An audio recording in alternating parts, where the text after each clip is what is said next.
Good evening, ladies and gentlemen. We're glad you're watching. Thank you so much for joining us on Mtembei TV. This is your favorite program, Open Forum Political Discussion Show, that gives you an opportunity to air what is on your mind and heart concerning the latest development on our political front. And today there is much happening, a lot of surprises and unthinkable requests. Kilifi Governor Kingi asks a land grabber to solve the land question. I don't know what you feel and think about the same, but you're free to express yourself. We're looking forward to see you talk to us about the same. Are we finding a solution to the problem, or are we unbounding the problem further? It is that time again. Please, let's all join from all corners of the universe and let us have a great talk tonight. Okay, the RUTO Kenya Kwanza Alliance were in TALA today. AZIMIO la Umoja were in EASTLEIGH meeting the EASTLEIGH business community. And there was a lot of requests, of course, and endorsement by the northeastern people. And of course, the residents of EASTLEIGH, the business community in EASTLEIGh, a lot happening there. Then, of course, the latest again is that CHAP and PA are still members of AZIMIO. So what is going to happen here? They can't get out of AZIMIO, but they have joined Kenya Kwanza. Nakwambia Kenya kuna maswala. And of course, the most dreaded and of course, looked forward interview that Kalonzo had sworn not to attend. He finally attended and brought the curtains down to the interview. We are waiting for the outcome and of course the mention of the AZIMIO la Umoja deputy or rather running mate for Raila Amolo Odinga. Well, a lot in the mouth today. Let's get down to talking. I want to appreciate all of you that are coming in. The link to use to get in the studio is right now in the comment section. You click on it, allow StreamYard to configure your camera as well as your audio, and you will be in the same space with me for us to talk face to face. Alum asante sana, karibu kwa show. Kuna Fatuma Nasmiyu, thank you so much. Edwin K Cherono, karibu kwa show. Maro Mugeshi, we appreciate you. Simba Omar Said, karibu kwa show. Paul Obwage, hey, asante sana. Belinda Ogweno, I appreciate all of you that are coming in, and if you're able to get us, please make sure you invite somebody to join. Let us all gang up and make a difference today. We must get to the bottom of everything that is happening. It is important that we inform Kenyans to know what to do, what decision to make while they are choosing their leaders come August 9th, 2022. Salome Mbone, thank you so much. Caroline Makora, karibu kwa show. I appreciate you so much. Ashif Miriza, karibu kwa show. Nyaboro Chieng, how are you today? Karibu kwa show. Thank you so much. We are live everywhere. You're asking whether we are live on YouTube. We are live everywhere. Facebook profile, Facebook page, and YouTube as well. Kuna Sami Dedezi, thank you so much. Kuna Edwin Sihai Wanyanga, thank you so much. Edwin K Cherono, Tuliogel, okay, we mentioned that one. Minister Finance, hey, Finance Minister, karibu sana, thank you. Edwin K, and then nani huyu? Kuna Guy Peter, kuna Omoyo Clan, kuna nani mwingine, Mwalimu Mbathe Mwaringa, thank you so much. Karibu sana, karibu kwa show. Nashukuru kila mmoja. Leo mambo yalivyo yanakaa vingine. Governor wa Kilifi anaitwa nani? Kingi anamuomba mtu anayejulikana kuwa land grabber to sort the land question. That is a wonder that will never cease, which I believe we need to get to the bottom of it. DP RUTO in TALA, AZIMIO in EASTLEIGH, mambo mengi ambayo lazima tujadili. CHAP na PA still members of AZIMIO. although they have joined Kenya Kwanza. Kenya ina mambo mingi. Ali Mfwana, asante sana. I salute you, sir. Susan Akinyi, karibu kwa show. Kuna nani huyu? Kevin Cherir, karibu kwa show. Nana Letoya, you're welcome to the show. Ben Oginjo, wewe Onginjo. Alafu kuna Godfrey Wafula. Link ya kutumia kuingia kwa studio iko hapa kwa comment. Una click kwa hiyo link, unaruhusu StreamYard app ile tunatumia to configure your camera as well as your audio, na utakuwa hapa sisi tuongee face to face. Mambo ndio kama hayo, na lazima tujue mbivu na mbichi. Hakuna haja ya kuruhusu Wakenya wadanganywe na wanasiasa. Ni wewe ambaye mbeba ukweli, ukuje utuambie ukweli bayana ya mambo yote. Kama kesi ya nyani itaamuliwa, kesi ya nini? Kesi ya fisi, kesi ya kondoo itaamuliwa na fisi, itakuwa vipi? Okay. Aha, mwalimu vipi?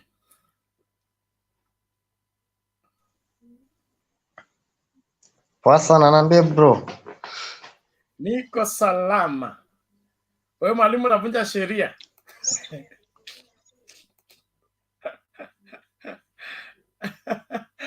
Put on your top first. Put on your top. Wewe, nataka kuletea shida. Pole lakini.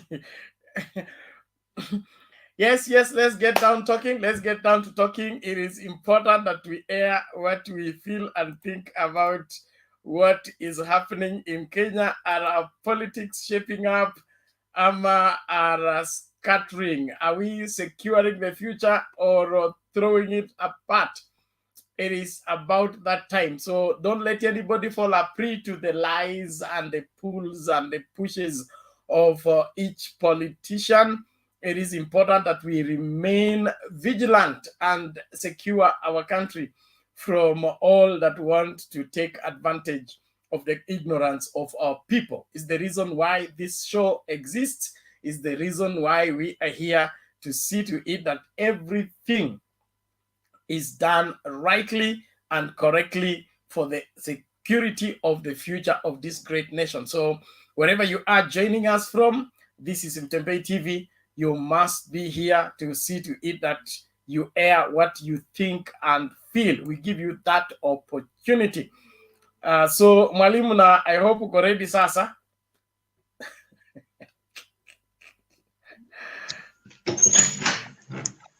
Ya, niambie bro, vipi? Wewe sura yako inahitajika, huwezi kuwa nyuma ya curtain. Wewe umeanza kuvunja sheria, na wewe ni mzee wangu.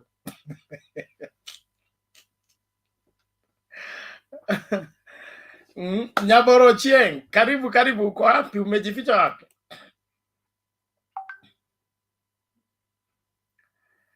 Mwalimu, swala la mashamba, wewe ndio uko Kilifi, litatatuliwa na mnyakuzi wa mashamba ama mambo?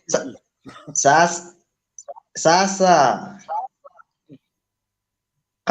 kama mnyakuzi wa mashamba alinyakua na hakuchukuliwa hatua miaka 10 mpaka sasa, mtu anatoka ndo anakuja anaongea.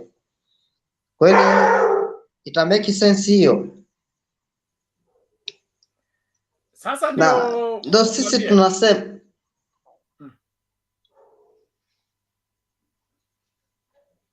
Nasema? Endelea, tunakusikiliza. Mimi ndo nasema tuchague viongozi wenye watatuwakilisha vizuri bungeni, na si kwamba ati tuchague viongozi kwa sababu wako kwa chama fulani au vipi. Hiyo haitatusaidia. Na Kingi tushakuwa naye miaka 10 sasa, hayatufanyia chochote Kilifi. Hatujivunii kwa tulikuwa na gavana Kingi, na namkumbuka vizuri sana akiongea kuhusu katiba mpya, akisema katiba mpya ilikuja ili kunufaisha wakazi wa pwani, na hiyo manufaa hatujayaona. Ni kama ilikuwa inatafutwa kuingia mifukoni kwa watu, na ndo mimi nasema hii mambo ya ufisadi, tunataka baba achukue usukani, anyoroshe hawa watu, Kenya iwe laini, ndo sasa wananchi waanze kupata fursa ya kujivunia ile ushuru yao wanakatwa na serikali. Halafu tukienda kwa kampeni ya leo ya Azimio Eastleigh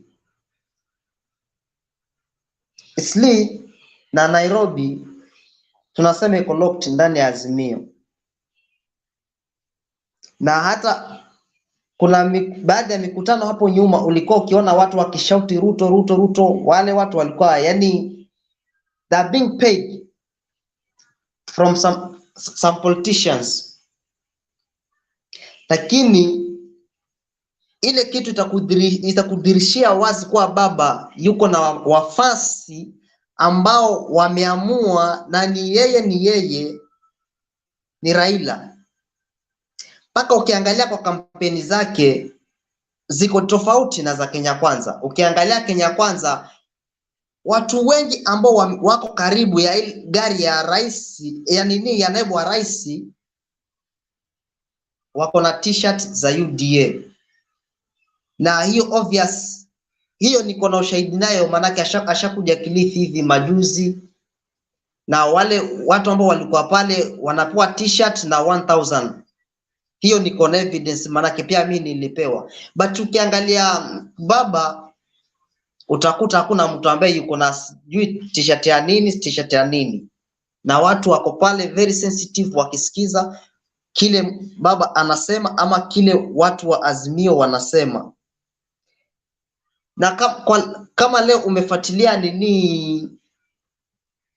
mkutano ya naibu wa rais Machakos, kuna kitu ilifanyika pale na walitaka tusijue, lakini si tulijua.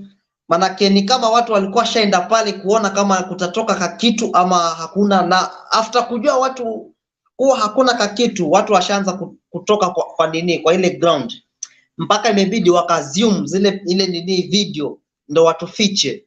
But sisi tuko very sensitive, tunaangalia hata kama tuko na lakini tunahakikisha tunafuata mikutano zote kwa pamoja, hata kama ziko vipi, unaona. Na nikiingilia mambo ya maendeleo chap na kwa wametoka Azimio, but still chama bado iko kwa Azimio. Unajua, tunaweza sema yani hao watu wako pale kwa ajili ya tumbo zao, si kwa manufaa ya.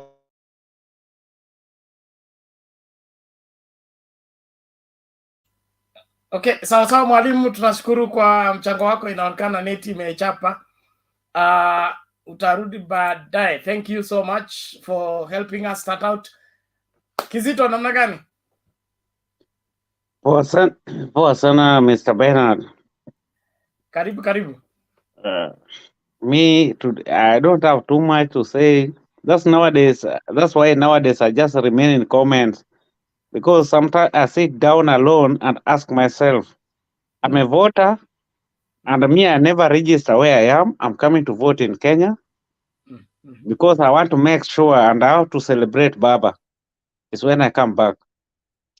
But I always sit down and ask myself, people like Duke, these people always support Kenya Kwanza.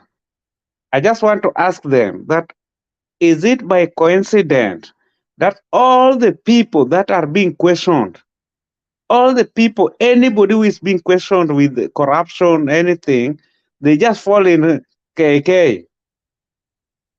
This Kenya Kwanza, is it by coincidence? Secondly, somebody like Mtua, he went there. Mtua as one time wanted to be the president of Kenya, if he's really genuine that he wanted to be a president of Kenya, do you want to tell me which kind of president can sign something that he has not read?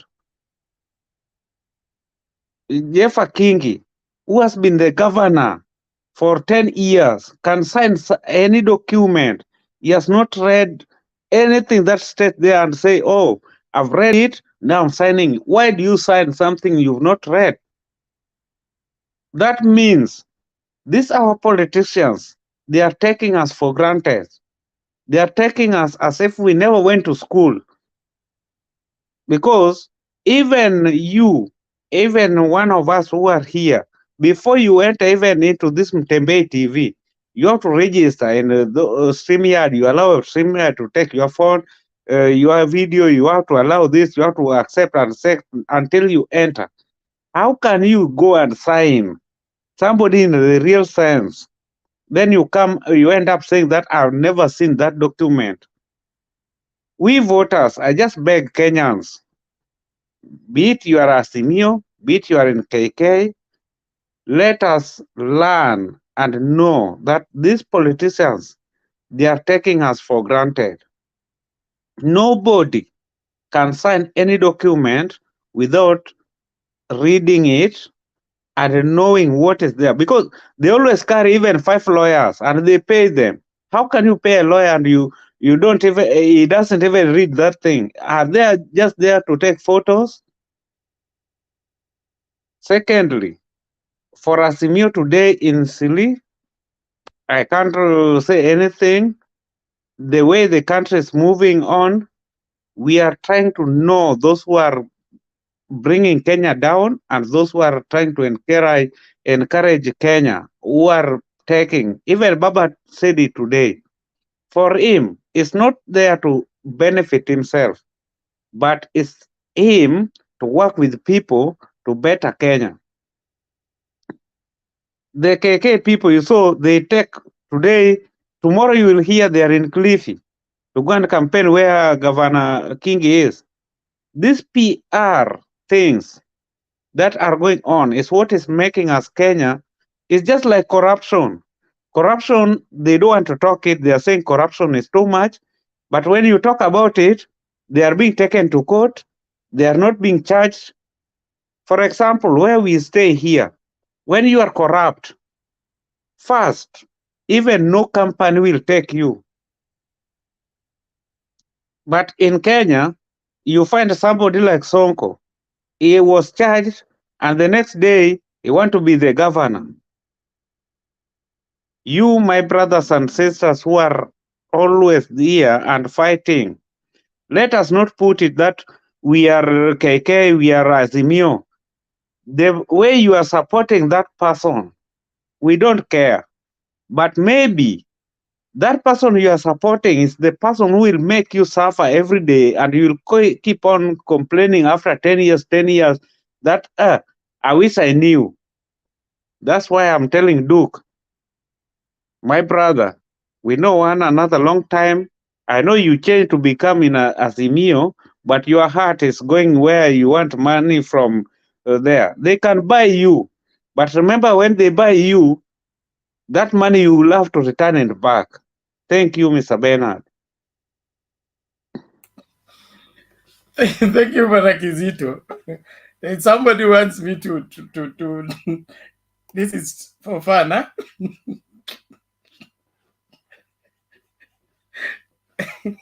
This is Kirwa Boaz.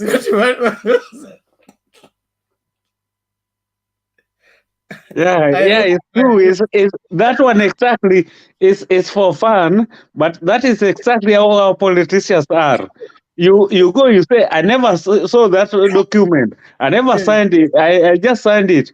But there's somebody who will say that you signed it and you are quoting those things that are there. How can you know what is there when you never signed it? It's just like that man. Your woman is saying you are poor in bed, but her sister is saying, oh no, this man, don't play around with him because he knows you better. Kizito imetosha. Asante, asante. Well, ladies and gentlemen, we are glad you're watching. Thank you so much. If you're able to get us, invite somebody to join and watch with you. Don't watch alone. That is one way of supporting Jembe TV, by inviting as many people to watch along with you.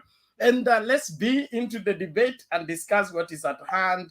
Be sure to know that as you follow our broadcast, we'll give you the raw information as it is, so that you will make informed decision come 9th August 2022. So be here, let us all participate, but remain civil even in the comment section. Kuna wale watu ambao kuna tabia ya kuita watu majina na kuwatusi. Hiyo masuala yote hayaruhusiwi hapa. Wewe kama una point, hauna point, nyamaza kwanza. Ukipata point unaweka. Kama point imekataa, unanyamaza, unafuatilia, unasoma. Point ikiingia unaweka. Lakini kama ni kutusi watu, nafasi yako haipo. Thank you so much. Bwana Duke, namna gani? I'm good. Yes, your opening remarks. Let's keep them brief. Huh? So for me, I will start by responding to Patrick, because he has talked about me. So it's not about signing what you are not aware about. It's about you sign a document and then that document is changed. For instance, during the initial formation of AZIMIO, KALONZO Musyoka was given a different document from all the others.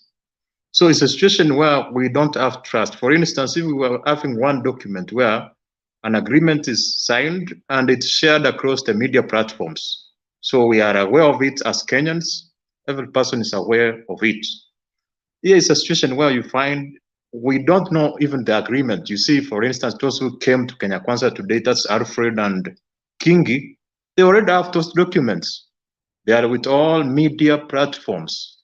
So in the future, if there is a conflict, it will be easier for us to retrieve a document which was signed. But in the case of AZIMIO, we don't know what was signed. So what is that which is difficult? You cannot share with media, all individuals across the board, so that we have several points of references. So it's not a point of signing what you don't know, but you sign a document, and a different document, a fake copy is produced with different information, then it's made official. So what you signed becomes fake. So that's the mistrust we have. I think that's my opening remarks. So, Bwana Duke, we are talking of mistrust and change of document, and also sanctioning that the document should be made public. You as an executive officer, let's take for instance Kingi. Kingi has been an executive officer for Kilifi County for 10 years.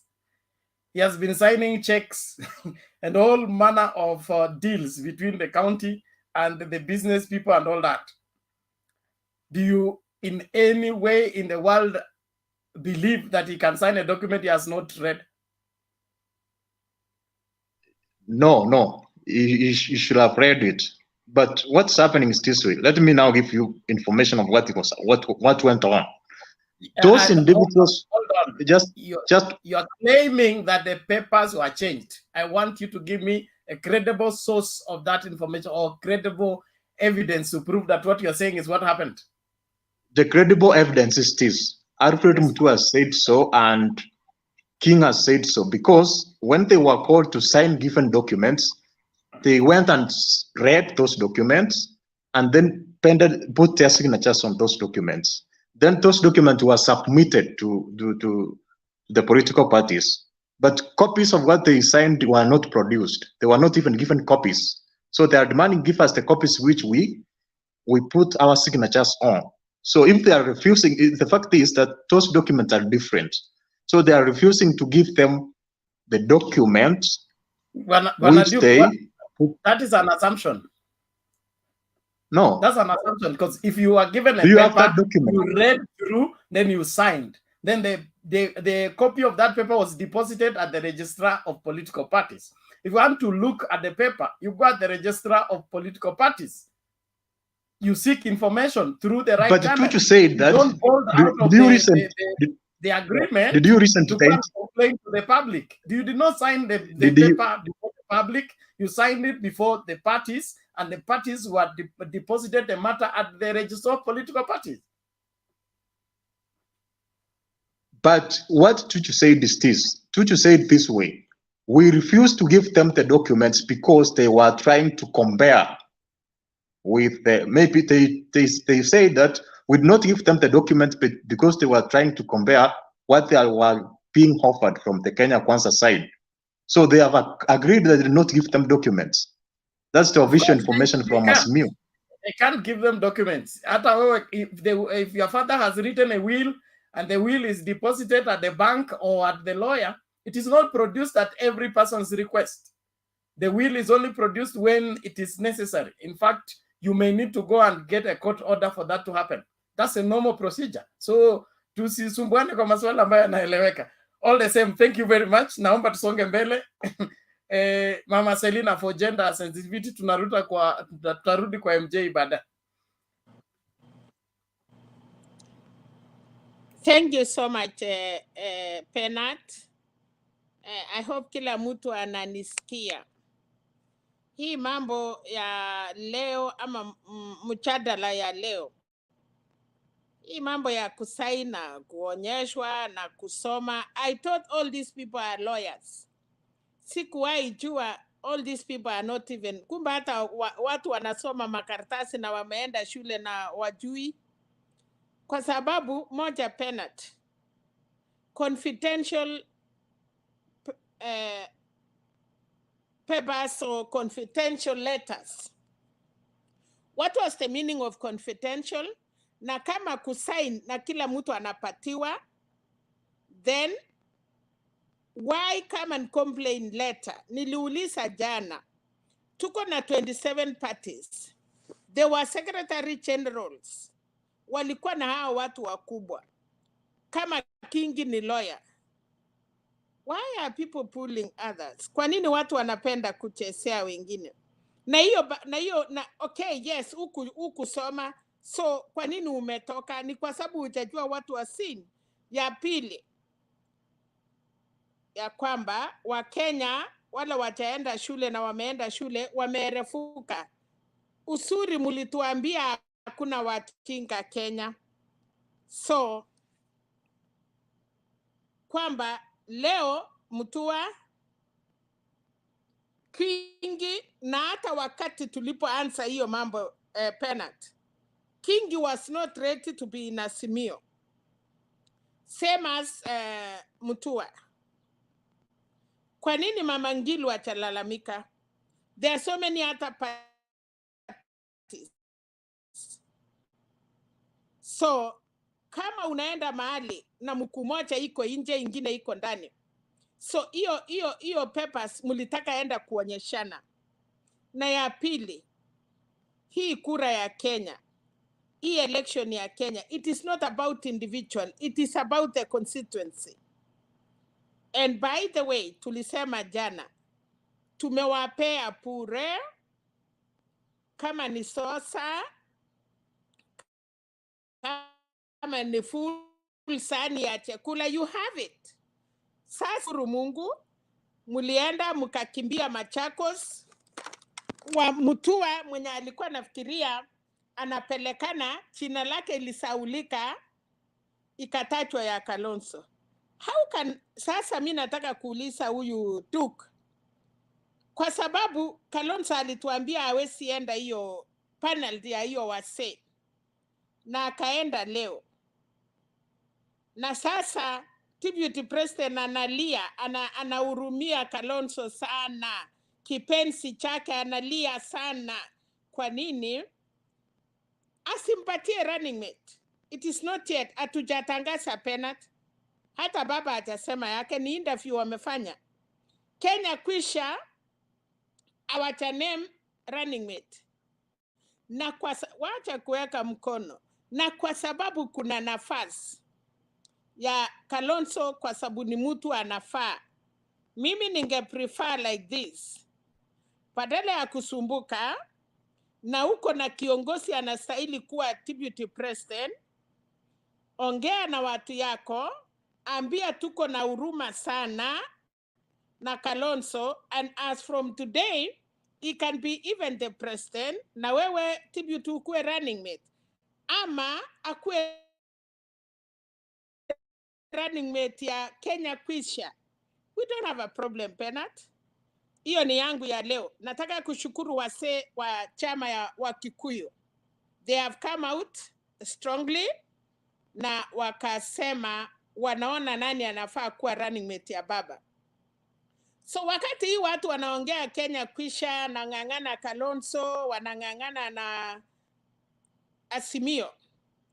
How about today? Vile mambo inaenda Mountain, Martha Karua, Sabina Cheke, ula atapata. Wote wa AZIMIO wamesema, apart from your festive friend, the Watermelon, wengine wote wamesema nikichakuliwa, I'm ready to work in AZIMIO, I'm not ready to work out. So mimi Bernard ningesema hivi, tumeambiwa kura zenye siko kwa Mountain. Hawa kura za Mountain sikipotea from today, kulingana na vile mambo ya Central inaendelea, I wish watu wangeanza kujua sasa kama ni kura za Kalonzo, sisi hatuna shida, Wakamba wameamua, na tunaambiwa sana tusipoteze 2.5 ama 2 million votes. Kenya Kwisha wangeanza na hiyo, ingekuwa pia pora, kwa sababu hapa, kwa nini watu ya UDA every day wakikuja kwa hii panel wanataka kutufunza mambo ya AZIMIO? When are they going to tell us what is in Kenya kwanza? Penat, nikikuja nyumba yako, kwa nini nikuje nikufunze mahali umeweka sufuria na mahali unataka ikue jikoni na mahali inataka kuwa sitting room? Kwa nini we ukuje unipange kwangu? Why can't you talk about your house? Kwa sababu najua kila mtu ako na nyumba yake. Hawa watu nini inawasha na AZIMIO? Kama tumeanguka, tumeanguka. Mtuambie usuri ya chama yenu, usa chama yako, wacha kutufunza.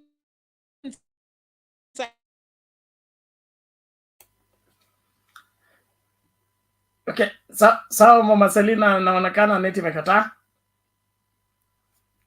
Pole lakini. Gizito? Thank you very much, Bernard, for giving me this chance, because Duke tried to answer my questions or try to retaliate whatever I've said. But I just want to ask Duke, the way you are, I think you are a learned person. Sorry for using that word. You are somebody who knows that to sign something, it's not something eti umesign na inatolewa ile ingine na ile ingine ndio unapewa. Are you trying to tell us that these people who are signing these things, these lawyers, which means in Kenya we don't have lawyers, let us close all the courts, we close all the lawyers, we send them back home, because if the same lawyer is going to stand for you in court of law and win the case, and here you are trying to say that whatever was signed in front of them, even right now, when we buy plots in Kenya, we take the lawyers. How do we trust these lawyers? Which means they don't have nothing to do with us. If they can sign anything, they don't know. Why do you demean our lawyers?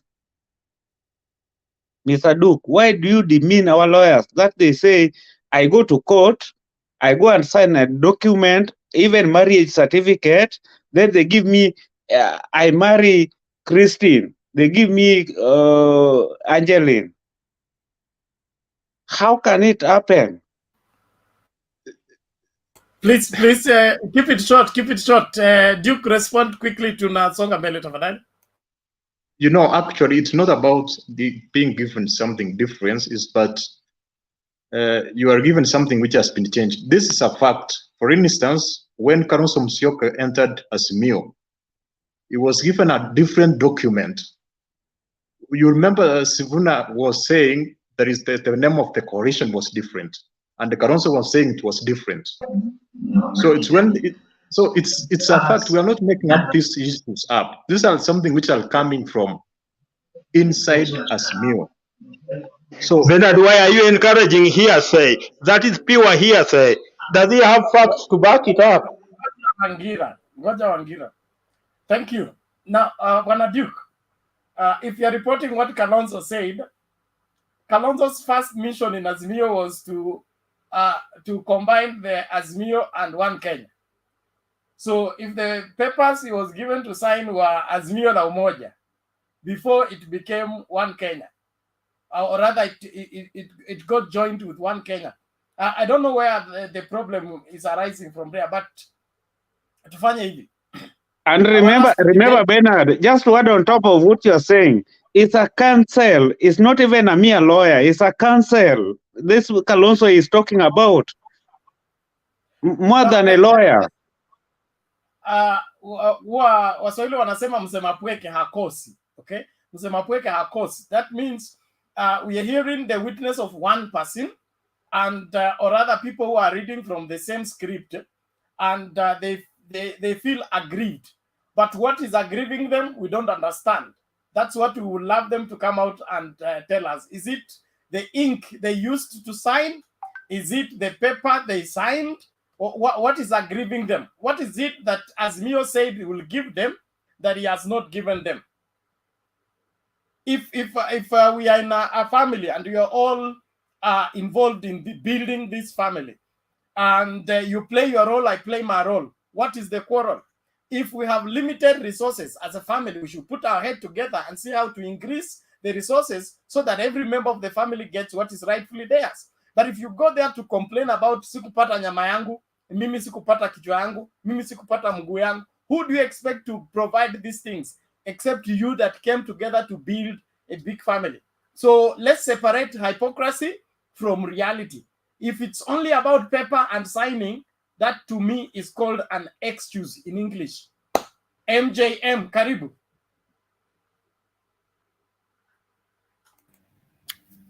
Thanks so much, Bernard. I hope everybody can hear me. I think this is my first time I'm here. I'm still new. So, okay, karibu. So for me, maybe I won't want to talk much. Maybe I just contribute something small. Mimi kwangu mimi nitaongelea kuhusu hizi siasa za pwani haswa, kwa sababu mara nyingi unajua wakati mwingi nilikuwa nasikiza tu nikiwa huko nyuma, lakini nasikia vile watu wanagonga. Give me one moment, MJ, ngoja tu kidogo. Mwalimu Padhe, I sent you message on the private chat. Please respond to it. MJ, continue. Sawa, nilikuwa nasema mimi labda nizungumzie tu kuhusu siasa za pwani, kwa sababu mimi mambo sijui ya mikataba mtu amesaini, mtu haja saini, sijui amepewa mkataba ambao sio, sijui ni sio, inaonyesha tu kwamba labda tabia yetu kama Wakenya tuna makini. Kama kawaida ukienda kwenye website umewekewa hapo cookies, una sign, hujui hizo cookies kazi zake ni nini, una sign tu. Baadaye unakuja unashangaa kwa nini activity yako inaonekana kwingine. Yeah? They track your activity and so that is besides the point. But just what I'd like to say is on this issue of Kingi, wajua watu wengi huwa hawaelewi siasa za pwani, kwa sababu mara nyingi huwa nasema watu wengi huwa wanazifahamu siasa za pwani lakini hawazijui siasa za pwani. Wajua waweza kuwa unafahamu mtu lakini humjui. Kama mimi namfahamu Uhuru Kenyatta lakini simjui Uhuru Kenyatta, hatuna uhusiano naye. Ushaona? Kwa hivyo watu wengi wanafahamu siasa za pwani lakini hawazijui siasa za pwani.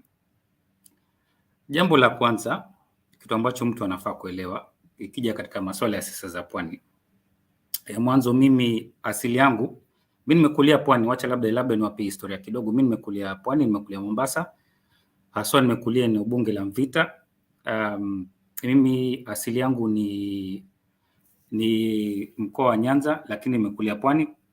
Babu yangu alikuja kufanya kazi ile East African Railway Ports and Harbors. Babu yangu akazaliwa Mombasa, mama pia akazaliwa Mombasa. Mimi kulia Mombasa pia. Sasa msichana wangu ni kizazi cha 4, 4th generation, and hivyo jinsi ilivyo.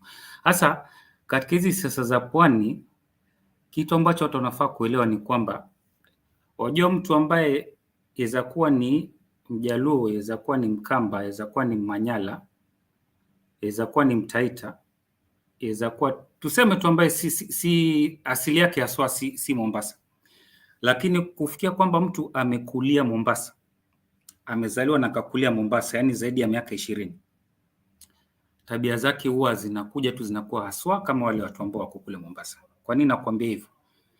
Ukiangalia marehemu Billy Omala. Billy Omala ni mtu ambaye namjua, lakini alikuwa mkubwa wangu kwa miaka mingi sana. Babangu ndiye alikuwa amjua. Ukiangalia watu kama kina Elizabeth Obegi, ukiangalia watu kama kina Willy Mwangi, ukiangalia watu kama kina Mohamed Juma Njuguna, nani hao watu walikulia pwani, walikulia Mombasa mpaka ikaja wakawa na tabia na hulka kama za Kiswahili. Kwa hivyo hii ndo maana mwaka wa 2017, 2013 na 20, wacha nitumie 2017. 2017 ukikumbuka, kulikuwa kuna huyu Awiti Bolo. Awiti Bolo alikuwa anataka kuwa gavana. Idadi ya Wajaluo na Wamanyalo walioko Mombasa ambao wamekulia Mombasa ni inakaribia kama 300,000. Idadi ya kura ya Mombasa ni kama 600,000 hapo, 600,000 na nusu. Lakini mbona hakumpigia Awiti Bolo? Wakampigia Joho. Kwa sababu they have something to identify with the Joho. They identify with the mannerisms and the character and everything that Joho has. Sijui kama unanifahamu hapo.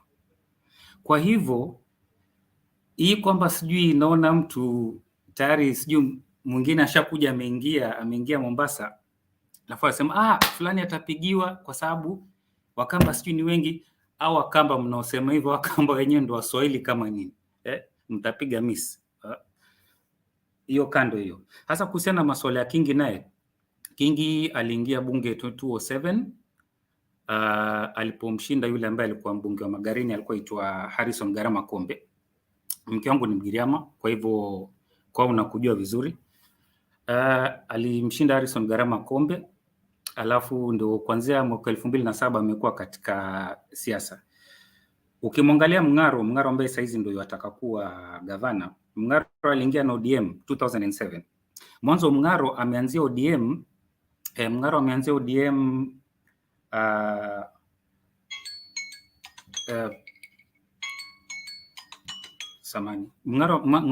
ODM mwanzo, alianza kama kansela wa Malindi.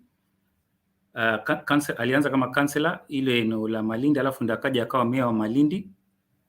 Kisha alipokuwa meya wa Malindi, alafu 2007 akaja akaingia bunge.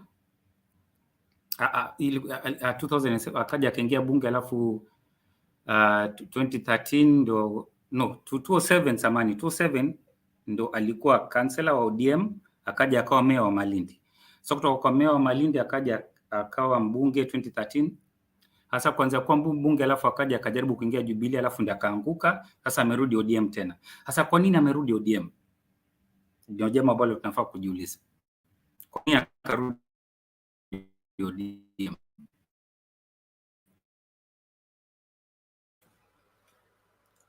MJ, tamatisha tafadhali, muda. Na kwa nini? Sijui nilikuwa nimepotea kidogo. Naomba utamatishe muda, line ni mrefu. Okay, sawa, wacha niharakishe. Kwa hivyo ninasema kulingana na kuwa ODM damu, Kilifi ni ODM damu hata kuliko Kisumu. Kwa nini? Kilifi na Mombasa ni ODM damu hata kuliko Kisumu na Siaya na wapi? Kwa sababu unapata Siaya kulikuwa angalau kuna wale wanaitwa independent, wanaitwa sijui wako katika vyama vingine, lakini Kilifi na Mombasa walisafisha ODM kabisa.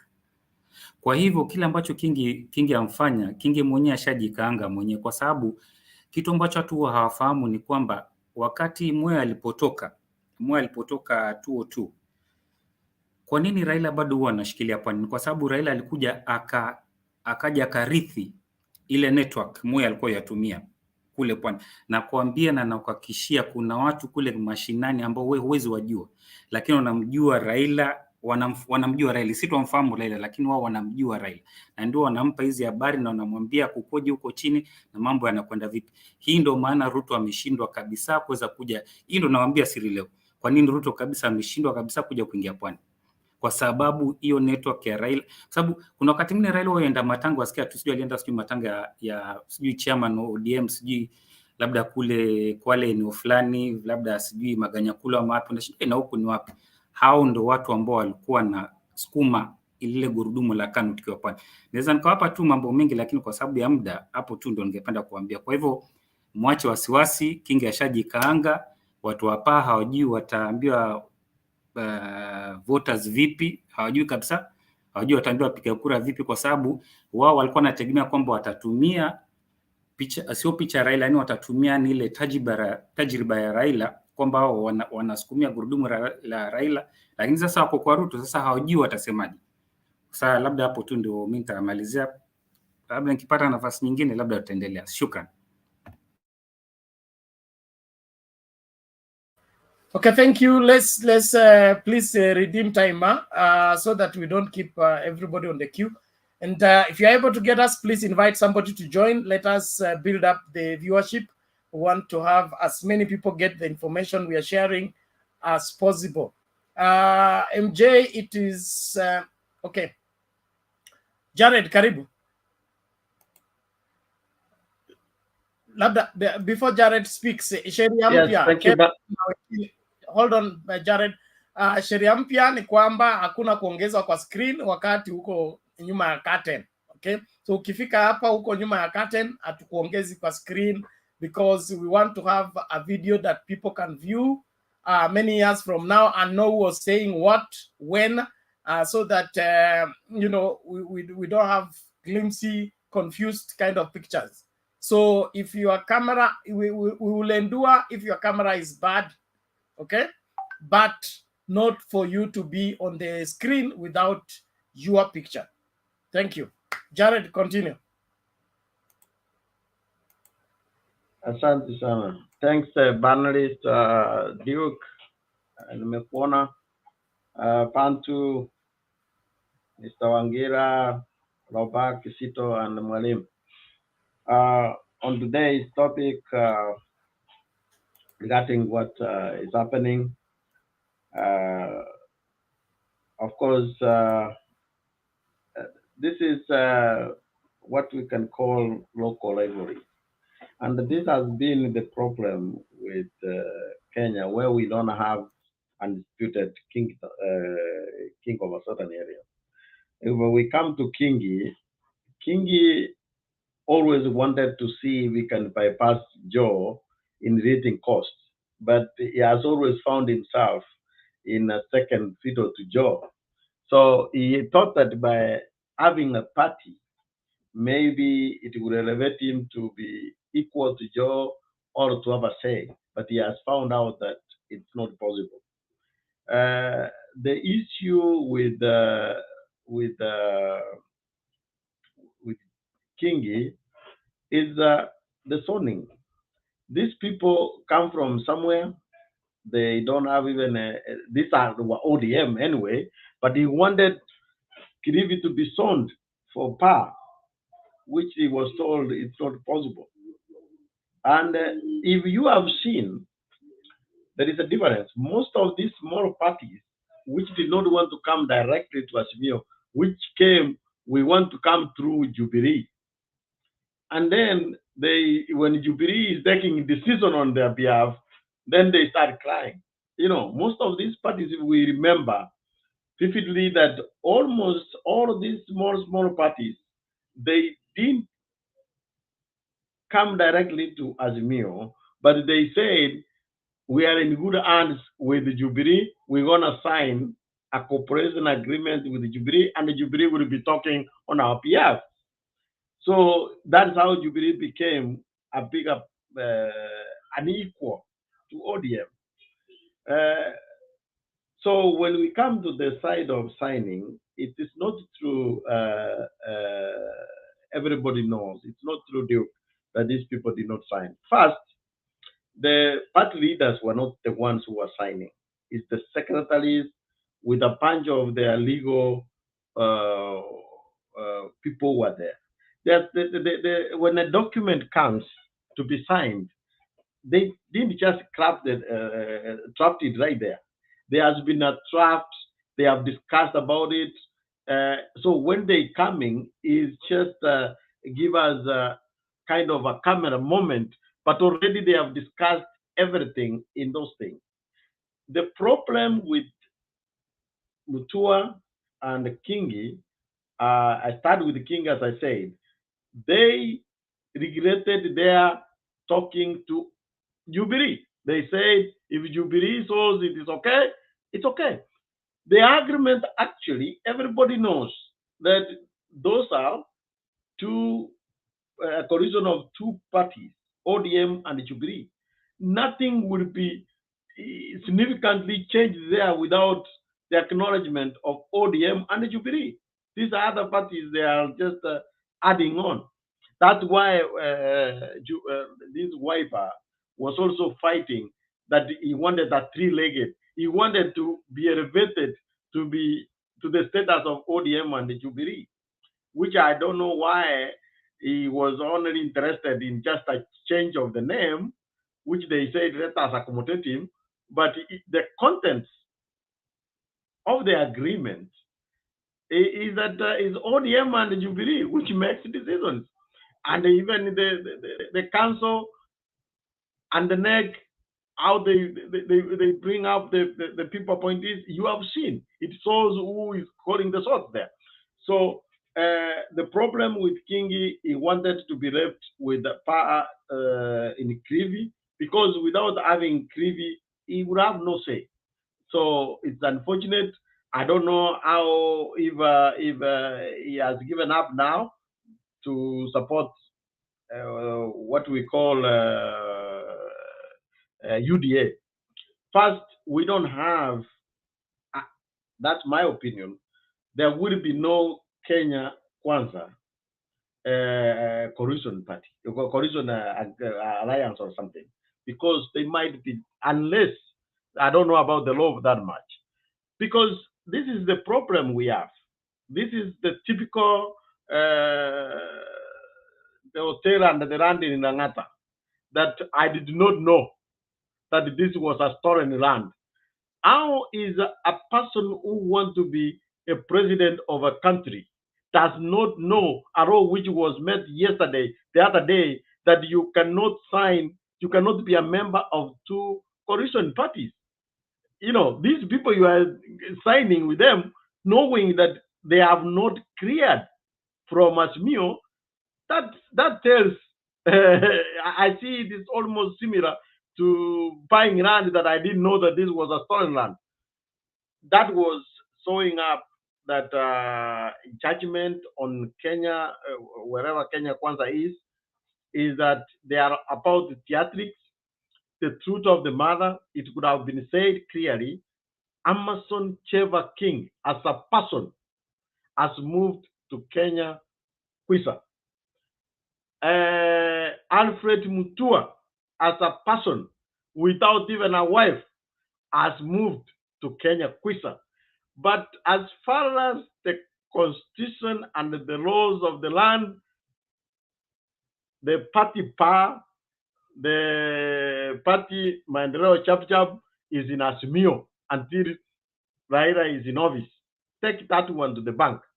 So when we say, actually, and I say Bernard before, that one of the problem we have is our media. I don't know why they don't address these things. Instead of saying clearly Mutua has moved to Kenya Kwisa, they start saying Mutua and Maendeleo CHAP. There is no Maendeleo CHAP. It is Mutua himself. In fact, if you saw a clip going on Twitter, when the governor, the aspirant governor of Ba was trying to come closer to King, Tuare told him, hey, we only invited King, and they had to put him away.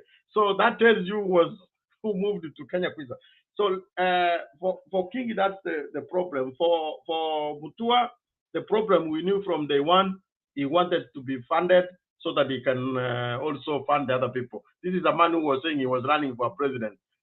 how was he going to run for a president if he's waiting for handouts? I will leave that one for now. Let's go to the question of AZIMIO. Actually, I was talking to some of my friends yesterday, and even yesterday, if you go watch the clip, I say that Kalonzo Musyoka will be interviewed today because it's a typical watermelon. In fact, if he could have stayed away, he could have proved a point. But now he keeps justifying who a watermelon is. If you cannot make even just a decision, a simple decision, he had a chance when all these people were saying, you know, we need to follow the law. So that knocks him out. But because we still have to massage some of these people egos, I think when they will submit the names, this is how the names they will submit. It will be number one. The number one, because they say they will put on priority. Number one will be Sabina Chege. Number two, Martha Karua. Number three, Kalonzo Musyoka, just to massage his ego. Okay? Then you know where the answer will go. As I have said before, and I keep saying, if we want to choose a person who is competent, who can turn around the government when they come in, they should choose Martha Karua. But because the president wants to continue being the kingpin of Mount Kenya, is fearful that if Martha Karua is the running mate, might overtake. So Martha Karua has a very simple work to do, is to convince Uhuru Muigai Kenyatta that, hey, you will continue being the kingpin of Mount Kenya.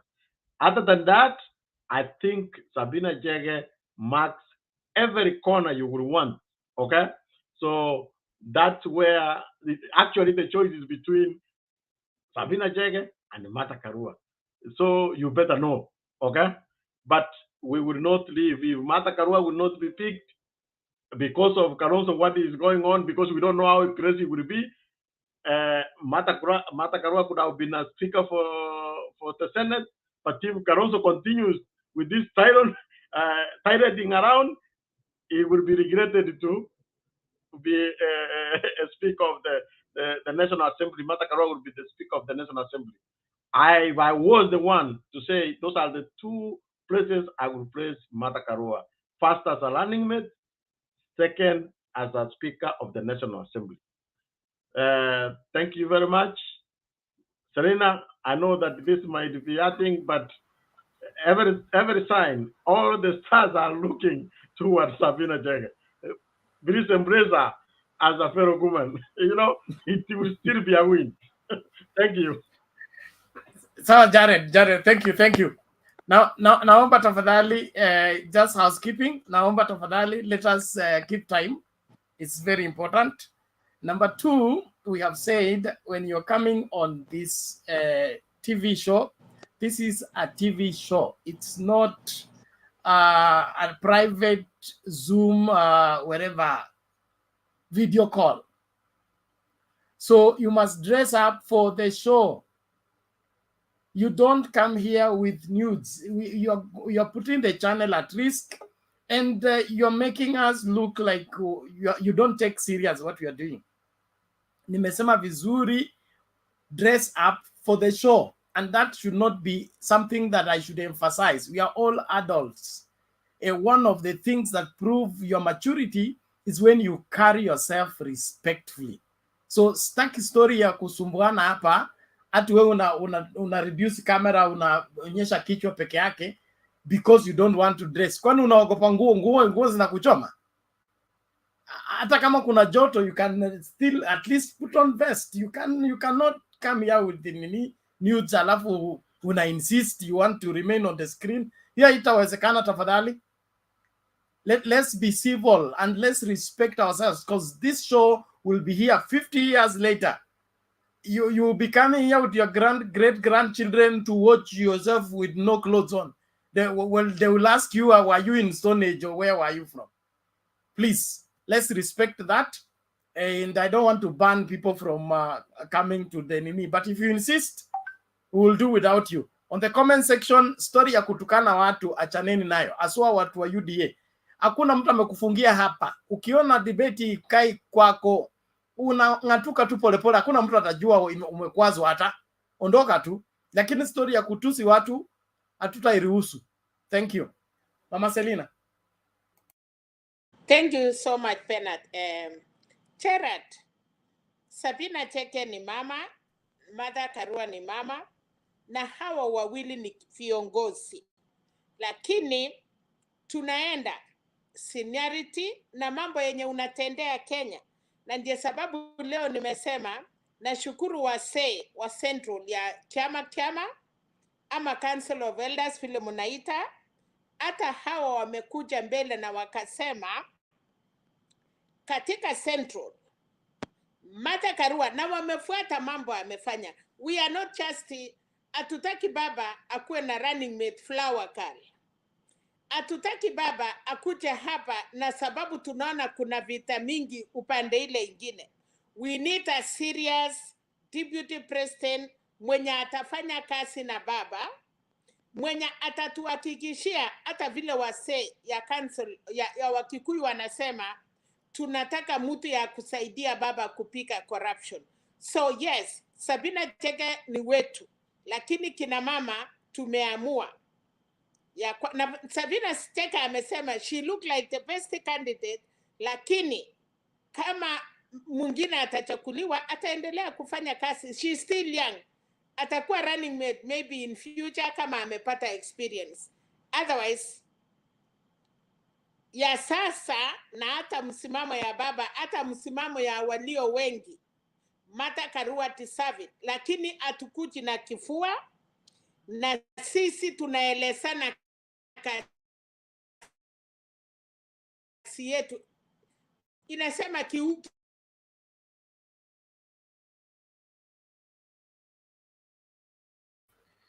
Pole Mama Selina, there's something wrong with your network today. Sijui itakuwa vipi, itabidi ureboot system yako. But Mama Selina, your network is not behaving. Let's do this. Itabidi utoke alafu utarudi baadaye. On the issue of the running mate, we are still on probability. Everybody's giving their perspective. Wacha majina itoke, but let's be prepared for anything and anyone. The most important thing is for the putting together of a winning team, and of course a working team, not just a winning team, but also what, a working team. Now that's something that cannot be ignored at this point in time. Kama vile tulisema jana, hata deputy president hataki deputy president kama yeye. Kwa hivyo kila mmoja anajitahidi kujitafutia running mate ambaye watafanya kazi pamoja. Hataki running mate ambaye wataanza kusozana the following day. So it is that way. But all in all, it seems like Martha Karua has the women vote, the majority of the women vote compared to Sabina Chege. But like as usual, every candidate is created and sold to the public politically. I mean politically. That means you can pick anybody, just make them and sell them. They will be bought. So sio lazima ukue ready-made. You can be made while you are on the table. Roba, yes sir. Bernard, ilikuwa nimeuliza hiyo kitu, but it's good to put this in perspective. You know, the truth is that the main coalition partners is Jubilee and ODM. So ODM has produced the president, and the Jubilee will produce the running mate. Okay? So now that comes down to Uhuru Muigai Kenyatta. That's why I'm saying Uhuru Muigai Kenyatta, in fact, is the one who will say, would I go with the Wases? Which is a good thing. I see Martha Karua is getting a lot of push, but what will Uhuru Muigai Kenyatta feel. That's why I say by giving two people from Muranga that sent a statement that he would prefer this thing to go to Muranga. And my good friend Peter Kenneth, I already realized that we can find something else. This is a turn of a woman to be a running mate for Baba. That's why I'm saying Martha Karua needs to go to Uhuru Muigai Kenyatta and convince Uhuru Muigai Kenyatta. And even the deputy president is seriously considering Uhuru so that they can protect each other, you know. Status of the same, you know. Jared, that one is already settled. We have chosen her for him. He has been strong choosing Kalonzo for us. We chose her for him, and it's something that he must consider seriously.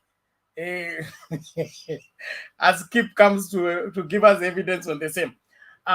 Like we said, the president is watching this show, so he has had your counsel, Jared, and so is Martha Karua. So yo mambo yote itashughulikiwa ipasavyo. But Mount Kenya's interest as a whole, Uhuru has a very serious respect for the elders. It's something you cannot ignore. And then the way the mountain is sitting right now, there is an invasion by an outsider. So a lot of factors will come into play. It's not just Uhuru being kingpin. It's not just Muranga. There must be all these factors being put in consideration. And like first and foremost, the priority is to rescue the mountain. Rescue the mountain from the invasion first. And then from there, mambo ingine itashughulikiwa. If I stand to be corrected, but the priority of the mountain right now is to rescue the mountain from invasion. And for that purpose, Jubilee can sacrifice that the B stuff. And I think that also could be the reason why Nairobi is sitting the way it is sitting on the Azimio section. Bantu Warrior. Sorry. Roba, ulikuwa na swali ama? Yeah, and just a kind of a question to Jared or a comment. I think I kind of agree with him about Sabina Chege just marking all the boxes. But at the same time, I was wondering, Jared, there are people from the other side who call Kenya Kwanza. They say they have been peaceful, and yet they are hiding. They say they are running mate. We have been waiting them to tell us what the running mate is.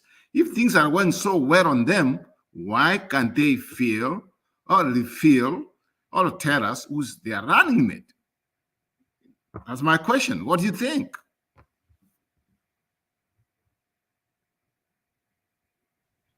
If I can answer quickly, Bernard, please. I think, Roba, what will happen, the candidate it's not just as easy as you might think. Think about this. If we end up having Martha Karua and Anne Waiguru as the eventual running mates, okay, then it means we have divided Kirinyaga. Then the rest of these parts, you don't have a control. Then we leave it now to be a battleground. So sometimes strategically you might say, if somebody has picked Kirinyaga, let's leave it Kirinyaga. Now let me pick from Muranga so that the Muranga people will vote for their own. Or if they go to Mount Kenya East, let me go to the Central and then West so that they can go that. So I think each candidate would have two running mates options to the last minute, and they have intelligence.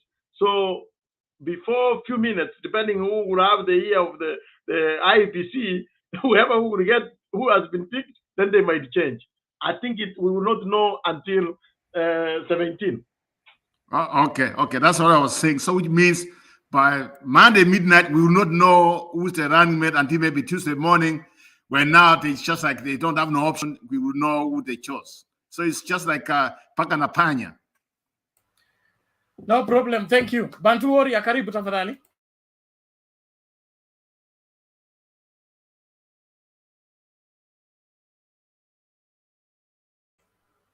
Asante sana Bwana Bernard. Habari ya leo. Salama salama, karibu.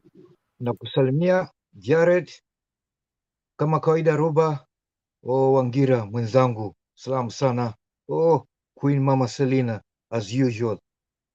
King Dove, Mike, Godfrey, kama kawaida. Mr. Kamau, mi sina mengi sana kwa vile bwana Bernard anataka sana tuharakishe ili tutoe nafasi yangu. Muhimu nataka kuongea kulingamana na nchi yetu. Tumetoka mbali na tunaenda almost 60 years kwa hivi sasa, na nchi yetu na nchi nyingi za Afrika tuna ile kasumba bado ya ukabila, na ndio inakuja hiyo habari ya kingpin, na ukabila ndio unaturudisha sisi nyuma. This is 2022, 21st century, hatujabadilika, ambapo ilikuwa nitakana kabila yetu iwe ni wa Kenya, sote wa Kenya. Sioni kama pasipoti ndani inaandikwa kabila, ama pasipoti kuna blue, green, yellow. Pasipoti tunatumia ni ile moja, kitambulisho na kile kimoja, na lugha tunatumia mara nyingi ni hiyo moja, lakini ukabila tuondoe. Najua itachukua miaka mingi sana, it can be 50 years, 100 years. Kimaoni yangu mimi, hii kasumba ya ukabila tuacheni. Na waomba ndugu zangu, tujaribu polepole, maybe after 10 years tutakuwa tumepunguza mambo ukabila, kwa sababu tunaona viongozi wengine kama Mutua, kama Kingi, hafikirii ile sehemu anaotoka. Anajua mimi nikienda kule na kabila yangu pia mimi naichukua huko, na hiyo ni makosa. Tunaenda 1 step forward, 3 step backwards, na nafasi ndio hii tumepatiwa kulingamana na wakati huu wa election na track record ya baba. Baba baadaye hata kuweko tena, atakaa kando, atakwenda kupumzika. Nani atakayekuja baadaye kuchukua nafasi yake kuiongoza hii Kenya? Na wengine wote nyinyi mnajua track record zao ziko vipi. Ni watu wanaangalia matumbo yao, wanataka kutajiri, na hiyo ni inazungumzwa everywhere. Viongozi wa Afrika tuna madini, tuna everything, lakini leaders wana let down. These are the leaders I'm talking about. Mtua 2-3 months ago alikuwa na mkashifu Kalonzo, anasema Kalonzo mpaka apatiwe bilioni 3, sijui bilioni 2. Sasa yeye anarudi hapo hapo tena. Today anabadilika. Mimi nawaomba wananchi, mkitaka nchi yetu iendelee, tuacheni ukabila. Ni ngumu, lakini we have to sacrifice. Sisi sote ni wa Kenya. Tuache kasumba ya ukabila. Ni hayo tu kwa sasa Benada. Asante sana. Okay, thank you Bantu Warrior, tunashukuru kwa wasia wako. Naomba tusikilize hii alafu tusonge mbele.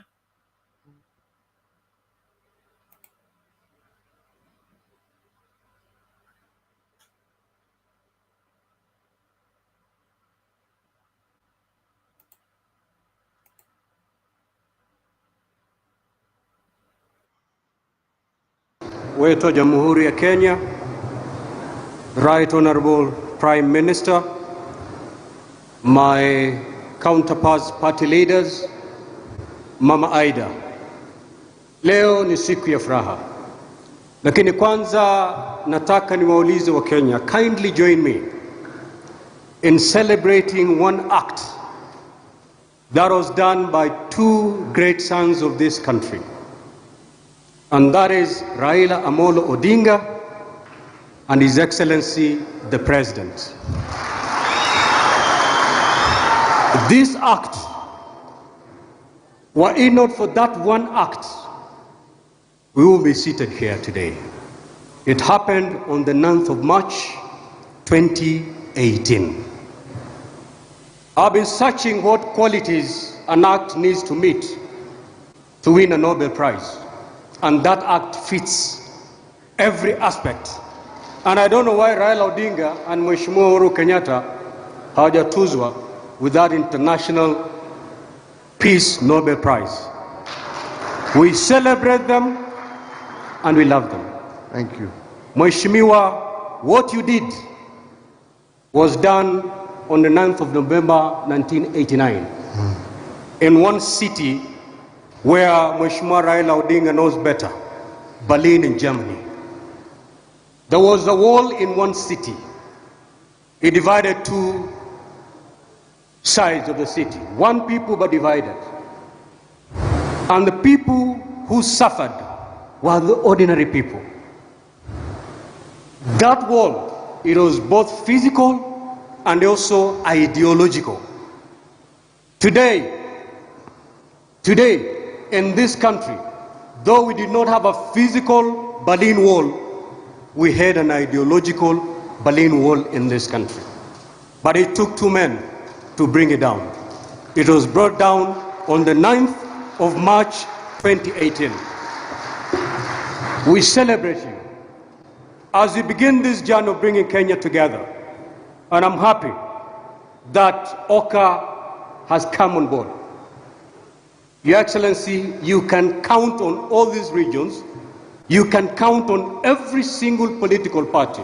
We will push together to make sure that we take our presidential candidate to the State House. Before I came here, before I walked in here, I only knew I had only one presidential candidate. But 5 minutes ago, I was told to hold it until men and women sit to give us a name. Before I came here, in my mind, I knew my presidential candidate was none than Raila Amolo Odinga. However, I'm going to hold my horses until men sit and decide. But kindly hasten this process. Kindly hasten this process. Na mheshimiwa, hii yote tunafanya ni 9. 10 na la muhimu. If this formation does not sit in State House, all this will go to West. Exactly. We will be exposed, tutachinjwa na unajua nani atachinjwa. Na ataanza na wewe. So, to Jubilee, we wish you the best. May God bless you. Thank you. Asante sana Mheshimiwa Kingi. Haya.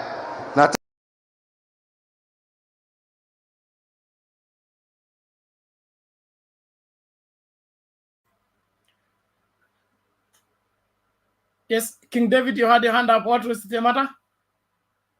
Yeah. Good evening, guys, and good morning, guys, and afternoon. Good evening to you. Yeah, I've listened to Kingi statement today morning.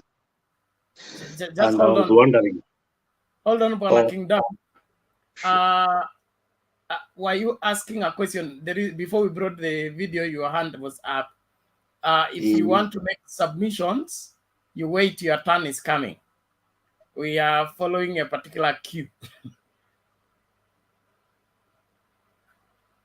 shall I go ahead? I'm saying you have a question you want to ask? Okay, the before the video. Yes, before the video. Yeah, actually imekuja clear vile nilikuwa nataka niulize hiyo question. Wacha nielezee kwa undani kiasi and then nauliza question. Kama ni submission, unajua tunaokoa muda.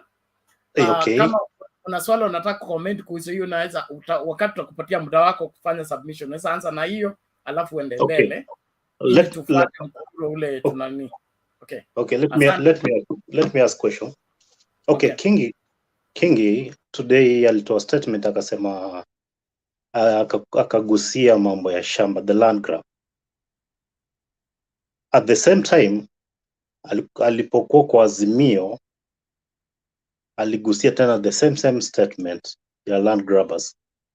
na Ruto alikuwa included kwa hiyo statement. So kama ameingia kwa UDA ama Kenya Kwanza na wanataka wachukue serikali, watadefend aje hiyo makesi ambayo master wao wako nayo ya mashamba yenye amenyakua? Na hata kulikuwa na kampeni alikuwa amepanga kule Kilifi na akataka kunyakua shamba ya president mmoja huko na akabumburushwa. So watadefense aje kama wanataka kuchukua serikali na ili hao master wao ndio mwizi wa mashamba? Hiyo ni swali tulikuwa tunataka kuuliza. Thank you King David, na hilo ndio swali tunauliza usiku wa leo ili tuwaambiane ukweli wapi kuna suluhu la masuala yetu kama Wakenya. Kwa hivyo tunashukuru, kila mmoja atatoa maoni yake, mwisho ukweli utakidhiri, uongo utajitenga. Asante. Roba, tafadhali dakika mbili tatu tusonge mbele.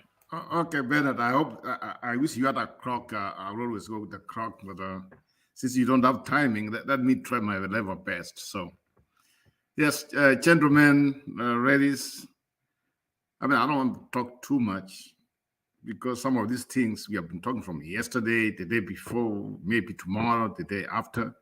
And in fact, I just say the campaign starts after the running mates.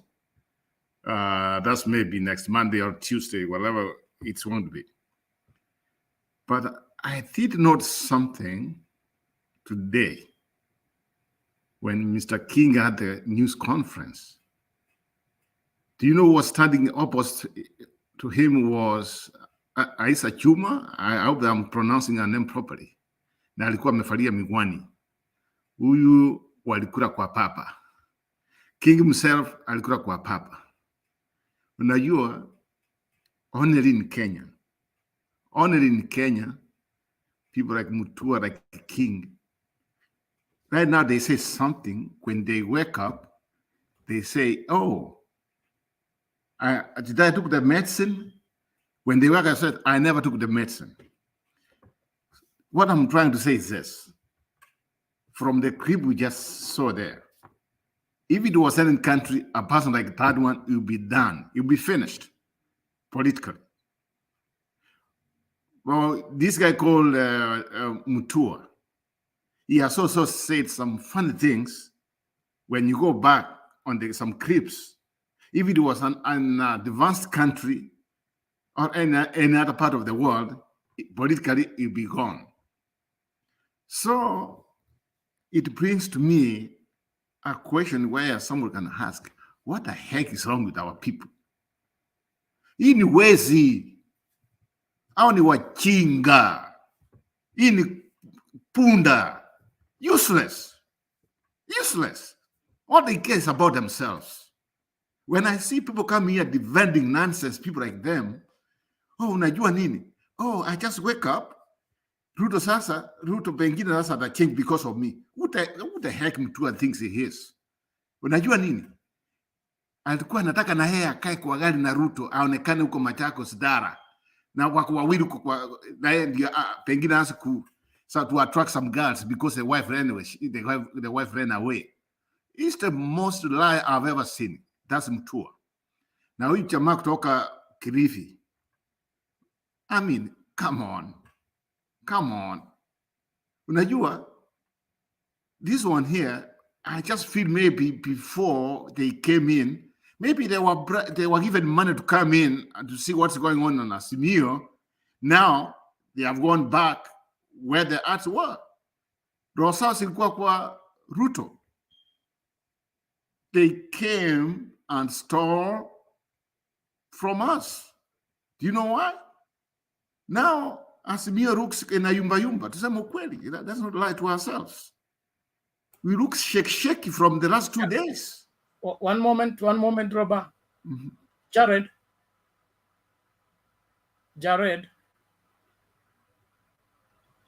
Yes. Yes. Now I beg you, Chair. I'm coming back.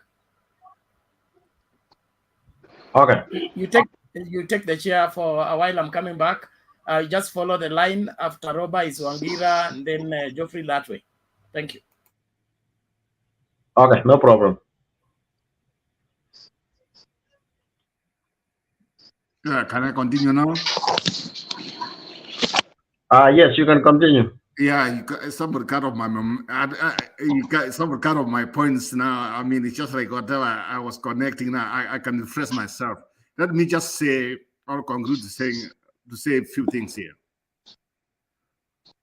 Come Tuesday next week, that's what's going to define where everybody's headed to. At this point, let's not lie to ourselves. When I see people celebrating, people from Kenya Kwanza celebrate now, they are winning, they have Kalonzo. I'm not Kalonzo. I mean, they will not get Kalonzo anyway, from what are my sources. Kalonzo is going to stay. In terms of what is on stay, I don't know. But let me also say what Jared we brought up before. These are the three candidates come tomorrow, the way I see it myself. Number one is going to be Martha Karua on top of the list, followed by Kalonzo. Sabina Chege comes number 3. But when it comes Tuesday morning, Raila is going to choose Sabina Chege to be the running mate. That's my prediction. Okay, I can just give somebody else. Thank you. All right, thanks. Let's hear from my friend Mr. Wangera. Yes, how are you? How is everybody? How is everybody? Everybody is fine. Oh, Jared, you are the moderator. So today I'll try to look at the subject matter from another dimension, because I've always promised people on this platform that I'll be taking very keen interest in things we call numbers, because there are numbers that are going to determine who becomes the president of the Republic of Kenya on 9th August. So today I'll start with looking at numbers, then I'll relate it to the subject matter that we are discussing today. So don't get offended when I start looking at the numbers today. Today there was an opinion poll that was done by Mizani, and I tried going through their numbers to see what they were saying, and this is what I came up with. The Mizani opinion polls rates Kenya Kwanza coalition, that is headed by William Samoei Ruto, as the leading coalition in the country. Then it's followed closely by the AZIMIO coalition. But I want you to look at the percentages, because I say that I'll be putting a lot of emphasis on numbers here. If you look at what Kenya Kwanza is enjoying today, according to Mizani, Kenya Kwanza is at 47.1% compared to Azimio, which is at 46.8%. So you see the difference in popularity between Kenya Kwanza and Azimio is less than 1%. I think, less than 1%. So just look at that bridging of the gap. Now the difference in percentage between Kenya Kwanza and Azimio now being less than 1%. And then we have undecided voters who are around 6%, undecided on whether they are pro Kenya Kwanza or pro Azimio. We have around 6%. Then when we come to the popularity of the presidential candidate, and that's another area I want you to look at keenly, because numbers would be the determinant of this election, because we can talk until the cows come home, but if numbers don't add up, then it will be in vain. So if you look at the popularity of the presidential candidate, we start with William Samoei Ruto. William Samoei Ruto is enjoying almost the same popularity as his coalition, which is 47%. In fact, he has dropped by 0.1, because he's now doing 47%. and Raila as a presidential candidate is doing 46.9, which means he has increased by a 0.1. So you see, the difference here on the candidacy, on the popularity of the candidates, who are Raila Odinga and William Ruto, is also again at less than 1%. Less than 1% here. In fact, it's 0.1%. 0.1%. That's the difference between Raila Odinga and William Ruto. So you are seeing how Raila Odinga is now bridging the gap. Last week I was talking about how Raila Odinga was bridging the gap here, and there was a friend of mine here who did not want to listen to it. And then you get that other presidential candidates who are rated. This could have been Wakina Jimmy Wanjigi, or this guy, the governor of Muranga Waria. They're only doing 1.2%. Then we have 4.9% of undecided voters.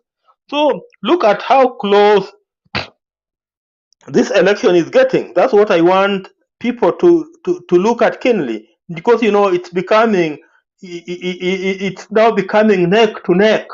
It's now neck to neck, Raila Odinga and William Samoei Ruto being neck to neck. Then we go to regions.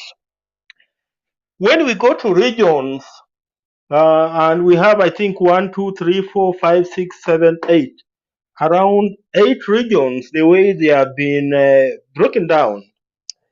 We start with Mount Kenya region.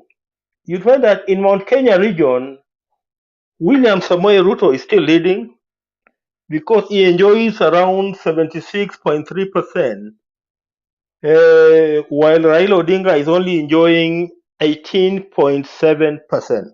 That's what Raila Odinga is enjoying. Then when you go to Nyanza, is another reverse.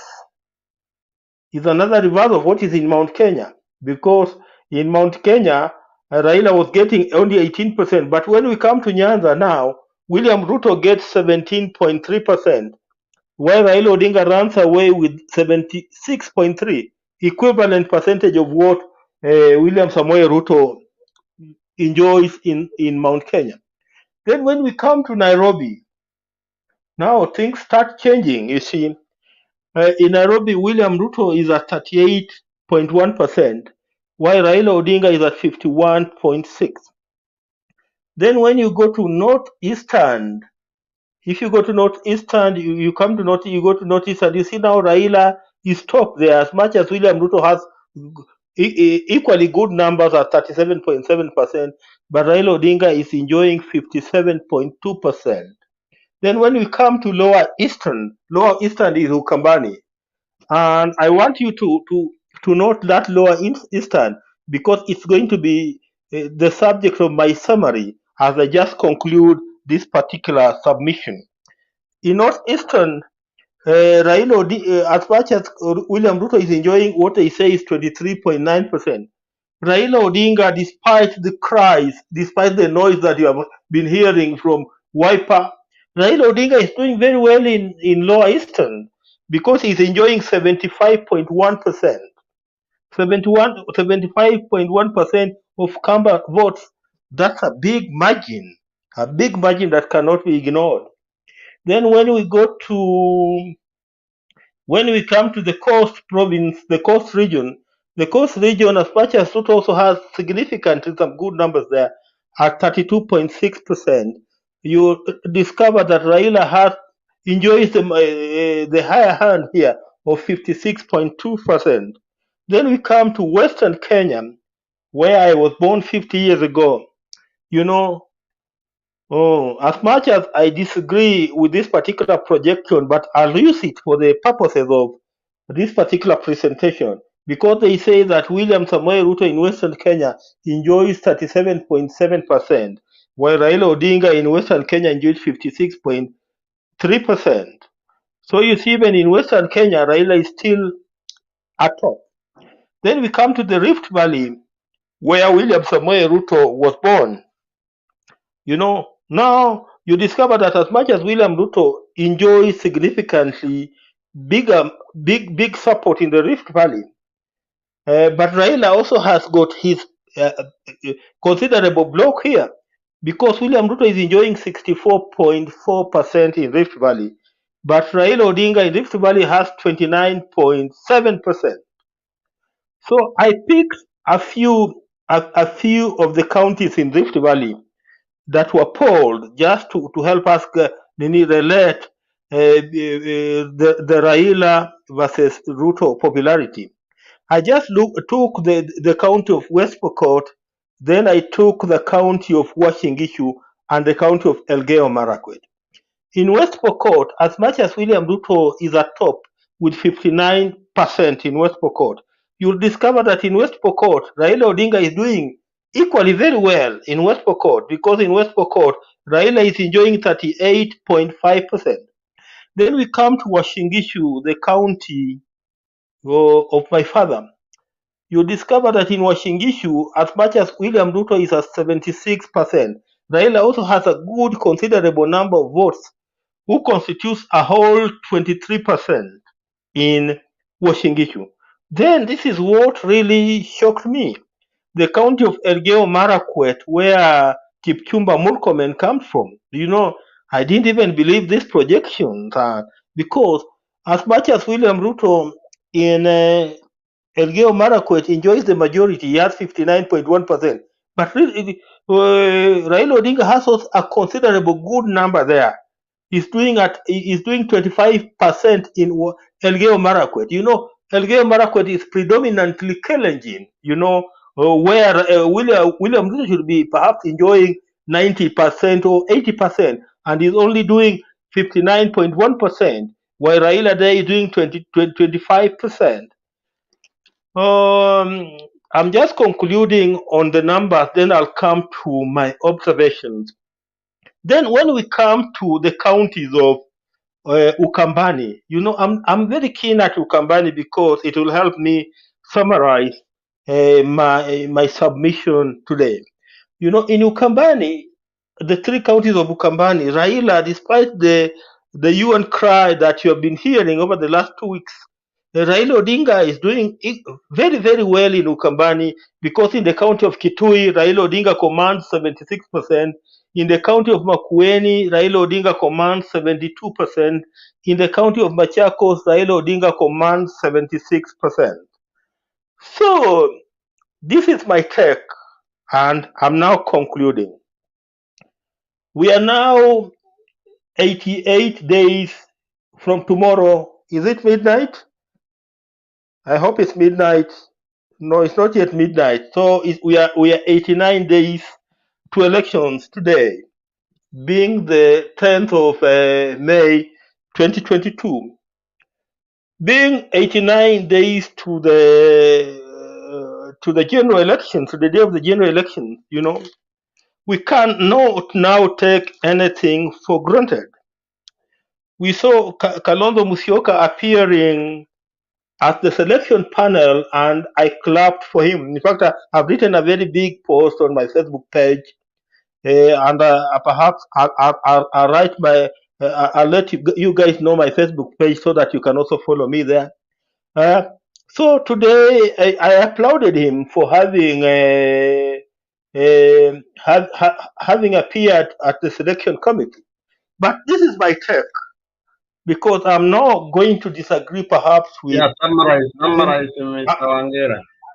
I'm summarizing in 1 minute. Allow me, because you know it's a very important point that I want to put forward. So I just give me a minute, okay. Then I'm just putting. Okay, just give me a minute. So as I summarize, being 89 days to the elections, we don't want to take anything for granted. So as AZIMIO la Umoja, we are caught in between Kalonzo Musyoka and Martha Karua. In fact, I've been listening to the debate all along, and you know the talk here is between Kalonzo Musyoka and Martha Karua. Me, as Wangira, given the numbers that I've just highlighted here, perhaps I'll go for Kalonzo Musyoka for Raila Odinga as running mate. That would be my position. And the reason would just be simple, that despite Raila struggling so much to penetrate Mount Kenya, is only doing 18% compared to what we are seeing in Lower Eastern, where he's doing 75%. So numbers are favoring Raila Odinga. But we don't want to cause havoc within AZIMIO. And because we don't want to cause havoc within AZIMIO, tomorrow we are expecting a short list of 3 people, among whom Raila Odinga shall nominate one to become his running mate. And this would be this would be my proposal, that before Raila Odinga names whoever will become his running mate, whether that guy will be Kalonzo Musyoka or Martha Karua, let us sit them down. Let us do shuttle diplomacy between the two, the front runner and the runners up, so that we come to an amicable way of understanding. So that even if it's not Kalonzo Musyoka and the guy Raila settles on is Martha Karua, we don't end up losing the 75% of the Ukambani vote. So there will be need for serious political diplomacy here, so that we don't end up into newspaper headlines like the ones that we have been reading over the last 2 weeks. So that at the end of the day, whoever will be nominated to become Raila Amolo Odinga's running mate, the numbers will be put into consideration, and also these other matters will be put into consideration, so that we can arrive at the amicable solution on this matter. And if we can arrive at an amicable solution on the matter of the running mate, I've looked at the numbers. I can promise you guys, come the 9th of August 2022, Raila Odinga will become the 5th president of the Republic of Kenya. Asante, Jared, I've taken long, but when you are digesting numbers, numbers are just numbers. Asante, nimeshukuru. All right, thank you. Let's move quickly to Godfrey, then Kingi will follow. Hi guys, I think you're okay. Yeah, we can hear you, but speak up so that we can hear. Okay. Okay, I'll start with Roba. As he just said, it's very true that nowadays in AZIMIO, tunaonekana mkao kuna issue. We are not okay in AZIMIO, but that is the fact. Wangera is true. Numbers never lie. And as we know, without numbers, there's nothing. So, just my submission, very quickly. I will start with Kingi. Kingi is a guy who I know is a learned guy. But I just wonder how sometimes he reasons. Because there's a statement he said that the only person who can save Mombasa is RUTO. I wonder, it was just a shock. How can RUTO save Mombasa? This guy is the one who was pushing hard for dry port.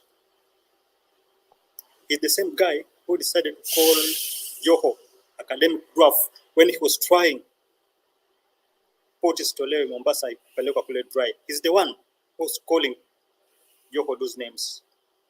Kwa sahi Kingi anasema he's the guy who can save Mombasa. That can never happen. RUTO will never save Mombasa. This guy ni propaganda tu mbala anajua. He's a liar by nature. He's a person who likes to promise things that he cannot offer. In Mombasa, the only person who can save it is Mr. Raila Amolo Odinga. And this is because Raila knows what each and every person needs. He's the only person ambaye amepitia shida. Although sawa pia RUTO amepitia shida, we know. But RUTO is not the right person who can save us here in Mombasa. But Raila, he has the content and a substance. He has the structure. And he's the only person who can bring light in Mombasa. RUTO alisema kuwa sahi Mombasa ashaichukua yote kwa sababu ya Kingi. Kingi comes from Kilifi. Kilifi is an ODM zone, and the same Kingi alikuwa in ODM. Wakati time yake imeisha ndo akaamua kubadilisha akatengeneza hiyo chama yake ambayo inaitwa PA, which has some few individuals ambao in fact walikuwa wanasimama na hiyo chama, but this guy ametoka ameingia Kenya Kwanza without knowing that kuingia kule alikuwa anamaliza watu wake. Look at the person who was standing as a governor kwa chama yake ya PA. Kila amefanyiwa leo na this Somali guy huyu anaitwaje Ndwale. It was very shameful. Somebody ambaye anafaa simame kama governor anafukuzwa, anatolewa kama mtu ambaye hajielewi. Yani ilionekana ni kama this guy alikuwa ajua anaenda wapi. Hafai kuwa pale, anastahili kuwa kule mwisho mahali hafai aonekane. Kumaanisha huyu jamaa vision zake zimeshakufa hivyo. That guy will never stand for that governor. Governor itasimamiwa na huyu mama. Huyu mama anapenda kutusi watu, huyu ambaye Aisha Juma. Na Aisha Juma cannot hawezi pita. Mung'aro atamshinda. Although we are right. Sawa. Aisha Juma atapewa. But now watu ambao wamefuata Kingi wote wataenda wapi? Kwa sababu jamani kama amejifuata ameenda pale kwa sababu yake mwenyewe kujitakia. Ile tumbo yake nilimsukuma pale, hakutaka kujua watu wake atafanya nini, hakutaka kujua watu wake atapata nini. Yeye alitaka tu kwenda kwa pengine ni pesa kama kwa promised ama I don't know what was promised. But huyu jamaa ameumiza watu wake. Mombasa is Azimio and they are still doing good. Although I started by saying Roba alisema there is a mess and it's true kwa sababu wakati watu wanatoka, somebody like Kingi akitoka si atametoka peke yake, anaweza kuwa ametoka na voters like 50 voters. Those are numbers. When we lose 50 we are losing numbers. Mtu kama Mutua pia ametoka, maybe tuseme ametoka na 20 because he doesn't have numbers, ama tuseme tu 50 also, hapo tumepoteza 100,000. Those are numbers that we are losing. So at least I think Raila should sit down with his team and they clear this mess ambayo inaendelea happen hapa ndani. Tuseme tu kwa things are okay, things are not okay because as the people live, kuna watu wanaofuata hata kama ni watu 10, those are numbers that we are losing. Hata kama ni watu wawili, those are numbers we are losing. So I think they should just sit down, look at where kuna shida, clear the mess, at least we go afresh. But tukiendelea hivi, even though we are still having some numbers, but hatutafaulu tukiendelea hivyo, things will not be okay. Look at Kalonzo. Kalonzo, I still believe is not the person we can count on. We cannot bank for him because this is a guy ambao, okay, Wangira amesema he applaud him. He's a person who can be the right person to be a running mate with the Raila, which is true when you go with numbers because he has numbers true. But this guy ni mtu ambaye hana stand. Leo anakuambia kitu fulani, kesho anasema kitu fulani. There's an act ambao al-act some years back. Ile ambao ali-act na another guy wakiwa wameepa class wanacheza msituni. Alafu wakati mwalimu alitokezea, jamaa akapotea. Kalonzo akapotea, akasema ako class. Huyu kijana akijabu kuangalia nyuma, jamaa ako class. Mwalimu anauliza wewe unafanya nini hapa na mwenzako ako class anafanya nini? Anafanya assignment. Jamaa anasema Kalonzo nilikuwa na Kalonzo hapa, hata assignment hakuna, assignment amefanya. Within no minute Kalonzo amekuja na assignment, ashafanya assignment. Unaona? So this is a person ambao ukimfuata unaweza potea. Anaweza kumisdirect. Hana stand, but he has numbers. So I don't know tutafanya nini. He has numbers, but he's not a person we can counter for. So I will be around. I think wacha kwanza tuendelee alafu nitaingia baadaye.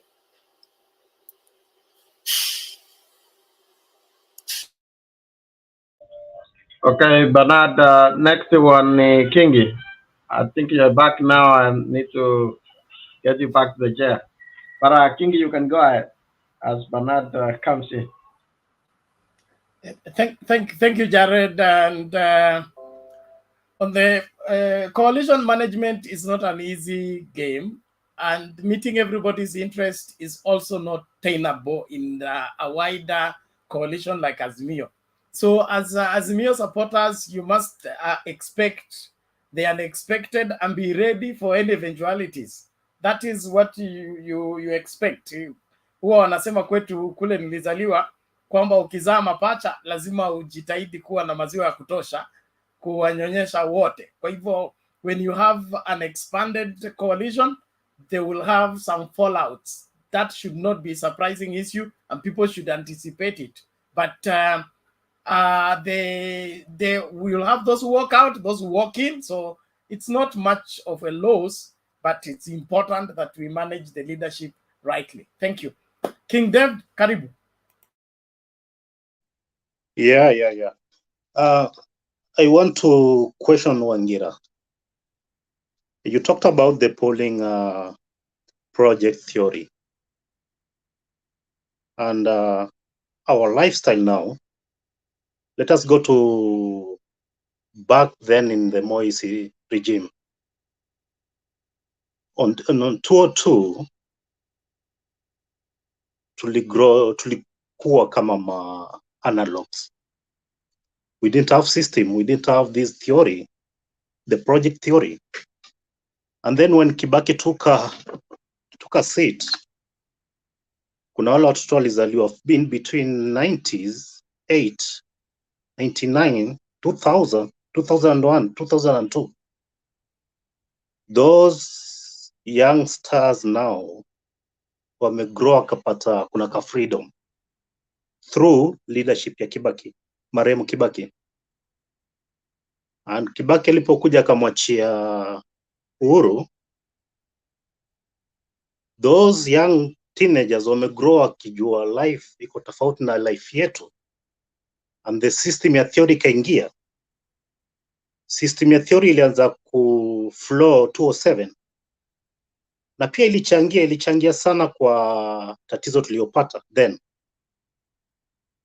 because now when you compare now with this election and the election of 3 times back, 2007, 2013 and 2017, tuna rely sana in theory. Na most of the supporters were KK, the young boys, the youngsters. I have 2 teenagers, 21 and 22. Sometimes we quarrel with them, but I have to huwa nawakalisha chini nawaeleza, this is the reality and this is the truth. You can challenge reality, but you'll never challenge the truth. And inakuwa ni vigumu sana saizi kuchallenge the teenager ambayo wametoka from the year 202, from 90 to 202, na wamegrown mpaka sahi, na most of them the first voters in this season of election tunaenda ndani, na hao wamegrow wakiona vitu ziko, wamegrow wakipata wanakula 3 meals a day, breakfast, lunch, supper. We then we used to grow maybe tunakunywa uji peke yake, and then you never know kesho itakuwaje. So unaona that lifestyle ime create a lot of trickness now. When you bring this project, the polling project of theory, and find out that the supporters of both sides, unapata, for example, KK wana a lot of supporters, ama a lot of numbers in a theory, but practical, they don't have votes, or they didn't took vote. 207, they say, okay, what happened to 207? I'll never vote. You see? So they are going there because of what? Second thing, target, it's about money. Today we had Mr. Matiangi, Hon Matiangi, talking about the wash, which is true. And bribe is a lot. We have a lot of bribe in that side than in AZIMIO. AZIMIO, they don't sell party. They invite unity. The first word of AZIMIO, tuje pamoja kama Kenya moja, tuinue na tusaidie maisha ya watoto wetu ya baadaye. But other side, they are playing with the money. They will buy teenagers doing everything, taking videos, and then the polling inaonesha wako na watu, but the kura wana. So the theory, the polling project of theory, it will create a lot of disaster now and near future, because this generation teenagers, they are growing up to see the number through theory, but practical, there's nothing. And the good example was the 2-3 weeks, I think, nomination. Did you see people appears to vote. So we need to ask questions, a lot of questions. What will happen now when, which is true, this is the truth, not reality. What will happen now when AZIMIO get the power? And these people that have been circulating with money, using the system of YK24, YK92, collecting teenagers, for teenagers born 202, they don't know anything. They're first voters. They don't have votes. Some of the majority of them, and then they wanawachanganya akili, alafu to the step sasa ita happen kama 207. Wanaona sasa AZIMIO wale analog wamepiga na wamechukua power, wanataka kutumia watoto wetu kushed blood, na watoto wao wako majuu. So we need to, nataka tuelimishe watoto wetu sana kuhusu history ya power, the power of dictatorship. Tulikuwa huko na hawa wamekuja wakapata, tumefightia hiyo jambo, wanapata 3 meal a day. So saizi wanataka kurudi in the same place tulitoka, na pengine itakuwa worse. Now which is true, because when the president sworn in, he obtained 2 powers, the power of constitution and the power of sword. Anytime he can create disaster to use the power of sword. And I'll give a good example of South Africa. Wasipochunga wataenda huko. Watakupa good example than like Nigeria. Wasipochunga wanaenda huko. The power of sword is very dangerous. It's very, very dangerous. Kwa sababu mimi nataka niongeze chairman niweke sheria president of life. I'll create disaster. I'll do it something. I'll take someone of the leader king master and put inside. Watu wa create riot, niweke curfew na nilete shida. Nipendwe nini? Nipendwe katiba. So we need to be very, very careful, and we need to educate our teenagers because they are going in a bad way. I'm sorry to go there. And second thing is about Omar. Geoffrey, you talked about AZIMIO. AZIMIO is sambaratiki. Why am I saying that? AZIMIO walikuja na ile word, tunakuja pamoja kwa future ya watoto wetu. It's not about individual. It's not about lust. Ati lazima nikupatie hii power. No, it's not about money. Ati lazima nikupatie money. No, it's not about cases. Lazima nitoe cases yako huko.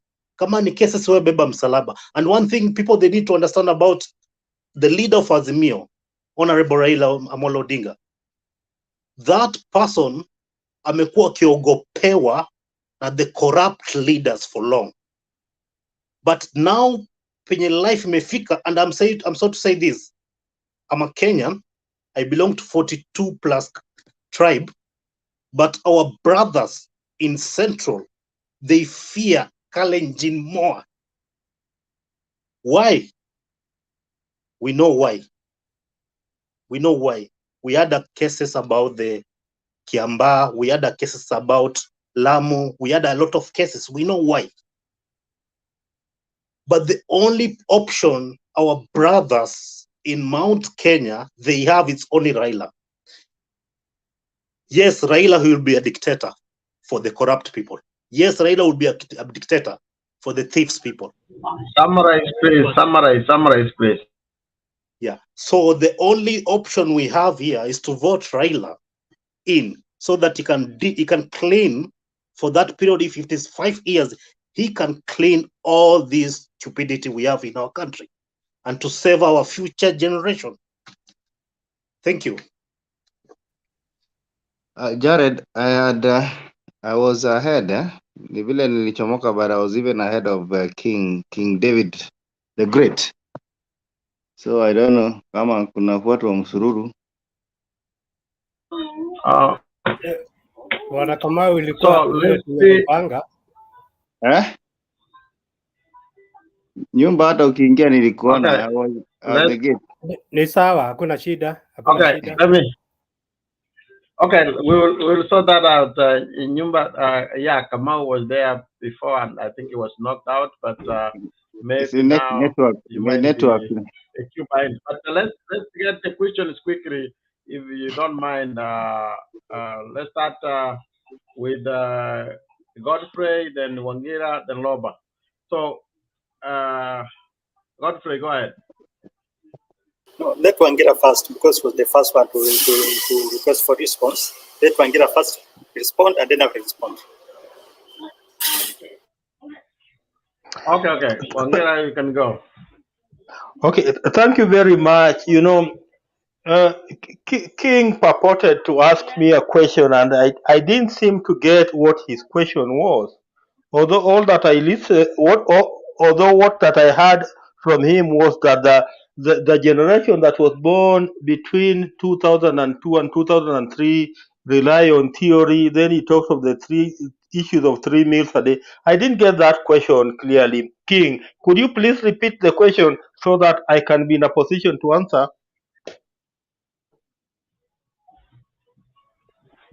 I was not asking question. I was clearing the discussion of Wangira regarding the polling project theory. Okay. Yeah. Okay.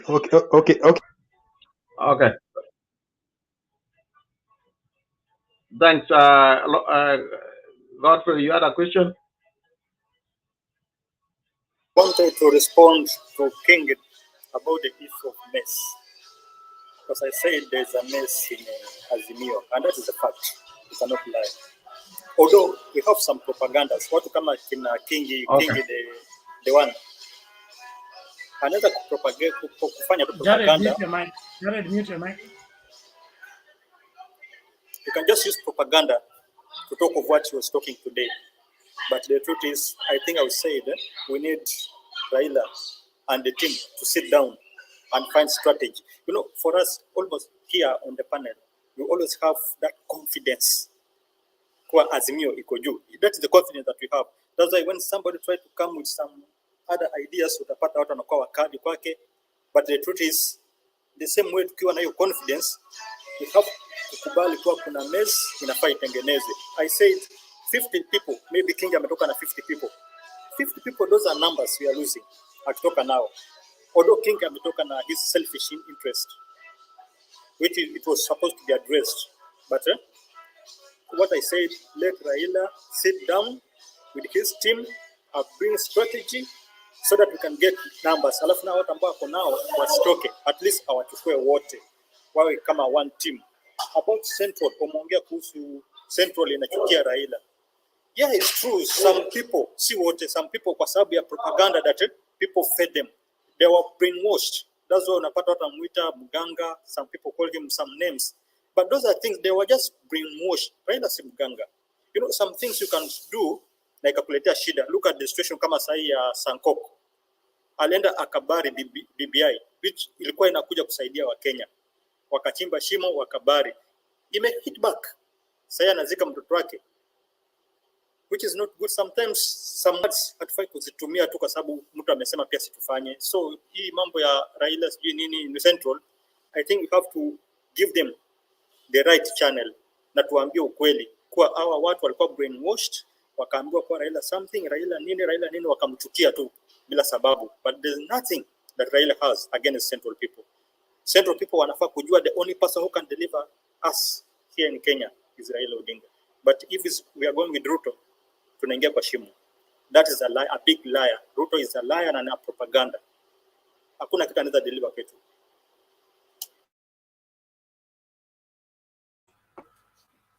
Okay, Bwana Godfrey, thank you for your concerns, and I believe that the required people are hearing you. But I also want you to appreciate that in a big house there are many interests, like I already said, and not all those interests can be catered for. When the interest is now sabotaging the purpose for AZIMIO la Umoja, just like when your finger refuses to stay alive, the doctors will not let the entire hand die. They will amputate the finger so that they let the entire body live. We cannot stop people from living if they want to live. I am a Bible teacher and a church leader. The hardest people to keep in the church is members who want to go. If they want to go and you want to be a pastor who doesn't want to die before your time, let them go. But if you have to bribe them, beg them, babysit them, you will die before your time. You will have nothing else to do but babysit all these people all the time, neglecting every other person. So we say in pastoral, it is not the pastor's job to take care of everybody, but it is the pastor's job to see to it that everybody is taken care of. So kama mtu ameamua kwenda, hata ufanye nini, ataenda tu. Na katika siasa pia kuna ile kitu ilikuwa ni strategia Moi, okay? Wakati opposition imeshika nare sana, anapanda huko mtu, okay? Atakuja kama opposition, atakuja anasema ako na sera, ameamini hii na hii, lakini ametumwa kwenda kuchukua roadmap. Like right now, the people who don't have a strategy is Kenya Kwanza. Even Kenya Kwanza itself is an amorphous organization. It has no structures, it has no leadership, and now they don't know the roadmap on how to win these elections, except making noise on the top of the cars. So they needed somebody inside AZIMIO who can get for them the roadmap. If you remember 2017, wakaenda Jubilee ilienda ikashambulia server, was it Tallying Center ya NASA, okay? Wakabeba ma computer. What are they carrying computers for? They want that information so that they can use it and counter it. So kile kinaendelea sasa katika AZIMIO, si eti AZIMIO iko weak ama AZIMIO hawana strategy, ni wale watu ambao walitumwa walete report. Report imekaliwa ngumu, haitoki. So wameamua ku bulge out and call this is not what it is being made to be. And we should be careful lest we play right into their trap of dancing into their propaganda.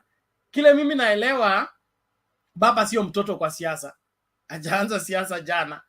Na kama kuna mtu anaelewa siasa ya Kenya, baba anaelewa kuliko kila mtu, including the president himself.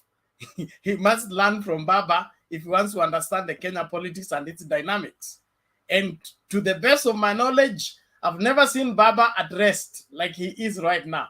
And I don't think it's old age. He knows what he's doing and he knows where we're coming from and where we're going. Kile nani alisema, Dave alisema, story ya numbers, okay? Numbers, zilidhirika siku ya nomination. Whoever has numbers, tutajua tarehe 9, okay? Hata zile imaginary numbers zi wanapendekeza. It will be known on the 9th who has the numbers. When they will get at least a third. I give them a third for free. A third of the total votes. That's the maximum they can go. They can't make 50%, they can't make 40%.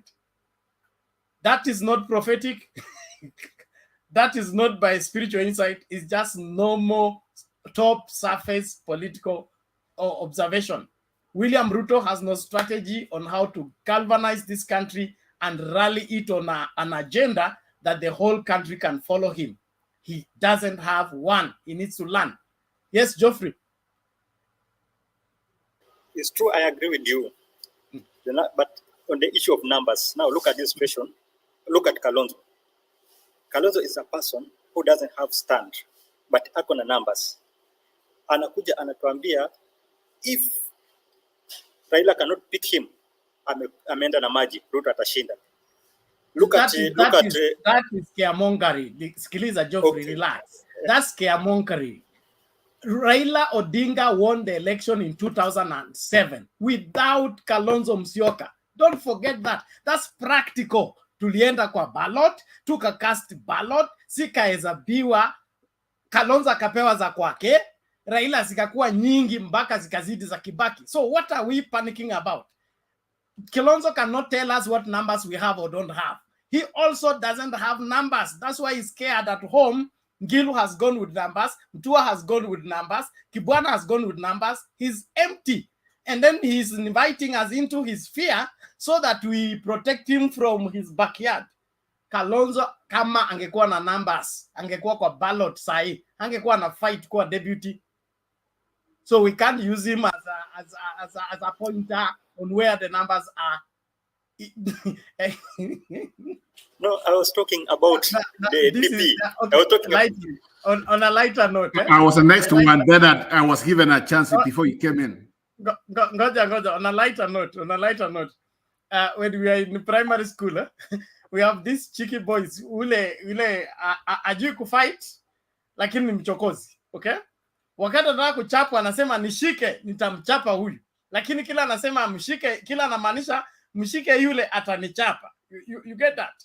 That's what Kalonzo is trying to pray to show that he can make something happen, but in reality he knows he can't make anything happen. Yes, okay. Robert, you are saying? Yeah, I was given a chance before you came in to say something. Two things. To answer you, Bernard. You are right, but I want to go with Chofre here.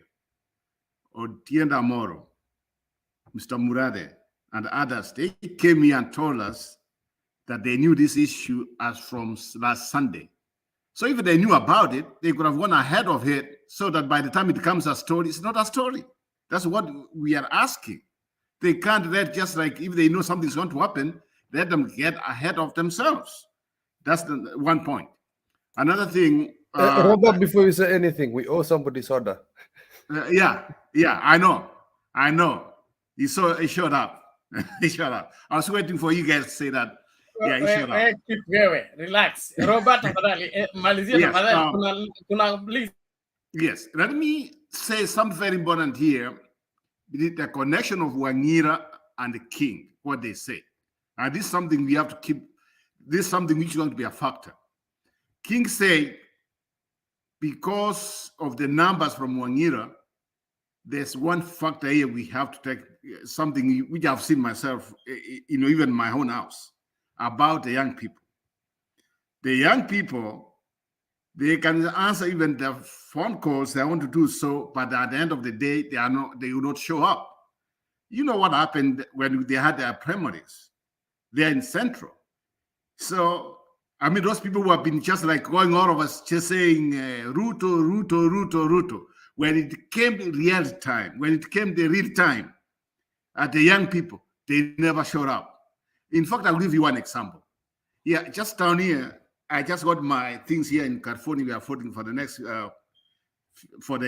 some RUTO issues here. So they send me my thing and my son. Me as just somebody I know, I open it. But this son of mine who's now 19, this is the second time he's getting some of these things where he's supposed to fit in, vote for whoever he wants to vote. He has never even opened it. He even doesn't even look at it. I agree with you, King, Wangira, come election night, they keep on saying the young people are with them, but they will be disappointed. And that's something which is all over the world. The young people, they will never show up. Thank you.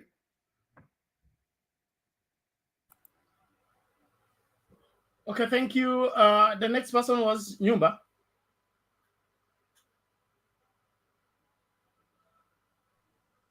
Bana Nyumba, upo? I think ni mimi. I think ni mimi. That is Kamau. Kamau. This must be Kamau, yes. Mbona unatupatia sitaki kukiita kipara. Yeah, niko. Lakini mzee wa kanisa lazima aseme pia Nyumba. Nyumba atakuja, inaonekana ako it's held up. So Chai. Nyumba yuko. Enda moja kwa moja tafadhali bwana Mundu wa Nyumba. Hiyo queue imeanza kuwa hot. We are already on the 3rd hour. Niende haraka. Asanti, Bwana Bernard. Amjambo wote. Hatujambo, namna gani huko? Niko salama salimini, tuna mvua nyingi huko. Sijui kama kwenu kuna mvua? Huku tulipitisha. Hey. Hey. Haya, nitakuwa very brief. Kingi asked a land grabber to solve land question in Kilifi. That one, I only put one statement. Maybe Kip can answer or comment thereafter when I'm through.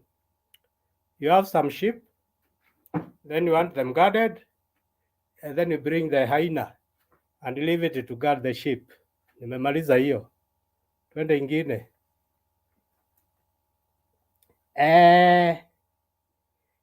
Sitaenda zote, nitarukaruka. Juma, that's not fair. Naongea Kiswahili. Ni sawa tu. Kwa sababu rafiki yangu ndio na kumpoint. Naruka zote zingine, sitaki kuongea mengi. Leo nataka kusikiza. CHAP and past still members of AZIMIO. They are. You can't leave AZIMIO. I don't know. Okay, most of us Kenyans, we just sign papers without reading. Ukienda kwa bank, unaweka tu kidole. Ukienda insurance, unaweka tu kidole. Wacha kiumane ndio unaanza ku read the small letters. Sasa, hao walisaini hivi kitu. Nilisema huwezi kutoka 6 months before the election. And unaweza kuondoka tu 3 months after the election. Imekataliwa ni tribunal. Hakuna pale wanaenda. Shauri yao wakae ndani tu. And it's good when they're inside, they can be outside. Instead of them being outside, to be inside. I mind my language. Oh, I can see you there. Now, as AZIMIO interviews, at long last, and I said it, even the word I used the other day, that KALONZO has no maneuvering space, none at all. He's pretending. He had pushed himself to the wall. Nobody had pushed him. Every other time, actually, even when he joined AZIMIO, he was against the wall. Now this time he was against the wall and shouting how tough he is. He has to be the deputy. If they don't, he'll move out. And if he moves out of AZIMIO, AZIMIO is as good as finished. RUTO would win. That's nonsense anyway.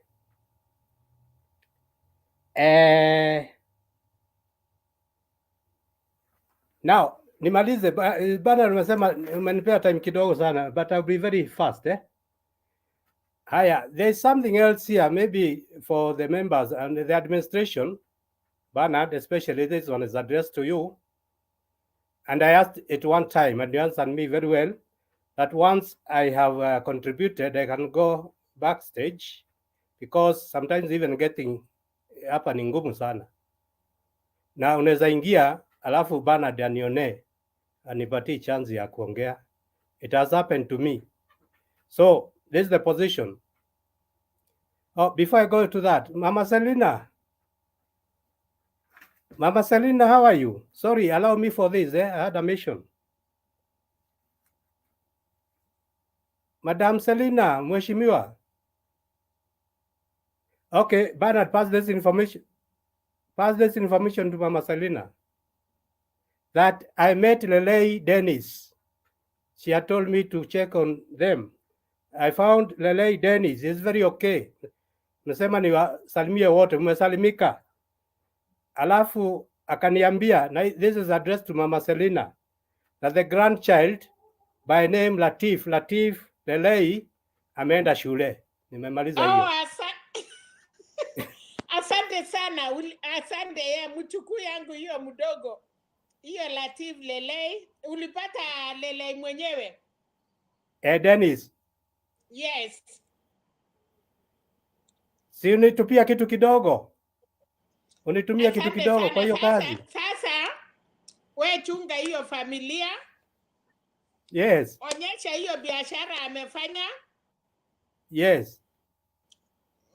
Haya, we umechua kwangu. Sasa sina wasiwasi, najua kuna mtu anaitwa Nyumba. Ni mzee Amanelda, Kikuyu Elda.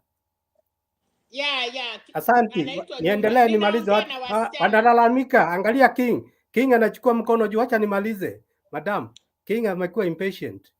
Yeah, I'm finishing. Thank you. So King, I wacha arrived wazee today waongee. on this channel. Hello? Naambia King Uniongeza 5 aache minutes. wazee These waongee. guys are interfering. Bernard, 5 minutes more for me. Order, please. You guys, relax. Mundua Yes. nyumba, continue. Today I slept very well, then came to get into this station by 4:30 a.m. and Themba could not allow me in. And when I got in backstage, he said he's not going to allow anybody on screen. So, mnanisikiza vizuri? Take good listening here. Mimi sikufurahia hiyo, na nikaenda kwa Mtembei headquarters, nikaona watu senior kushinda Bernard na kushinda Themba na kushinda Wekesa, na nikaambiwa nimeajiriwa on the spot.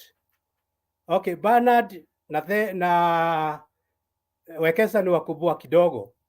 Sasa mimi ni mkubwa wa Themba na nimecontribute. Nitakuja hapa 4:30 in the morning kufunga hiki kipindi, na kama mtu ako na swali atauliza haraka. Ya mwisho, ukiangalia kwa hii screen, I look like the most black people. I'm not. The screen yangu inafanya nikuwe hivyo. I'm not competing with Fred Machuka of the Roga system. He is the blackest man in Africa. Thank you, Bernard. Mkuwe na wakati mwema. Takuja asubuhi kufunga. Nyumba unitumie namba yako kwa chat, ama Pena unitumie namba ya nyumba tafadhali. Hata hatuna, lakini niliwachia Dennis kadi yangu ya kazi. Sijui kama atasaidia. Mnaongeaga?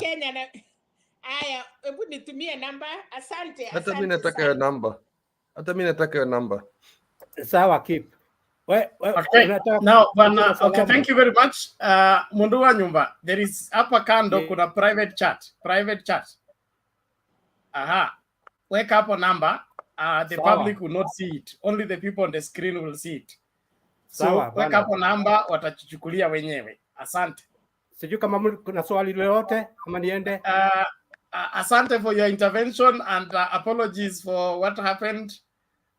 Probably ulikuja 11th hour, lakini it was advantageous. I'm not complaining, Bernard. Nimepata kazi. No, take it easy. Umepata kazi. Sasa unataka kunifuta kazi? Pana, wewe bado ni senior yangu. Sawa, no problem. Thank you. We are big house. We can accommodate everybody. Sisi ni wakubwa kuliko Azimio.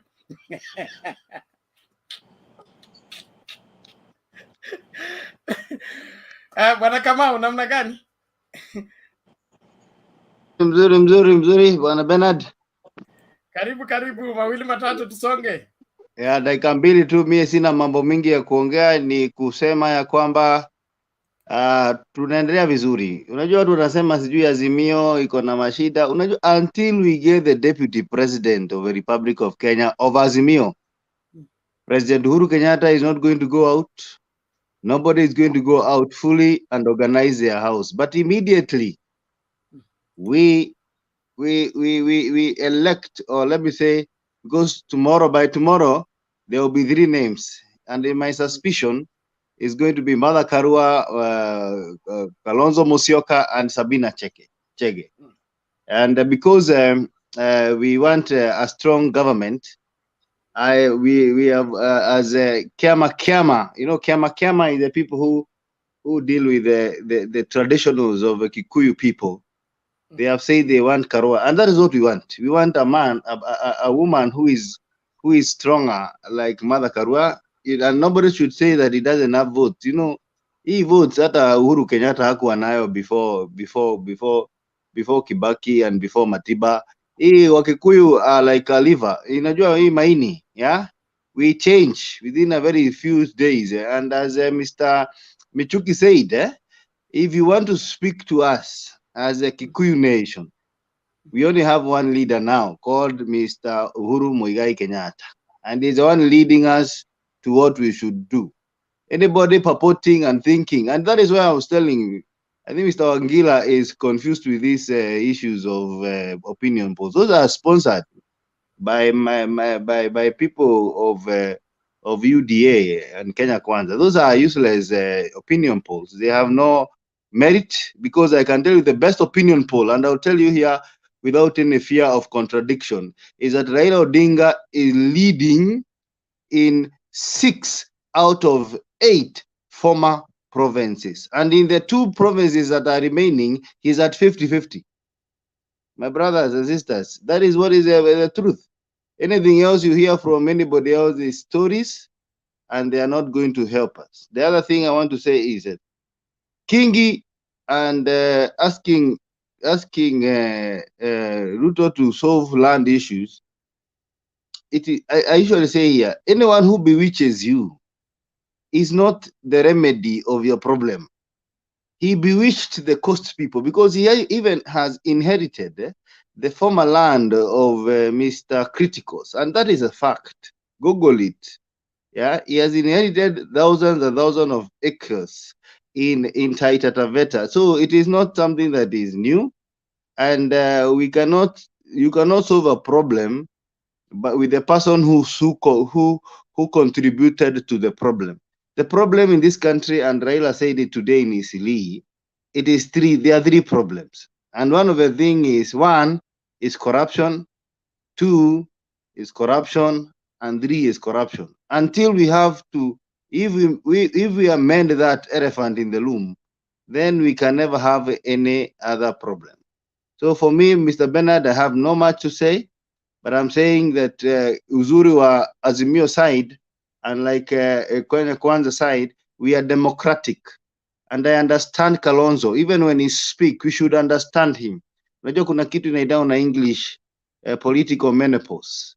Unafika mahali unashindwa sasa ni nini nakusumbua, what is my problem? Nimefika ile kiwango ya mwisho, I cannot be president, I cannot be this. So you have to understand that position. And he is not going to go anywhere. Those people who didn't read the books and the things they signed, then it is upon them to blame their lawyers. I think at that level, if you have been a governor for 10 years, for example, 10 years, you want to tell me you've been signing documents without reading them? So this flimsy excuses, because you have been given some money, yeah, and being given some because even one of in fact I heard Mutua saying today that atikura iwezi enda pande zote mbili. What kind of a campaign is that? Unaambia hata ule mtu ambaye umeenda kwake, tunataka kura ziende kila mahali ndio Wakamba asionekane ni wabaya. So you can see the thing that made them go there, it is not actually passion. It is some anger and some bitterness that they cannot solve. They are thinking that by being bitter, you solve a problem. And therefore, as I finish, Bwana Bernard, I want to urge AZIMIO people, those things that bring us together are much than those that separate us. Me, even if they elect the deputy president of Raila Odinga as a rabbit, me, I don't mind. Me, see, I'm not changing my vote. It doesn't matter who is deputizing Raila Odinga, whether it is Kalonzo, whether it is Shabina Shege, whether it is Junet Mohammed. I don't mind anybody, hata kama ni Babu Awino, anyone. Mimi niko kwa baba mpaka mwisho. Thank you. Okay, asante sana Bwana Kamau, tunashukuru kwa msimamo wako na maonyo yako, mafundisho yako. Tunasikiliza na tunajifunza. Naomba tusikilize hii nini kwanza, ndio nani ameenda wapi? Mike huyo anaonekana neti yake ijalipwa leo.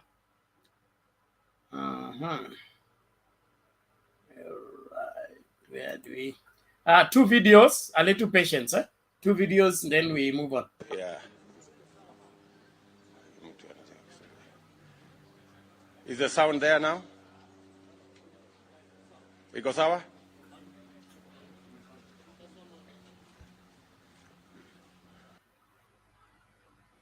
That is the first, and then the second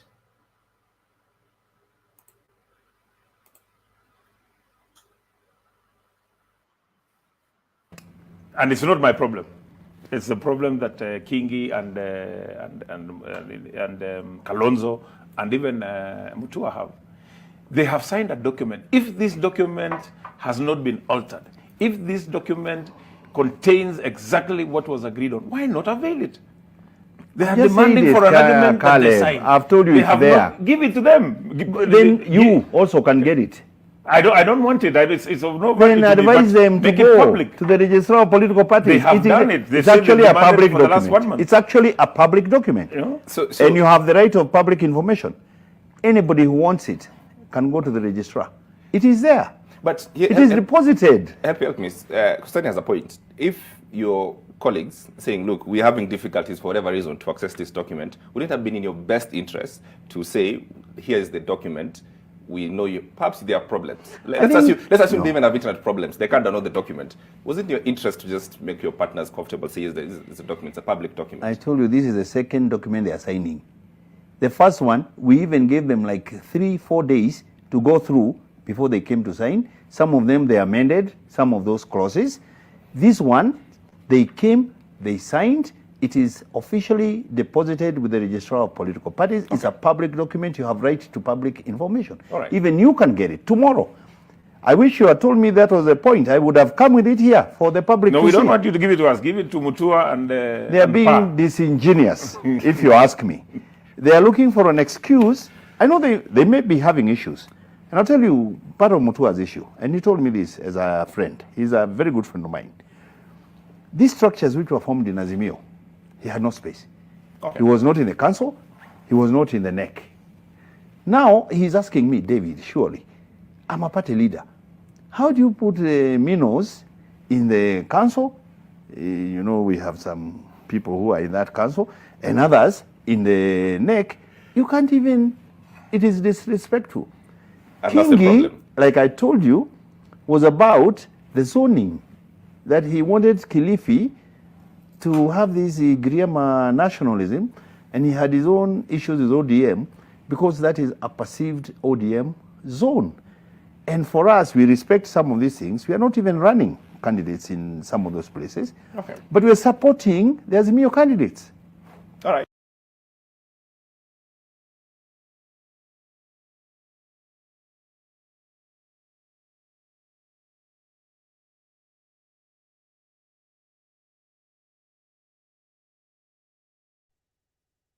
Your Mike Bernard, Mike. Sorry. Thank you. Tutakwenda hivi. Geoffrey, ulikuwa umeinua mkono ama nini? Quickly, in half. That is what I was saying. Yes. The first video about Mona. This is what I was saying. Yeah. Look at that guy, the kitty. It was very shameful. Anaenda kusimama, Now imagine, anasimama karibu na power na ana power. and this is the guy was to start for governor. Huyu jamaa alikuwa anafaa simame kama governor. But imagine what was done to him. That means that UDA imekuja kuua watu wa Kilifi wote. There's nothing watapata pale. Watazima wote kabisa wote na waende hivyo hivyo. Okay, thank you. Mr. Kamau? Yeah, I was just saying that when you see people are managed and they are not talking, it doesn't mean because there is calm in that waters ati hakuna shida. Wewe jana uliuliza mtu swali moja tu mzuri. Hii Kenya Kwanza ambayo ni coalition, sijui ni coalition party ama ni coalition of alliance, where is their headquarter? They don't have. So whatever is happening in UDA, it is dictatorship because it is UDA and no, there's no Kenya Kwanza huko. You get in there, you are UDA. Okay. Thank you. Now tutakwenda hivi. Nani huyu? Caleb was here before Kip. So tutarudi hivi tuchukue Caleb ndio turudi kwa mkururo. Caleb namna gani? Poa sana Bernard. Yes, I hope your network will stay with us. Yeah, I hope so. Please go ahead. Mr. Bernard first.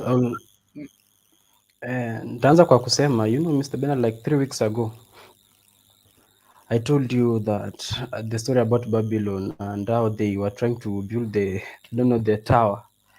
And then God disintegrated them, wakagawanyika, and then there was confusion all over. And I told you the same thing was going to happen in AZIMIO.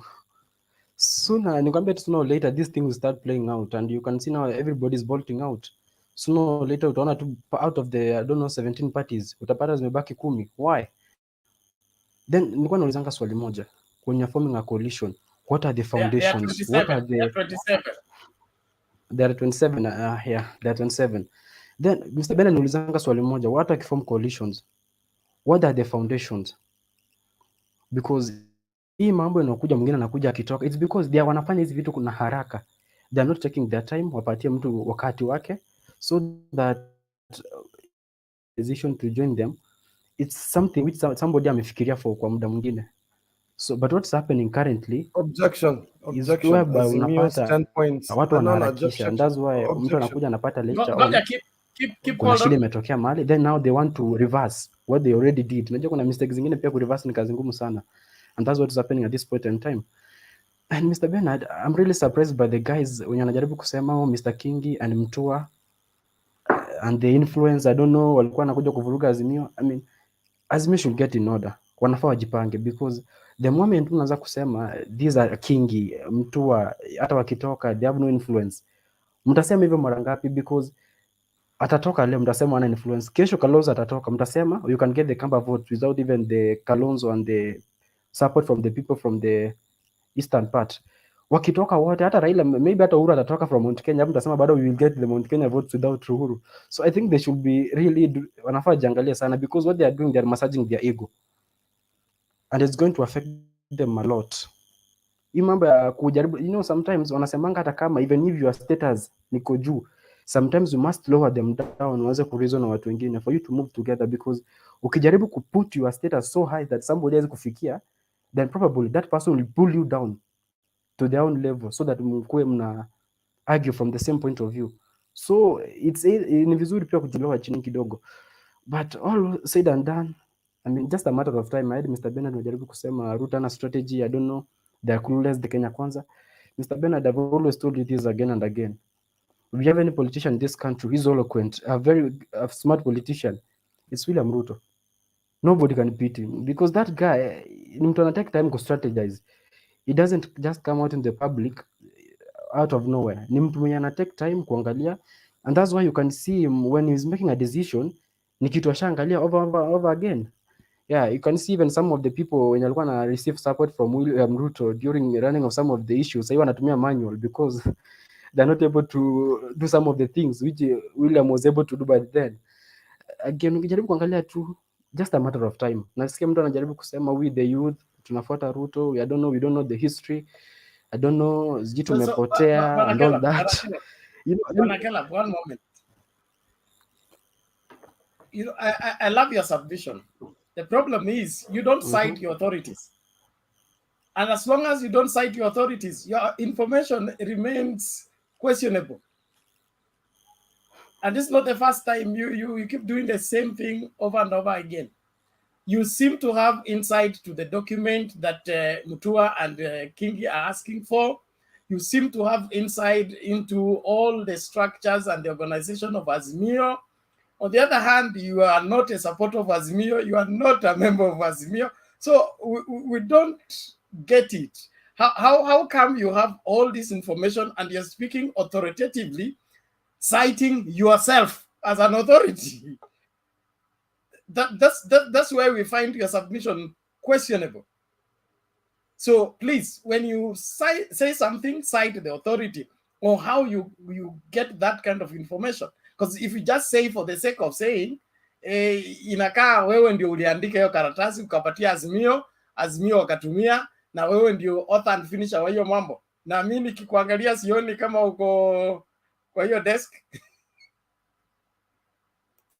You know, Mr. Bernard, they always wanasema kitu moja, a fish always lives in water. So siku moja samaki akitoka kuambia kuwa mamba zia na nini, sometimes take time to think before anze kuuliza, because samaki ndiye anaishi na mamba mko majini. So akikwambia kitu, take a lot of time to listen.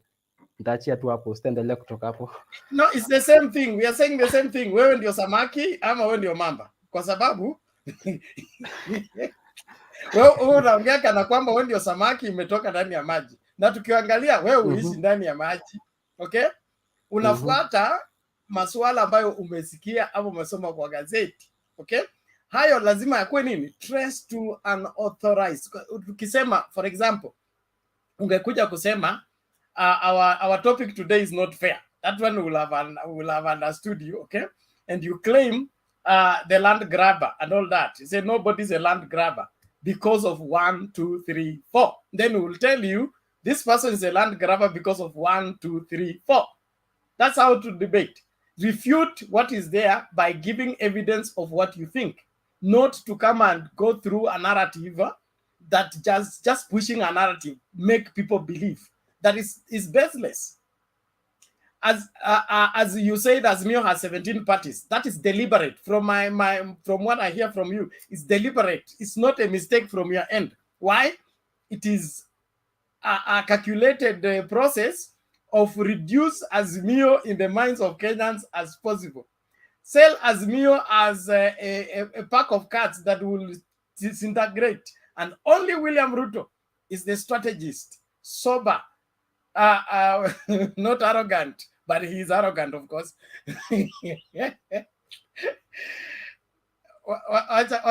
Wacha ulize maswali utarespond. Yes, Geoffrey, quickly, in half a second.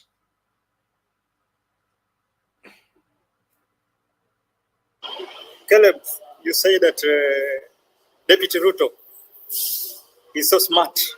I just want you to give me 2 reasons ambao amesimama nayo tunaweza sema imesaidia Mkenya. Just only 2 points ambao Ruto amesimama nayo inaweza kusaidia, imesaidia Mkenya. Okay, thank you. That's a quick one, a good one. Roba? Hey, Caleb, between Uhuru Kenyatta and Ruto, who is smart? Okay, thank you. A good one. King Dev? Okay, Caleb, I just want to inform you that for those 2 people wametoka katika chama AZIMIO, in fact ndio wametuletea kura. And I'll give you example. Today walikuwa kwa statement pamoja na huyo master wao. Kuna kitu mmoja alisema, alikusia kuhusu land grabbers. Na huyo master ndio land grabbers. Wakenya wanaangalia. Second thing, Mutua through phone call alisema yeye anaenda kula anapata position, lakini huko hakuna position. Wakenya wanaangalia wampata max, so usiniambie kuna kura imepotea. Kura ndio inakuja. Alafu master wao wakati alisimama pale statement ya kwanza aliongea kuhusu nini? CGR. Akajifunga bao pia. So Wakenya wenye wako intelligent wanasoma kila kitu. Kwa hiyo kijua hivyo. Thank you. Kenya? Okay. Thank you so much. I think what I would like to comment about the Caleb is, I've been listening to Caleb for every time he just contribute anything, and whatever Caleb says, I think it lacks merit, and I think everything that Caleb says is supposed to be multiplied by 0. So I don't. Uliza swali, please. Uliza swali kama una swali tafadhali. I just want Caleb to tell me this thing. Between William Ruto, I want to know what Ruto amefanya nini yenye inatupea njia, amepigania nini yenye inatupea njia ya kuamini anaweza solve problems zetu. Hiyo ndio nataka tu kujua, atuambie. Okay, thank you. Caleb, respond quickly. Okay, Mr. Bernard, let me start by responding to Roba. Hata Roba unajua, you cannot compare the intelligence of William Ruto with Uhuru Kenyatta. It's like comparing day and night. It's incomparable. Sometimes you even look at the sober guys. You look even at the sober guys. Unaona kuna wengine driving under the influence of alcohol just to run away from the reality. You're not answering the question. Next. Caleb, okay. Please. I think it was. I didn't get your answer. What's the answer? I told William Ruto definitely he's more intelligent than you could compare him to Uhuru Kenyatta anytime. We're kwenda huko. Okay. I didn't want. Why do you say so, Kelan? Why do you substantiate your claim? You know, Mr. Bernard, I said so because William Ruto has been able to beat all the odds to be where he is today. I mean, you look at the obstacles that has been facing since his, I think in his political journey. You see the way he articulates his issues, the issues. If you can handle issue at hand, then it will tell you a lot that the guy is smart. You know, William Ruto was a point in time whereby in 2020 he was fighting along with many guys, Mudavadi on the other side, but he was able to keep them on check up to that point in time. If that is the case, that is the case, why would he be crying on top of the car? Please, usitumie ile silaha, utumalize, umetutesa, tulisimama na wewe, kumbuka maombi, kumbuka vile tulisimama. Yani, mbona mnatuchanganya? You know, Mr. Bernard, is like in a relationship. Ukiona bibi yako analia kila wakati trying to make an argument, don't take the crocodile tears. So sometimes it's a strategy to get back at somebody, and it works well because you as you are playing along with the tricks Ruto is putting at your doorstep. I think okay. Well, respond to the other questions quickly, please. Okay, I really like to answer the question about somebody who asked what Ruto has been standing for and maybe what has made him Kenya for the Kenyans. Maybe he has not been in that field for so long because you cannot compare Ruto with Raila. Raila is almost 77 years. Ruto is around 56 years. There's a difference of 21 years. But some of the things he's been able to do, like BBI, it was a bad idea for the Kenyans, and he was able to articulate kupinga through all the means possible. Ilianguka. We are okay. Kwani without BBI, we are really surviving. Show us how William Ruto stopped the BBI. Hey, sorry, Mr. Bernard, come up again. How did he stop the BBI? That William Ruto used to stop the BBI. Where is his finger in the stoppage of the BBI? Was he the complainant? The wherever? Where is he? Bomas Fuma. Bomas of Kenya Fuma.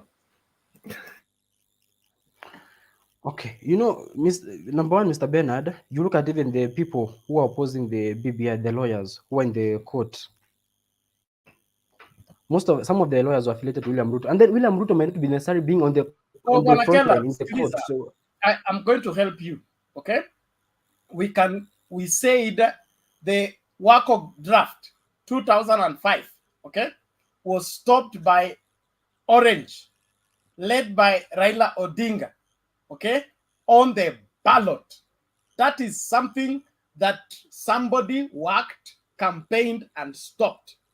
What role did William Ruto play in stopping the BBI? Did he use the votes? Did he use the courts? Are you telling us he influenced the judgment? Or how did he? Because we don't see him anywhere in the stoppage of the BBI. A case went to court, and then the case was defeated in the court.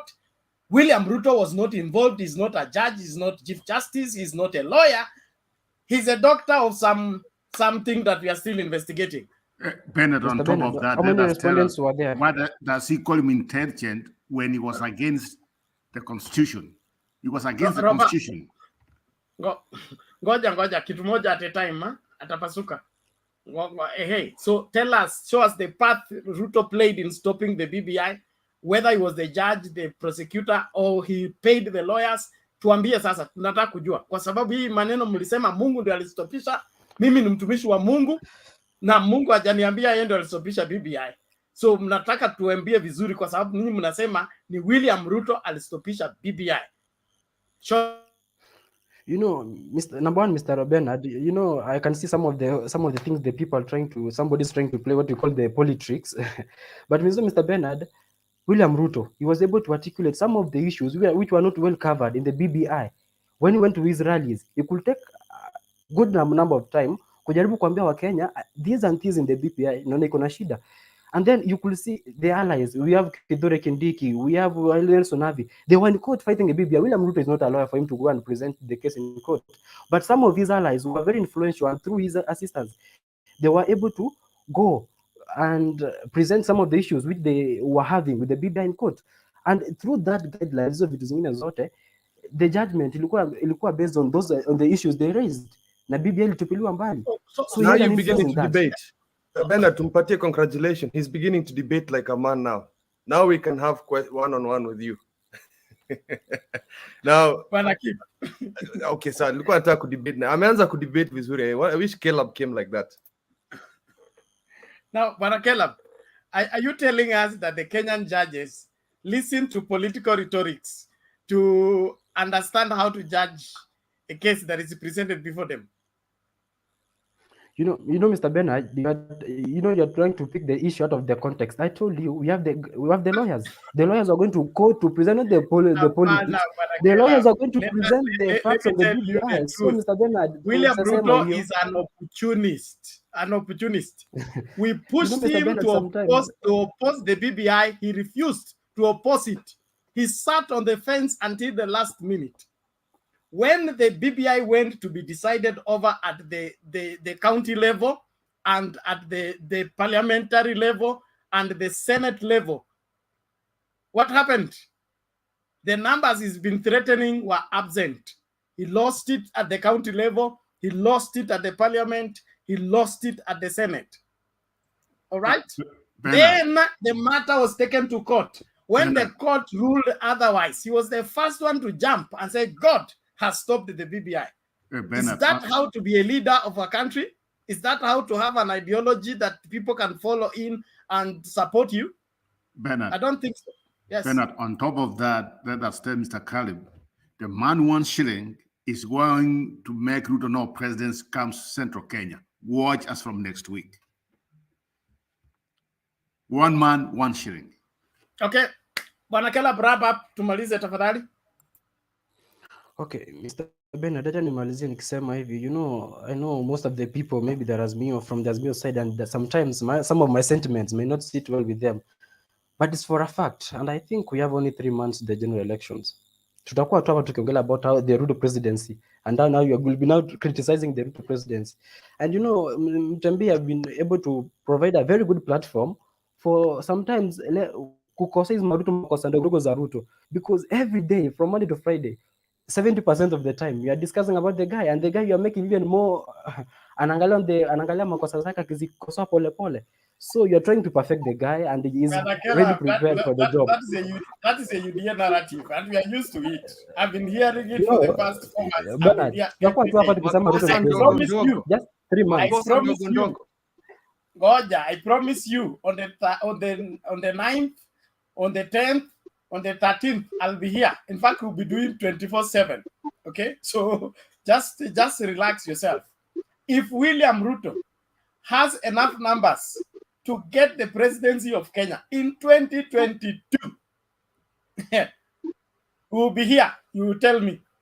But from what I know, with the Kenyan politics and how they vote, there is no reason for any sober Kenyan to vote for William RUTO. Not in these elections, maybe another elections. The reason for him to be voted for is non-existent, and the fault is his. He has not given Kenyans reasons why they should vote for him. And so his campaign is flip-flopping, jumping from one thing to another. Kenyans are not going to follow that. Not the Kenyans I know.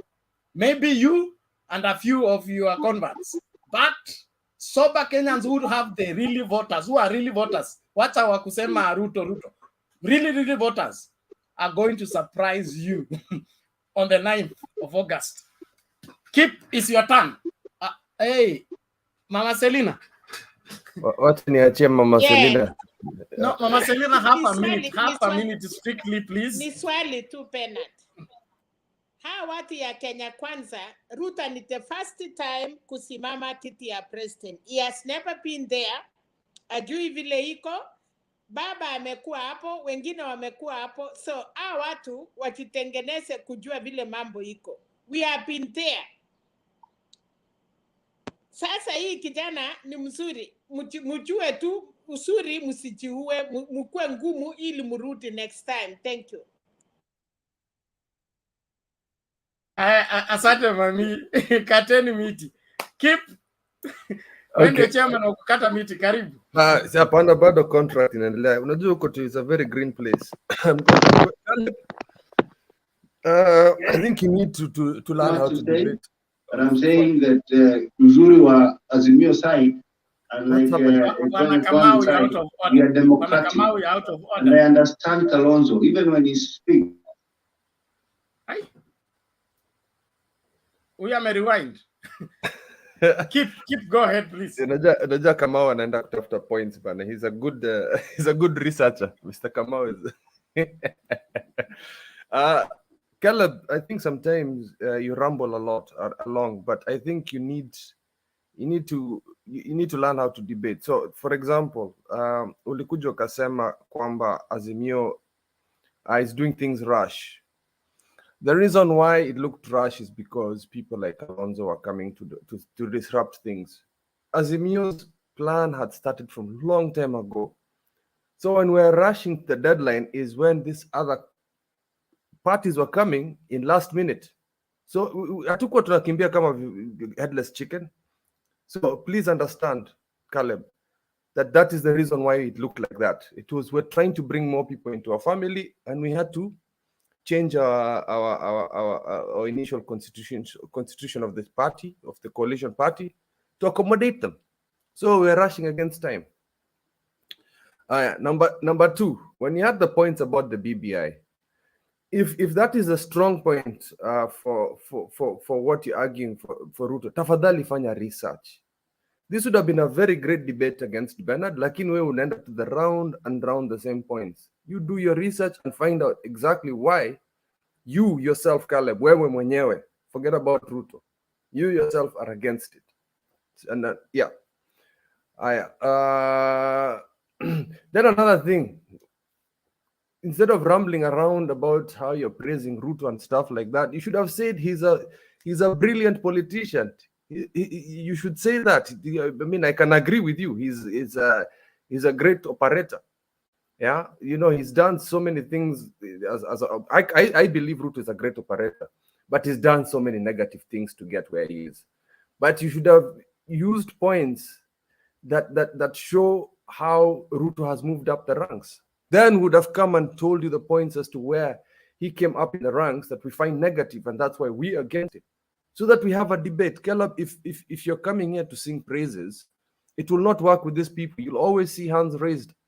Utaona mikono inainiliwa kila saa. So that is nitarudi baadaye. I just wanted to spare my next half minute to Mama Selina ako amemaliza point. Najua kila kitu kukolimi yake ilikuwa bado imekwama kidogo.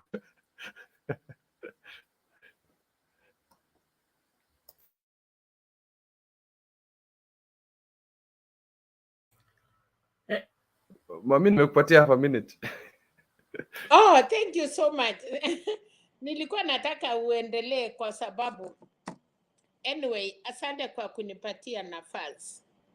Yes, nashukuru vile KKA na mnakaa chini na mnakubali kulikuwa lecture na mambo ya uongo vile their king is lecturing people.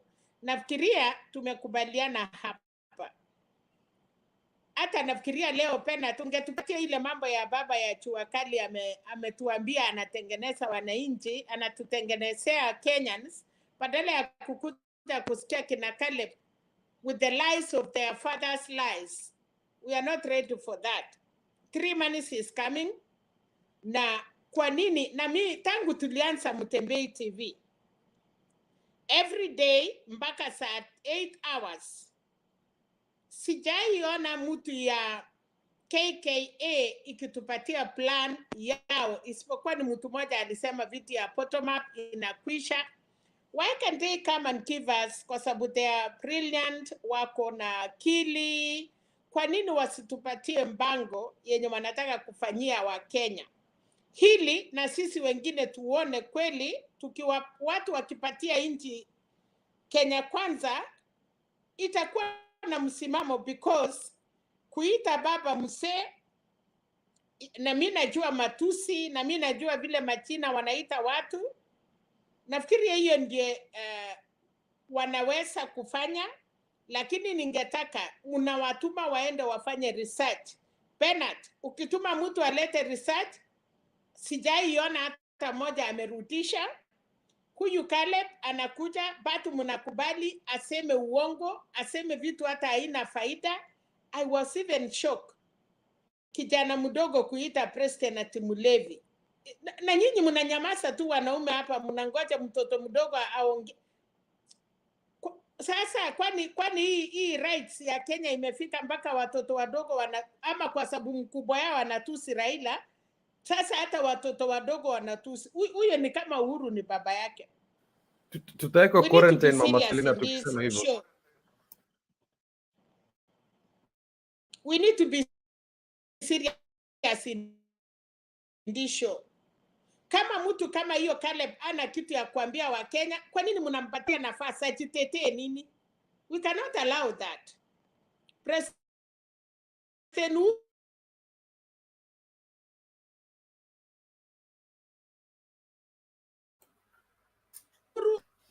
amechaguliwa anaweza na nini? How can you compare head of state?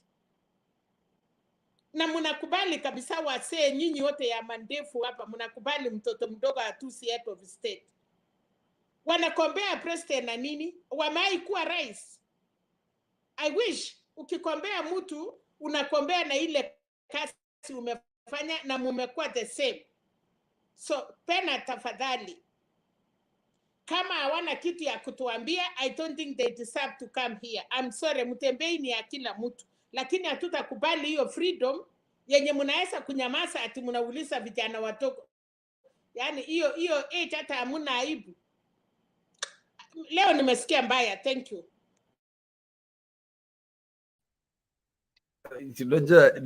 Nilijua kwa hiyo half a minute. There's fire, you know. Tunachianga Mama Selina sometimes comes with wisdom. Jo mimi nasemanga kulikuwa na kitu kwa limi ilibidi niachilie kwa sababu huwezi acha tunusu. Asante sana. One last thing Caleb alisema. I wanted to say, wanasema ati wanataka watu wadogo wadogo wapatiwe heshima kwa Azimio. You know when there are little acts that are being done that revert the whole argument you're bringing to us. Sasa compare Mutua and the deputy governor of PA, the way he was mistreated as a little person by Kenya Kwanza even before they started the allowance, and then you're telling us we disrespect our little parties. And they'll go away with that argument. Kinyo, I'm really sorry. So, Mama Selina, I want to encourage you that you know, Kenyans are so used to the lies that the DP articulates in public. Every day he's coming up with so many lies, and like today, while in Machakos, he talked about 5,000 colleges having been built, and people are like, right now they have become immune to that. And at least I'm happy that there is a lawyer by name Degwa who has come up on Twitter and tagged Itumbi, asking where are these colleges he has been talking about, 5,000 colleges, you know, and what is the capacity of those colleges, students enrolled. So don't get frustrated by these lies. These lies, we have become immune to these lies because anything that comes out of his mouth appears to be just hogwash. So maybe Bernard, you should heed to Mama Selina's call that no longer allowing, KK Mandarins to continue spreading the lies even on the forum. Thank you, Robert, and every other person. And apologies to Mama Selina and the rest of us. There are so many things that we deal with at a go, so some things can slip from our notice. But so that is why you're here and help us sober up and be able to correct what is wrong.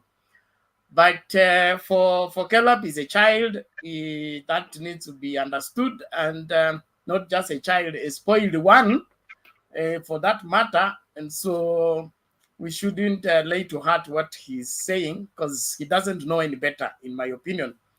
he left here something. He said, if I could read it, he said, Bernard, Ruto presidency is inevitable. It's like trying to stop to breathe and still hoping to survive. Nice time. That is his parting shot. Yeah, so he has tagged his entire life on Ruto's presidency, that if Ruto doesn't become president, he will stop breathing, if I will interpret that literally. And so at all his notions of kateni miti, he still stands. Mujitahidi kukata miti tafadhali, na miti itabidi mkate tu hiyo sugoi peke yake, sehemu nyingine sehemu zingine tofauti za nchi hii. So keep, if you are done, we move to Kenya, please. No, Dave, relax kwanza, please. Tunataka kila mtu apate nafasi ya kuongea at least mara hiyo. Tukianza kurudia sasa ndio tutaruhusu maswali mingi. I'm done, and I just want to say that I owe you and Martin Deto soda. Tutalete your soda. You won the bet. Me too, man. I agree with you. Aya, soda zipande. Asante. Bwana Kenya, karibu. Thank you so much, Mr. Bernard. I'm really grateful to see everyone, and let me just say hi everyone in the panel. I think let me just with the statement I said before. Everything that Caleb is saying should be multiplied by 0. So we don't have to carry those things in our mind, in our anywhere. So that's the point. And I think they have been fed with the propaganda, and that's why we have to do that, to multiply those things by 0. Let me just go direct to the topic. I've not been here the time you started. About just a moment, Kenya, sorry to interrupt you. Just this for Caleb's sake. Let's listen to this video and then uendelee.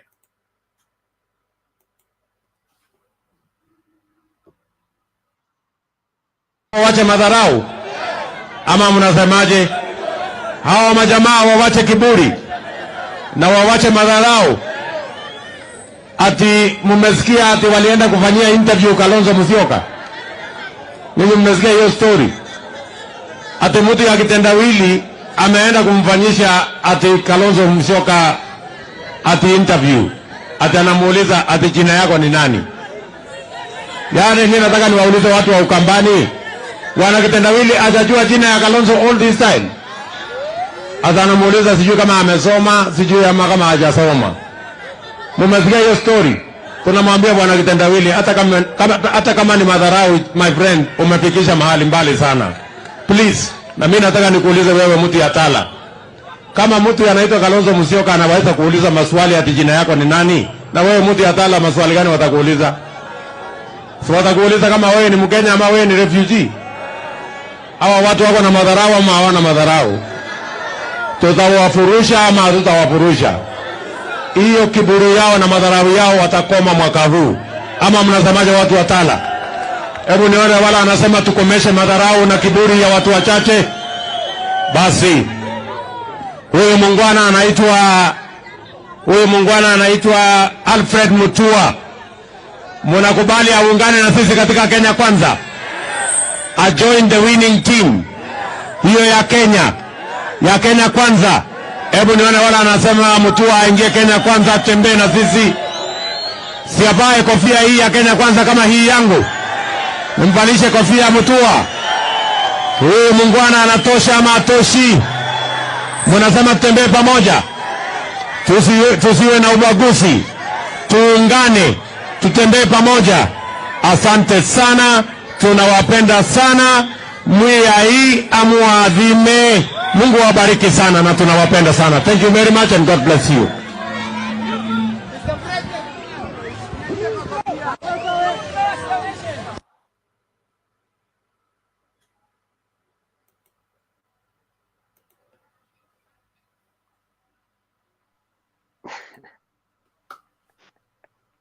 Haya, mwenye macho ambiwi tazama. Yeah. Bwana Kenya, waendelea. Thank you so much, Mr. Bernard, for the Swali moja tu. swali moja Penat. Haya, Baba uliza. alikuwa, nauliza tu swali. Wakenya tunaona wanakubali na wanacheka. Nilikuwa nafikiria watu wenye walikuwa Serena ni mabishops, lakini si kuona baba hapo, ama hao mabishop ndio vitendawili, kwa sababu Wakenya, yani hii uongo yote sasa wanasema baba alienda kufanyia Kalonzo interview. Ukweli president ya Kenya to be, hiyo ndio maneno atatuambia, si atatuambia hata watoto waliipiwa na kumba hata walikuwa. Oh my God, Kenyans. Yani ni hiyo tu, nataka tu mtu aniambie mahali aliona Raila na kalamu akiuliza Kalonzo maswali. These Kenyans are mad. Hiyo nitakujibu mimi mwenyewe hapa.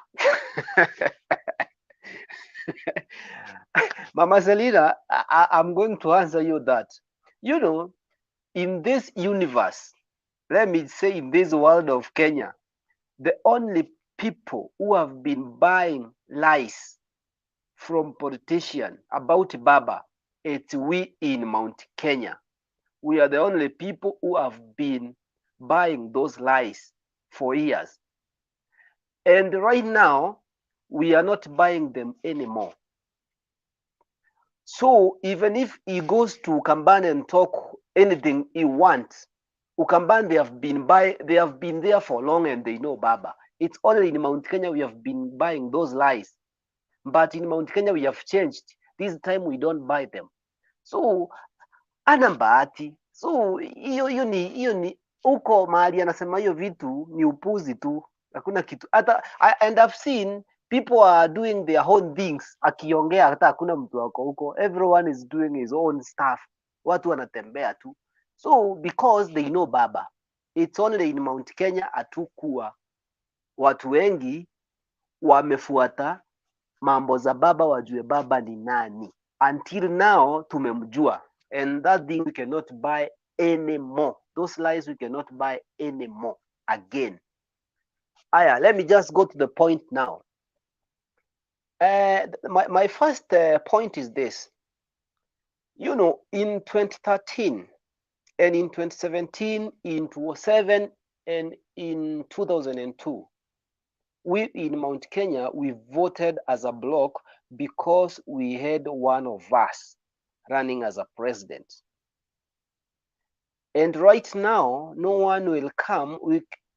People let people don't take it like a gift, and let them think that receiving a free gift, it's a blessing. It's not. Sometimes it has interest. And right now, you cannot talk like your friend, it's one of you. No. We have two friends who are coming in Mount Kenya right now. One is Baba and the other one is RUTO. None of us is there. So if we don't give Baba 70%, and if you don't give RUTO 70%, what do you expect? We are going to give them 50-50. And point is this, Baba has been expecting to get a little bit, 15% from Mount Kenya. 15% only from Mount Kenya to win. But right now, they are our friends. Let me say they are our friends, both of them, Baba and RUTO. So we are going to divide 50-50. If we don't give Baba 70 or RUTO 70, we are going to give them 50-50. No one will get more. All of them will get almost the same. If worst comes to worst, all of them will get the same vote percentage. Aya, wacha nitoke hapo, nimesonga nikisonga. About Kingi asking RUTO to solve the land issues in Kilifi. You know, this is like I think hata sijui naweza compare na nini ati RUTO asolve issues za land. And I'm talking this as a person who have something in Malindi. And Malindi, it's almost near to Kilifi. And telling RUTO to solve issues in Mombasa, in Kilifi about land, it's next to impossible. And so that's why I have been saying this. Hiyo ni njia ingine ya kusema kuna mali Kilifi tukuje tukule. Amujui, you were saying welcome, kuna shamba kubwa ya kuingia ndani. Yani nyinyi mnasema so, si mnajua kitendawili kubatilisha maneno. I'm even really scared about a small piece of land I have in Malindi because of this guy. And that's why I have been saying most of youth who are supporting DP and they have nothing to explain about DP, they have nothing to lose.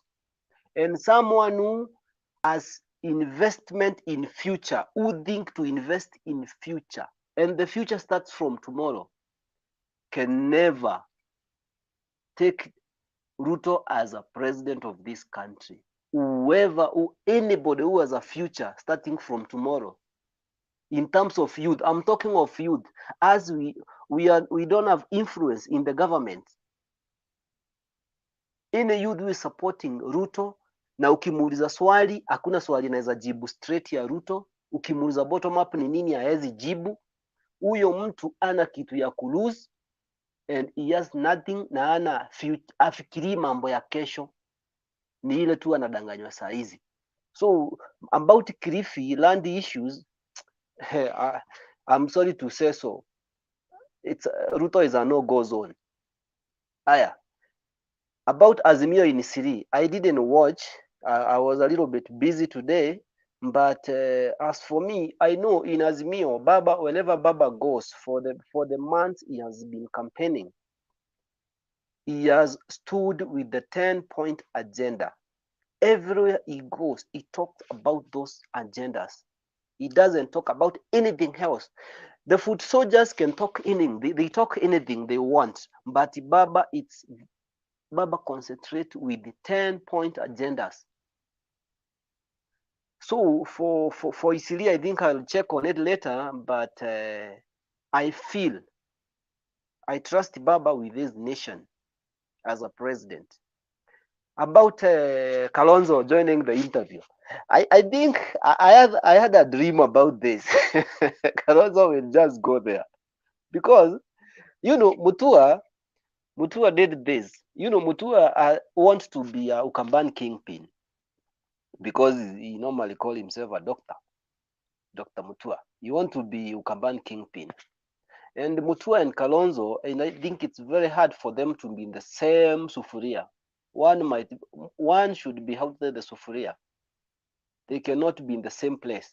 And Mutua, it's like he sensed Kalonzo might go to Kenya Kwanza because there is one thing that was very hidden and people didn't see it coming. You know, Kalonzo normally said, I'm not going to attend the interview. Kalonzo knew very well that was not an interview. It was more of discussion. And Kalonzo, the word interview misled everybody, even the public. Interview misled everybody, even the public, even the voters out there in Ukambani. The word interview, because the understanding of people is very different. People understand interview like you are going to be asked questions, you answer questions. There were no questions there. It was more of a discussion. How do you see these things should work, blah, blah, all sorts of things, not an interview. Because Kalonzo is known very well. He was a vice president to Mwai Kibaki. He has been a running mate to Baba for twice. So this is what was not an interview. The word interview is what the Kenya Kwanza, the UDA, was trying to put it on the platform so that people should get confused. Because in grammar, it will just be called an interview because they cannot say it's a discussion, but there was no interview there. So Mutua alitoroka akakimbia kwanza, Kenya Kwanza huko, ndio Kalonzo asiende, akuendi ametangulia. And let me say this categorically. In UDA, whoever joins UDA, once you go there, you keep quiet, no talking. You are told what to say, when to smile, when to talk, or when to do everything. You are advised on what to do because of what you are paid. If someone has paid you, you follow the instructions. I've paid you to come here and keep quiet. I'm the one to tell you what to say and what to do. That's why you see in Kenya Kwanza, everybody keeps quiet. Who talks? The admin, William Ruto. MC, William Ruto. Everything is William Ruto. That's why in Kenya Kwanza, people, the only thing they are advised to say it's insult. I'm saying this, give Mutua 1 week and you'll see the insult Mutua will be throwing. Within 1 week, Alfred Mutua will be throwing insult. So I think, Bernard, this is the thing people should understand very well. And I appeal to all Kenyans. Let us not vote about the propaganda. All we need is a leadership. That's what we need. We need a good leadership. Hatutaki hii mambo ya porojo porojo hapa, sijui nini. Na watu wajue Mount Kenya saizi atununui uongo. We are not buying lies and propaganda. We have changed. We have changed and changed and changed. So sisi hatutaki kurudi mahali tulikuwa. And in Mount Kenya, let me just say this as my closing word. In Mount Kenya, we don't want to be paid our coffee at 2 shillings or at 5 shillings. We don't want to be paid our tea leaves at 2.5 shillings. We were there for 24 years. Right now, we don't want to go back there again. Thank you so much, Mr. Bernard. Okay, asante Bwana Kenywa, nashukuru kwa mchango wako. Natumai hakuna swali, naomba tusonge mbele tafadhali, tuchunge muda. We are on the 4th hour and some people have not said anything. You can imagine. So please, let's move with speed. Mike, kwanza Mike, alafu Richard. Wale watu wajaongea tafadhali. Thank you, Bernard. I can proceed. Let me be very brief in point form. One is Dr. Mutua is 51. Amason Kingi is 48 years. These guys have already served their second and last term in one of the highest offices in Kenya. After governor, I think the only reasonable job you can go for is presidents or cabinet minister if you want to take a fallback. So these guys, with the prestige they have had, they have to quickly reorganize themselves and place themselves in a place where they can still be relevant, because they are not people who can look for employment. You cannot expect Governor Mutua to start sending CVs in a company. So whatever they are doing for personal interest, and it is only natural that we allow them to seek their new career path. It can look bad, but it is about survival, and they might use an orthodox method, but let's give them that benefit. The thing about that one, I'll just leave it at that. The thing about deputy and where the country is, we need to ask ourselves as a people, what is the most critical issue the next government should attend to, or the next president or presidents should attend to. For me, it has always been about getting our value systems right, and of course, by extension, addressing corruption. And if you look at the combination of what everybody is proposing, that is Raila and Martha Karua, these people will be very little. And 70% of our politicians have serious corruption cases. They will not be popular. they are not popular with those people, and that's why I don't know. There's Geoff who was saying that there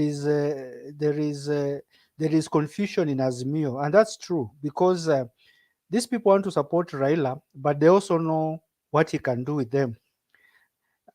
Raila will behave like Kagame.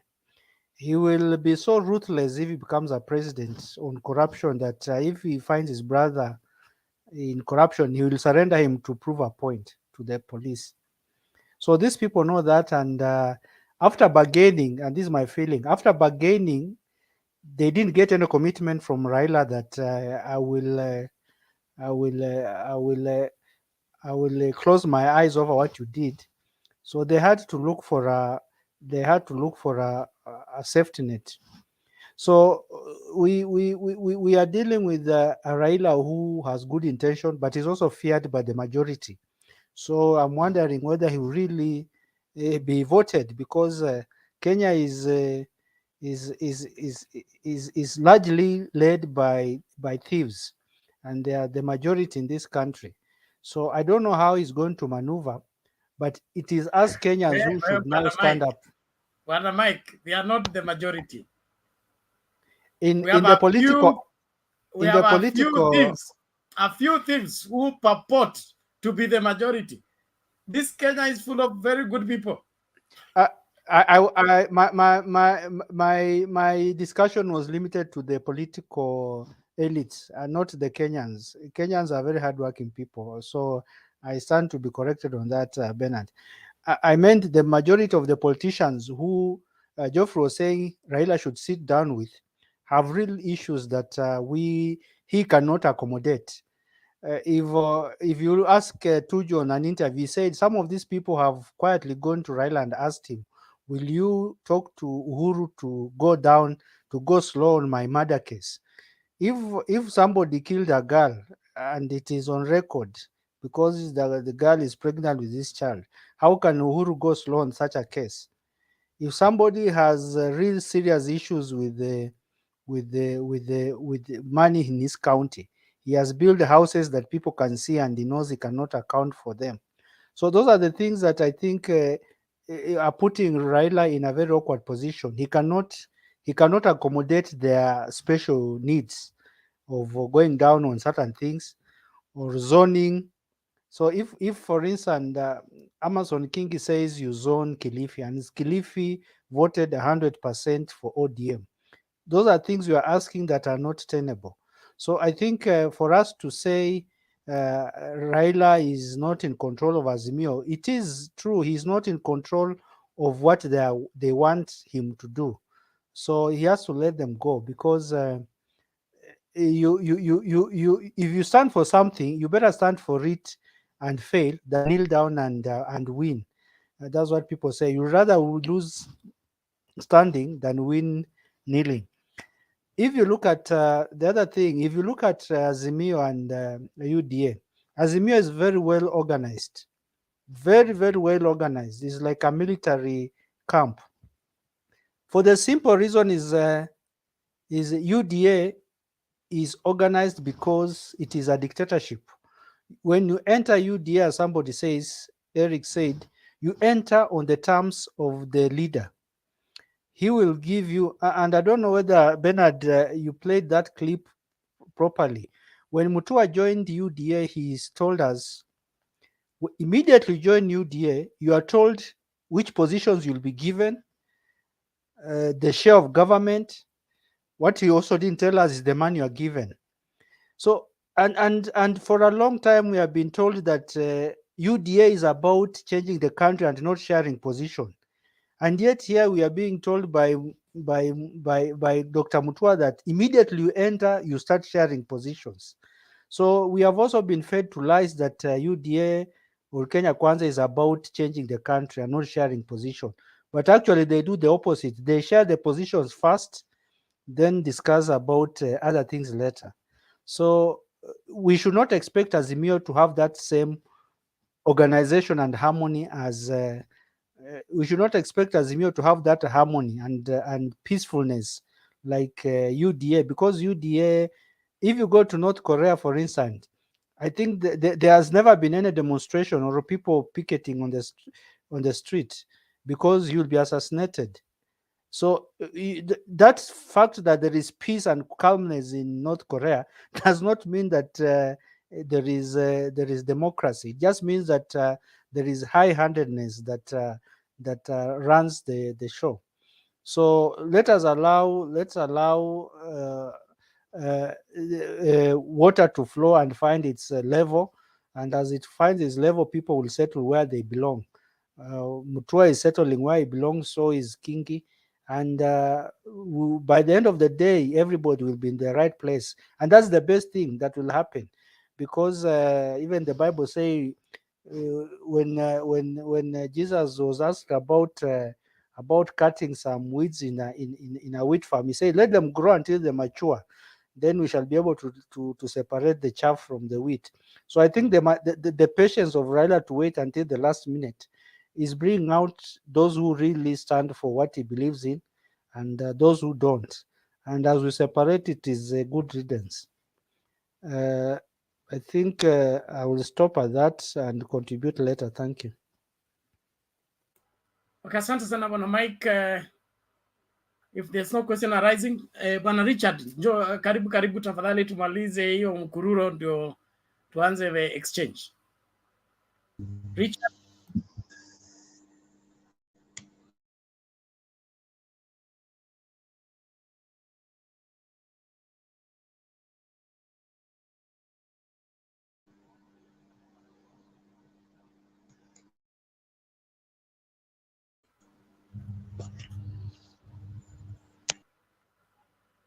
Hey, bwana Richard, kunaendaje?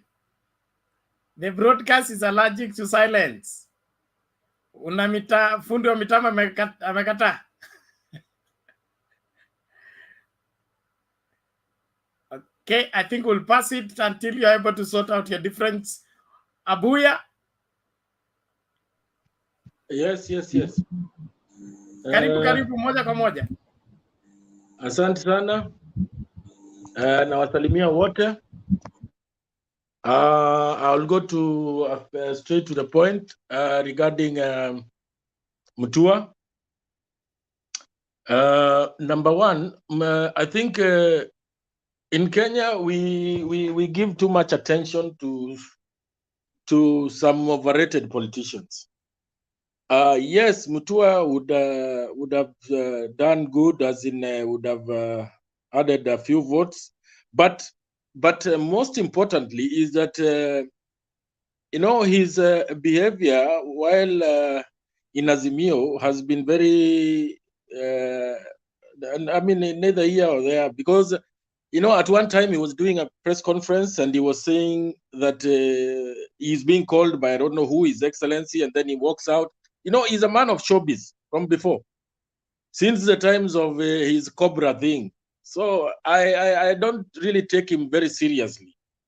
And in addition to that, if you look at the clip which you just played, when he was being introduced by the DP, Kambani, if you could see behind that clip, it's like there was no enthusiasm, and people were just there because maybe they wanted to see RUTO, and people were just going about their duties. There was not that excitement. Like there is a catch here. So I think even the Kamba nation know where to put it. They have realized this is a con man. Yeah, and that is enough for Mutua. Now coming to Kingi. Kingi is a very interesting character. Anybody who knows Kingi, I know Kingi very well, is a personal friend, as in we chat, we talk, along with Mungaro. And, Kingi basically was a nobody. In 2006, that is when I met him. I met him actually in a social place with Mungaro. Mungaro has been a neighbor in Malindi. I have a home in Malindi. So we were close. And it is Raila who felt like he needed somebody who would articulate ODM issues after the referendum. And he picked him. He was just a simple lawyer. And in 2007, with with the making of the Grand Coalition of forming of the Grand Coalition, still Raila found space for that man in, I mean, his share of government, which was almost 20, and gave him some ministerial, was it ministerial assistant minister? Yeah, and come 2010, after the constitution, he now became the candidate for governorship in Kilifi. There was very, very stiff competition. I am talking about stiff. Money was being used by Jubilee. Jubilee, that time, was it TNA or something, or there, whatever it was. And had Baba not stepped in Kilifi, tables would have turned for that guy. Seriously, he would have gone home. And after that, he made it again. 2017, it was again very, very stiff. But Baba always has time for that guy down there, and he made it. Now, the people of Kilifi, they know what Baba can do. They know, I mean, Baba is somebody who the people of Kilifi trust a lot. And to ensure that Kingi does not raise his political head again, this evening, Baba has landed in Malindi for a series of rallies. And I can assure you, I want you to watch carefully, follow his movements and his engagements in Kilifi, Malindi, and that part of Kenya. You will then realize that Kingi is totally signed some kind of obituary for himself, because the ground there is extremely ODM, and Aisha Juma is having it rough. I don't think even with even if the lawyer called was it Kitty, even if he is told to step down for Aisha Juma, they'll still not have, I don't think they will manage to deal with the Mungaro. So I'm very saddened that somebody like Kingi, I mean, after being nurtured that much, he decides to end his career unceremoniously like that, because I really do not have, I don't see him, if Kenya Kwanza does not win, that gentleman's career is totally gone. Absolutely. Without a doubt. Yeah, thank you very much. I don't think I would want to talk much about AZIMIO in Eastleigh. The love for Baba in Nairobi is known. So there are a few comments I saw on the screen about Baba having said something which I didn't really, I was not keen about. Hate speech or something. Somebody's trying, some KK guy is trying to insinuate that there was hate speech. And then again, Mr. Bernard, I would want to request you to urge anybody who feels that he or she is a proponent of DP RUTO should come to the screen. They should stop making comments behind the scenes, and because you see, anybody who wants to support his own, I mean, why should you shy away and you cannot come to the forum and articulate issues that resonate with your candidate? For the time being, thank you very much. I don't want to take so much time. Let me give this chance to somebody else. Okay, thank you, Robert. If there's no matter arising, Richard Amerudi. Yes. Now I think. Okay. Thank you, Bernard. Now, mine is not. I'll not be following the topic of today. I'll just talk generally about politics which is going on in the country. One, I'm talking about Central Province. I can see my friend Kinywa is there. In fact, Central Province, I heard them as brothers and sisters. Central Province, they are like the firstborn in a family, which is called Kenya, because they are people who are many in the country. Two, they are the first people who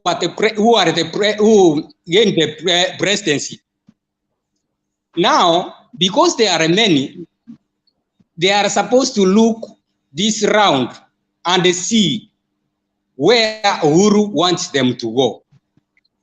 In fact, central people should know that Uhuru has a good plan for them. Uhuru doesn't want to leave them like that. He wants them to know where they are is safe. Because if you can look back to BBI, in fact, almost 90% of the BBI was favoring the mountain central people. Because of their men, one man, one vote, one shilling. That is very, very important for central, especially central. So they should know what the aims of Uhuru. He doesn't want to leave them like that. He wants to organize them. Even if anybody comes the president, they will gain, or they will not be shaken with their progress. Again, they should know that their work mostly they are blessed with being businessmen and women who want their business to be stable on the hands of Baba, but not RUTO. I'll finish about that. The second thing which I wanted to say is that, you know, politics can land somebody in a bad hands or in a good hands. When I look somebody like Mutua is not serious about the benefits of the common man. Mutua is just interested in his own way of survival. And the problem which we are having in Kenya now is about kingpins. Even if you look at Ukambani now, they are just fighting because of being a kingpin. Because Musyoka is seeing that the governors are overthrowing him. That's why he wants to maintain his being a kingpin. But what they should have to understand, what we want in Kenya is peace. What we want in Kenya is equality. What we want in Kenya is unity of purpose. Where do we want to go? I saw that young man, Mr. Caleb. I understood him how he was arguing things. My friend Caleb, you are very young. You have a long way to go. Listen what people are saying. Listen what people are saying. Otherwise, if you mess up now and vote RUTO, even if you are aiming to be higher, you will not get that chance anymore. You know, like now, when I look back and I look at Raida, like Raida has nothing to gain. Raida is an old man. He's just fighting for the Kenyans. He wants to put Kenyans stable, and that is all. But when I look at RUTO, his way of life, he wants to benefit himself. He wants to show people that I'm the king.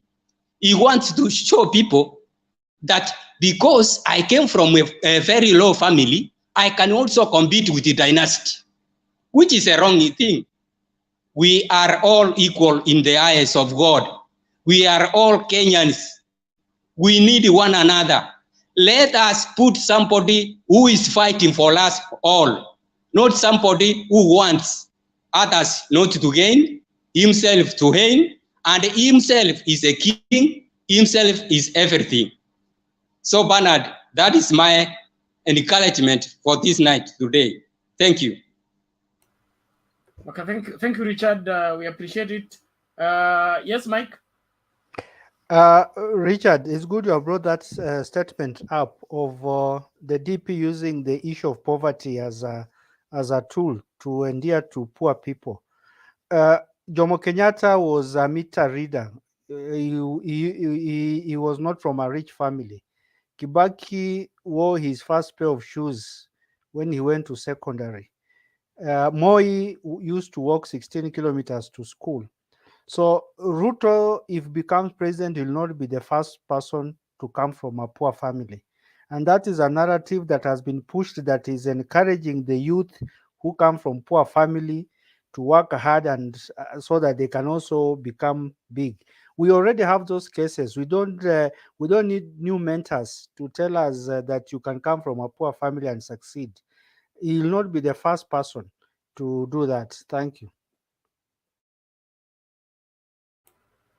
Okay, yes, Kenya. Okay. Thank you so much, Bernard. It's a little bit of comment about what Mr. Richard has said about the poor people and the rich, the dynasty, as the way the Kenya, the UDA guys are saying. You know, I've been asking people from UDA to tell me or to make me understand, since the deputy went to school, where he has ever worked, where in which company DP has ever worked, employed or anything, and nobody knows. The people, they are calling themselves hustlers, that they are from the poor background, they are the ones who are hustlers, they want to lead the country. Nobody understands, nobody has the clue where deputy president has worked. But if I ask them, tell me where has Baba worked, they know. So sometimes I normally say it's an ignorance. They know where Baba has worked as a lecturer in UN, and he has done a lot of things in industrial area. But for Ruto, they don't know. They know nothing about Ruto because they have been fed up with propaganda. And They say he used to sell chicken. They'll tell you he used to sell chicken. How did he get that money to sell chicken? Raila Amolo Odinga used to work in UN. He bought the machine from Muhindi, from Uganda. Those are the things we can follow and know up to where Mr. Odinga went up to get everything. But Ruto, nobody knows. Selling chicken, how did he get that money to start that business? You know, a track record of how he got the money to start the business or to build the mansion and the wealth. I think, Mr. We should be asking. Thank we you. should be asking people these questions. So Yeah, that we can. I just want to tell Kinyua that he was given some property in Eldoret which is sold by the late Moi, and then he bought his first car. So his life has been on a silver platter. That's why he is all everywhere. He's just trying to sell propaganda to people, to youth, and we cannot buy that anymore again. We need someone who has a record of what he has done. Like if you guys, anyone, even Mr. Bernard, if you asked for you to be where you are, you can give us the accurate step by step on what you have been doing. But William Ruto, he has nothing. Yeah? So ajui uchungu ya kutafuta mali, ndio maana anakuja Mount Kenya kutuchezea. Yeah? Anakuja si kutuchezea kama watoto wadogo. We know. Si tunajua, sisi ni wakulima, we understand. Anaambia watu wake, that's the point these people should understand. Wasilime mahindi, walime avocado. In 1 year, how many times will you harvest avocado? You know, these are the things. Na yeye mwenyewe alimi hizo avocado, yeye analima mahindi Congo. Those are the things that people should understand. What kind of a person is this? And the other day, Mr. Bernard, sorry to say, give me 1 second. There is the day I said, make people poor and you will control them forever. You will stay in leader, utakaa kwa uongozi miaka yote. Na hiyo ndio kitu Ruto anataka. Afanye tukuwe maskini, ndio aishi akiwa kiongozi, akitutawala. And that's why he has the issue of dynasty and hustlers. We fight with our bosses, wale watu tupea kazi wa dosi, tupige watu wa Ikode, tupige watu wa nini, tupige watu wa mafuta, tuwapige wote because they are rich. ndio wafunge kampuni ikuwe sisi hatuna kazi ya kufanya, ndio akikuja na ma 50 ma coins. Mr. President normally call them matururu. Akuja na ma coins atupe huku, tunamchagua after 5 years anakuja tena na hizo matururu tunamchagua. No, we cannot buy that anymore. Saizi tunafurahia kahawa, tunalipa pesa mzuri 90 shillings to 100 shillings. Hiyo ni pesa in 2000 pesa ya kahawa tulipata na 5 shillings in 2000, 5 shillings. Saizi pesa ya kahawa tumepata na 105 shillings. Alafu hizi ni vitu sisi watu wa Mount Kenya tunaangalia sana. Hizi ni vitu tunaangalia. Na this guy will be shocked on 9th. Atakuwa shocked sana. Thank you. Yeah, just before Bernard you get there, let me reiterate that politics is about optics, and RUTO has done a lot of research. And if you recall very well that there was in 2017 and even 2013, Jubilee had hired some experts from Britain. Was it Britain? And they trained, Analytica, and they were trained to articulate particular lies, on how to hit the opponent. And RUTO has stuck to that. So don't be surprised. He will continue to drive the nail deeper and deeper, because he knows that is what resonates with the masses. When you tell somebody, you tell somebody he's poor because of so and so, and he starts believing, it spreads like wildfire. So Kenya, I appreciate, but you need to you enlighten your people also, so that they don't buy these lies. Thanks. Okay, thank you, Abuya, thank you, Kenya. I wanted to say something on that, but wacha niachie hapo, nataka kumaliza wale watu wajaongea. Where is this guy again?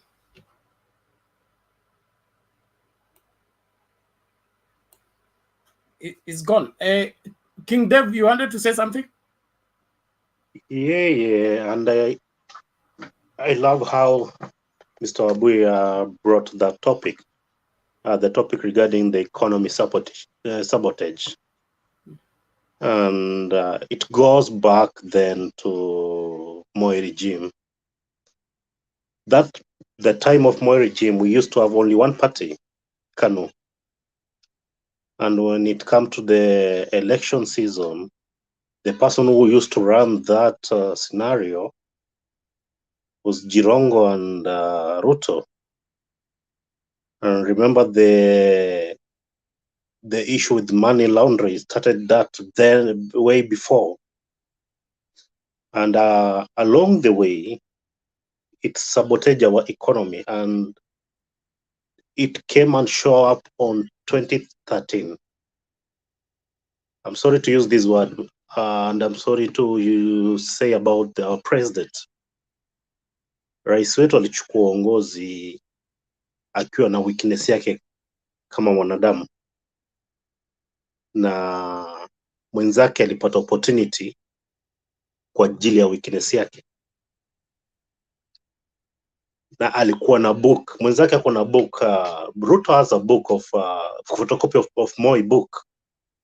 He knows how to deal with this financial money launderings, to sabotage economy. Remember back then we used to have money, unasikia iba lakini usishikwe, but economy inaenda chini. Na kitu kija ika happen on 2013, the first term of Jubilee regime. Even youngsters nowadays unasikia wanakuambia tu 2013 tulikuwa na pesa hata kama kulikuwa na corruption. But the worst thing now, it comes to the business men and women of Kenya, the pillar of Kenya now. You walikuwa na suffer. And that's the reason why in the second time waliamua kuita Raila, come here. We see our boy here ana weakness fulani. Na penye tunaelekea mahali pabaya. Business zetu zinaharibika. Dola zetu zina dola ina tena dhamana kwetu. Why? Because of the money laundering. Na huyu jamaa Ruto alitarget then now we have a lot of parties. We have some same similar as Ruto, like for example Joe, you see, those crucial aggressive supporters of the parties, but hawana ile tactics yenye Ruto ako nayo. Tactics ya Ruto ako nayo ni ya before ya money laundering, alafu ana circulate na the outsiders like Nigerians, the masters of those games. They have those machines, and that is the reason why the men and women of the business, big pillars of Kenya, walimuita Raila, kumwambia we are dying here, our business, our economy is under sabotage. And that's why on 19th, if I'm not wrong, on 3rd of June 2019, President akadecide kusema we are changing our currency because of corruption, and it can explore, so that cases zikaanza kuonekana vile pesa zimetengwa kwenye account za watu walikuwa half of the cabinet wa Ruto. Hizo pesa zikaanza kuonekana njo, wengi wakaanza shikwa.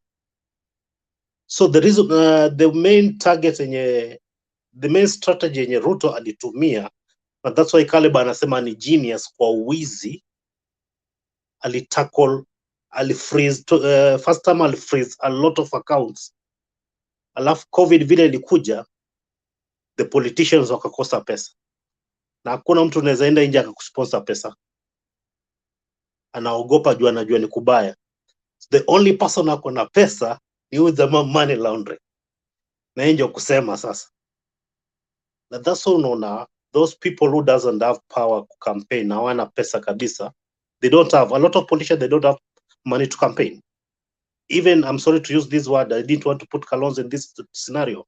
Even Kalonzo himself, the moment wali announce Sonko is not allowed to obtain the seat in Mombasa, he make a U-turn and say, okay, I'll go to the interview. Because why? Alikuwa anafanya campaign kwa pesa ya Sonko. He doesn't have money. Those people are running. First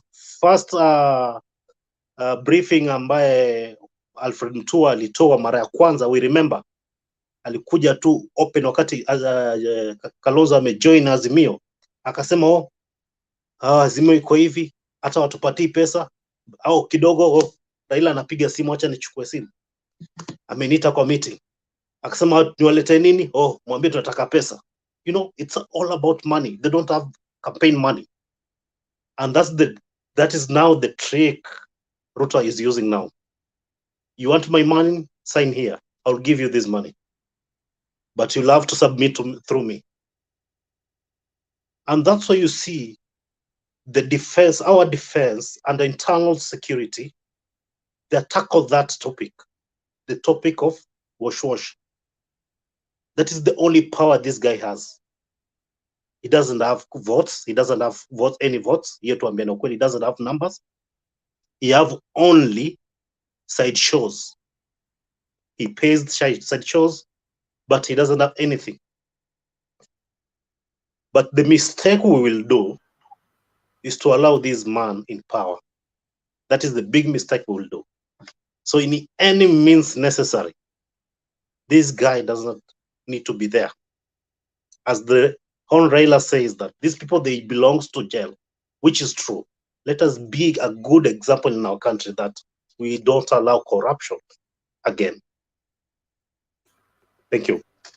Okay, thank you. No hands up. Robert Omwa.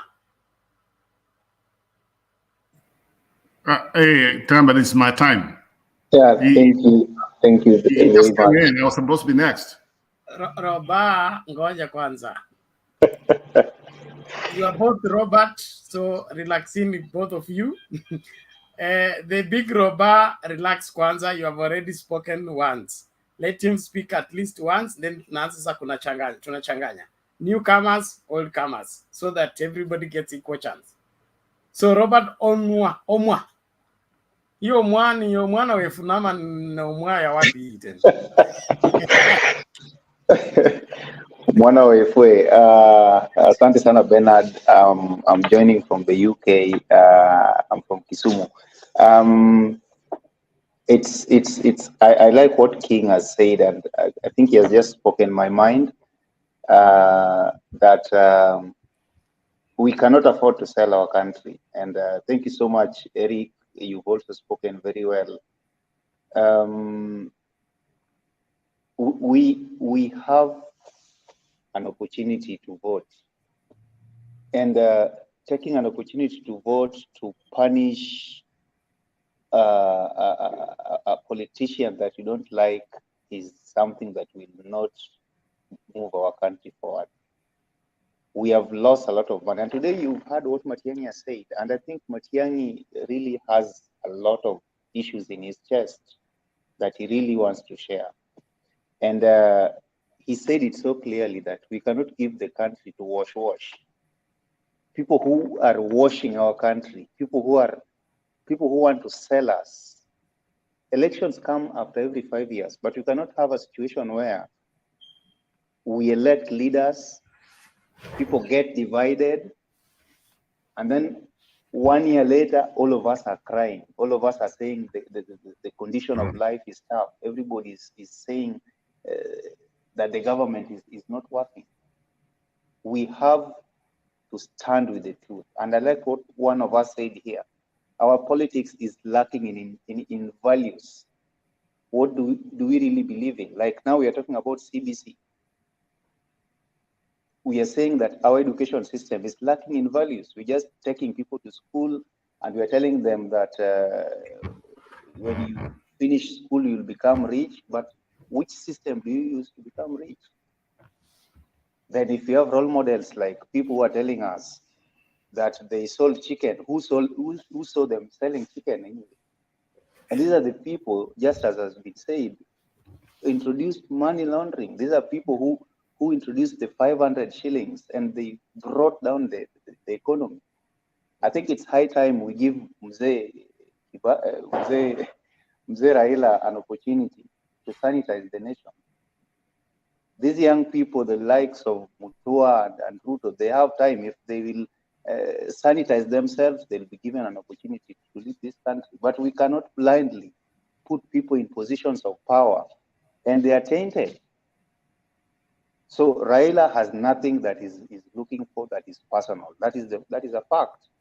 Kibaki, even Ruto himself said that Kibaki was the best president Kenya has ever had. It's because Kibaki got into power when he was old, and we only wanted a legacy for himself. We wanted people to speak of him well on his burial day, and I think that is what Raila really wants. And I think even Raila empowering his siblings is really coming in very powerful here, because Ruth and Buru, they are vying. There are people who are independent. There are people who know how to make their own money. So it is not coming with the baggage of people who want to eat from his government. It's simply coming to serve the Kenyans. So I think I want to join other speakers in stamping our unity and saying we are not going to sell our country. Let us stand strong, and people who are still shaky and sitting on the fence, let's make up our mind, because our children and our children are looking at us. Thank you very much, Bernard. Okay, Asante Robert, we appreciate it. Thank you so much. Let's continue the conversation. So Roba, kwa Roba alafu turudi kwa David. Tunachanganya sawa. Roba, endelea. Okay, thank you, Bernard. Even though okay, it's appeared on us. I'm not going to take a lot of time. I'm going to take some few minutes. King David and I think Geoffrey, they brought up something very nice, and what Robert just spoke. Now the question, we ask a question: where is our institutions we call DCI? Where the Kenya police, they call the people who are investigating, and Matiang'i, in fact, you are right. Matiang'i came up today and they say 40% of where is going to go to parliament, there'll be people who are dealing with money laundering. They're, I mean, 40%. I mean, where are they? Yeah? And they keep on saying we have institutions. Which institutions we have if they can't investigate these people? Not that these people are in the moon. They're in the same country. So why can't they just mock them out once and for all? In fact, here's my representation. I mean, few minutes. I won't take few minutes. We have this cow, kuna ng'ombe hii inaitwa Kenya. Na hii ng'ombe, tangu independence, Kenyatta alikuja akaikamua for I think 15 years. Moja alikuja akakamua hiyo ng'ombe, akaikata matiti, tena ikapona, tena akaikamua, si miaka ngapi. Then baadaye Kibaki akakuja akakamua hiyo ng'ombe for 10 years. Now Uhuru ako 10 years kuikamua hiyo ng'ombe. Hiyo ng'ombe ambayo inaitwa Kenya imekuwa is sick now. Inahitaji medicine, is about to collapse. And yet mtu ambaye related to Moi ambaye alikamua hiyo ng'ombe for almost 25 years is coming that anataka kukamua hiyo ng'ombe hata ngao ni ngojwa. It's just sick. It doesn't care whether kuna matiti ya kukamua mali yoyote. Yeah, it doesn't care. Lakini kuna mtu ambaye anakuja anasema hii ng'ombe mimi niko na dawa. Na hiyo ni Raila. Niko na dawa nipatie ng'ombe at least once for all. Here's what I'm trying to say. Come on the 9th. You can call me a tribal. I don't come where Raila comes from. I don't come where Kenyatta comes from. I don't come where RUTO and Moi comes from. I think it's time for we have another tribe to be a president so that maybe we might get it right now. Things are so bad. Things are so bad. Let us try another tribe. Maybe that's where we might get some help. Maybe. And I agree with Uhuru. Uhuru was right. It's time for another tribe to take over the country. Maybe we might get it right. And that's why I agree with the people of Central Kenya. They are not going to put anybody. And RUTO now comes in, is using all this money, trying to shut up everybody. Don't say he's a Karenjin. You can call him, he's not a Karenjin. He's a Karenjin. Moi was there for 24 years. And now the country is on fire. He has been there for 10 years. He was a vice president. He comes on, he's telling people, you know what? You see that fire? I don't know who put the fire on. I'm not part of it. And yet, him and Uhuru, the same government, they put a fire on that house. They started the fire. I mean, where are we? Kenyans, you know what? We have become stupid. We look so stupid. These people come August. Let us hold them accountable. Let us just kick them out and we start afresh. Let us give Raila at least 5 years. We see what he can do. You never know. You never know. You never know. The last time I checked here, I mean, the dollar is killing the shilling right now. It went as 116. Some of us, okay, we might be advantage where we are. But what about the people we live down there? People are suffering. People are suffering. Please, I'm just begging everybody, more especially the people from Central Kenya. And Rob, I'm sorry to interrupt you. Yes, yes. You can imagine now, even parents, they cannot afford to buy a book. Imagine, uniform. Exactly. Yeah. It's very bad. Yeah, you see, I'm telling you right now, I can tell you when somebody, even they pass away. Do you know even some people, I mean, it's just like even people that want to buy people without COVID, they can't afford anymore. I mean, what are we doing? What are we doing? And yet, there's people coming here and just telling us, oh, you know what? Hey, RUTO is so smart. At RUTO smart, than Uhuru, who is the president, has been there the president, at RUTO smart. That kid Kalim. You know, that Kalim is the age of my son. But he needs to grow up. Even he failed the test. All he has to do is to tell us, you know what? Uhuru's smarter than Ruto because Ruto is a tribute. I mean, he's telling us point blank.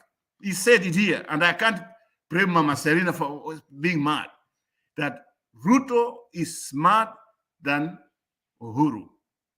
And you know what? Bernard, next time you bring such a kids in the studio, I'll just walk out. I'm tired and sick and tired of this child is from them. When they just get, I mean, I'm tired of them. Tired. Thank you. Take it easy, Robert. Take it easy. These varieties of Kenyans, and these are younger Kenyans that need to be guided.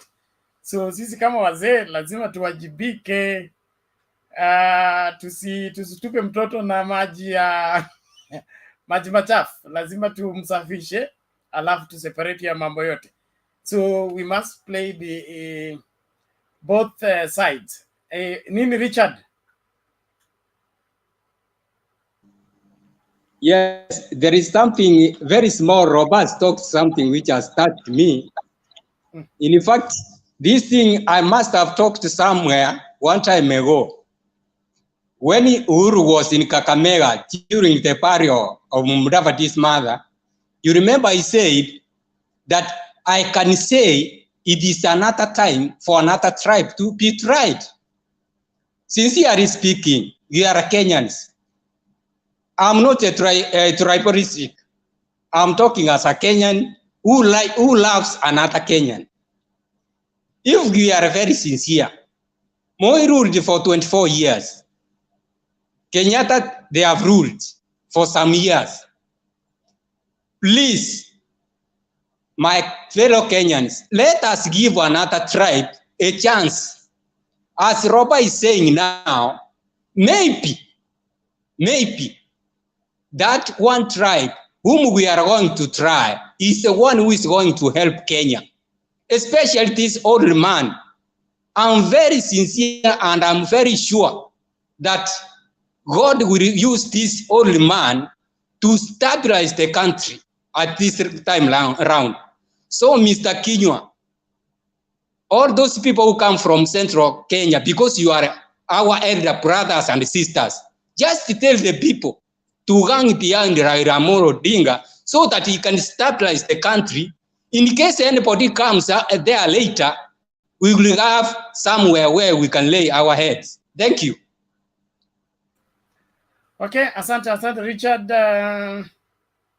Iko nini Kenya nitakataa? Mike, is that lifting hand or you're counting our fingers? You know, let me just conclude about, I think everyone is agitated about Caleb. Hapana Kenya, hiyo nimekataa. Ngoja kwanza. Subiri. Just a quick one, Bernard. Yes. Yes. This thing is also disturbing me. This thing of wash, we are taking it very lightly, but this country might be held hostage. For the second time running, the Cabinet Secretary of Interior, in a meeting with the judiciary and other agencies, raised his concern about dirty money having found its way in this country. What I'm asking, this is just a rhetoric question, is not necessarily looking for an answer from you guys, is where is the place of the international community?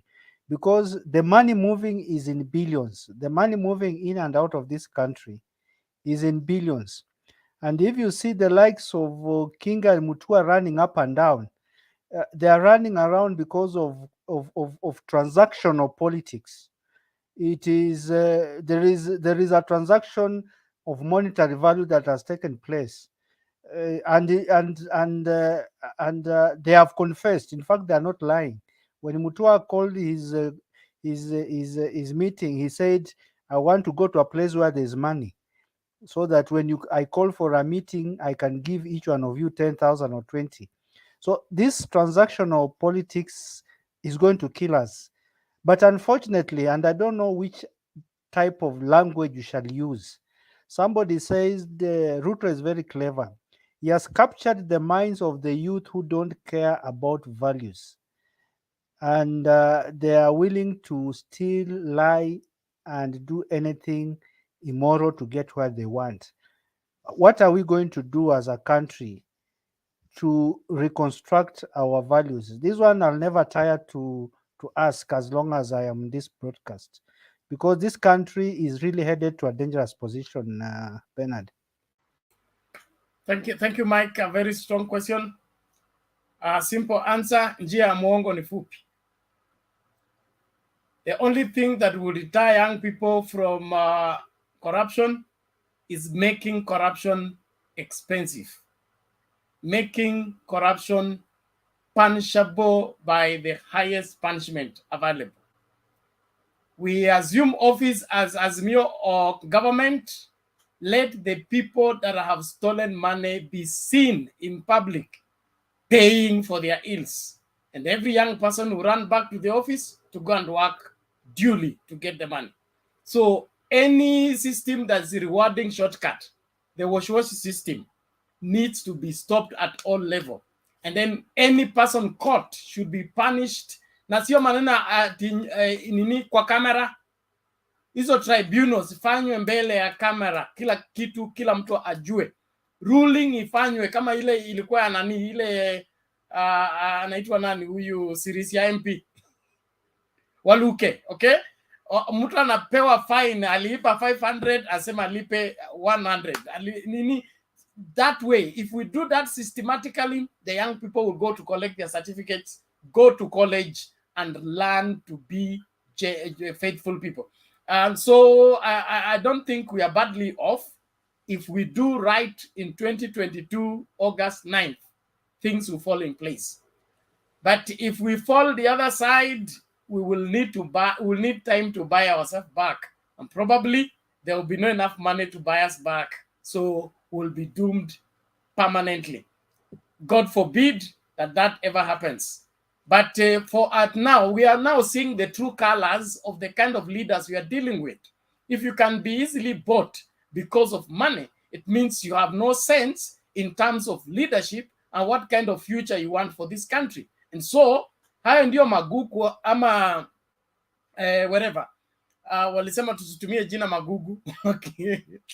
Yesu alisema wacha magugu na ngano zikuwe pamoja. But dakika ya mwisho zitakuwa separated kwa pamoja. So hii ni ishara ya kuonyesha huyu alikuwa kiongozi, huyu alikuwa mlaji, huyu alikuwa mfisadi, huyu alikuwa mwizi. So let August 9th be the date you choose leaders. Leave dealers out of the way, leave wash people out of the way, give your vote to a person you can trust with your future. Na kama anaenda kukuuza kama ng'ombe, huyo ni mwizi, mkatae. Na kuna mtu anakuwekea bunduki kwa kichwa ukienda kwa booth. So hata kama ulikula pesa, enda kwa booth, do the right thing. Don't repeat the mistake. Bernard, say something about religious leaders, because it's like when we talk about values and religious leaders wanasema watakaa sijui akina nani wana support corruption, then Kenya imeisha. No, Robert, that should not worry you. Those are not even religious leaders. Those are guns for hire. They don't represent the church. The Church of Jesus Christ stands on biblical values, and biblical values are against corruption, against stealing, against there is no priest in the Bible who said, bring us money, we will sanctify it if it is dirty. We only hear that in Kenya. So forget about those bishops. They have been hired to be used politically for political reasons, and they will pay for it. The president is on record saying, wataenda kuzimu, and I support it. You don't sell the soul of the country for a morsel of food you've been given by a politician. You don't compromise biblical values for political gains. That is unacceptable, and anybody saying that he's lost already. And I'm sure they are watching, and they know that any person, that's why nobody should be afraid of any person purporting to cast them because they have not seconded or endorsed their kingpin. There is no biblical provision for you going to hire a priest to come and cast people, except Balaam and Barak, okay? Balaam and Barak, which backfired. Okay, so I'm citing that as a biblical example. He was hired, paid to go and curse Israel. But when he arrived, the curse refused to come out of his mouth. Every time he opened his mouth to curse, he ended up blessing until the person who paid him got angry. I paid you to curse these people, and every time you come, you are blessing them. He came to conclusion, I cannot curse whom God has not cursed. He said, if God has blessed them, I can't reverse that. So nobody should be afraid that he will be cast by the guns for hire in the name of religious leaders. Those should be discarded, should be disregarded, should be ignored because they are looking for something to eat, not to safeguard Kenya. But our role as wherever religious leaders is number one, to safeguard the soul of the country. What is the soul of the country? The morality, the ability to stick on the right side of history and on the right side of justice. That is where the soul of the country is. Now, if we are selling that, we are not worth the cloak, we are not worth the position, and therefore we should be ignored. I think that's enough for now. Naomba tumlete David mbio mbio kabla mtu mwingine tafadhali. David Otieno. Yes, good evening. Good evening to you. Welcome. Okay, wengine na pia na wasalimu. Okay, thank you for this opportunity. I just want to come in and start with Bwana Roba. Roba, I want to encourage Roba asichoke. It's too early. Tusichoke tafadhali. We have some few days to go. Wacha tukae ngumu. We can give our brothers to from UDA to come and sell us some lies here, but we should not give up on them. Ni kurevert tu na kuwaweka in the right place. On the issue of Bwana Kingi is just like a goat going to a hyena asking for protection. And please, hyena, protect me with my family. That's what Mr. King is doing. Mr. Arap Mashamba is known. Anybody, when you say Arap Mashamba in Kenya, I think that name is known. So when he goes to Mr. Arap Mashamba himself, asking for Bwana Arap Mashamba to protect the land, the coast, hii ni mambo ya ajabu. Kweli ni mambo ya ajabu sana. You are living in a very interesting time, and it's so nice to be alive to witness this. So Mr. Kingi, in fact, that video that you played, Bernard, when Mr. Kingi was speaking at KICC, is the exact opposite of what he is now doing today. And when you look at Mr. Kingi and Mr. Mutua, in fact, what they were reading, I think it's the same thing. And if you observe that thing keenly, I think that speech was written to them. They just came and tukaambia enda soma hii, chukua hiyo sombe.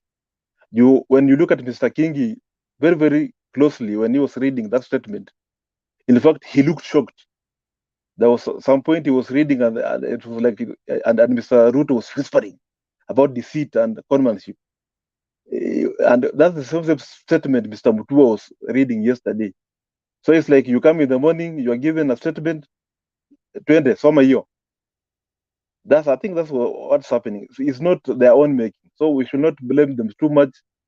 As most of you have said, they're going there because of their personal issues. This excuse that they are giving does not it does not come out very, very clearly, because like what I had Mr. Bernard saying, that what they signed, or Mr. King, I think, is a lawyer, and when this thing was being signed, it was Secretary General with some legal team. The legal team was there to guide them on what they were signing. You don't go and sign, then you come that we don't know what we signed, and that copy is at the office of the registrar. You can just go there. It's now on a public copy. You can just go there and get a copy.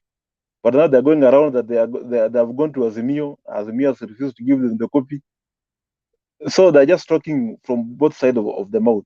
We understand them, and maybe and from the statement of Mr. Junet yesterday while he was in Kajiado, what Mr. Junet was saying about corruption cases and some favors, I think when they were going to AZIMIO and when they saw Mr. President coming in as our chair, they assumed there was a lot of money there to be shared. That's why they were coming in large numbers, and they were now taking the front seat. So their expectation was that when they get there, there's some money that will be shared, and that's why Mr. Mutua was talking about funding. He was very much aware that there was some money that was being shared there, and he knew that when in the case you have some cases like what Mr. Arap Mashamba has been saying, ati ukienda huko kwa Raila ni mwosho mmoja. So he believed in that lie that when he comes to AZIMIO, there is some form of laundry that utapigwa mwosho mmoja, corruption cases zitaisha, you'll get some money on top of it. So when they were waiting and nothing was coming, nobody was talking about any money, and nobody was trying to assure them that this corruption case will be dropped. So the best thing was to look for a way out. At the other side, when you go there, there's a lot of money to be shared. In fact, when you come and demonize AZIMIO and talk about you rubbish Mr. Kenyatta and you rubbish Mr. Raila, you're not a darling. Because if you see Mr. Mudavadi, a very gentleman, nowadays when he's addressing us, you will hear him saying Mutia Kitendawili and some very funny names that we have never heard from Mudavadi. So we understand them, and as many of you have said, those who want to go, I think the door is now open, even if the parties are the law does not allow them to go with their parties. They can go and stand where their heart is. There's no need of you being this side, but your heart is in the other side. So if there's sort of going, we are going to allow them, because I heard Mr. Tuju saying yesterday that there are around 4 parties that want to join. So if others go, others come. It's just a matter of time.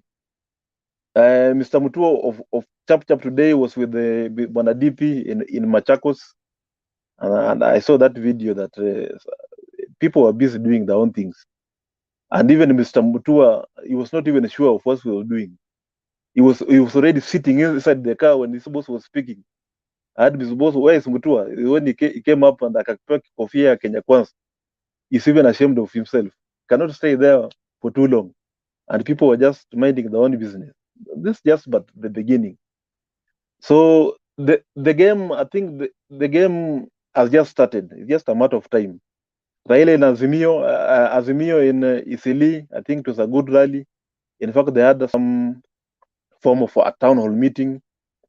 And I saw Mr. Odinga giving the history about what were UDA or Pendi. They don't like history. When they wakisikia mambo history, tumbe na chemuka.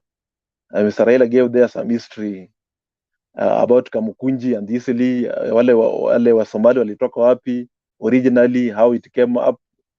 And I even saw the area member of parliament saying that even in 2017, when he was in Jubilee, he won the parliamentary side, but the president, every vote from that area went to Mr. Raila. So hiyo area Eastleigh, it's well covered. Hatuna mashida mingi sana hapo. And then Mr. Kalonzo, the other day when I was here, I told you guys that for me, in fact, I was not even surprised, or neither was I amused seeing Mr. Kalonzo there. I was here and I was telling you that you will see Kalonzo at that interview very early in the morning with this paper. Some of you are laughing. You know, when I saw him today, I was just feeling like as if I was not becoming a prophet. Because after telling you that Mr. Kalonzo will go for that interview very early in the morning, I was shocked, my friend. This early in the morning, I saw Bwana Kalonzo arriving, and the journalists were there. One of the journalists akamwambia, "You've come for the interview." Sema achana na mimi bwana. Ataki mchezo bwana, achana na mimi. And so when he was coming out, it was not an interview. And from day one, it was not an interview. He's the one who came with this issue of interview with his friends from UDA. They are the one who came with this interview thing, and they were insisting. And Kalonzo was the other day when he was in was it in Makueni, and he had a battery of priests trying to threaten us that when we subject Mr. Kalonzo to that interview, we will face the consequences and all these things. So I was shocked to see Mr. Kalonzo there, but I think it was good for him to come, although he was saying that hataki excuse yoyote ati huku kuja ndio maana hatujakupea. So pia anaangalia upande yake. And I think it was yesterday night he was in a Kamba FM, called Adiani or something like that. And he was saying that as Popewa EDP, Raila will lose. You know, when I was looking at the issue of 2017 in NAS, we had Mudavadi. Mudavadi was well placed to be a DP by that time when he was coming to NAS. And you see when Mudavadi came in, he did not come with so much condition like what Nani is doing, Kalonzo is doing. Mudavadi came in with no condition. In fact, he was the campaign manager, and he did a very good job. You see the energy and power was same. Akisema nasa huyu nasa yule, he was demanding nothing. So what I'll encourage Kalonzo, he should take up the same spirit.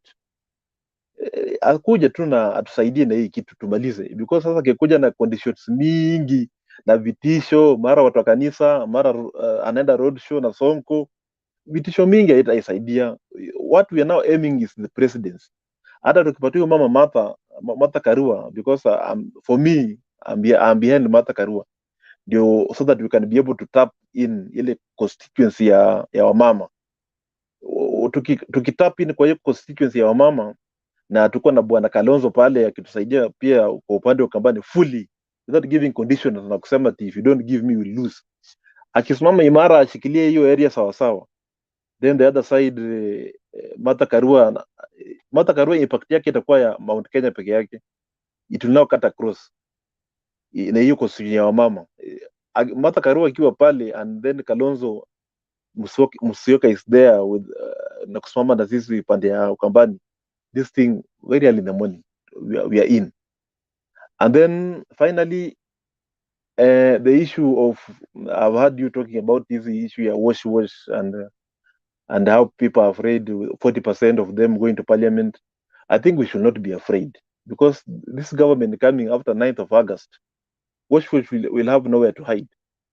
If you can remember back there during the Grand Coalition government, when Raila was now the Prime Minister, and the issue of the Minister of Agriculture, Mr. RUTO was mentioned. He was just mentioned that he was eating some maize there, and you cannot remember what Mr. RUTO and the fight he put up for Raila in 2007. Raila do not care how much he stood up with him. He said, kama umekuwa mentioned, kanyaga kando kwanza ufanyie uchunguzi, ukiwa msafi ndio urudi kwa ofisi. And Raila fired him or asked him to step down immediately. It's only Mr. Kibaki that came to his rescue. So what I'm sure of that when Raila comes in after him being sworn in, committee will be going there. Committee, and he said somewhere in Naivasha. And you know, Raila knows this prison. He has been almost all over these areas, these prisons. He's aware of the prisons. So he will be escorting them. And he said, I can remember, he said that he'll even be going there to take some tea and encourage them and even give them a Bible so they can continue reading. So the wash na watu wengine wametuibia, they have no room. They are now being cornered. Their days are numbered. That's why you're saying they are very much afraid. They're running up and down. But after 9th of August, kazi itaanza. In fact, the combination of Raila and Martha Karua, these people have nowhere to hide. They have nowhere to hide. Vile Mr. Twelu anasema, you have nowhere to hide. Hakuna mahali watajificha. I leave it at that, Mr. Bennett. Okay, thank you, David. That's a good one and well elaborate. No matter rising. We move to the next person. Thank you. It's Sarah. Habari ya Sarah? Mzuri sana Bernard. Oh, hujatumia mimi asali ya Mogotio. Hata sijakuwa Mogotio. Hey. Nimekuwa kwa Mama Suluhu. Basi. Ndio nimeingia saa minute. Ulienda kuwekewa mikono ya urais. Imefika saa minutes nika freshen up na nikasema ai, Mutembei inaendelea, wacha nikae chini sasa nisikie hii maneno. So mko wazima, Mama Salina, Mugambi, Njiru, Henry, David, Mike, King, and our own senior Bernard. How are you? Yeah, thank you. Bernard, before I forget, I already have that document that I told you about the all gems. I will put in your WhatsApp and then you check everything. You know, I did it. You know, mimi sitakange mambo ya the hearsay, natakanga evidence. So I'll give it to you. So wacha niende kwa mambo ya leo. Hii watu wa kurukaruka kila mahali. Mimi nilikwambia Bernard, hii watu wataruka kwanza hao wenye wamefika sasa wako kwa balcony, wako kwa hiyo pavement ya wageni hapo nje. Bado tunawachunguza. Mambo ya wageni kuingia. Wewe Sara hujui kupokea wageni wewe. Mambo ya wageni saa hii wakae tu hapo kwa nje, kuna bench tumeweka hapo nje kitambo waingie sitting room. So wacha tu dekeze tu hapo, but we know what we are doing. One, watu mtu unaweza sema si kusoma hiyo file yenye umepatiwa. Wewe ni wazimu, kichwa yako si mzuri. Even if I'm being given a document right now, itabidi nisome kabla sijatoka kwa hiyo ofisi. Maybe ni kitu yenye namwambia unaenda kunyongwa saa hii. Alafu sasa nitajuaje hii mambo kama ni ya kunyongwa? So lazima nikae chini. These people are cheating people ati hatukujua. And you know what is making me fun with these Kenyans? When these people were in Azimio, hakuna mtu alikuwa anasema hii watu wako na sijui wako na scandal. Lakini vile wametoka scandal inalipuka. Why don't you report them when they have the scandal? Watolewe. Tujue ukweli wa mambo. Saizi vile mtu ametoka ni kama saa zile bibi yako ametoka unasema hata hiyo bibi nilikuwa najua ni mwizi. Sasa unakaa na mwizi kwa nyumba. Hiyo mambo lazima tuambiane ukweli vile kuko. Na mimi as much as I'm someone of Uda, lazima niseme ukweli. Na ukiwa umenikosea even where I work in my office, I cannot hide anything. I speak how it is. Even if it is governor or who is coming to my office, he cannot confront me on something that is not having the truth. I will speak it out and tell him, listen here, you are my boss, but you are not straight here. Lazima tuambiane ukweli.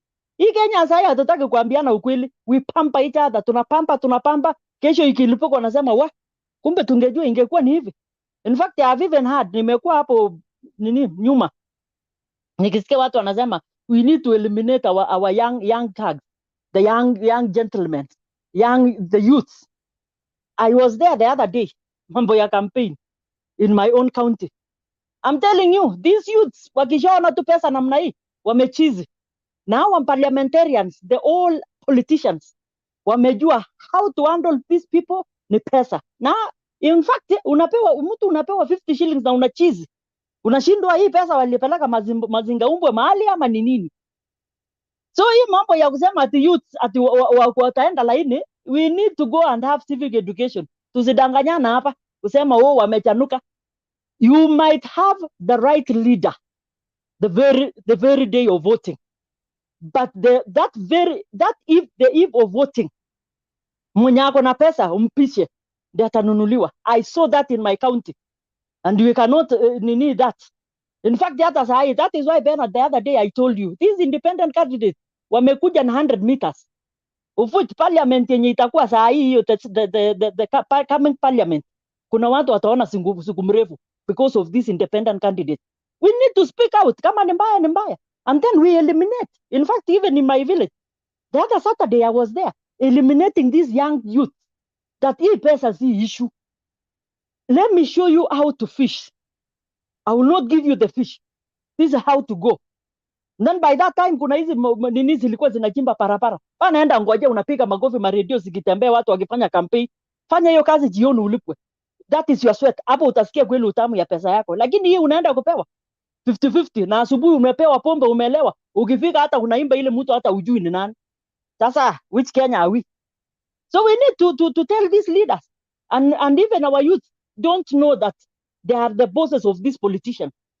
We need to teach them that if a politician comes right now, tell him the truth. Usimfiche, hakuna mali atakupeleka, hakuna hii mambo ya mabodyguard na security sai. Karibu tu wawachiliwe, watatembea vile sisi wengine tunatembea. Na kufika pale unamwambia ukweli. Tell him on his face or on our face.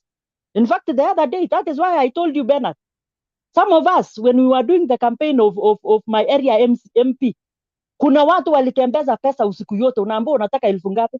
Kama ni 10 umepewa, kesho unaenda kuvote. But some of us, we have trust in God. We have to tell people, this is, kula pesa, weka kura hapa. Kula pesa, weka kura hapa. And that is why we came with our own, a real person who is working. Lakini hii story mnasema ati vijana, muende kama wewe, kina King, kina Mike, kila mtu enda kwa vijana 10 kila siku, na uajiri na wakuwe na akili ya kupiga kura hiyo mwezi wa nini, tarehe 9 mwezi wa 8. Tuambiane ukweli. I think about nimesema hiyo mambo ya pana chap hiyo watu wasituletee mambo yao. Usiende mambo hii ya kusanitiziwa, sisi hatuna hiyo time. Sisi hatuna hiyo time sahi. And by the way, I've been telling people, mimi hata siwezi ogopa mtu kumwambia ukweli, because sisi wote ni wa Kenya na lazima tuambiane ukweli. We need in the next 10 to 30 years coming, another generation iko sawa. TB RUTO in TALA with KK. I think this guy anaitwa nani, maendeleo chap guy. Huyu alikuwa anataka kukua famous.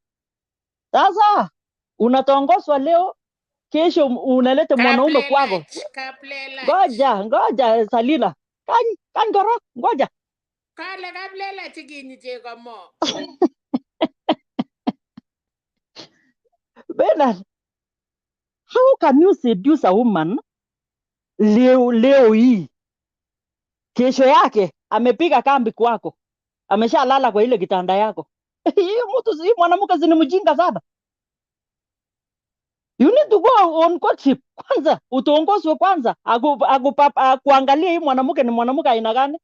Mwanaume ukiingia box ya mwanaume for that day, hiyo mwanaume atakuchukia for the rest of his life, because anajua wewe ni cheap. Kwa hivyo mtu kama this maendeleo chap guy, kama ako na depression ya bibi yake, arudi basi kwa bibi yake ya kwanza, awachane na bibi ya pili, arudi kwa ule wa kwanza.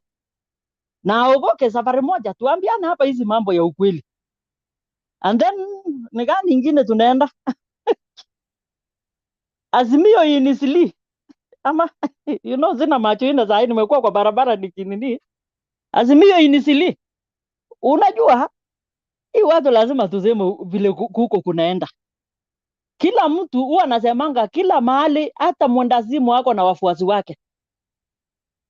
Na Bernard, you can attest to me, wanasemanga hata shetani yako na wafuasi wake. Si ni kweli? Huwezi piga kifua. Huwezi piga kifua kila mahali ukisema mimi ni mtu hapa, mimi ni mtu hapa. Haiwezekani. And that is why I was telling everyone, if you are doing on this, kama wewe uko independent, can you put the posters of your presidential candidate? Hapana kuja kutupamba hapa useme, oh, I had another one. Anasema, mimi tumu nipigie kama ni mimi, lakini huko juu pigieni mwenye unataka. Wewe uko na trust na pati kweli. Sio ni mtu wa kuondolewa saa hiyo. So for Azimio, leo sijasoma by the way. Nimekuwa tu nikiona news kidogo, ninatoroka kwa sababu ya barabara na kuendesha, you know you cannot concentrate. But watu wao wenye mali baba alikuwa leo. I think hiyo ni watu ni supporters ya baba.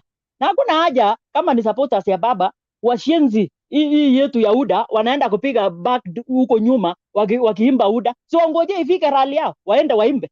Why should you go and disrupt someone's rally? And I've been saying this, Bernard, for a long time. If it is Azimio, let Azimio go and say waende wauze sera zao.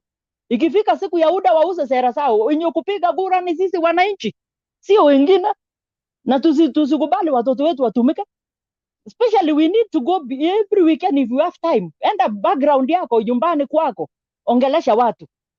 So for that, wacha nisikize sasa. Unajua jana ulinifungia nje Bernard. Tena mimi Oh, kama ulikuja bila picha, hiyo ndio sheria mpya. Unakaa tu hapo tukikutazama. Hapana, watu walikuwa wamejaa, so I was trying my best, but sikupata, and then I was in someone's country, so ilikuwa ni vigumu kidogo. Ya kwanza huko network yao inakuanga ya kupimiwa. Thank you anyway. Mama Selina. Yeah, niliuliza Kavon mambo moja kabla lunch. I want her to translate. Kablela is this generation which the ones who are, I think the generation of akina nane, akina Njiru here. Those are the Kablela. No, Kablela is the RUTO, the president. Those are the Kablela. No problem. Men. So see, this is the type akina nani. What is wrong with Kablela? Yes. In your team. So si tabu yao ni vile wanafuata ile maneno ilifanyika in their generation anyway. Tuko na problem. Ndio sababu unasema tuongelesha vijana. Unajua nini Mama Salina? I've heard someone saying here ati unajua watu wa UDA hawataki historia. I'm an history student. My teacher was a Luo called Sylvan Sejes. And he is now a very big person in the office of Ministry of Education, Jogo House. So with history, mimi siwezi sema uongo hapo. I was the best student in history. So if you talk about history, nitakukalia chini nikusikizie. Hata hapa Jakendu Beisaya akianza mambo ya the Luo, the Luos in that group, nitamukalia chini kumsikizia. Okay, thank you. King, what is it? Sarah, kuna makasiriko. So, Sarah, there's something umeongea kuhusu generation na Selina pia amegusia kuhusu generation, the upcoming generation and the future generation. Let us now put tribal aside. Let us focus in a serious matter of the generation to come. The problem it's about the leadership. When we have a ruler in a leadership course, is very, very dangerous thing. And our generation or our generation to come, which is our teenagers, they are under danger. It's not about tribe, it's about leadership and rulership. And the one thing now we don't have now, we used to have before, it's a watchdog, a watchman. Before you used to have someone like, for example, Jichopevu, they can documentary someone, they can profiling someone, the full documentary of the person, not tribe. You're talking about the person. This leader doesn't fit to be a leader. This person is a dictator. This person is a ruler. This person is a economy saboteur. This person cannot fit to lead our generation to be. Not about tribe, about person. That is the thing now we need in now. Even if we have a media, if we have any kind, if we have any kind of leader, medias watching this program, they need now to stand and start document these corrupt leader or personal rulers, not tribe. That's the thing now we can save our children. The moment they'll start watching the true profile of person, the documentary of this person, and knows that very well this person is a corrupt. It doesn't fit to lead 50 millions of Kenya. It doesn't need to be in that seat. That is the time we will save our children. Not about tribe, just about person. King, you have made your point. Oh, relax. King, can I interject? Okay, can I interject? Okay, 1 minute. Ladies, hold on. Okay, thank you. I think that question was mine, Bernard. Hold on, Sarah. You are coming to answer the question. I want us to have decorum. And the decorum is give the person the opportunity to express themselves and then respond.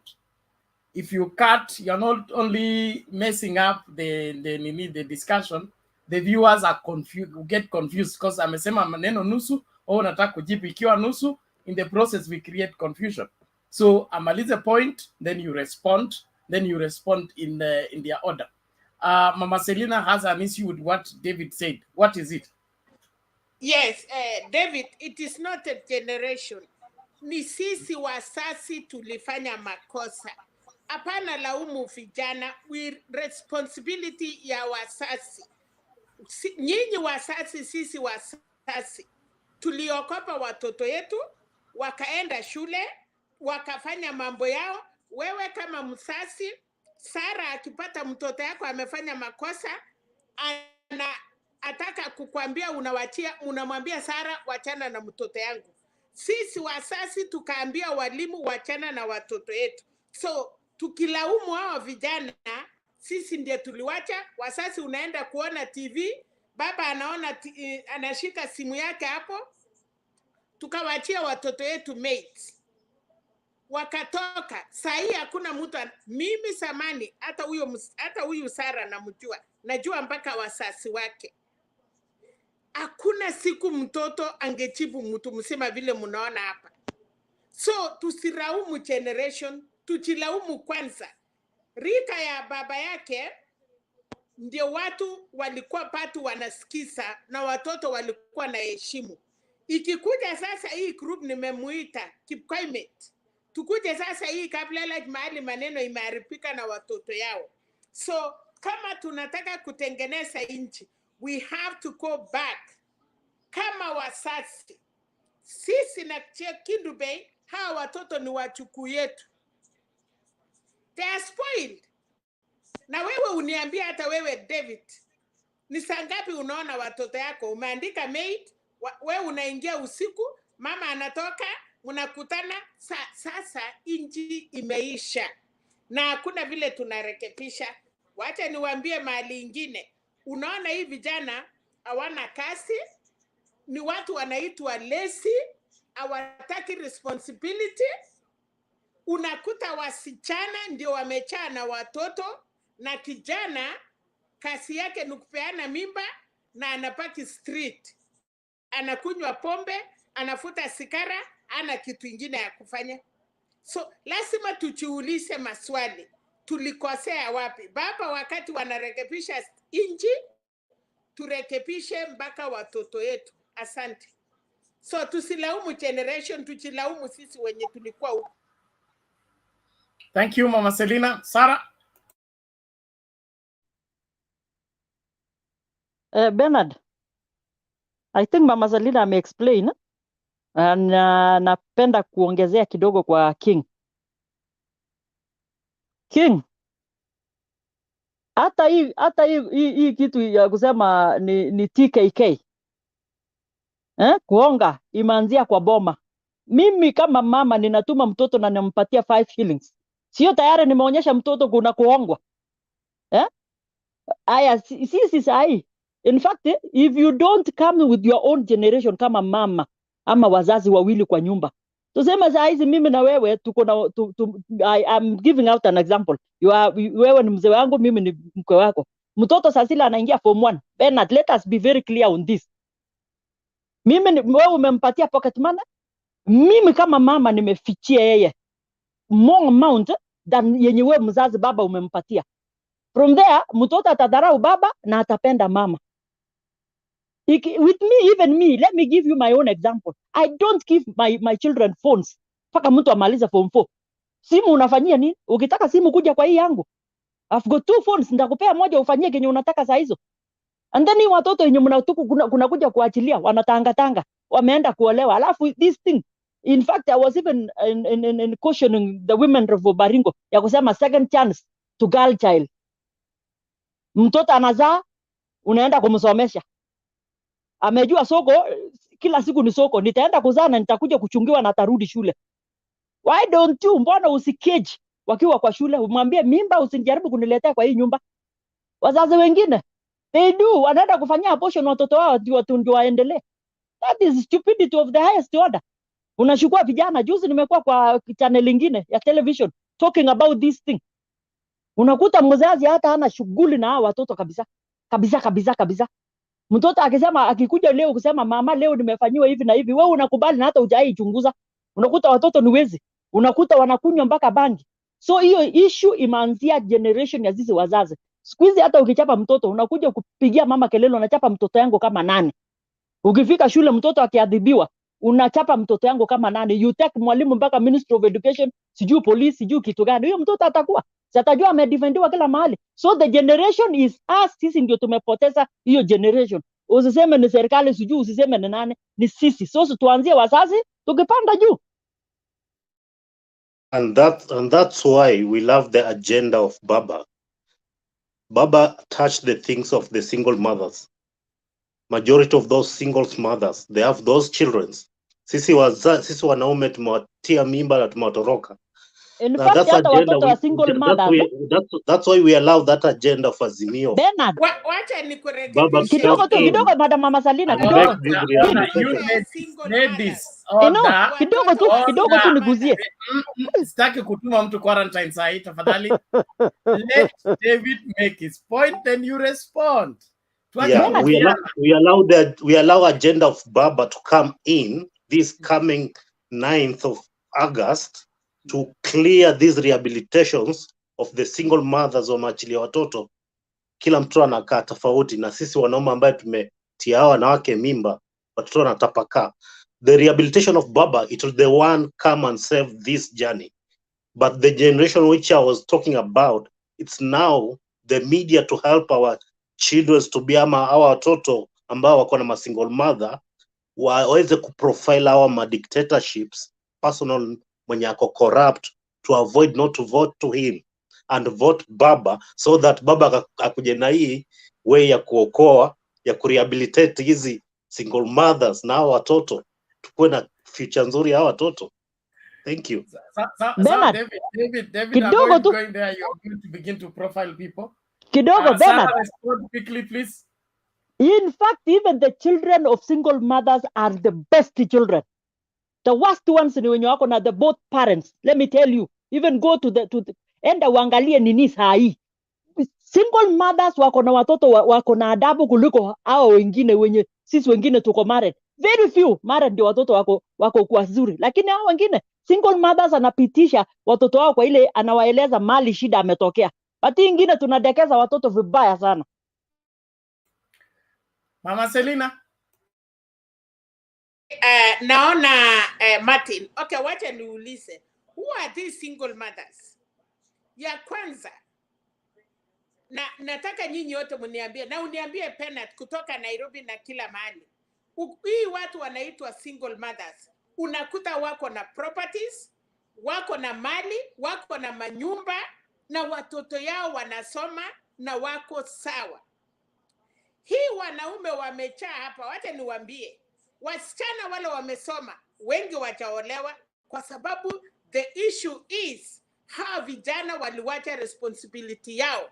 Msichana anaona area saa watoto yake wawili watatu, akuwe na boma yake. Saa hii wacha kutingisa.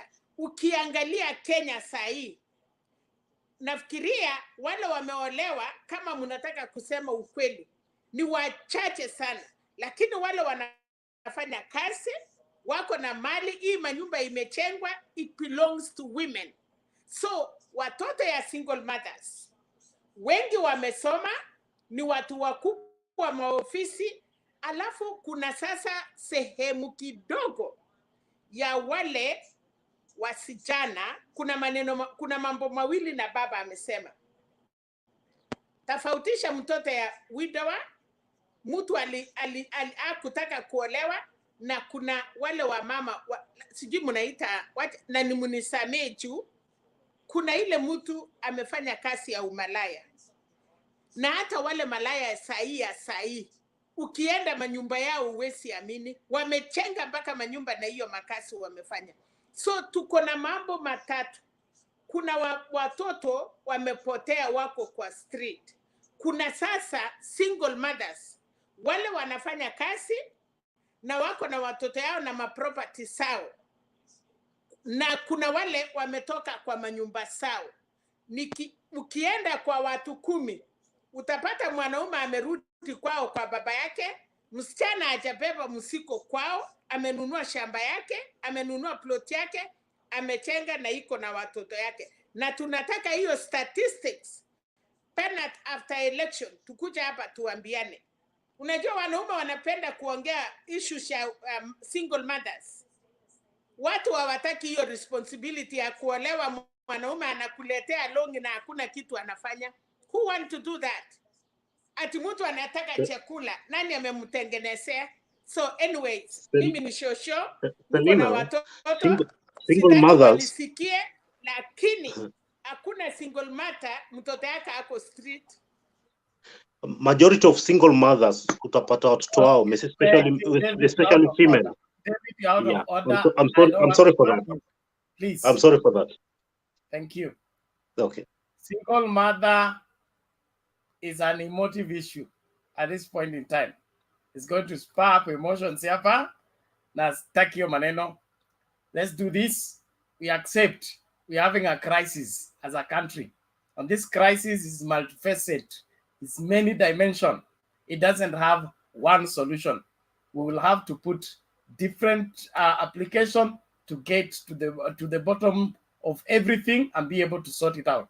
So there is family crisis, there is domestic violence, we have suicidal people, we have neglected children, we have absentee fathers, we all this manner of things. We have them as problems that need to be solved. But they will not be solved by one stroke of a pen. They will not be solved by one policy. At least the Baba has whatever plan to deal with that matter from one angle, but it will not sort everything. So let's not get into the debate of which children are better than the other, because at the end of the day, we are going to even mess up with the fabric of the family. Because the moment we say single mothers' children are better behaved than the children that have both parents, what we have simply said is we are recommending let the people be single mothers so that they raise their children right. And at the end of the day, what will we have? A society that cannot hold together. The reason why we're having difficulties in sustaining marriages nowadays is because we have made marriage an option, okay? An option you go and try. If it didn't work, you run away. Our mothers did not even ask for forever. You went to get married and you had to work out everything to stay in that home, whether it's hostile or not. You had to do everything to see to it that your home stands and your family is sustained. It wasn't an easy walk in, easy walk out. And those are the values that we need to get back to. Because if we are only talking about the children and all that, children are fruits. Where are the roots of the fruits we are talking about? Now, if the root is wrong, the fruit will be wrong. And so let's not be shallow on the same. But I agree, we have a matter on our hand, matters discipline, matters of upbringing of our children. The values we instill in them is one thing, no question about it. It's one thing, and it all springs from what Mama Selina say, relegating responsibility. Badala ya wazazi wa correct watoto, wanawasukumia walimu. Walimu nao wanasema mimi mshahara wangu utaingia mwisho wa mwezi. Ukitaka kumaliza wakati hapa shauri yako. We no longer have those teachers.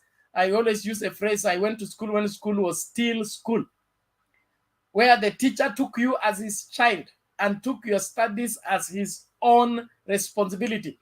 Mpaka mwalimu angekuchukua akupeleke nyumbani, akukalisha na wazazi wako, akuambie huyu namsaidia hivi lakini hataki kusikia. He used everything in his power to get you to learn. Today's teacher, they don't have that time. They don't have those patience. The classes are dotted. You have 60 children in one class.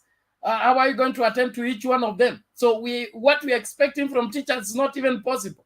So let us deal with one thing at a time. This time, let's fix our politics. Then we will fix our families. Then we will fix the other things that will rise from there. But matters corruption. As long as corruption is rewarding, and corruption is attractive, and corruption is making people rich, we cannot stop it. But when it becomes dire, that you partake in corruption, you get punished, you pay dearly, it becomes not rewarding, kila mtu atanyooka. Hata wale walidrop from shule watakuwa nalia nirudishe shule, because they know hakuna shortcut ya maisha. let's eliminate shortcuts, things will fall in place. Thank you very much. Naomba hiyo mambo tumalizie hapo tafadhali. Tumlete nani Jakindu Bey kwanza, au wengine ni vijana watangoja.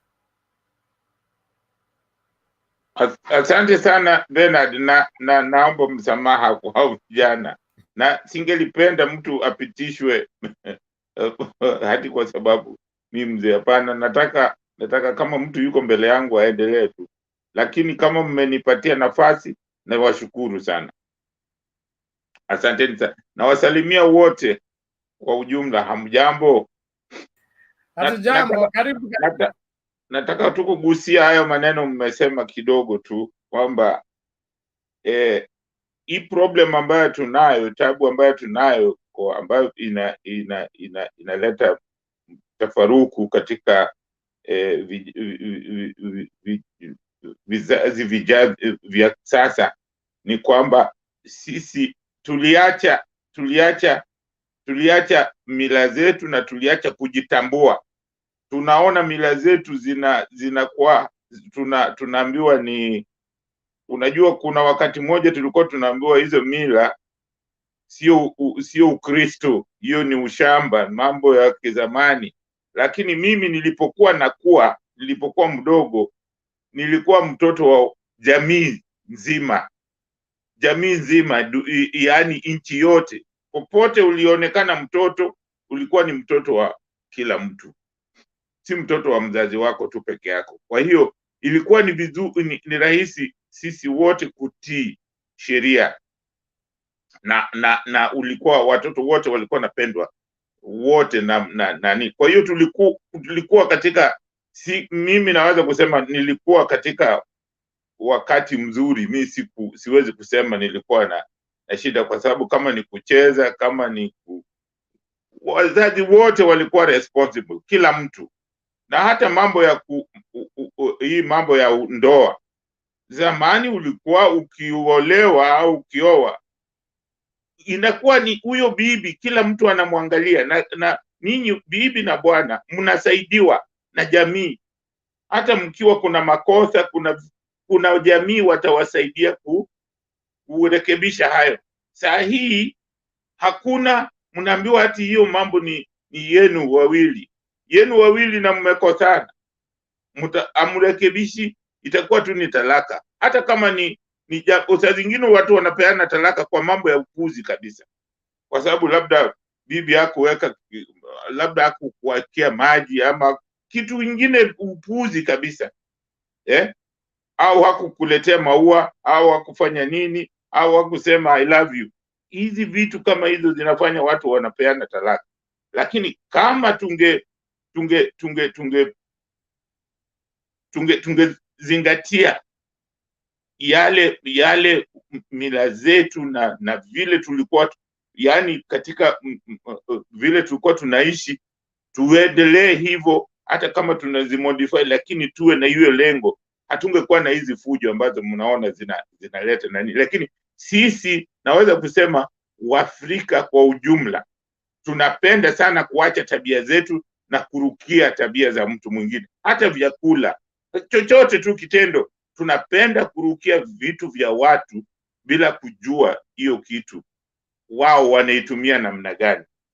Hata vyakula tu, ukiangalia vyakula vya kizungu na vyakula vya Kiafrika, ukikula vyakula vya kizungu, wewe Mwafrika, kwa muda mrefu utaumia, utaanza kuugua, utapatwa na maradhi nyingine ambayo hujui.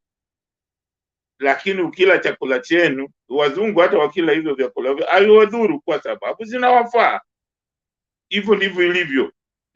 Kwa hiyo ni lazima sisi turudi pale, tujiangalie, tujue tumetoka wapi. Ndio maana wakati mwingine Raila akisema tujiangalie, tujue tumetoka wapi na tuko wapi na tunaenda wapi. Kama bila kujitambua, hatuwezi kwenda popote.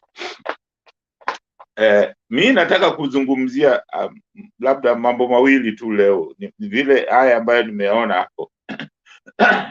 Kwanza nataka kuomba wana Kenya wote kwamba wakati huu wa uchaguzi, tafadhalini tuangalie tabia za watu, tabia za hao viongozi, na mnaweza kuona kwamba mtashangaa kuona sisi ukichukua Kenya, kila mtu anapokuwa na pesa kidogo, anaangalia hao maadvocate, anaanza nani advocate, akipata pesa kidogo anataka kuwa mjumbe, anataka kwenda kusimama kuwa mjumbe. Kwa nini?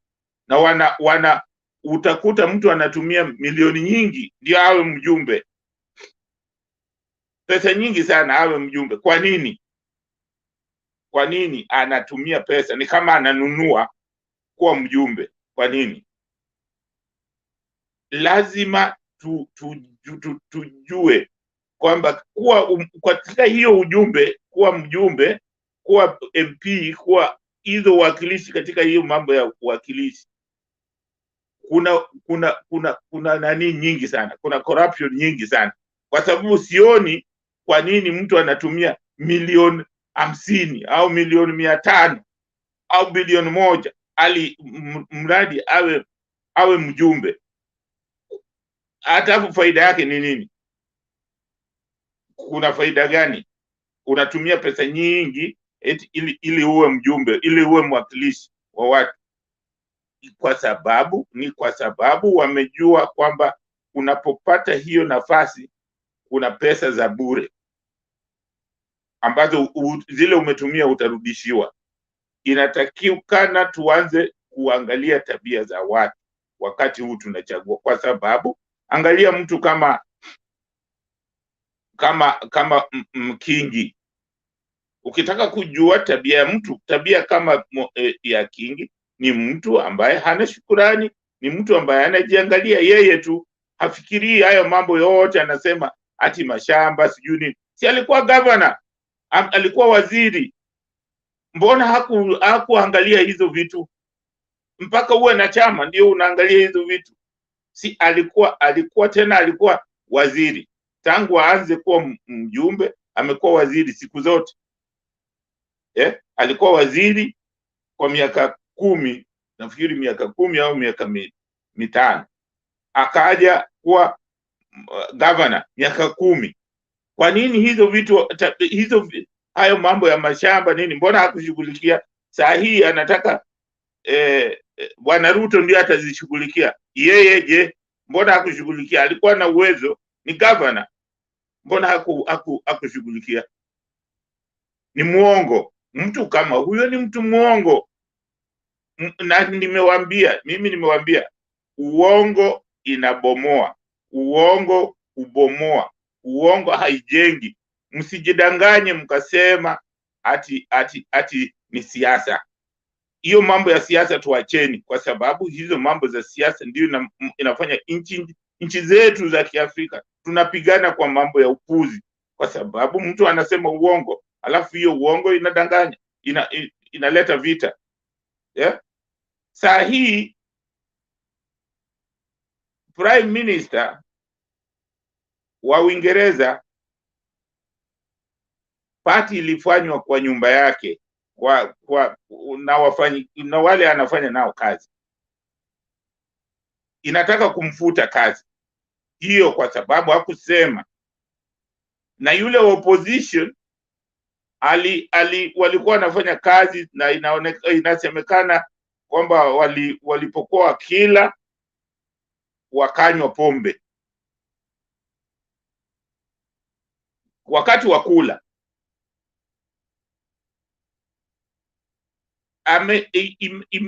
Sahihi ikipatikana kwamba ikipatikana polisi wakimfine, wakipata kwamba alifanya ata resign. Tayari ashaweka hiyo kwamba ata resign, kwa sababu hawapendi uongo. Huwezi kuongoza nchi na uongo, na hata sisi tusikubali uongo. Afadhali uwe na mchawi kuwa na muongo, kwa sababu muongo atawagonganisha. Kwa hiyo mimi nataka kusema mtu kama Kingi au Mutua ni watu waongo. Hauwezi kwenda kujiunga na sehemu fulani ati kwa sababu unategemea kitu fulani. Lazima ukijiunga ni lazima uamini na kule unapokuwa pale ndani ni lazima urekebishe. Usipojenga, nani atajenga? Usipojenga hizi, ukiwa na nyumba hii labda inaanguka, usipojenga nani atajenga? Nchi yetu ya Kenya tusipojenga, nani atakuja kujenga? Hakuna. Ni lazima sisi tuijenge, hata kama kuna matope, hayo matope lazima tuyatoe. So yao mambo ya kurukaruka kusema oh sikufanyiwa hivi na hawa tu wanasema uongo. Wanasema mimi naweza kusema kiongozi ambaye zingine nampatia mark.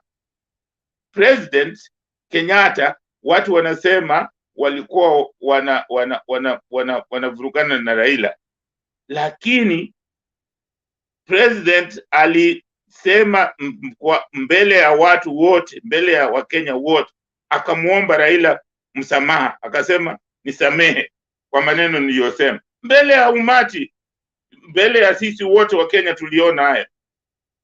Hawa Mtua anasema maneno ya ajabu juu ya Ruto, alafu dakika moja wako pamoja. Hiyo ni uongo. Hiyo tusitumie vitu kama hiyo. Mimi nasema vitu kama hizo ndizo zinaturudisha nyuma, ndio maana hatuendelei, kwa sababu tunatumia uongo. Kwa hiyo yale ambayo niliona ambao hao wawili wamefanya ni viongozi ambao wa Kenya, mimi kwa maoni yangu nasema wa Kenya tuwakatae. Hawa si viongozi ambao wanaaminika, kwa sababu tunataka wote tujenge nchi yetu kwa ujumla. Alafu kuna jambo lingine nilikuwa nataka kuuliza hivi, nataka kusema wale ambao wana support UDA, hasa tuseme tu wale wana support makamu wa rais, kweli kama ninyi ni wa Kenya kweli nchi yetu ya Kenya itaongozwa tu na watu kutoka Central na Rift Valley? Hiyo ni haki kabisa. Hiyo kwa ninyi mnaona ni haki? Sio hivyo. Nchi hii ni nchi yetu wote. Ni lazima tuwe na vile vile kujali masilahi ya wenzetu wengine. Ndio maana hata saa hizi tunataka wanawake tuwasaidiwe. Lazima tuwe na uchanganyiko. Ndio maana tunataka wanawake wasaidiwe, manake bila kufanya namna hiyo wanawake wanaweza kusukumwa mbali kabisa. So hata walemavu huwa lazima waangaliwe. Na hiyo mimi naweza kusema hivi, Bernard, niliwaambia kuna vitu tumepewa na tunakataa kutumia. Tulipewa hizi makabila Kenya, tuko na makabila 42 au 4. Lazima tutumie hizo makabila kwa manufaa ya nchi yetu. Tusipozitumia zitatuletea shida. Lazima tuzitumie. Tanzania wanatumia ukabila, ndio maana hawasemi ukabila. Wanatumia ukabila, ndio maana hawasemi mambo ya ukabila. Maana ndio maana unaona Watanzania hawazungumzi ukabila. Usipotumia ukabila utazungumza ukabila. Lazima tutumie ukabila kuzuia sisi tusiseme ukabila. Tutumie ukabila ndio tusiwe wakabila. Sijui kama hiyo mnaelewa. Kama mtu aelewi ataniuliza. Asanteni sana. Asante Kindubei, tunashukuru sana kwa wasia wako na hekima ambayo unatushirikisha. Fumbo kubwa kweli, kutumia ukabila, kumaliza ukabila ni swala ambalo nilikuwa nimesema tutafanya show kwa hilo tu peke yake, kwa sababu hilo ni swala zito, kwa sababu hapa Kenya ukisema ukabila ndio hivyo hivyo. Lakini I understand, we maximize our resources to maximize our productivities. Neglecting other parts and overusing one part makes us lame as a people, and therefore we can't take off. So kila Mkenya lazima awajibike na awe useful na kuanzia ukoloni, tuseme nini, divide and rule approach, hiyo imetuweka mahali ambapo kuna watu ambao wana uwezo, lakini uwezo wao hautumiki katika kuendeleza nchi kwa sababu hawako katika kabila ambalo linakubalika. Okay, so katika hiyo hali nchi inaendelea kulemaa, si kwa sababu hakuna dawa. Dawa ipo, mgonjwa yupo, lakini daktari ile ako na dawa hayuko na kabila zuri ambalo linakubalika kutibu wagonjwa. So nini kinaendelea?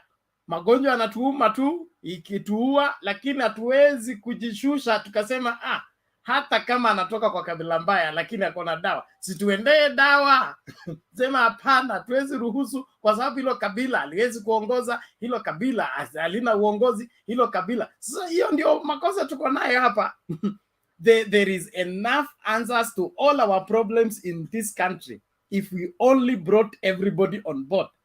But we have always worked very hard to sideline the people that have an answer, because we believe in insisting on the question, and the question helps us to whip up our tribal support, and that tribal support gives us power. Yes, just to add on that, I was just thinking hypothetically, what is the possibility of bringing a referendum question on rotational presidency to solve this issue? Is there any possibility of bringing a referendum question? Not now. Let's not spend more time on that. Not now, because we are time barred. Soon the parliament will be dissolved, and so it needs to be introduced as a bill and then passed, and then it will be made a referendum question. So if I think we are time barred. We are time barred, and that's why I even was talking about the future. The future, yes, the future. Okay. It is an inevitable thing nowadays. I mean, mahali tumefika, kuna maswala ambayo ilikuwa ni ngumu hata kumention, hata kuimagine. Nakumbuka ile enzi ya Moi, okay? Imagining that the president is dead was treason. But saa hii tumefika ile kiwango ambacho hatuwezi kuavoid kuaddress hiyo maneno. It have to be addressed, or else there are going to be a revolution that we will never be able to control. Na hii story mnasikia hii dynasty hustler, it's a recipe for that. If it is not managed, those things can get out of hand and the country will fall apart. And so that matter of rotational presidents can no longer be avoided, can no longer be spoken at undertones. It has to come out on the rooftop and be addressed conclusively. So eventually, because I know after these elections, the BPI is going to be revised, and probably that matter is also going to be added to the referendum question. We will have a referendum midstream the new government, no doubt, from all indications. I think so. Now, naomba hivi okay, naomba hivi tafadhali, nani Njiru, uko wapi? Salama kabisa, I'm here. Okoa muda tafadhali, kimbia. Okay, sawa. Let me go straight to the point. Leo matukio mingi imehappen. Ya kwanza ningetaka kuchangia hapa. I hope kila mtu ameona the photo session na mumeona ile picha ambayo Duare ametoa. Kuna mtu ametoa. I want UDA people to comment about that image. It is disrespect. Unajua pia Marekani kuna kitu inaendelea inaitwa censorship, and censorship in Kenya itafika hivyo, whereby you deserve to be in a place lakini unangolewa. Ukianalyze hiyo picha, ile kitu inajaribu kukuambia usiangalie picha, angalia ukuwa qualified pahali kazi umeitiwa, umequalify job na unangolewa hapo. That is how you need to imagine that thing.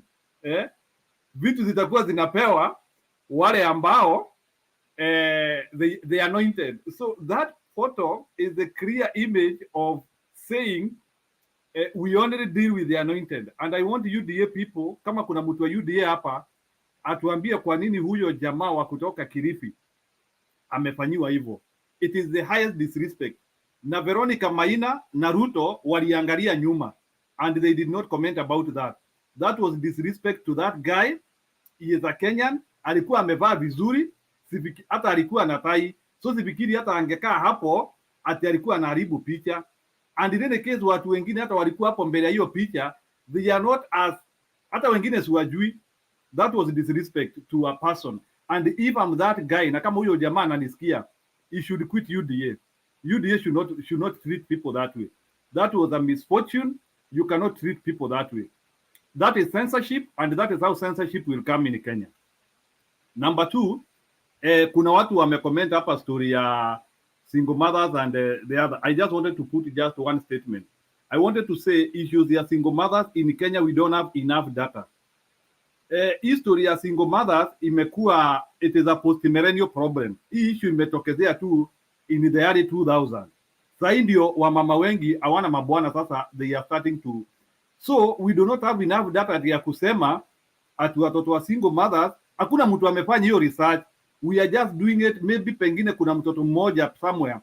But I still believe in the family institution, kids do better in terms of character, development, in terms of career na vitu zingine. So, and I would like to encourage people here, let's encourage our people and the people who are coming up that marriage institution is still functioning. So, to see advertise this story a single mother sana, let's not advertise that issue. Even in the secular countries, they encourage story of marriages sana. So, marriage is not about that in the story at the bibiri country. Even in the secular countries, they still encourage. So, the other thing nilikuwa nikitaka kuongea, I wanted to talk about history ya Mutua. Sasa kuna kitu nimeona, kuna jamaa alikuwa ameweka billboard na Raila wa maendeleo chap chap. Sasa, and that is why I always tell people, always support stable people. Your leader can be auctioned anytime. Sasa kuna watu walikuwa wameweka billboard kubwa, then your leader amekuwa auctioned. Now those people, they are just like, hawajui wafanye nini. You had a billboard, ulikuwa umeweka Azimio hapo, your top leader so it was an investment, it is wastage. Then alafu kiongozi wako pia hata akiruka ajui ya kwamba alikuwa amesign a binding agreement ambaye hawezi toka. So that is why even saa zingine najaribu kujiuliza, some of those guys who are calling themselves doctors, let's put education into practice. Hii idea ya mtu kusema ni msomi and they cannot interpret a single clause which any person can analyze ni vibaya sana. So historia tunajua coalition ile siku watu walisign, uwezi toka coalition. You had all the merit ya kuanalyze whether you are entering in a good place or not. And we know the reason why hawa watu wanatoka Azimio. It is because now whatever they want to be sorted out is not being kuna vitu hatuwezi kubali hapa. Like for example, we can't accept zoning. You know that very well. How can a coalition with 26 parties zone? Just tell me. Kwani itakuwa aje? Kwani itakuwa microscopic? How? It is not possible. We have to allow competition. Kama sasa pali kama Narok, ODM na Jubilee wako kwa race and they are happy. Watu wangangane bwana. Hii story ya kusema ati muniachie hapa tutaatiana if all parties agree. Lakini kama hakuna agreement, watu wajimwage. There are places where we have agreed. So history ya maendeleo chap chap wanting zoning even in places where they are not popular.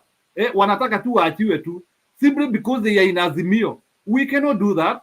We have to be fair even to the smallest of the smaller parties. 26 parties, so we have to treat people equally.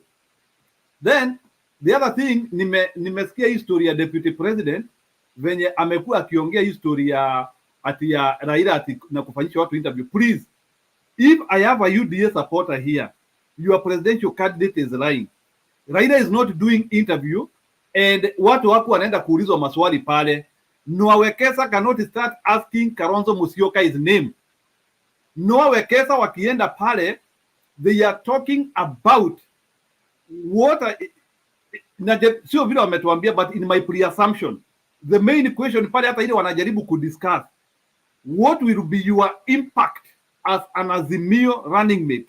How will you improve numbers? Hiyo ndio ile maswali, lakini sio ati story ya kuulizana majina. So we know our deputy president is trying to, anajaribu kudanganya watu ati Kalonzo ameenda kuulizwa jina.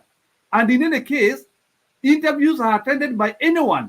Hakuna mtu mkubwa sana not to be interviewed.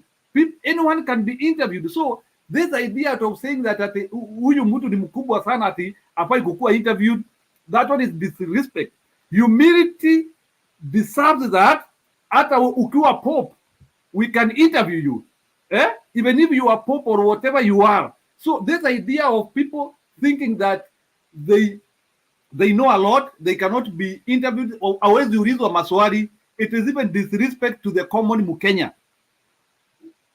Some of us, we every day go for interviews. Tunaenda tunanyimwa kazi, tunarauka ingine kesho, tunaenda tunanyimwa. So what is so annoying is that wanaargue ya kwamba Kalonzo should not be interviewed. And let me say, whether it is an interview or a discussion, hiyo maswali anasema Kalonzo anaulizwa, hiyo anadanganya watu. Kalonzo hakuwa anaulizwa majina yake hapo. It is not about names. It is only that Kenya Kwanza, they don't want to plan on their candidate. Wanangojea Azimio watoe wao ili watoe. Can you imagine? Yani, they want to respond to Azimio. So Azimio wakitoa Mount Kenya, wao watoe Mount Kenya. Azimio wakitoa Ukambani, wao watoe Western. So wao wanangojea Azimio irespond. And I can tell you, we are going to checkmate them. This thing will be secret. We will give them a panic mood. And I can tell you, and I know Noah Wekesa is smart enough. Kama wanafikiria tutawatolea jina ili na wao watoe the next 3 hours, hatutafanya hivyo. That thing will be abrupt. And they will not even have time to plan. So kama tu wanangojea tuwatanjie majina ili sasa wajue kuplan, they forget. Tutawapimia. Sisi already, our system is working. We know who can become the deputy president. We are having an advisory team. Tunajua vile permutation combinations zina function. We know Raila Kalonzo, what can he do? We know Martha Karua Raila, what can he do? Peter Kenneth, we know how they can do. Sisi tuko na equation. Wao hawajui, they don't know. Hawajui Rigathi na RUTO atawapea nini. If they put Waiguru hapo na RUTO, they don't know. So for them, they want to respond on damage control depending na vile Azimio watafanya. So wow, they are just waiting, but they have no concept at all. And let me tell you, any person who is supporting the deputy president, you need to know that you are supporting a vehicle on a free gear. Hiyo gari haina dereva, it is just inatembea tu, and they are just doing countermeasures depending on how they are going to counter Azimio. That is the only thing they are doing. So lastly, pia kuna kitu nilikuwa nikitaka kucomment is about I also ngoja wewe muda wako umesha. Okay, sawa basi, sawa. Okay, okay, no problem. Another person can come, naweza kuja tu masaa ya jioni. But anyway, ile kitu naweza jaribu tu kusema nikimalizia is that please, the lies of the deputy president sasa zimefika the new level. And don't wait for those lies to reduce. Kama sahi kuna opinion poll nimeona hapa, by the way, for your information.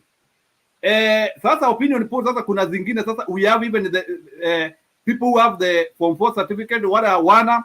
Sasa kuna vitu tunaona hapo. Sahi the people who do not have a Form 4 certificate, Class 8 certificate, some of them they are widely. So unajikuta, why is it that e-ticket ya Kenya Kwanza, it is heavy, yani they are having too much support on people who do not have even a single paper. Too much support.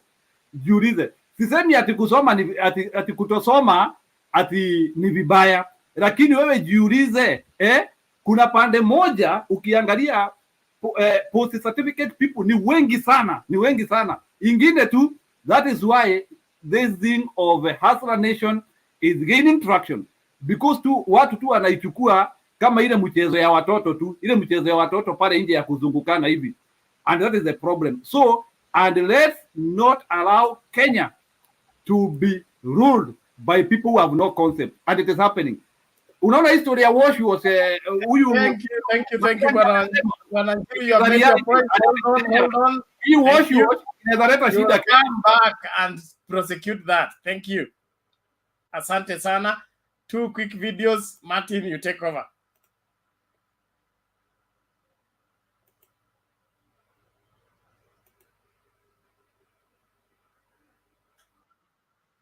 Mutua seriously must be having something missing in the mind. Why?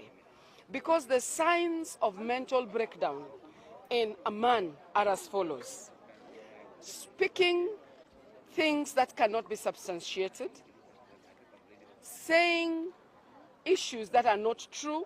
It is from the same Mutua that we heard the message that Kalonzo's wife had passed on. From nowhere. If that does not show people that Mutua is suffering from mental breakdown, then I wonder why any serious Kenya would want to listen and take Mutua seriously. And of course, he has every reason to suffer from mental breakdown. Having stayed with a woman for 10 years, and the woman did not get pregnant, and she gets to a man in 2 record time months, and the woman gets a baby, any man will suffer from mental breakdown.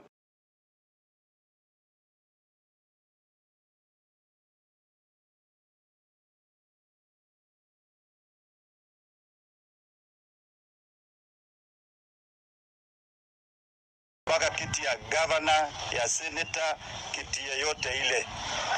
Hata ya rais lazima tuangalie ni nani atakalia hiyo kiti. Sababu tukitereza kidogo, nchi yote inateleza. Kwa hivyo tulianza mwezi wa 8 kama jamii, hawa wazee na si hawa tunaona hapa. Tumetembea katika counties zote.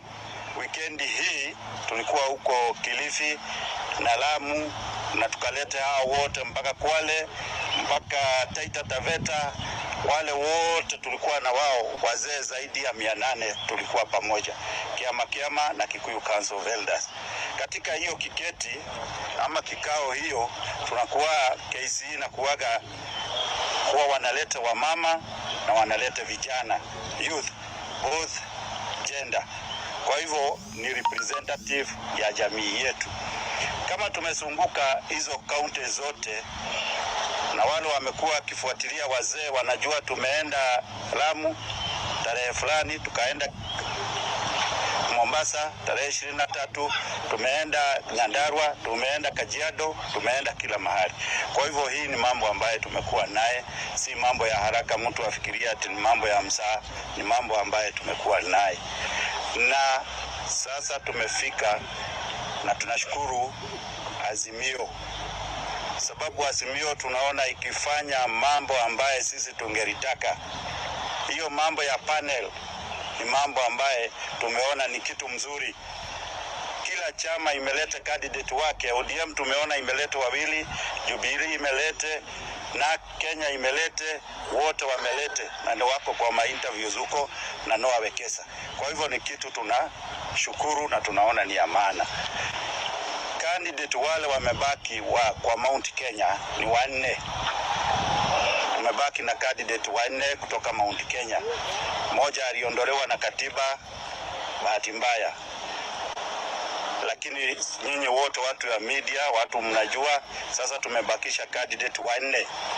Hawa candidate 4 wote hakuna yule hana uwezo na experience ya kukalia hiyo kiti ya running mate ama deputy president.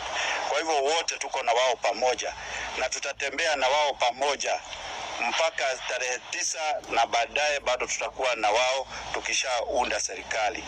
Lakini kutokana na experience na mambo yale tunafuatia, nimesikia Martha Karua na hiyo ndio tulikubaliana kule.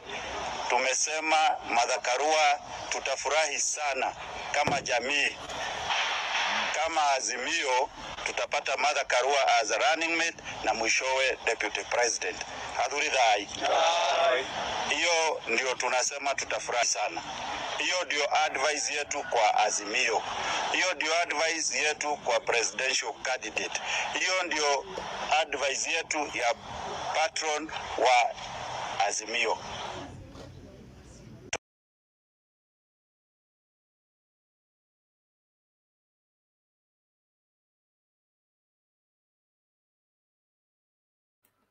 Okay, wazee wamesema. Martin, vipi? Vipi mtumishi? Papa, mambo yamekuwa moto. Bado profesi yangu nakubali ama unakataa? Wewe nabii.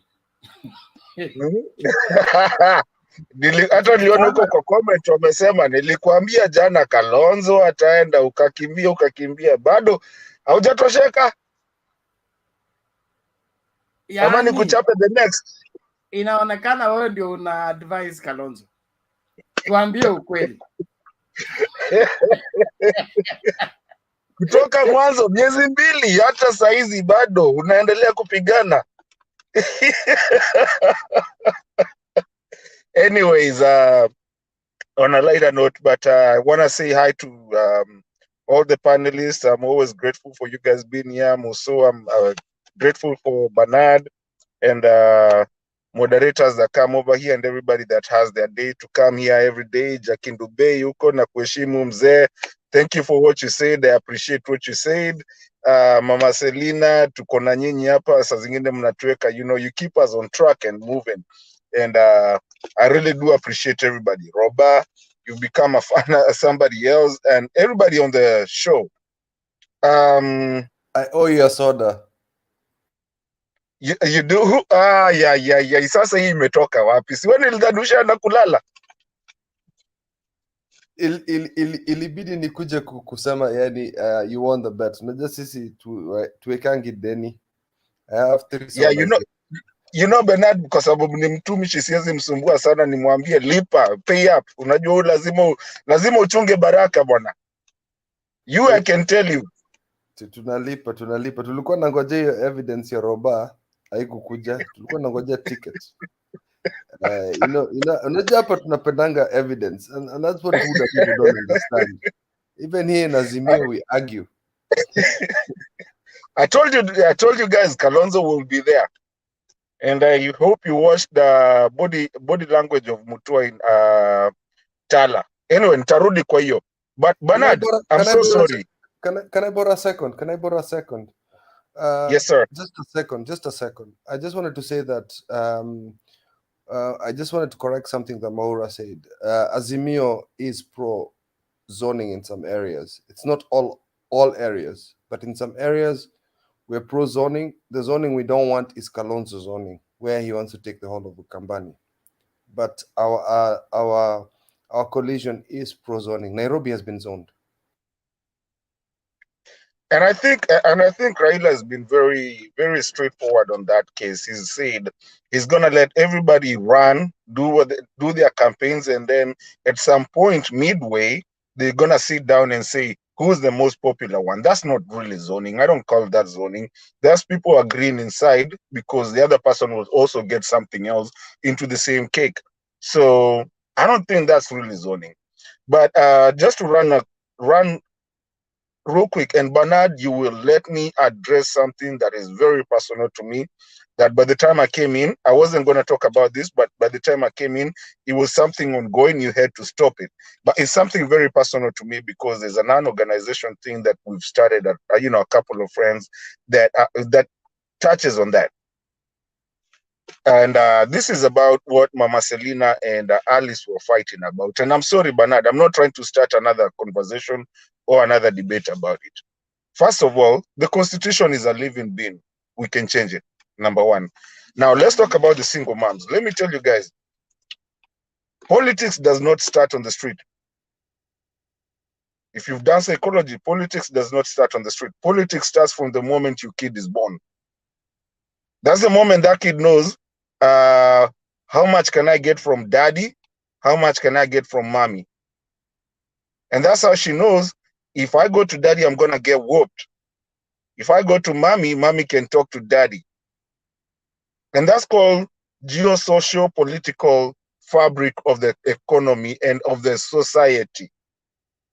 If you have a kid that, okay, you're talking about single moms, you think you're doing something good. I don't care what kind of school you take her, him or her, I don't care what you do. They're going to have problems because they've never had that balance of life. A balance of life, even in the world, is about male, female parents. Because one controls you. You'll see a lion, a lioness bring the food, and a lion pull the other kid, the lion, the little cub from them fighting. It's a geopolitical thing, a geosocial political thing, and it affects the social life of a kid. When you start talking about here, oh, I'm a single mom, my kid has gone to the best schools and best schools, it will never be the same. Those kids that even live in a shack, but with both parents, they end up being the biggest people who can actually reason because they've seen both sides. And that's why even your genes are male and female. They've come a time where a female will feel like, oh, if I take a kid everywhere and I kick the dad out. And that's what it is, because there's a group that, like I said, it's a non-profitable organization that we're talking about.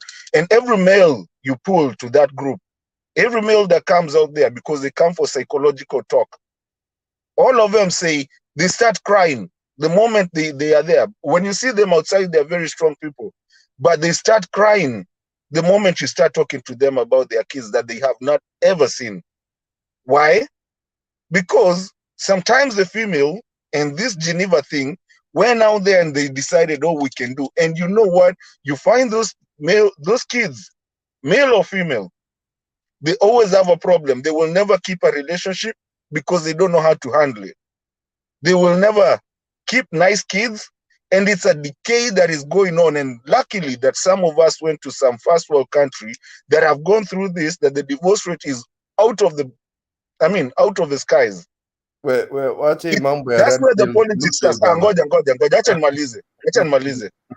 Because utaleta discussion na nataka kumaliza haraka ndio tufunge huko nisiharibie Bernard time. Because politics, and even the bad politics we are having, is because of our society and how we are. And that's why I said, today in this channel, if I wanted to talk to somebody about something, I'll go to Bernard because I know Bernard can do this to me. I go to Kip because I know this can do that. And that's your geopolitical, social, ecological kind of way of living, the fabric of our country, the fabric of the fabric of all humanity and all life is politics. Knowing what to do, when to do, where to do it, when to get it, how to get it, and everything. That's just politics. It's just that nowadays we've changed politics into being all about money and all that. Now, let me run a real quick before I know Kip is burning. Kalonzo interview. You're coming into. Let me wacha nimalize to save time. You can just write your thing and then you'll answer me. You'll ask me. I'm not going anywhere. So if you keep responding to everybody, your time will run out. Just focus and deliver. Okay. Keep up so with this. Thank you. Okay. So going back to the topics of the day. Today, the thing that brought me here is because I love making fun of Bernard. And, the Kalonzo thing. I told Bernard yesterday, Kalonzo will be there. Bernard said, atakuja. And he came and he was there. He had to do it. If he did not do it, that would have been the easiest card to play on him and tell him you never went to that interview, whatever you call it. But again, there's something I keep on saying here, and I might be wrong on this one, Bernard. I'm not going to prophesy this, but I might be wrong. I don't know if a lot of you guys understood today Mutua's petition to come out of coming out of AZIMIO was declined today by a judge. I said it here, it's a game. He will be declined. He will come back. But you know what? Kalonzo with the ego, he couldn't go follow to Uko because now he will look lesser than Mutua. It was a game, a chess game of letting him stay where he is and go to do what he has to do. Kinamutula had to be kept quiet. This is a chess game. On that one, Bernard, I will not prophesy that, but if it comes true, maybe you will tell me. Mutua will be back because now he cannot officially be on the other side. And that's why you saw him so messed up at TALA. Kingi and the land grabber, that one, Kingi can run around because he has a problem with Joe on the other side, but I think even him, he will have a very hard time being on the other side. He will come back, and if you watch his body language. Now, I want you guys to watch TALA. People started walking around. You just played that video here. As soon as Mutua came up and RUTO started talking, RUTO had to point at the camera and not point at the people to say what he wanted to say. Because Ukambani, we're not in this BS. I could have used a bad term. We're not in this BS. This guy, they are playing games and nobody is with RUTO, nobody is what. Mutua and Kinangilu and these people, and if you realize yesterday, Ngilu was right where she needed to be. Guys, watch this thing. It's just somebody that came, and I said it here early. Somebody that came and messed up and started messing the governors of Ukambani. And they know how to play this game. Mutua, we know he can run up and down and whatever. Mutua is not in, I mean, and okay, like I said, on this one, I'm not 100% sure. I don't think Mutua will be in Kenya Kwanza for long. You'll see him backtrack because first of all, he has to deal with the case. And I think they knew that. They are not stupid. They knew that was going to happen, and that was what is going to happen. And you will see it. You watch it. AZIMIO in EASTLEIGH, Yosini is sector ya Baba. Now, what are we talking about? I mean, you know, Kenya, I mean, Nairobi is all Baba and all that. So we're not worried about that. They did a good job. They said what they needed to say. It was very nice. I liked it. And I guess for now, that's what I'm going to stop at. I'm sure there's people coming up at me. Oh, the last one. Let's always remember what I always say. Public servants, public service. What is public service? It's not about the money. It's about public service. I always say it here. Public service. If you're going to public service for money, then you don't deserve to be there. And that's what we're trying to bring back. That's why you're hearing Baba Walipi Watu, they are not paying people, because you need to come there with a good heart. You see, like Bernard is a public servant. He doesn't call for people, give me this so I can nikuhubirie. You know, in public service, you're going there to help people, not to get money. It's a debacle that we have to do, and I think Baba is the right person, because watu waende jela akiingia, by the way, and ataingia, by the way. And I think tomorrow it will be Martha Karua, Sabina Chege, and Kalonzo with the Peter Kenneth in the farthest part somewhere there. And then Kalonzo will start his tantrums again because he wants to be the same one.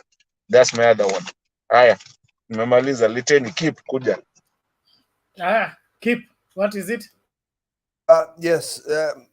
Mukiona tukibattle na Martin, we're good friends. It's just jokes here. So he knows a lot about Kamba politics. So nilikuwa nataka kuuliza one question. Do you think that Uhuru called Kalonzo and gave him I think this is the third time Uhuru has done a stern message to him that he had to come for this meeting. I think he was warned that he's going to lose everything. The second thing about Ukambani, Mutula has been claiming he's got 4 MPs, but I don't think he has any, and I don't think he's got anybody who's strong except for the governor. The last point I wanted to ask is, the two governors that are left, are they strong enough to carry Machakos? Are you done? Yes. All right. King, First of all, hold on. King, is it a question? A question to Martin, because I know he's very passionate King, about. ask a question so that Martin responds at once. Yeah, so I was asking, the two governors who are left, are they strong enough to carry Machakos? Because that is the loop, that's the hole we have right now. The only strong candidate we have is the Machakos or Ukambani? No, I'm saying that Ukambani, we've got the other two governors carrying the other two counties plus Kalonzo, but then kuna hii shimo hapo kwa hii mjamaa ametoka huyu CHAP. And hold on. I have a final question. Easily, I think the question was, and I think that was what was being brought here. This is to you, Martin, also. Do you think Junet's power is coming in Easily for the Muslim community? Because they asked for him.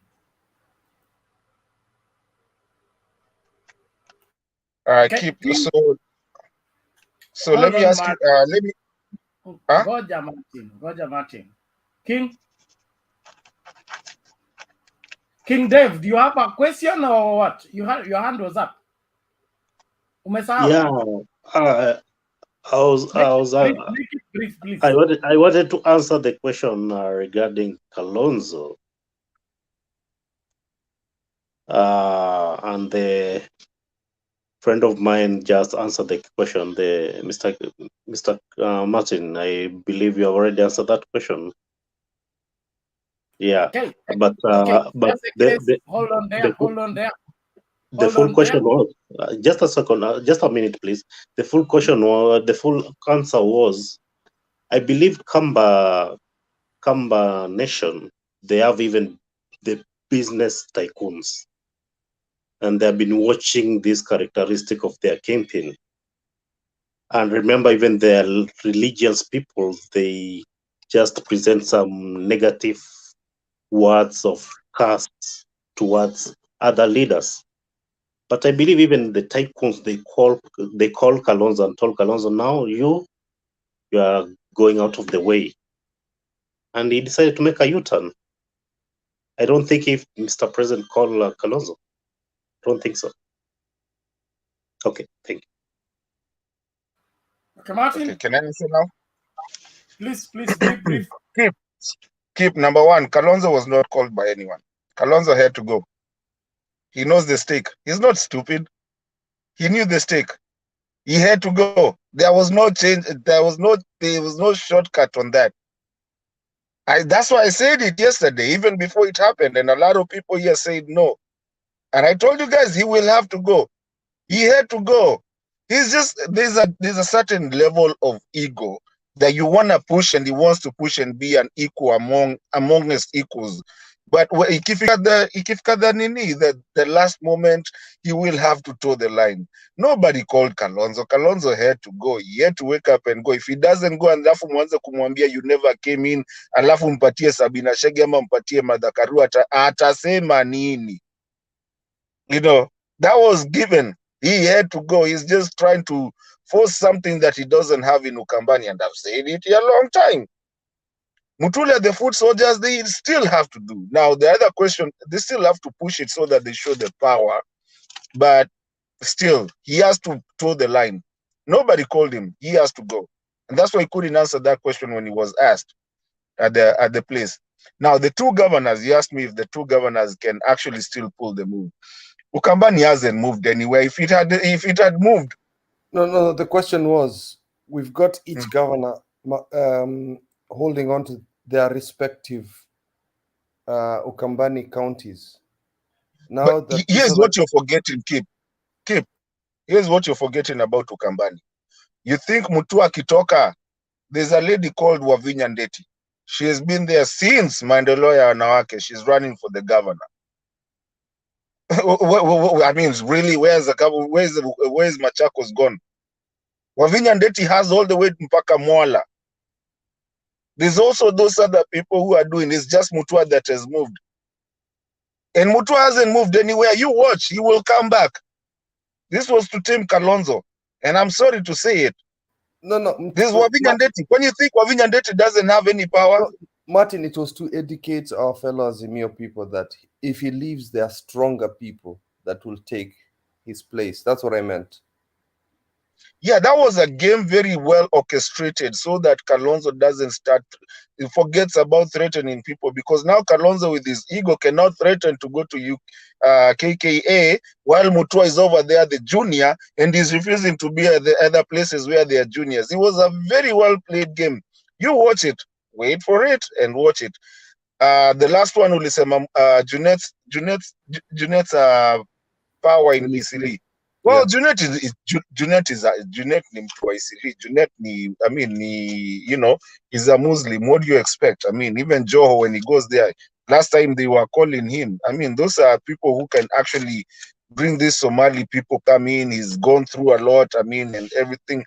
You will, hata ukikuja Ukambani and you are Kamba, what do you expect? Will call out for you. So that's very self-explanatory. So yeah, Junet, I mean, not really that he has a power. They just want to see their own in there. So I guess I've answered all the questions, right? Asante, you know, I'll come just to battle with you. Thank you, Bernard. Okay, thank you. I think we should move on. Cheraisi, it's your turn. Asante sana. I don't have a lot today. I'm just having good time here, listening to my fellow Kenyans from the AZIMIO side. Very intelligent people. Chagindu Bay, I appreciate your points. We will yongea kama, you know, like a leader. Anyway, I was going to point out something about the video. You played a video about the, I think you say Kiema, is the Council of Elders. That to me, you know, from my UDA side, it's not the politics of 2022 is, you know, based on my observation from the ground, you know, where I come from. Maybe it's different from the central. The Council of Elders don't play that big role. They play some limited role, but they don't influence a lot nowadays. Maybe they still do in central, but they don't in where I come from. And number 2 on Ukambani. Ukambani for our us. Where is this that you come from? Where is it that you come from? Let me that finish. You don't want to mention. Let me finish.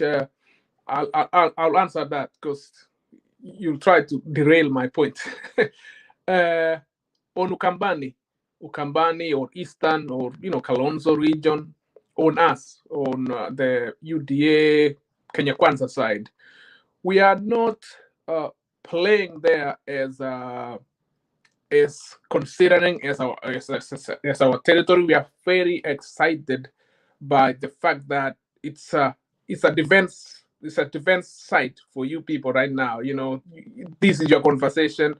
It's a place that's Raila's to lose. You know, Ukambani historically, since the advent of multi-party politics, has been in opposition throughout. There's no day they have voted for a winning side since the advent of opposition. So it's been Raila side. Raila has always won that, except when Kalonzo ran. Otherwise, it's not a place we are defending. It's a place we are grabbing. You know, if we get 45%, we are good, but we might get 50. So it's a place you guys are defending, and we are excited about that. We are really excited that we were able to even have that good rally at TALA today. No. I have to stop you there. How is RUTO getting 50%? No, I'm not. I didn't say you will get. Not that powerful, honestly I didn't speaking. say you will get. I say we will be excited if we get that. But then you're still assuming you got 45%.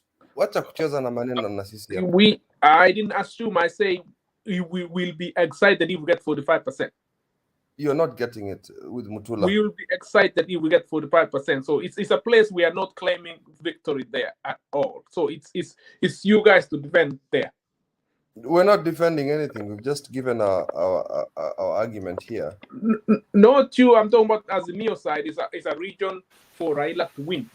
But No Cheraisi, question. you are lying. You are lying. Ukambani has been in the government. In 2002, they voted government. You said they have been in opposition perennially. Can you withdraw that statement? Ukambani has voted government. And plus, Bernard keeps repeating here, 2007, Raila won without Kalonzo. That is Baba's playground. There's no way you're going to It's always been. I didn't say it's ours. It's Raila's to lose there. That's his place. No. Okay, order. Let me come in here. You need to understand Cheraisi, okay? He needs to make his points be such that show the strength of UDA in places by throwing fingers here and there. That's how he makes his presentation. So But we will not battle over that, okay? The political perception and political reality. We have a date on the 9th of August. So let everybody pull on their side.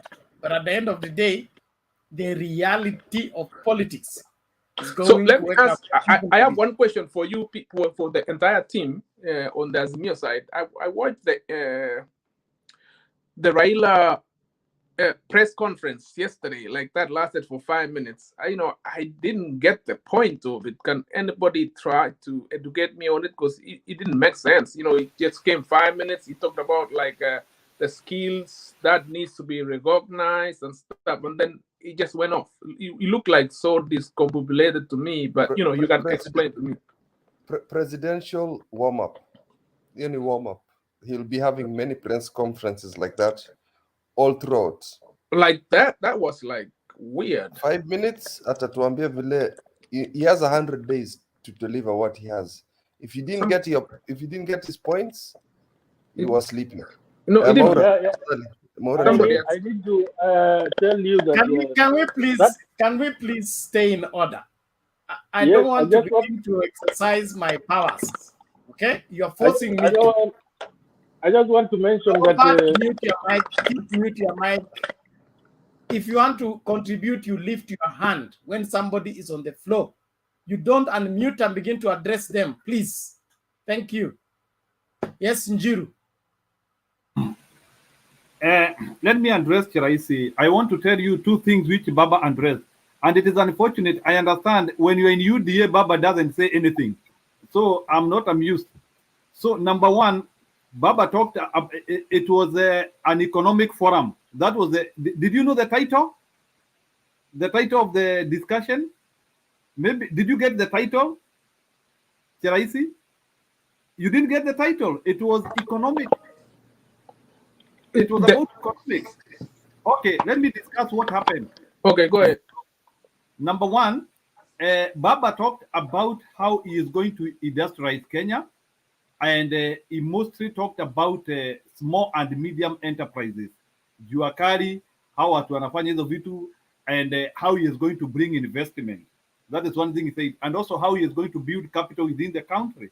So, and how investors will come in Kenya. So, it was something economic, and he want to reverberate economy larger than the way it is. Yes, he said, yes, in Kenya, we are having Juakari. Yes, in Kenya, we are having those small industries. But he said the challenges those industries are having is skills.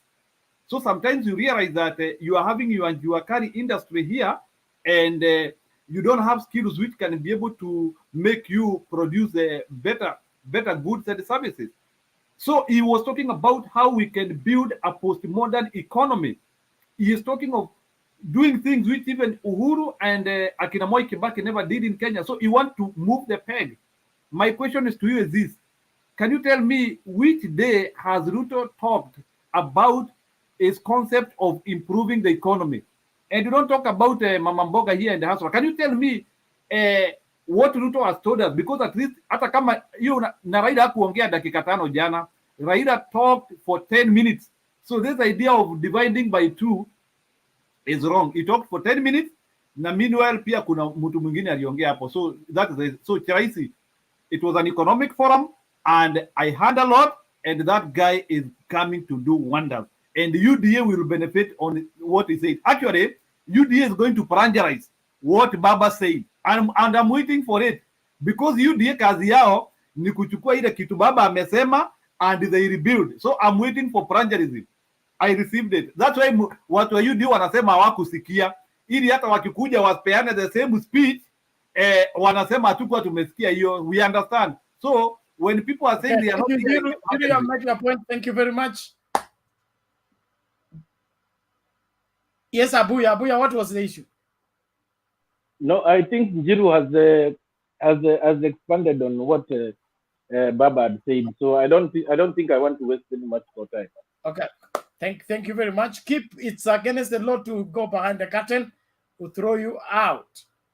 Chiraisi, proceed. Oh.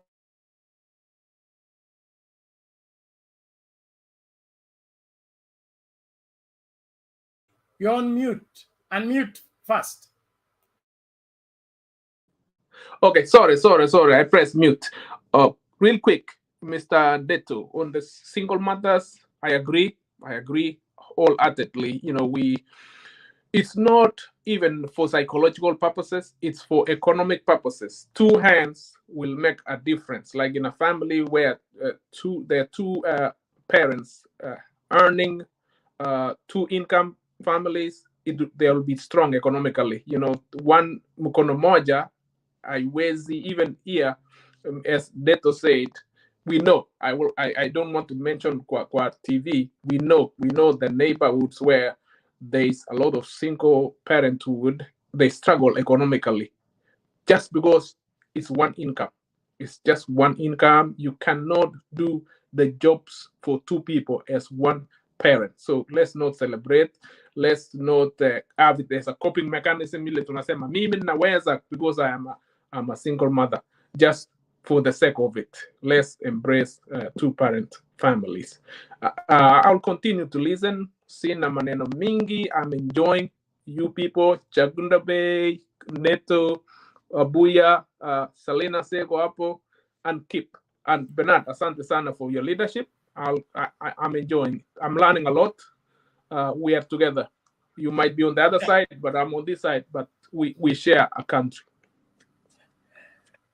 Thank you. Yes, Mama Selena, what is it? Yeah, kulingana na vile Chiraisi ameuliza, kulikuwa na video mbili. Kuna video ya baba ya kwanza, alitokea tu na akasema kidogo na ikaisha. And then ikakuja the second video, ile sasa alianza na mambo ya welding. Na akasema wale watu wanapaka rangi, magari, hiyo yote. Akasema wenye wanafaidika ni wale wanakuwa wameandika watu. Akasema kuna watu wanachukuliwa, wanaenda kupaka rangi, wanapatiwa 1,000, lakini mwenye kulipwa ni mwenye ule dealer. So he was saying anataka ile watu wanafanya kazi ya mkono kama mechanic wapatiwe certificate, kwa sababu akasema kuna wale wako Kisii wanatengeneza vitanda, lakini kuna mtu wako Ukambani anachora hiyo design ya vitanda, lakini yeye mwenye kuchora anapatiwa karibu shilingi 1,000. Ula anakuja na akasema taracha mbili pale Kisii, akasema wale wanauza wanapata pesa double kushinda ule mtu anatengeneza. So baba alikuwa anasema baada ya hii process, hakuita process, alisema kuna wale, yani like unaenda kama Penat amefungua store, wewe Chiraisi, wewe ndiye mwenye kufanya kazi. Akaongea kuhusu hao mechanic wenye wanafungua kari, yote inaisha.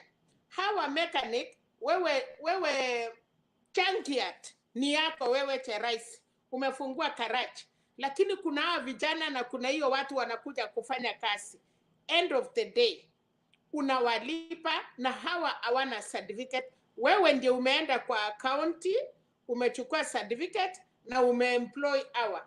Akasema kwa sababu hawakuweza hawana certificate lakini wanafanya kazi mzuri. Akasema hawa ndio anataka sasa kukuja kwa sababu wamekuwa already trained, wapatiwe hizo certificate. Hili badala wewe Teraisi ukienda mtu ametengeneza kabati nzuri ama vitanda, anasema hao watu wanakuja na picha. So anakufungulia kitabu, anakuambia na wewe unachusu unasema nataka hii. Sasa baba aliexplain vizuri sana. Lakini kwa picha umesema ukweli. There were 2 videos. Moja ilikuwa short na haikusema kitu. Baba tu alijaribu kuongea na ikakatika. Then kuna hiyo ingine aliexplain one by one. Akataja Ukambani, akataja Kisii, akataja Nairobi, akataja watu ya Kikomba. Asante. Okay, let's get the video. Let's get the video. Let's not guess anymore. Okay. Here So we go. let me mute.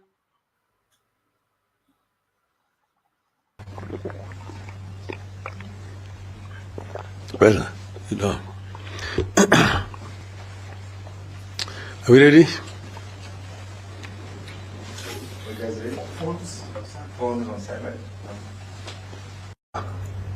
As a manifestation and a celebration of what one can do as opposed to what the papers they possess. At last check, the Juakali sector employed more than 16 million Kenyans and contributed more than 34% of our GDP. I acknowledge that the dream for a coherent and formal approach to this otherwise critical sector got deferred, but it is not dead. I am here to announce the rebirth of this dream. As I have gone around the country during the AZIMIO conventions and now the campaigns, and also talking to people in different parts of our country, I have had meetings with members of this sector. Recently, in Nyeri, I had a conversation with over 500 members of this sector. From those meetings, it has become clear that we must address the issues of decent work sites, operating space, market for Juakali products, and affordable credit to members of this sector. I'm also talking with experience from other countries like Singapore, like Malaysia, and South Korea. I have also realized the need to recognize and reward the players for their skills and help them to continue refining those skills and pass them to the next generation. And so today, I am here to announce a raft of measures that I wish to pursue in the coming months and when in government to help lift the Juakali sector to its rightful place in our economy. First, I want to push for the adoption and implementation of the recognition of prior learning policy in Kenya, RPL.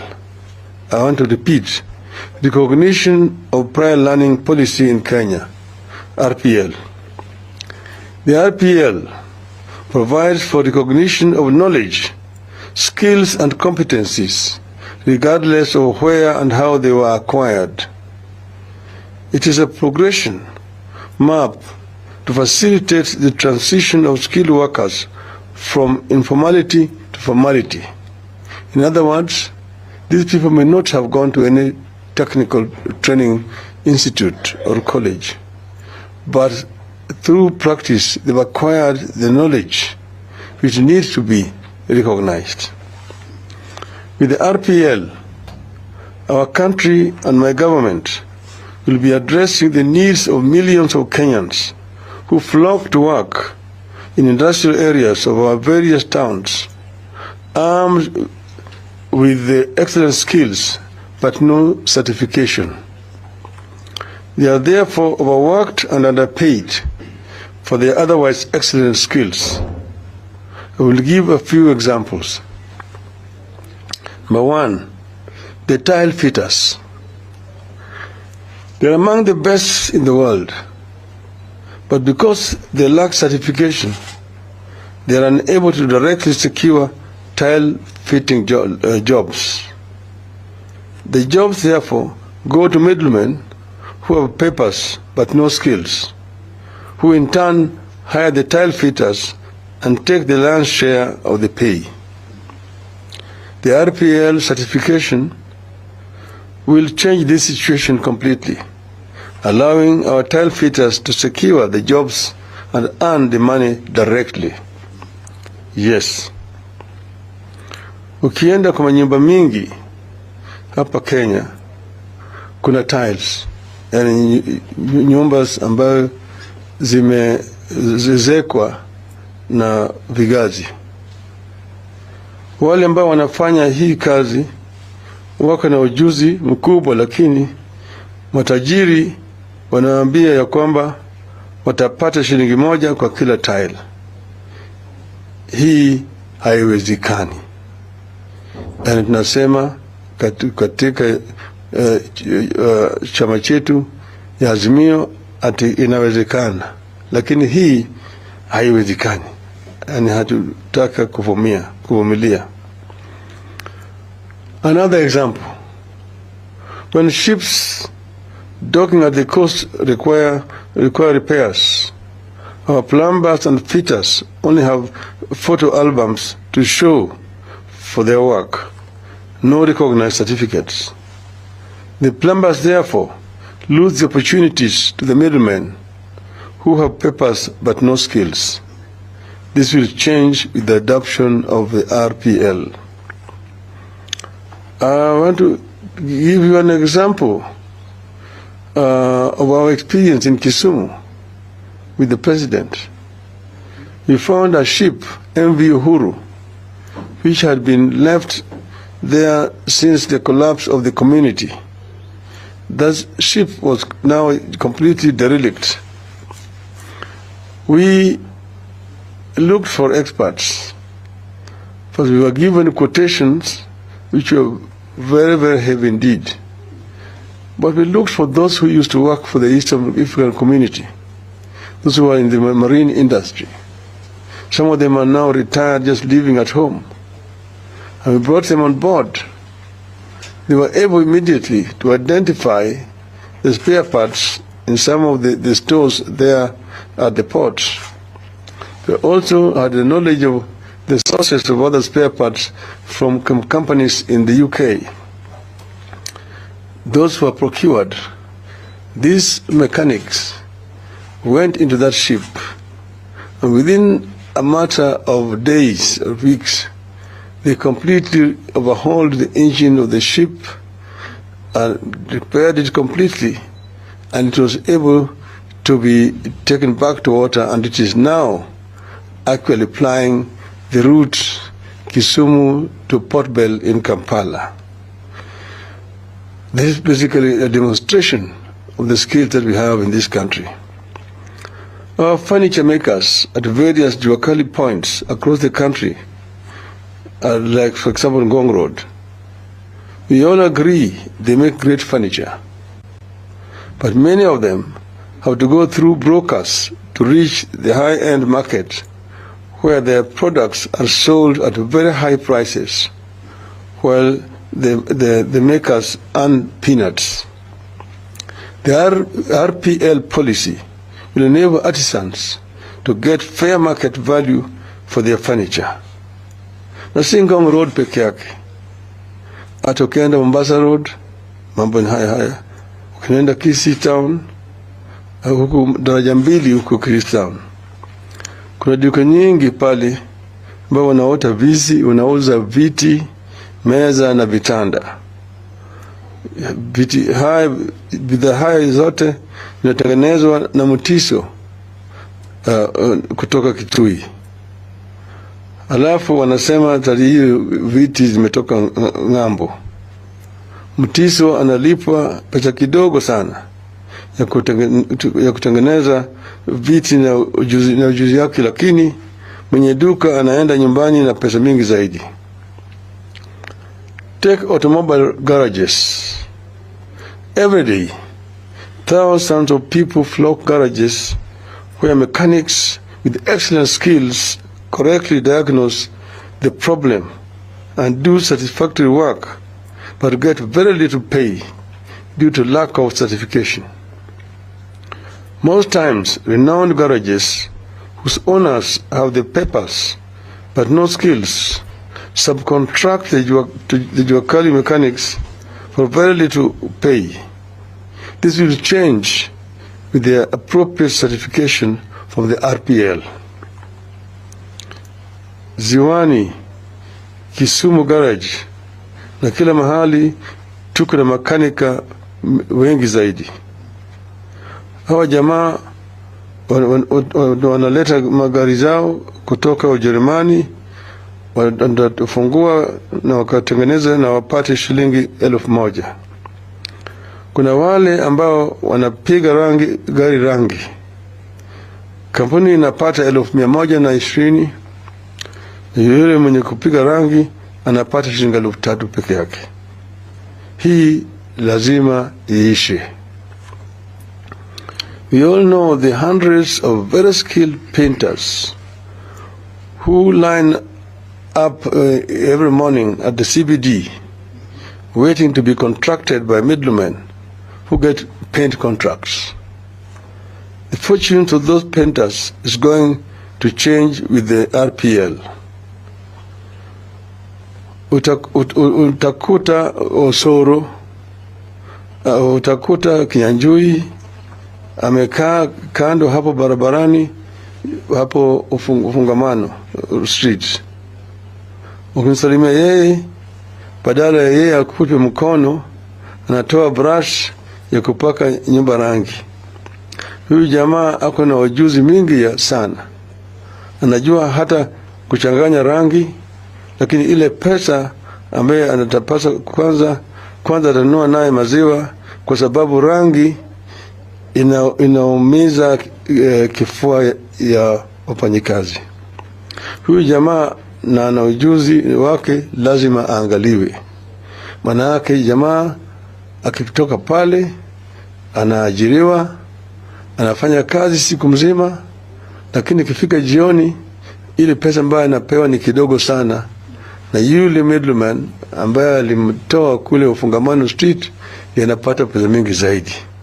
Haya hatutaki kuvumilia. I am convinced that the adoption and implementation of the RPL policy will have an immediate impact on millions of skilled Kenyans who have no formal recognition. I am aware that the Jubilee government is working to launch this policy, a policy. I want to appeal for speed. My government will pick up from here. It is long past time to do something for this sector, and that has absorbed majority of the new startups, retrenchees, retirees, school dropouts, and those dismissals from the private sector and public sector organizations.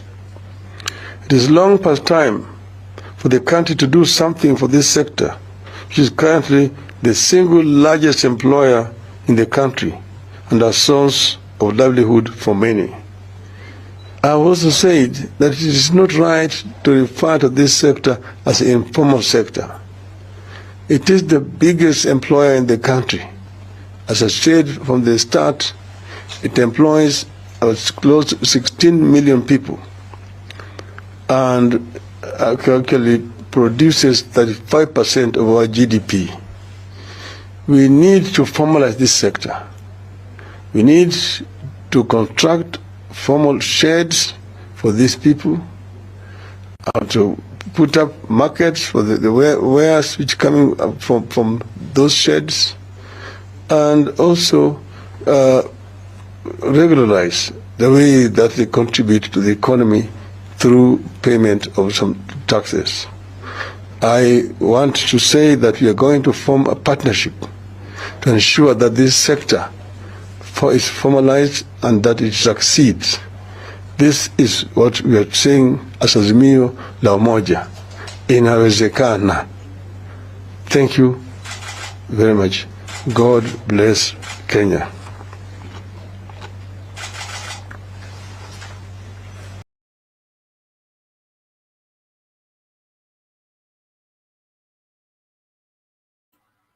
Yes, Chiraisi. Oh, that was excellent. Thank you so much for posting the complete video. I was impressed by two things. When you talk about affordable credit, that's something we've been singing on the UDA side. Although you still insist that it's not clear, that's big. That's now we are talking economy. You know, we have been talking about this informal sector for long. It's right now, it's actually 83% employer in the country, the informal sector right now. It's an 83% employer. And on the RPL, yes, it's an ongoing program. The Jubilee, as Raila said, it's an ongoing thing. You know, it needs to be fast tracked. Although I didn't see how although I like what he said, the brokers need to be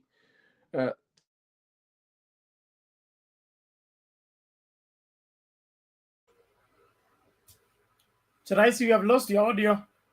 We can't get you. Hello? Am I good? Yes, you're back now. All right, thank you. So as I said, two things I picked there: affordable credit. As if you've been following the DP all the time, he's talking about these Shylocks who are like sitting on the necks of these people. You know, it's not clear. It's echoing like crazy. Am I echoing? Okay, Alex, you are not supposed to be on the screen without camera. Okay, let me finish. No, I came to tell you that the echo is too bad. I'll leave. Okay, is mine echoing? He said it has an echo, but I can't get it from my end. It's clear. How about everybody else? Alex, you need to configure your gadget right, because Domi, are you getting an echo from Chiraisi? No. Okay. So Alex, nimalize basi. Alex, configure your nini properly. Iko na shida from your end, because me hapa naipata salama. Domi is okay. So Chiraisi, conclude, please. Let me conclude. I emphasize on the affordable credit, which Baba said. Yes, we are in agreement on that. You know, our informal sector need affordable credit. Most of them don't have title deeds. They don't have land. They don't have anything, you know. So they need that. On the RBL, as he said, it's ongoing. Let them rush through. Tunakubaliana na Baba hapo. We've been saying about it. We call it bottom up. Baba calls it formalization. We need to formalize the Juakali. So we call it bottom up, and they call it something else. But we are speaking the same thing: economy. Asante sana.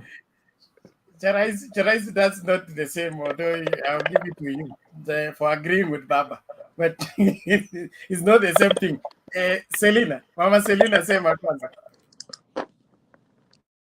Thank you so much, Chiraisi. Na tunashukuru kwa sababu Baba amekuja na program yake na ametuambia one by one. Bottom up, you don't say one by one. So Baba ametuambia atafanya nini ama anataka kusaidia. You know, that is what we want. Tunataka program ya kwamba wale vendors, wale chuakali, wale wanapaka rangi, wale wanatengeneza vitanda, wale wanafanya hii, akiweka yote na watoto yetu yenye hawana certificate, hawa ni drop out. So ukisema bottom up economic, ingekuwa vizuri, ingekuwa vyema mkuje na bottom up economic na mtuprekie down ya kwamba this is what will happen. Mama mboga, baba hajaongea kuhusu mama mboga, baba hajaongea kuhusu bodaboda, amesema ile watu wanafanya kazi, they are working but they are underpaid. Wewe tajiri, wewe broker, unashika kazi, unaandika Selina na Penat na watu wengine 20, na wewe umekula billions of money, na mimi nimeenda na mguu and I have worked for you. So that is what baba anasema, serikali yake sasa atakuja kuitengeneza. One, mimi najua kutengeneza saloon, mimi najua kushuka, lakini sina certificate, siwezi fungua, siwezi enda kanzo nipatiwe hizo vitu. So lazima nipate mtu ako na certificate, alafu yeye anafungua saloon na ajui saloon, alienda tu akasoma kwa karatasi ile ma PhD mnasoma, lakini ikifika practical amujui. So baba anasema mimi mwenye ninafanya practical ninatakikana kupata hiyo certificate, hata kama mimi ni standard 8 na ninakuwa mechanic, nipatiwe kazi. Utaniandika wewe kama broker, nitajiandika na nifanye kazi. Hivyo tu ndiye baba amesema. So tukisema ati tulikuwa tunasema charaisi, mtu akifanya mzuri tuseme amefanya mzuri. UDA ama KKK ikikuja na kitu kama hiyo mzuri, mwenye atakuwa mwenda simu atapinga, lakini mwenye ako na akili mzima atasupport. That is what we want, kwa sababu hii Kenya yetu yote, kama hii mechanic sote na hii watu yote wako nje wakipata kazi, hii chama yote na hii shida iko Kenya itapungua. Thank you so much, Bernard. Oh, thank you, Mama Selina, for shedding more light on it. And I just want to disagree with the Cheraisi. It's not the same as bottom-up, especially in the way bottom-up has been presented. I would not give it to you to ride on that. It's not the same. Baba is very articulate. He wants, first of all, to take the database of the skilled people who are able to do what they are required to do, but have been hindered from getting jobs because they don't have the certificate. So that is understandable. Kuna watu literally wanatengeneza magari, wanatengeneza vitanda, they have the skill, but they dropped out of school, they did not finish the education, but they wanajua kazi. So hao watu wote waingie kwa database, then now the government will look for how to formalize. Formalize means we test on your skill, you are able to deliver, you are given a certificate equivalent to your skill, not equivalent to your academic excellence. Then now that you have the certificate, you are now able to either open the workshop, you will now be eligible to go and get loan because you can now open business. But bottom up is just saying they will take the money from somewhere, put it somewhere, then everybody will go and access the money, do the boda, do the mama mboga. That bottom up is a monster that cannot be Baba explained. amesema wakati alikuwa anasunguka, baba amesema hivi, wakati alikuwa anasunguka Kenya akiongea na watu, na ndiye sababu akachua kina Otieno, kina Ukambani, si kitu anaitoa from himself. Amesema alikuwa Nyeri na alikuwa na watu karibu 500. Those are the messages imetoka huko ground, mahali baba alisunguka Kenya mzima akiuliza watu wanataka. Those are the memorandums. I hope Penat ulikuwa unaona jua kali inapeana, watu wengine wanapeana. So baba ako na hiyo listi yote alikuwa napatiwa, and I'm sure all what he has told us ni hile mambo wa Kenya walikuwa nampatia. Ndiye akatacha Kisii, akatacha Ukambani, Chuakari na River Road, hiyo yote. Asante. So we need to sema ile kitu baba actually ameongea na Kenyans na amemeet na watu akiambiwa. Okay, thank you. Abuya? I just want to add on something. Is it correct when you're talking about the bottom up? One thing I want Charity to at least try and make us understand is that the deputy president in his campaign trail he has been saying everywhere he has been going. He has been saying if the government can give Kenya with 100 billion, why can't we take this 100 billion and give Mama Mboga?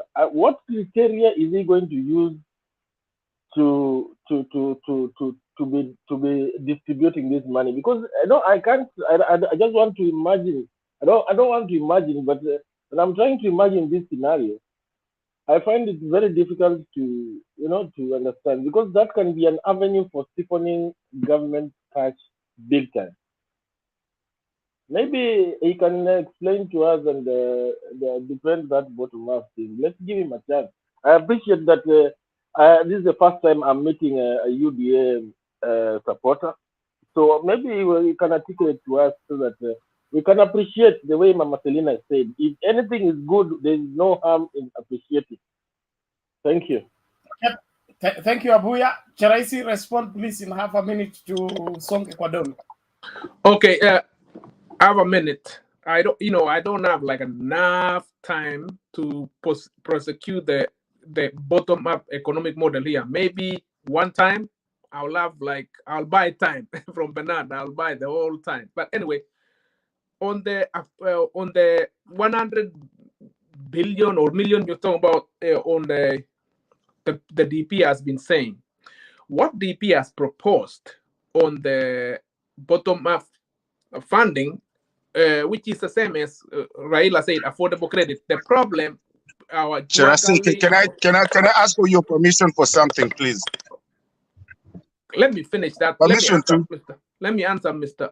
You want okay, to add? let me ask Bernard. Bernard, can you allow me to just be on backstage? I mean, one day pass. Hata itakaa sana. I'm doing something here, but I wanted to rebound on that one. Please allow me to be on the backstage. I mean, curtain. No, you will be in the quarantine. You can hear from the quarantine. You can hear from the. Okay, let me rush because I don't have time. On the money the DP has been saying, he has proposed one consistent thing. Maybe it's confusing when people hear it from one place to another. He has proposed funds for affordable credit to these. We call them bottom up. They come in different ways. They come in Mama Mboga. They come in the Juakali that Raila just spoke about. They come in through as different forms. I want to say, I'm sorry. I want to say this. Let me 1 finish. minute, Bernard. No, I want to say this. I cannot. No, 1 minute. Please, 1 minute. order. Everybody, please. Thank you. Order. 1 minute, Bernard. Mama Selina Ngoja. Ngoja tafadhali, I'll give you time. I'll give you time to respond. Tafadhali. Cheraisi, usituambie vile baba anasema. Utuambie what the deputy president is saying. Hii ya baba imetoka leo. We don't want anything to compare with anything of Raila.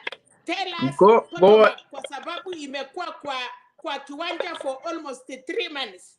Don't compare. Don't say what Raila say and what RUTO say. We want the point of RUTO, no comparison, please. Okay. Point made. Thank you. Made. Please, Mark. Calm down. Let me finish what I'm saying. Okay, the bottom-up economic model. He asked about the money. As I said, we have heard a lot about like 50 million when he goes to a rally somewhere. 50 million. He has proposed 50 billion,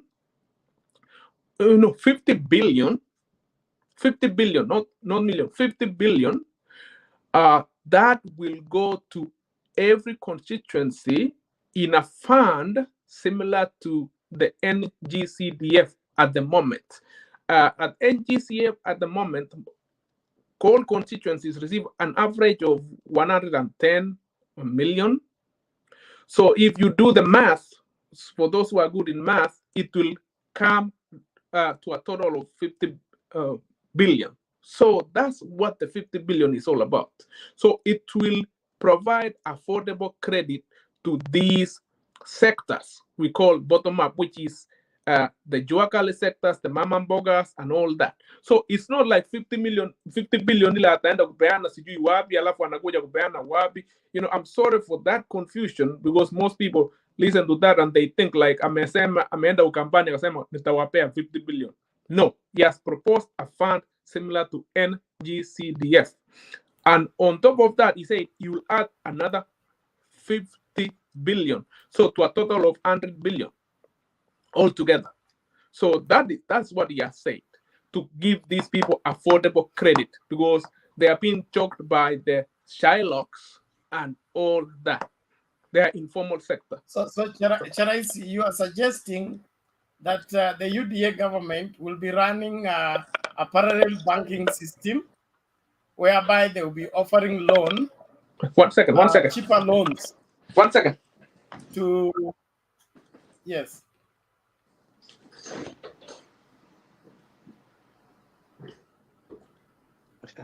Bernard Kitambo Charais. We are alive. We can't be told 1 second. Hiyo program ya leo ya baba Yes. ametuambia mutasikia kesho, kutoka kesho na kuendelea imechukuliwa na UDA. Believe me not. Mutasikia hiyo baba amesema hiyo ndio itakuwa bottom up yao, wanaongeza sasa. Thank you. Domi, please take it. Okay, habari zenu? Salama, vipi lakini? Kwa salama kabisa. I'll start off first of all by confirming what the Prime Minister was talking about. Let me confirm on the Uhuru ship in Lake Victoria, that is in Kisumu. My workmates are part of those people who went to do that renovation. The engine that was working, that is in that MV Uhuru,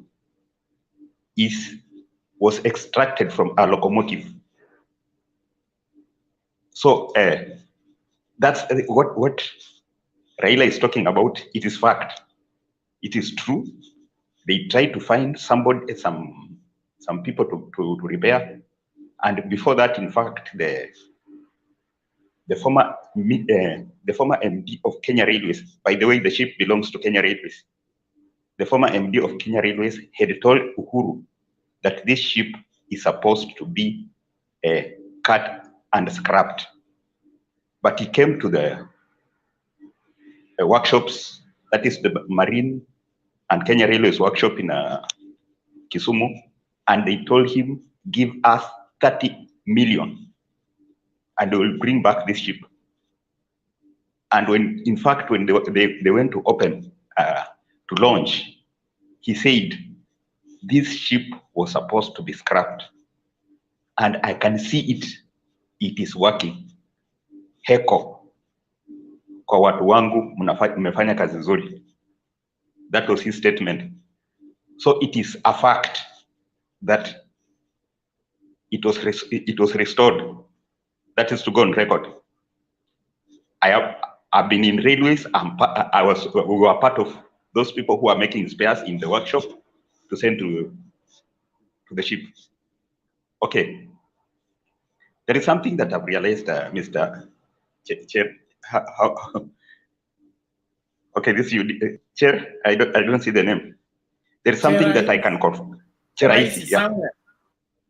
There is something that I can confirm, that the Kenya Kwanza people, they do not listen to what Raila speaks. That is why you don't get to know the plans that he has. Because I've heard it even over the media. Everybody saying, mzee hakuna kitu huwa anasema. You hear the way he has articulated that story. That is the way he has been all through. And in fact, what he's saying now is not starting now. He spoke these things when he was prime minister. So most of what he's speaking now, he did not start today. When he's talking of industrialization, he started when he was prime minister. That is, we are talking of during the Grand Coalition. You are talking of, you appreciate that Raila is talking about economy. Raila has talked about economy from when he was the Minister of Roads during the first term of Kibaki. He has been talking about it. The problem is some people are just selectively try to avoid the truth.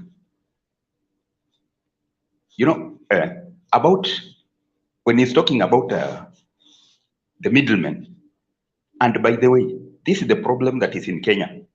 That is why industrialization cannot grow.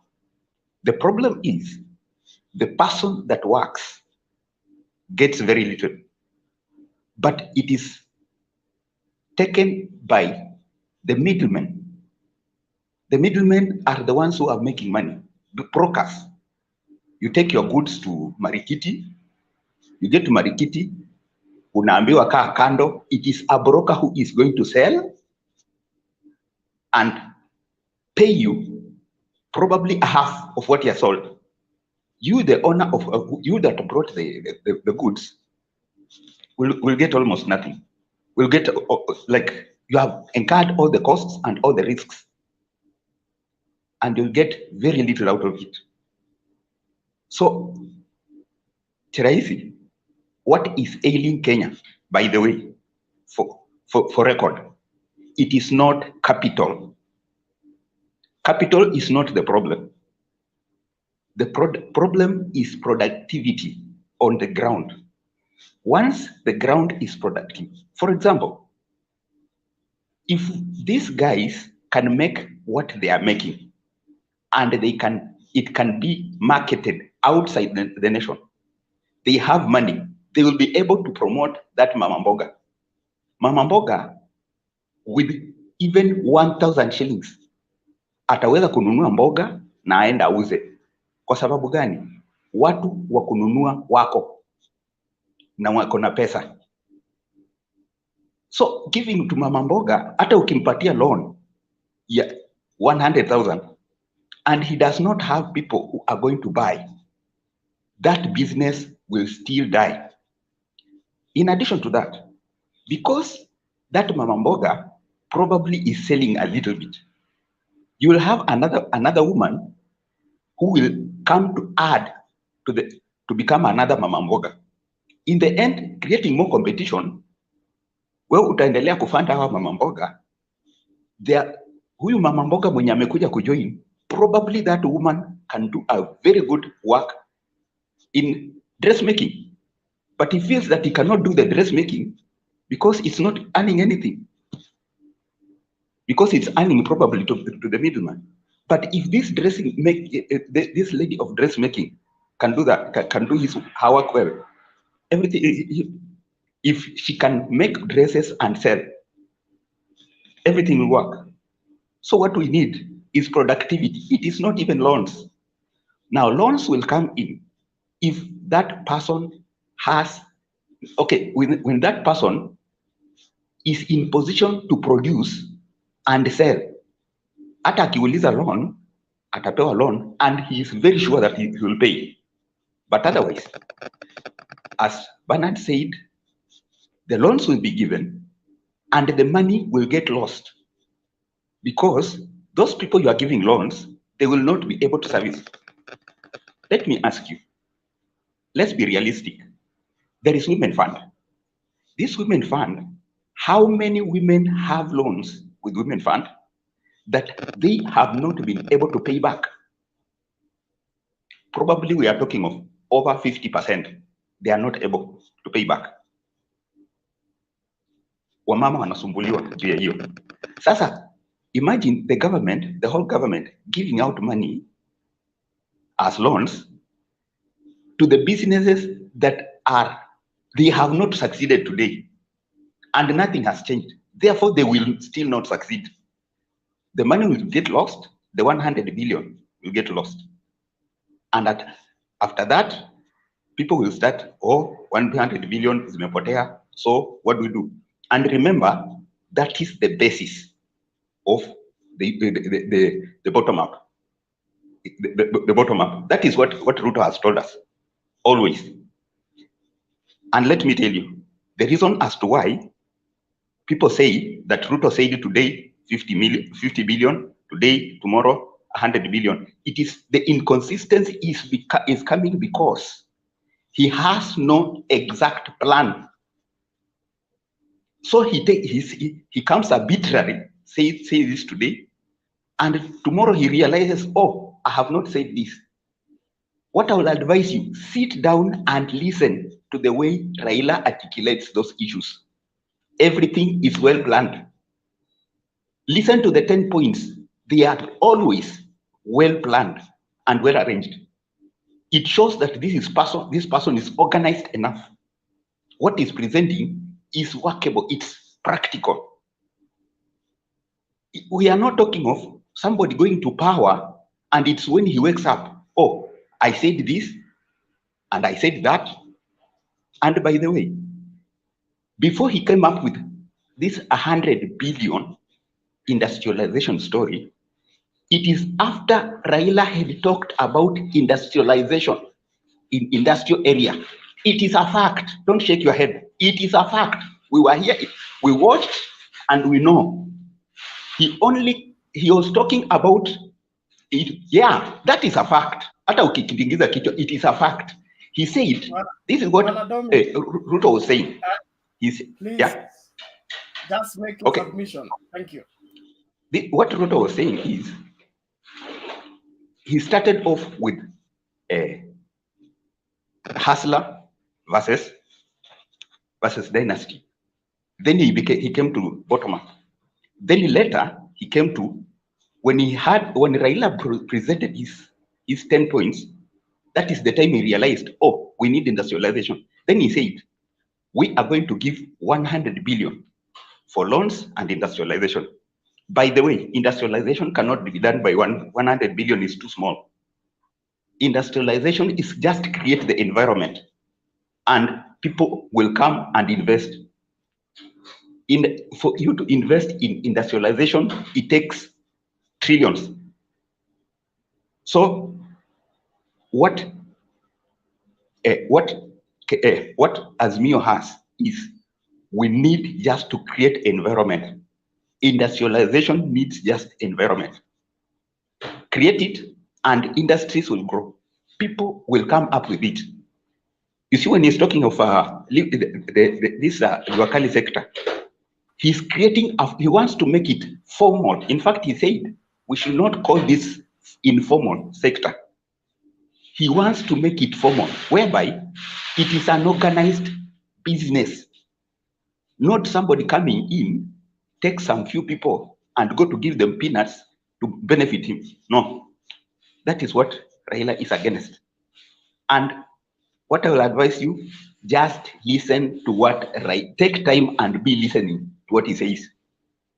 That is the way he presents his points. Yeah. Thank you. Domi, please land now. Okay, thank you. Yes, Cheraisi, what is it? I was just going to answer your question because you asked me a question before I sneaked out and ran to open the door for somebody. You had asked that is the government going to establish a parallel banking system? No. As I said, they're setting up a fund similar to NGCDF now. With that NGCDF, that's very operational at the moment. The government hasn't set up a parallel banking system. They have not. So the structures. Look here, the CDF is a fund given by the national government to the constituency, and is presided over by a board appointed and selected by a member of parliament and the residents of that particular place to arrange the development of that place based on what is required in that particular constituency. Sure. If you will make another CDF for borrowing, okay, money for borrowing, okay, the only people who run money for borrowing loans are banks. So CDF is presided for by the locals. The locals come up with the reason why they want this road, they want this cattle dip, they want this school, they want this clinic. Then the money that has been brought is now distributed according to the needs of that particular locality. No, I know CDF. I know CDF, so don't waste the time. Don't waste. So if you say you're going to set up a fund, okay, like that of CDF, all right, how is it going to be executed? Because the CDF that we are using now, it is the local people who budget, it's the local people who share the money according to the needs of that particular place. Now, hii pesa nayo umetumana, unasema ipeane kwa mama mboga, ipeane kwa mama nini, kwa njia ipi? You say it is not banking. If it's not banking, now how is it going to be distributed? Is it according to prayer request? Is it according to women leader decision?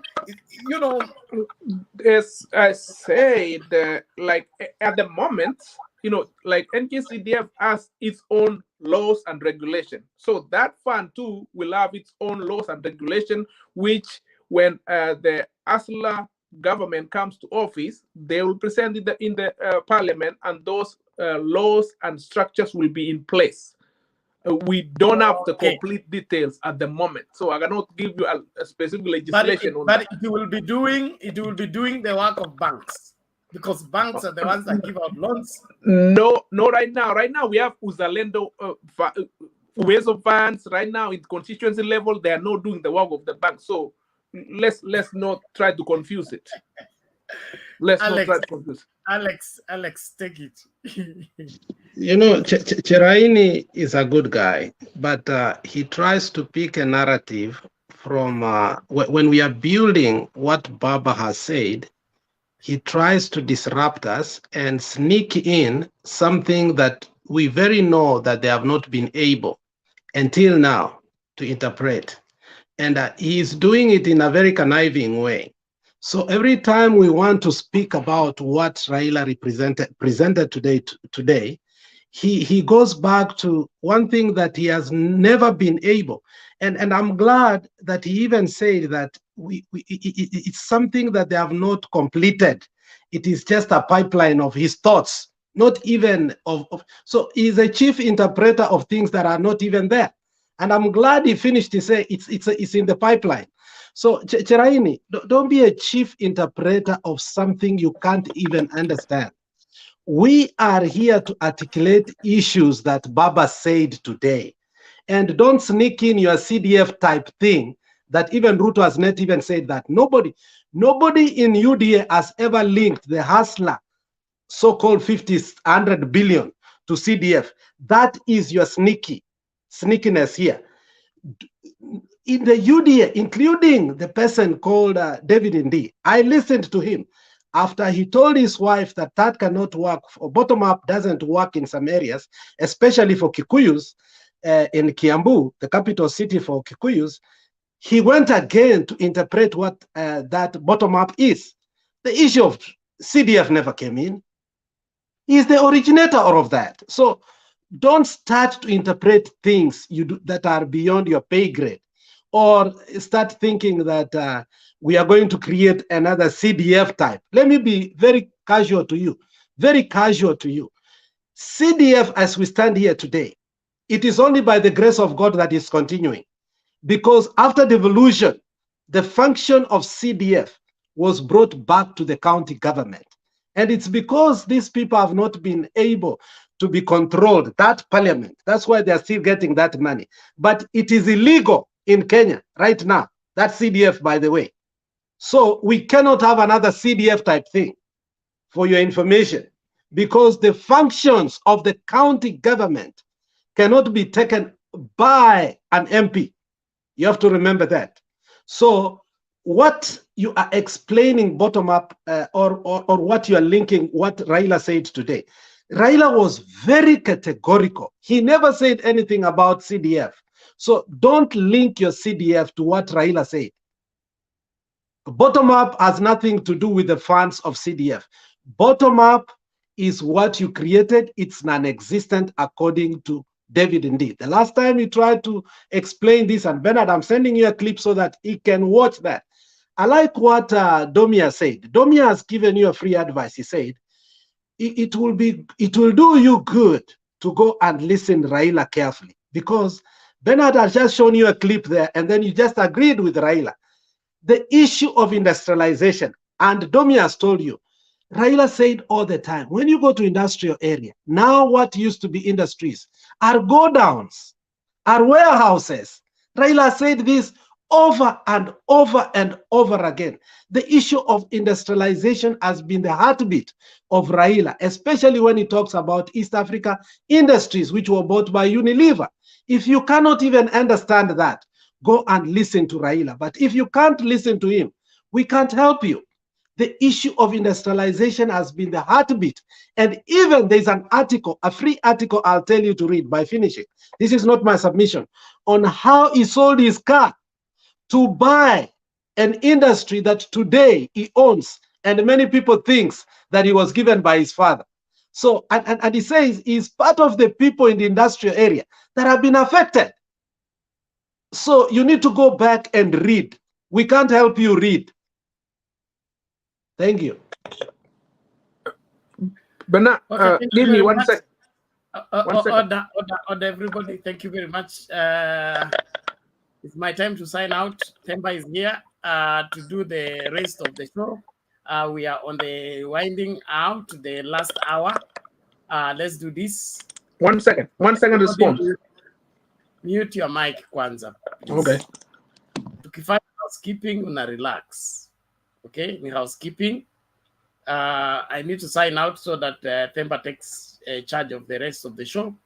I want to appreciate all of you for keeping at Mtembei TV and continuing to support us. Please keep the support up. Honorable Bundi, yes, the new law is that if you don't appear with the camera, hata kama ni chafu, hatuwezi kuongeza kwa screen. Hiyo ndio sheria mpya, so lazima uzoee.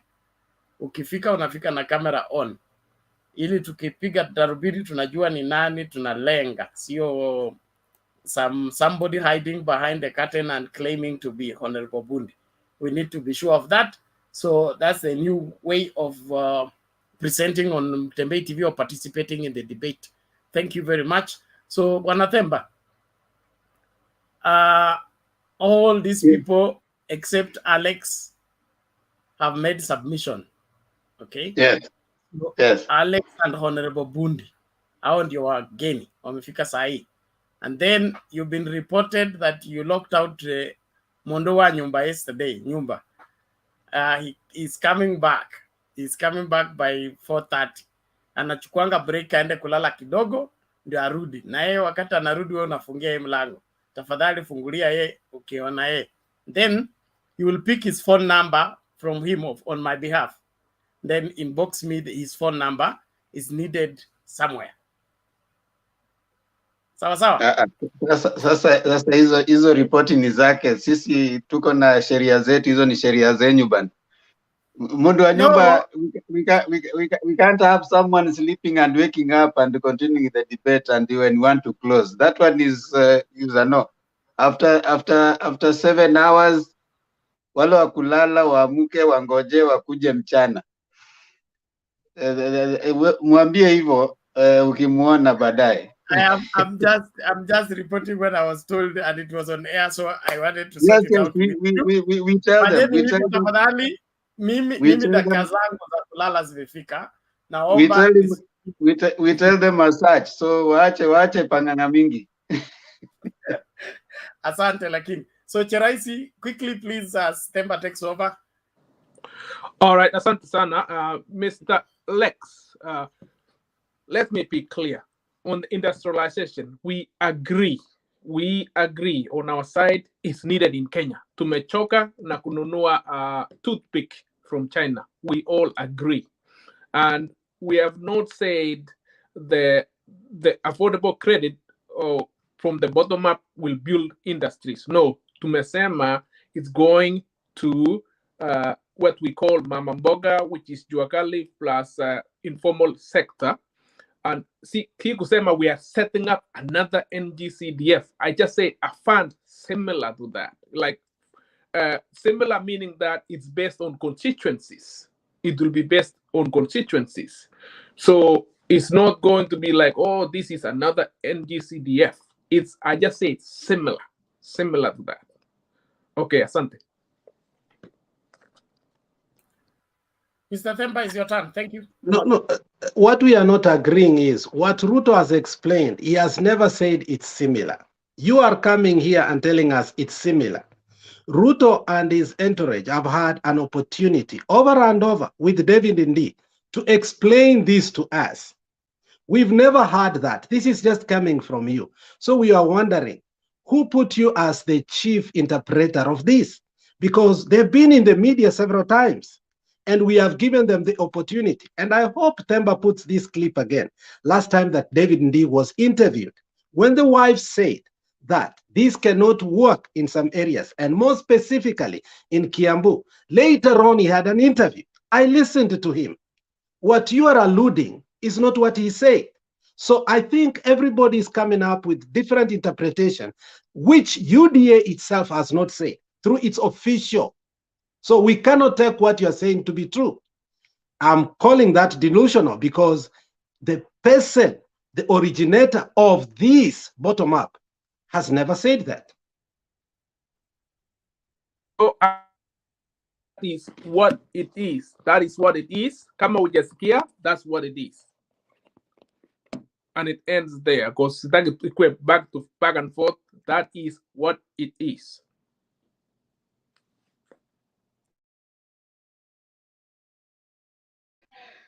Cheraisi, let me ask you, because you understand bottom up, let me ask you a question.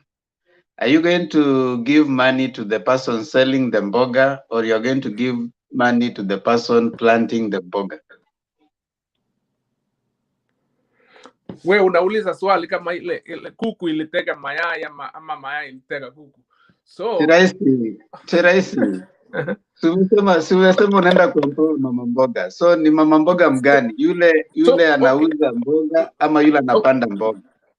Let me answer that. On the bottom-up economy, it comes in different sectors. We touch on agriculture. So in agriculture, kuna wale wanapanda mboga, kuna wale wanachunga mbuzi, kuna wale wanachunga ng'ombe, kuna wale it's all encompassing. That's why it's confusing to you guys, because you guys are like focused, like kama Raila leo amesema Cheraisi. I mean, you have been given a simple tujaongea juu ya mbuzi or anything. You have been given only one specific answer on that one. Are you not able to take a lot of things at once? Okay, let me do one thing then. We give both, whoever needs it, on that bottom up. Okay, now you give both. Let me go with one. Let me go with mwenye kuuza. Huyu mwenye kuuza anakaa estate inaitwa say Umoja. Umempatia pesa ya kununua mboga za kuuza, ama umempatia nyanya aende auze? Ule mtu mwenye kununua hiyo nyanya alikuwa anafuliza kwa akaunti yake, kwa simu yake. Sasa pesa ako na madeni mingi, sasa hawezi kununua hiyo mboga kwa njia ya haraka.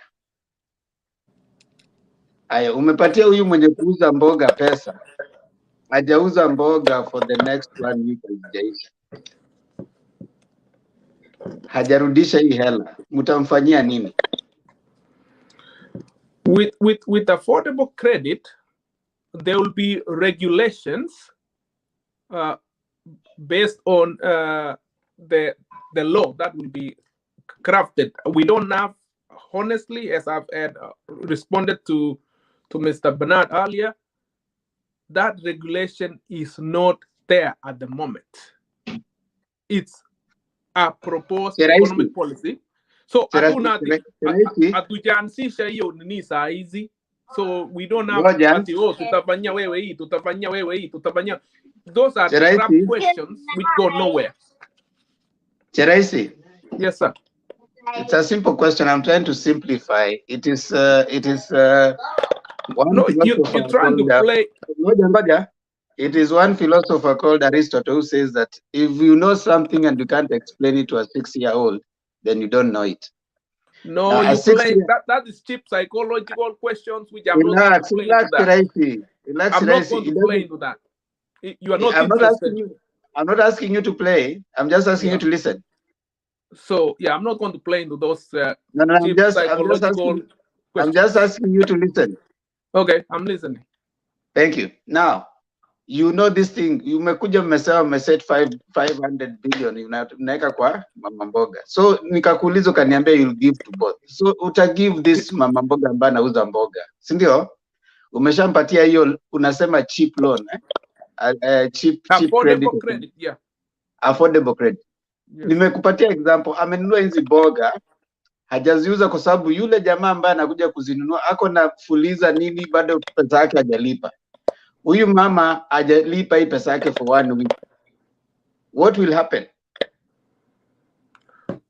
What will happen? That's a hypothetical question. I'm not going to answer those hypothetical questions.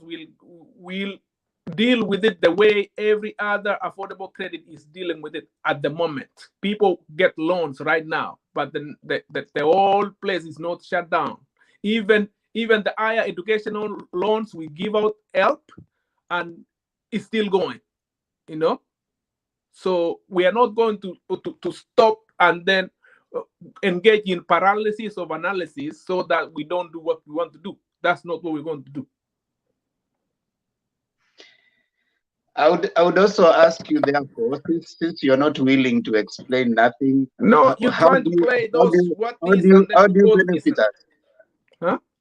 How do you benefit us? Because I mean, how do you benefit the? Okay, I want to ask you so that instead of just being defensive, when we ask you a question, just mute for a second. When we ask you a question, Cheraisi, I want you to have no mute, because when you unmute, there's a. No, I thought I muted. Okay, let me mute. When you are explaining, your stuff, I want to open up your mind a little bit. When you come here to explain something, it is not for the benefit of only the 6 or the people you are seeing on the studio. There are people, like 243 people, who are listening. Some of them have not made that decision for either side, whether AZIMIO or Kenya Kwanza.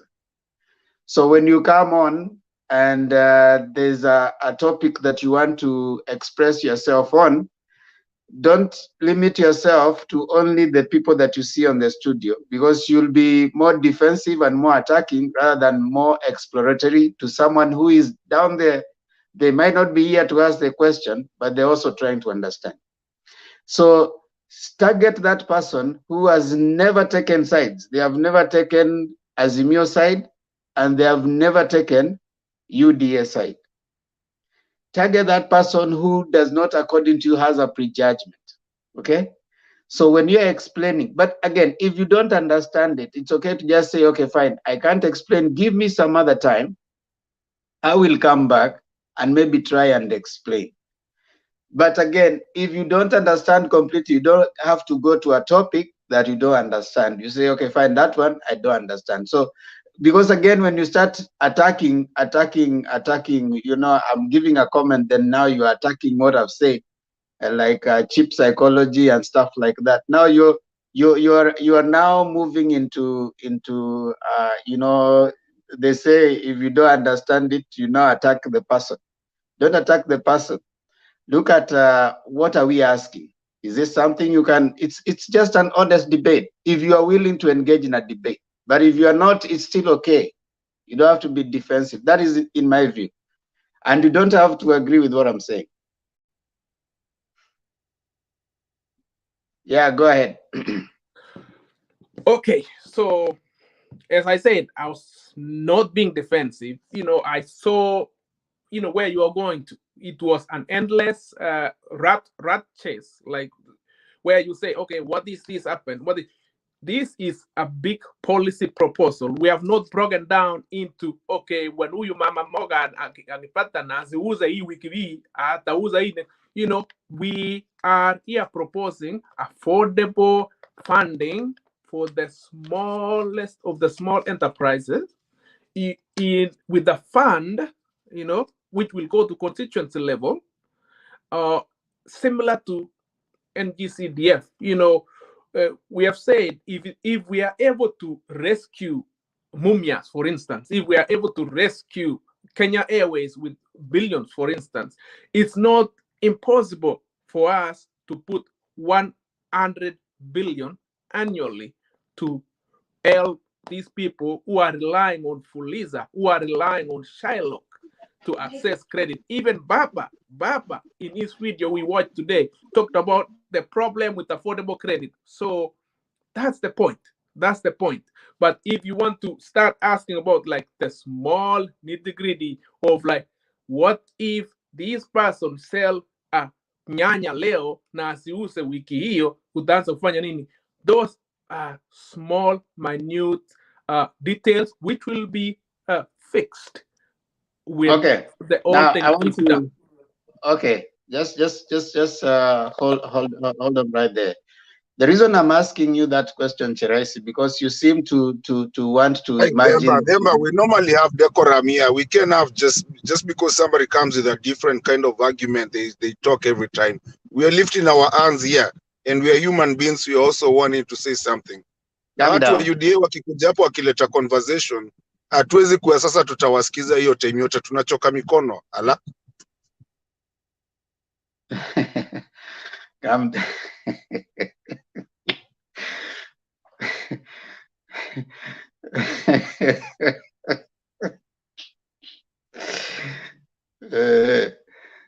Siko ubaya, lakini ni ukweli tunachoka mikono because wakikujaga na argument inaenda mpaka 45 minutes mpaka watu wanaanza kutoka, they just give up bwana. These guys come in, they don't listen to us, it's just an argument. Cheraisi, the reason I'm asking you the question, you can mute for a while. Okay, so is because Fuliza and all those kinds of credit, they started as very beautiful things, okay? And if you can go back to the deputy president in one of the videos when they were launching Jubilee some time back. He's the one even who said that we'll give some, he's the one even who talked about issues of Fuliza and those kind of credits. According to him, by then when he was talking about them, Fuliza was actually, and all those, they are the ones who put the wananchi in the Fuliza. And by then, there's internet doesn't forget. If you go to the internet, they were speaking on rosy terms, the way you are speaking. And they were saying that, people will just be able, there will be no, you don't have to bring any title deed or what, young people do not have all that. They'll just be asking for that money by the phone and the money will be coming. Then Fuliza came. So the deputy president, and he is the one who talked about it in that campaign that introduced the Fuliza that people have gotten into right now. All right? So the reason I'm asking the question is because that time those questions were not answered, right? And so what is happening right now is transferring the people from Fuliza to another loan where it will be bottomless pit. You have no way of recovering that money. And so people will still continuously be yoked and slaves. And one thing will happen. Again, I can tell you, when you're saying affordable credit means that it still has to be paid back. Now, what we are not told, there's no mechanism. We are told that there's nothing you are giving, you are not giving anything to secure that whatever credit you're being given, whether affordable or not. So what is going to happen? All right. So these people are going to move from slaves of Fuliza to slaves of the same government that is telling them right now. And right now they're using that Fuliza thing to say that they are unyoking them, yet they're taking them to another yoke. Let me hear Mama Selina. And because I realize that you don't understand it, we close this debate, we move on to something else. Mama Selina, please. No, you Thank back you to so your much. stuff. That is not fair, Temba. Okay, Temba and the panels. Let me say this. I've been here, Teresa has been here. Wherever Teresa talks, the deputy president get it. This man is a great man of Kalenjin community. One of his partners had just been nominated and he won election in Mossab. That is member of parliament. I'm sure what we are trying to say, Cheraisi is part of those people, technical people, for our deputy president. I'm sure when he's here, everything that it will assist the KKK or our deputy president, this man here, if we want Cheraisi, we will take him to their government. If they want, because he's part of us here, he has been in this Mutembei TV. You know, sometimes it is good to know each other as we are talking. The way I say I'm Mother Karua. So this man here is a great man and is part of the team that I think that is why he insists this is what we are doing. It is not like the other boys, they come here and talk about RUTO, this one is the right guy. If you want to get good things to deliver to the deputy president, he will do it, and that is why you see him writing, because this man is one of those few that they are working with the head of state. Cheraisi, I'm not saying it in a bad way. I'm saying it in case you form the government, you have your friends here. In case we form the government, as AZIMIO, we are also one team. We cannot lock each other outside. So I wanted to pass this message so that when you are here, the things that these panels are telling you, it will assist the deputy president than those people who come here and hack you and they don't. So when I see Temba telling you something, and because you are part of it, and because the deputy president will listen when you tell him, this is how the panel or this is how Kenyans are feeling. These are the feelings of Kenyans, how we want our country to be, either in KKA or in AZIMIO. So that is my message I wanted to say about Cheraisi. So whenever we say, we are saying to support that team so that they don't make mistake. Thank you so much. That's what I wanted to say, Temba. This is a great man here. Maybe in another 2027 he's the member of parliament, or maybe if RUTO take it, he will be our ambassador here around in DC. Temba, let me support Selina. No, just hold on. Martin, and then you too.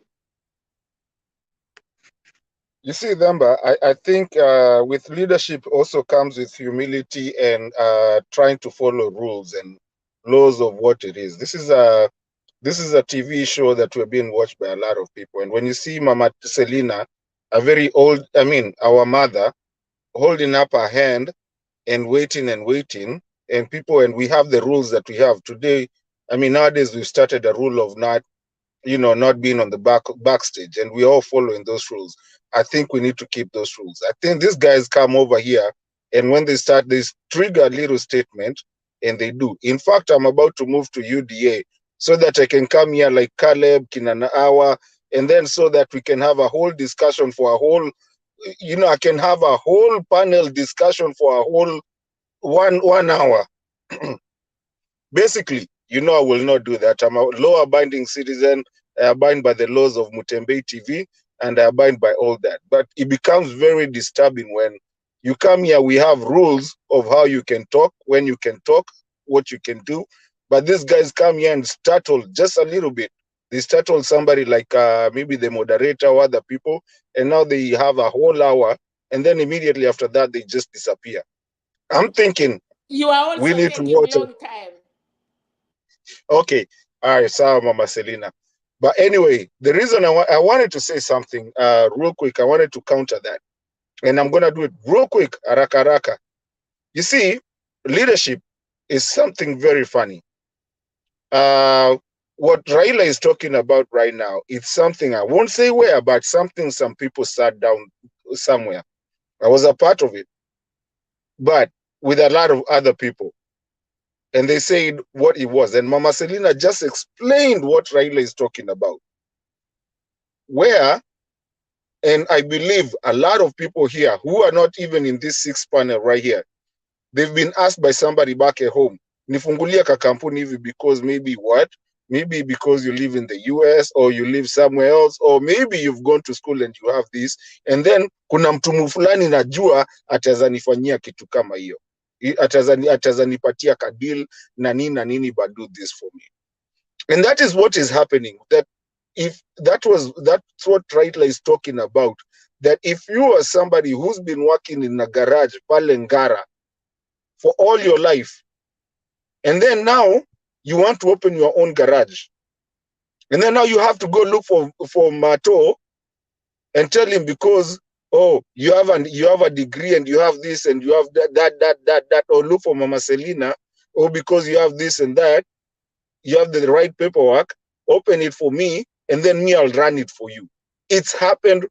If Cheraisi, it's never happened to you, I don't know what kind of world you live in then. But it's happened everywhere. And that's what Raila is saying. If you already have that experience, you can actually go get your own certificate because it's happened to us, a lot of people. It's happened a lot. And it's something we went and sat down somewhere and pushed and say that those people that can actually have the experience have to be there. And that's why you have NYS, somebody going to tell the government, I can do this and this, and they're not even in the country. I had somebody, I'm going to say, and I'm not going to say anything about it, but I'm just going to be very easy on it. I had somebody call me, tell me I work for KQ. Look, I want you I want to use your account because you're so far and you have this and you have the documentation and everything. I work for KQ, but for this luggage and stuff like that, I'm not gonna and whatever. And I said no. I said, why don't you go do it yourself? They looked at me like I was a bad person. But that's what we're trying to kill. And that's what, when you guys talk about bottoms up and you cannot say it, you're not talking about the real problems of Kenya. That's the real problems. That's where you'll find somebody tell you, oh, you have a company? Okay, can I register something with your company? And then I can go, to KEMSA and get this, and then it's on your company and all that. That's all we're trying to limit. If you went to college or you did not go to college and you went somewhere for kwenda kufundishwa kuendesha gari, you can be able to start your own thing towards what your profession is all about.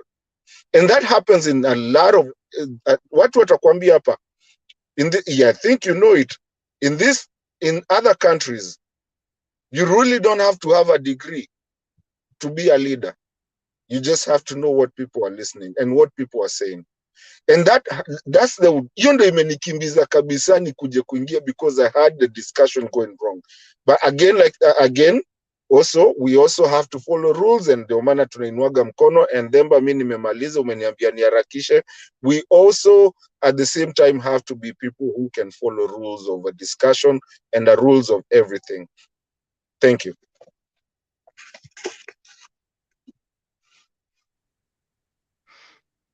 Okay, I wish to say something. We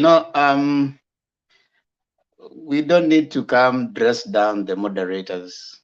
It marks off some sense of entitlement. You shout out, you come, I mean, it doesn't augur well. That's not. I mean, the way personally I'm trained. The concept of appreciation of those particular levels. It's okay when you find a moderator, whether you agree with them or not. Just wait. When you're done, you give what you have to give, and you move out. I mean, it's respect. A time will come when you are the moderator. Sometimes you need to think about what if you are the moderator, and we are all different. Okay, so just come, give your view when it's your time. Allow other people to come. You might not like how the moderator is doing it, but that's the moderator. You know, like they say, time has allowed that person to be the moderator at that time. When it's your time, you do it your way. They say, nyenyekea uinuliwe. You know, you might know it so well, but you are not the moderator right now, right? So when someone else is there on the chair, just humility demands that just calm down, you know. And when it's your time, you enjoy your time. That's how it is. Let's not be so emotional. Let's just focus. It's just tuko hapa kupiga siasa, tumalize, tutoke tu kama tumefurahi sisi wote. Hakuna haja ati rais atoke amekasirika, wewe utoke umekasirika, mwingine atoke amekasirika. Wacha tupige siasa. Sisi ni wa Kenya. We give our thoughts. We don't have to finish it. We are here until after 9. Tutakuwa tu hapa. So we don't need to look like ni chakula tunakula inaisha, hapana. We are just here to exchange ideas, and we are here to appreciate each other as Kenyans, listen to each other, agree, disagree, but remain Kenyans and remain as brothers. You know, so for me, that is the focus. Kuja tupige siasa. You don't have to like me, all right?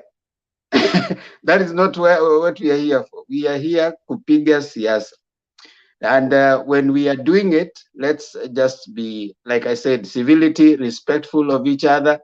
When a time will come, Martin Deto will be the moderator. You do it the best way you know how. And if I come here and you're the moderator, you see the way I come. When there's another moderator, I sit easy and I wait for my turn. Ikifika, naongea. Sianzi kusomea moderator. Oh, wewe moderator. Oh, ulifanya. No, because I know hata mimi time yangu itafika na niko na weaknesses zangu. Yeah, that's how we roll. Now, I want to bring in Mulumbu. Mulumbu, tafadhali. Good morning, good evening. Wale wote wako kwa hii ni Butembei TV. It's been a long time sijaingia, but I usually listen to you every day. It's because of kikazi ndio, so that's why huwa siwezi ingia. But ni kabla sijachangia, ningependa tu kuzungumzia kitu yenye nani amesema hapo, Mtemba. Yes, you moderator, tunawashukuru sana, you are good guys. But it's not fair kama mtu anaweza anzisha kitu basi muongee na wewe mtu for 1 hour just back and forth anamuka hapa watu 10 or watu 8. It's not fair. Give that person mtu nafasi kidogo, mwingine aongee ili end around. Lakini sasa like this topic it can take only 1 hour back and forth. Tembo umeipata kama vinaendelea back and forth na Chirisai. Anarudisha watu nyuma. It's not fair because he's not giving us what he's supposed to know. He's just going round na tayari amepewa clip ime-explain. Wamemwambia basi anachukua back and forth. Watu wamebeba mikono mpaka wamechoka. Mpaka Mama Selina ikabidi aingie ndani aombe apewe explain. Still it's just going on. It's not fair. I know moderator nyinyi mna to control, yes, but look, these all people wamepanga hapa, they want to speak. Patia yote risaya aongee moja mbili, upatia mwingine pia changie, mwingine changie. That's how things go. It flows to everybody. Unaona? Kila mtu apenda, basi ukipata watu 4 5 wamepata points zinaingia sawa, then go to another one. Because kuliko kurudia 1 hour. It's not fair. Okay. Nikiingia kwa hii klipi ya nani ameongea Mr. Oginga Odinga, nataka tu kuambia Mr. Chirisai, Oginga wakati Odinga anapoweka plani zake, hakuna siku anaongeanga habari ya pesa atataweka billions. Anazungumzia vile hiyo kazi itafanywa. He explains very well that we have, kuna watu ambao wako na talented ya kikazi, wana expect talented lakini hawana certificate. They are talented. Hiyo inamaanisha kutoka huko chini, wale wanafanya kwa magaraji, wanafanya kwa furniture, wanafanya wapi. He explained very well these people, watu wanawatumia. Na ka explain the way watu wanaweza inuliwa. Na ka explain ana mpango na marafiki kutoka Malaysia na South Korea. The way hiyo watu wanaweza inulia, hajasema kwamba kuna 50 billion somewhere that they are going to do what he wants. First of all, anaenda kuangalia wale wote kwa kila kutoka, amesema amezunguka Kenya yote, kila constituency na yote, kila mahali apate wale watu wako ambapo wako na experience na knowledge, wapate certificate. So unajua baada ya kupata certificate itakuwezesha kwenda kutafuta ile loan unataka, kufungua biashara. That's how kazi itafanyika, pesa itatoka. Basi wakati ushakuwa na experience, wanajua experience, industrialization itakuja kutokea kila mahali, knowing what capacity of the people you know have knowledge. How many do you know they don't have knowledge na wanataka kujua your knowledge. Sio kuleta mabilioni ya pesa kumwaga without knowing where they are going to do, without going to know what the population is. Kwa hivyo Chelsea, bila kuenda kwa mengi, I just want you to let you to know. Usikuje ukataombea hapa amjafanya hii program, amjajua. If you don't know anything, just let it go. Kama unaenda utafute hii kitu ukuje nayo. Na kama gile support mzee Oginga ametuambia, hakuna kitu huwa anamezeanga mate. Wherever he speaks, inaenda direct. Hakuna vile utamchallenge because he knows what he's talking about. So Mr. Cherisei, kama unaona mahali vile umesema mwanzo akasema hiyo Oginga amesema vizuri, hii nyingine wacha ataenda kuangalia. Wasizungushe tu watu wakuzunguke na for 1 hour we are just listening to you. It's not right. Unafanya watu wengine si kama si road school. Thank you. Themba, kama nimeongea vibaya, I'm sorry my man. I'm sorry. Thank you.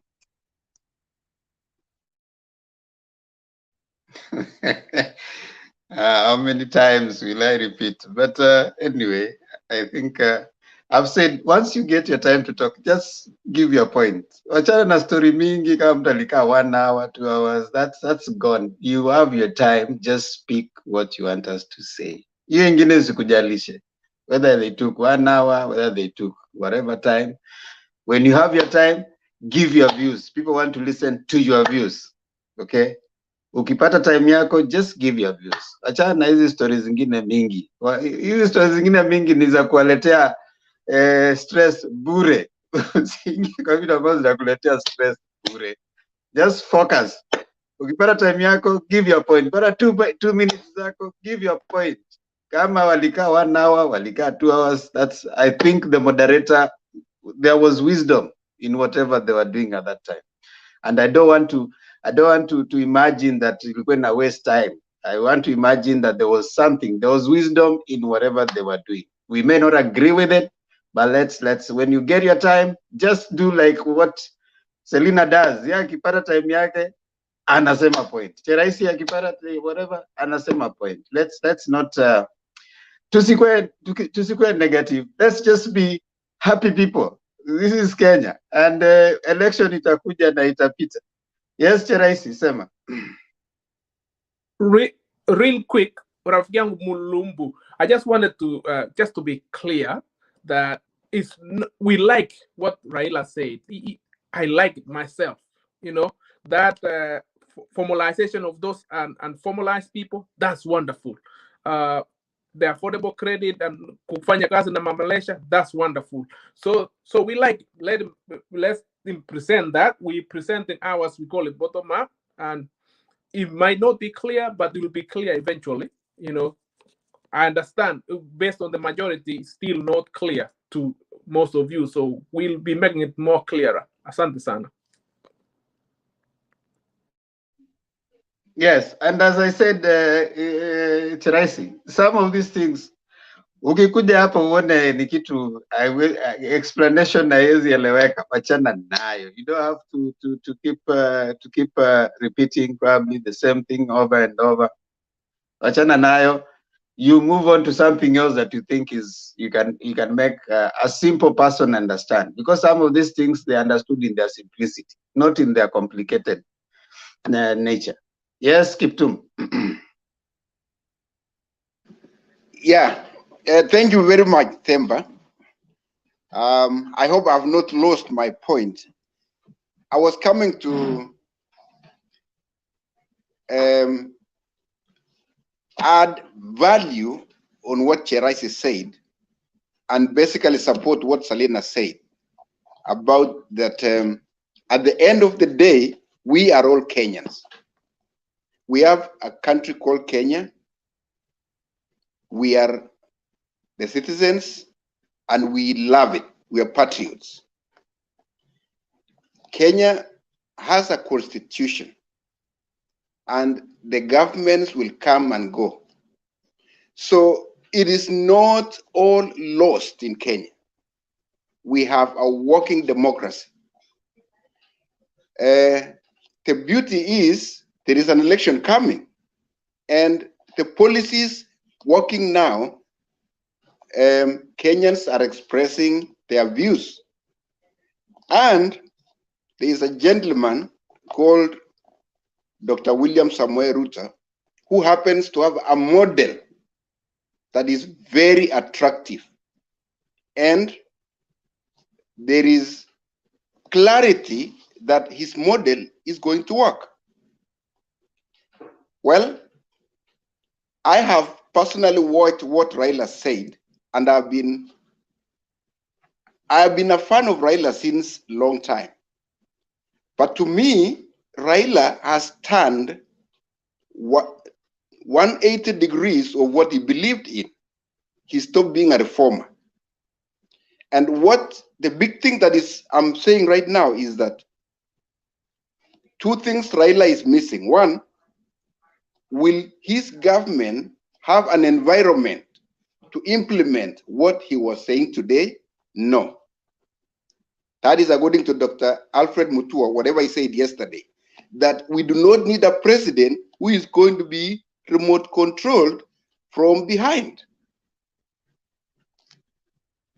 William Ruto Daktari is the deputy president of Kenya. The Jubilee manifesto is being implemented.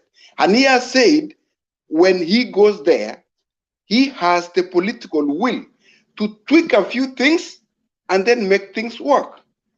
And let me give some numbers to explain to you, to clarify the bottom-up economic model.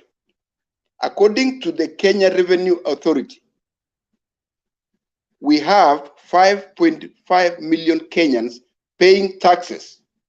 Kenyan Constitution says everybody has to pay taxes in Kenya. It happens that the 5.5 million Kenyans paying taxes are the hustlers. Most of them are hustlers.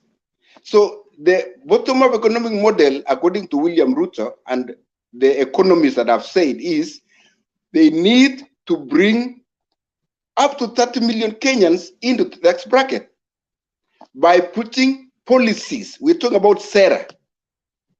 Policies that are mwananchi friendly. Whatever policies that are existing now are not friendly. And Raila Odinga does not have the environment when he comes in, nor the political will to implement anything friendly to the hustler. So that is my point. And yeah, if that doesn't explain what bottom-up means, I don't know what can.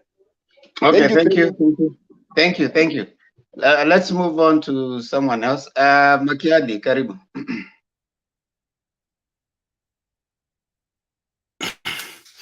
Thank you, Ndemba. I hope you guys have had a nice day. And those who are watching from elsewhere, good morning. So, Kiptum, I think last time we had this conversation, and I don't think we exhausted this conversation. I asked last time, you told us that UDA or Kenya Kwanza has a manifesto.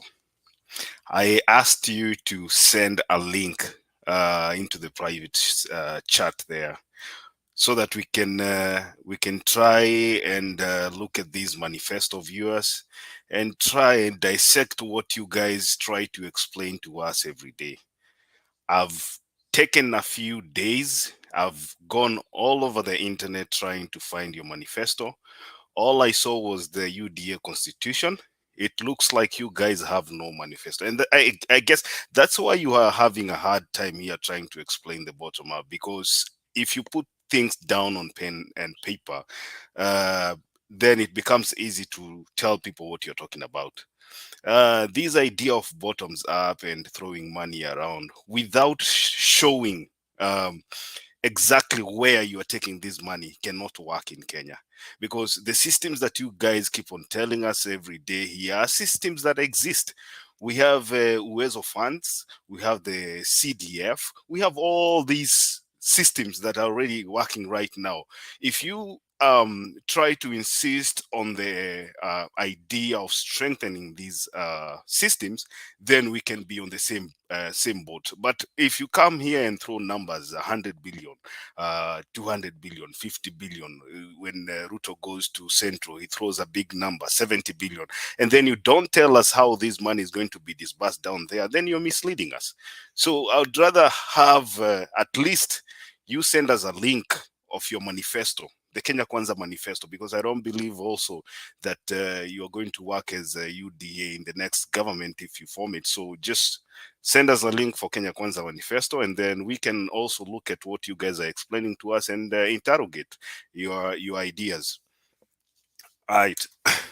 So another thing I wanted to talk about in Themba here, we had another conversation some time back, and it was with regards to if a presidential candidate can select a civil servant. And in this case, I remember we were talking about Peter Munya. I think we went back and did some research. I want you, Themba, to go and look at what Moses Kuria is presenting in the High Court, I guess, and find out why he's at the High Court right now. It is directly related to what we were talking about. It is very clear that anybody who is a civil servant right now cannot be cleared by IEBC. So Moses Kuria wanted to choose a running mate who is a civil servant, and he was denied that by the IEBC, and so he went to the High Court. So let's wait and see. But that's exactly what I told you. I think that window elapsed, and therefore it would be very difficult for anybody who wants to, run for any office, who is also a civil servant, to get that clearance. Now, another thing that I want to talk about is the issue of Kingi. I listened to Kingi's presser today, and I was so amazed that yesterday I was trying to find out what would have made our, good leader Kingi to shift allegiance to William Ruto. And I was surprised that Kingi said the biggest reason why he shifted from AZIMIO to Kenya Kwanza, and in particular support William Ruto's candidacy, is because he believes Raila Odinga has never addressed the land issue in the Coast Province. And I don't know what I felt. I mean, it was so disgusting to listen to such a statement, because the person that you're telling other people that this person is going to solve issues of land has been in government for 10 years. The William Ruto has been in government for 10 years. In addition to that, William Ruto himself has issues with land. So it's like trusting the fox with your goats. it is very shameful that Kingi, a governor who has had the backing of Raila Odinga for all those years, can find just a scapegoat like that to, I mean, we cannot hold them, we cannot tie them to Azimio. But then you look at the flimsy excuses that they are giving, and you wonder what these people are talking about. And another issue with the zoning that we were talking about. These people were making they were making demands in Azimio. Kingi wanted PAR, I think, to be the only party that will run candidates in Kilifi.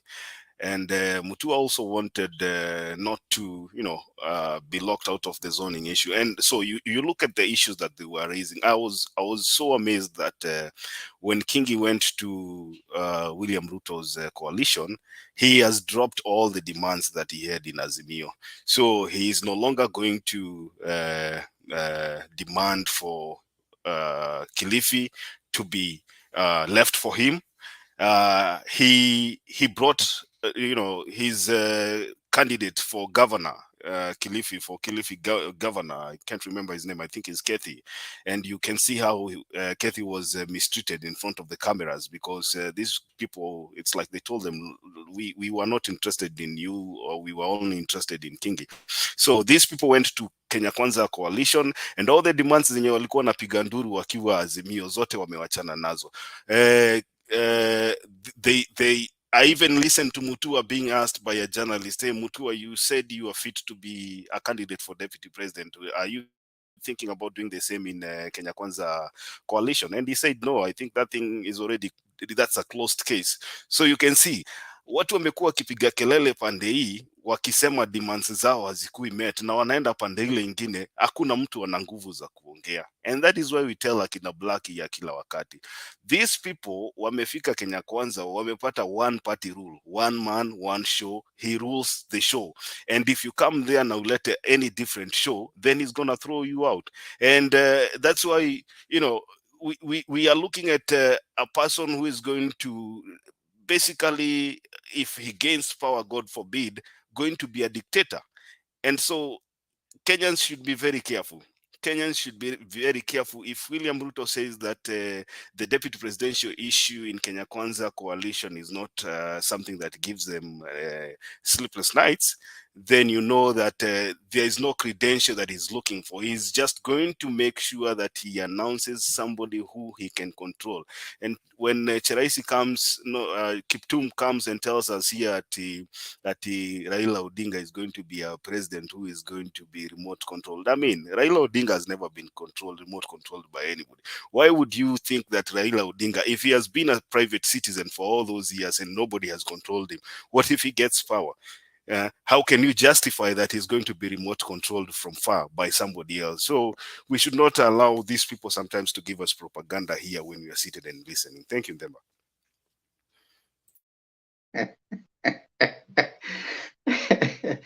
Well, propaganda wana and it is yesterday when we said here, Makiadi, and the intrigues that were going on, and were such that these people wanted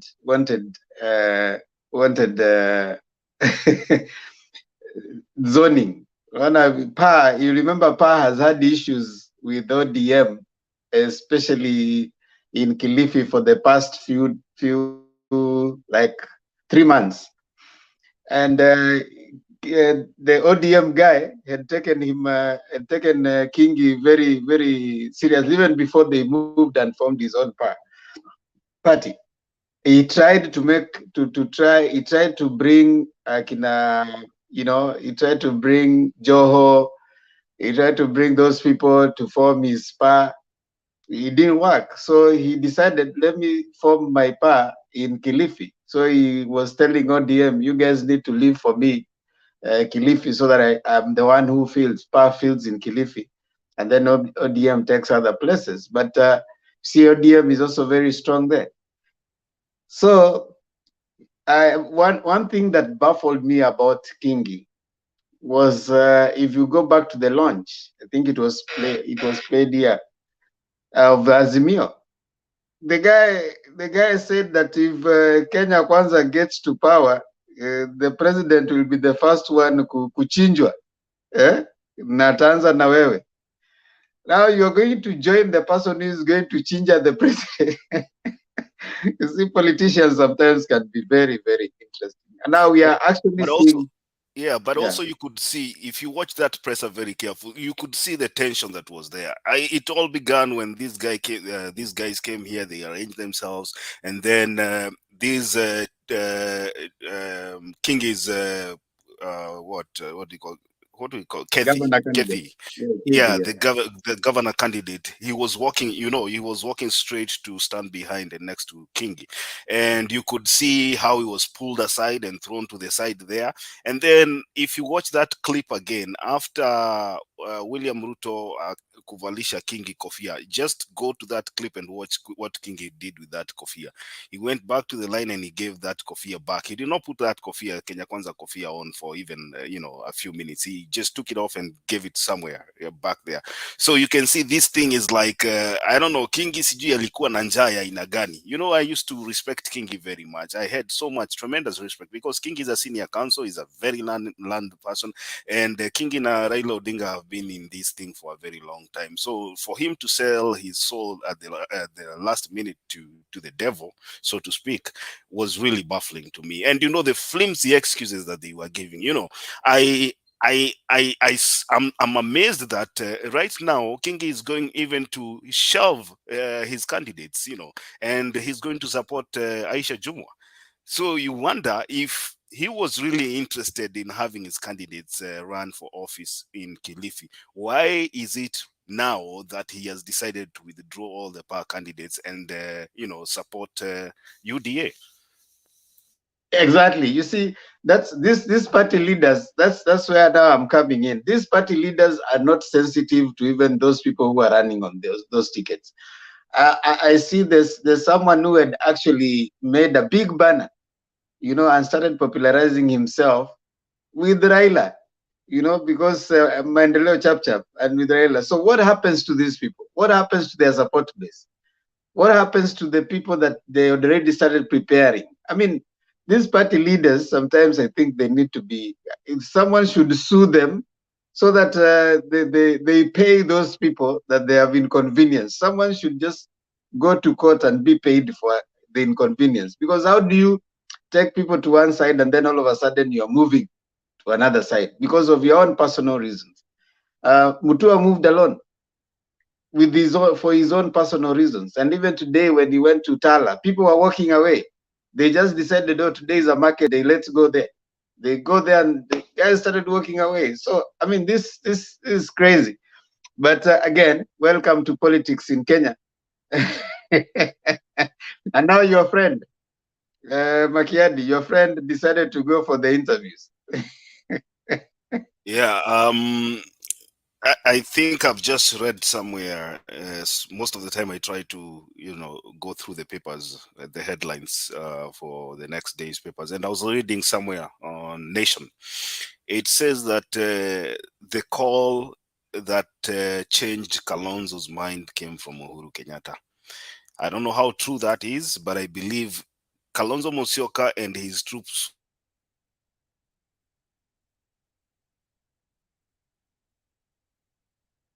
Makiadi, umehang.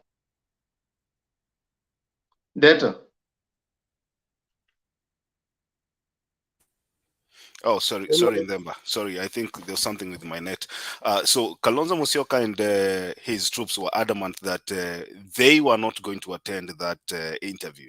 And I think somewhere in between yesterday, maybe Sunday, Monday there, something happened. And I think maybe Uhuru Kenyatta talked to him. I'm not sure if that happened, but I'm just saying maybe Uhuru Kenyatta talked to him. I mean, if you want to be a leader, then you cannot be the face of impunity. What Kalonzo Musyoka was trying to do is to be, the face of impunity in AZIMIO. There are systems that were being laid down. I think it was proper for him to attend, and he attended. I want to, give him all the credit that he deserves for doing that.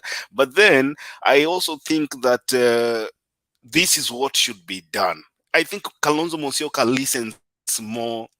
He can listen to Uhuru Kenyatta more than anybody. I know they've had a rough, bro rough relationship and on and off relationship with Raila Odinga. So I believe the way Uhuru Kenyatta reached out to Kalonzo Musyoka to come into Azimio is the same way that he should be reaching out to him when issues like these arise, because Kalonzo Musyoka knows very well that he has an issue with Raila Odinga. He has had an issue with Raila Odinga, especially even with the political funds distribution.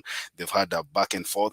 And if Uhuru Kenyatta takes time to talk to Kalonzo Musyoka, even with regards to the appointment of the deputy president candidate, if Kalonzo doesn't get it and Uhuru Kenyatta approaches him and tells him, look, the bigger picture here is for us to gain government, to capture government next. And so he is able to, calm Kalonzo down, and you can even listen to what what Mutula Jr. said today. He said, I am never going to be speaking for Kalonzo any other day, because Kalonzo Musyoka can be his own man, and he also knows how to flow with what is being said. When he was going to Mombasa with his troops, all he was saying is that I'm really qualified. I don't think I can go there. All those people, blah, blah, blah, all that. And then one day he turns around and said, you know what? I'm going there. So I think if somebody keeps him in check, and that is Uhuru Kenyatta. Uhuru Kenyatta is the guy that is supposed to be talking to Kalonzo Musyoka. Every time they want to do something, let him talk to Kalonzo Musyoka. This is very important, because the Ukambani vote in Azimio is very crucial. The Ukambani vote is very crucial to Raila Odinga's presidency. It's key to Raila Odinga's presidency. If we talk about the numbers,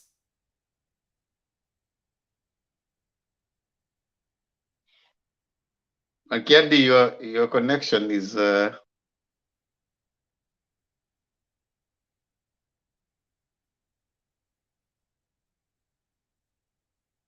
okay. Makiadi amehang. yeah. Makiadi, Let me do something here. Just go on. Let me try to shift things around. okay. Yeah, you shift and then you come back. I'm not going off the camera. I'll just do it when I'm still live. Okay. Yeah. Deto, Sema what do bro, you think? What do you think? uliza about what? Because niko na mingi, tumebaki wawili. Uliza sasa. Oh, tuko watatu, kumbe ni mama Selina ndio yuko bado. Unataka gani? Anyway, acha basi nisikusumbue akili. Makiadi, I can tell you for a fact. Yes, ma'am. Martin, let me Yes, say mommy. good night. Let me assist my girl. She is packing. She will be going back to Uganda tomorrow. So have a good night, guys. Let me assist her to prepare. Good night. Okay. Asante, ma'am. Okay. Themba. Yes, sir. Do you really think Uhuru alipigia Kalonzo wewe? I don't think so. I don't think alimpigia simu. I mean, Kalonzo has behaved funny, and for me, first of all, I the way they have talked, sometimes they say usiongee sana when you think you'll need that. They say ukipanda juu usingoe hizo ladders, because you might need those ladders on your way down. Don't talk so badly when you will need to swallow those words.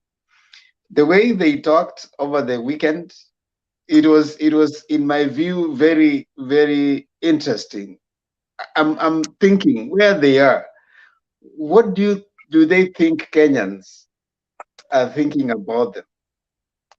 Because I don't the way Enoch Wambua talked, and the way this guy Mutula Kilonzo talked and said that I'm addressing you, Wekesa, write this down. That Kalonzo will not attend that meeting. Andika hiyo chini. Let me ask you, was Enoch Wambua part of the panel that interviewed Kalonzo Musyoka today? Yes, he was in the panel. Enoch Wambua was in the panel. Enoch Wambua was seated there. Enoch Wambua was part of the people who were interviewing. You know, they are trying to say it was just a conversation. I mean, the manner and the form of an interview can vary, but it is an interview, because sometimes you can even have interviews that are not necessarily verbal. You know, you can have an interview that goes on that is informal interview, not formal. So when you just come talk, I'm interviewing you. You know, even the way even investigators carry out their investigation when they meet, they're trying to gather information, intelligence word. Sometimes they're just having a normal chat, you know, just a chat, and then you give information, they pick what they need. That's an interview. So why waste a whole weekend bashing that process, and then on a Monday you show up? Surely. I mean, is there somewhere where they have a way they clean up the embarrassment? I remember Kalonzo during the famous call when they were to go and get sworn in. He comes and says that, you know, then he starts giving us an explanation about how his security was withdrawn. You remember that phone call, Makiadi? You know, they withdrew all my security guard at my home and my home in Saikuru. So if you are a coward, then why take the high road? Take the safe one.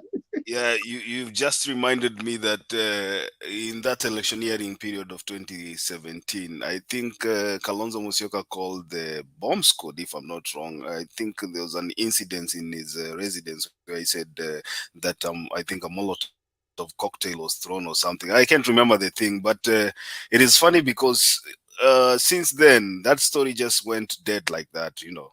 And these things that Kalonzo Musyoka have been doing every day, I think if Kalonzo Musyoka wants one day to become the president of Kenya, then I think he should take he should take his words seriously himself. He should take his words seriously, because one day he says one thing and the other day he does the opposite. I was looking at there's a video that is running around in the social media right now. I think you've seen it, the one that is playing to be a student with another guy, another comedian there, and they're talking about an assignment here.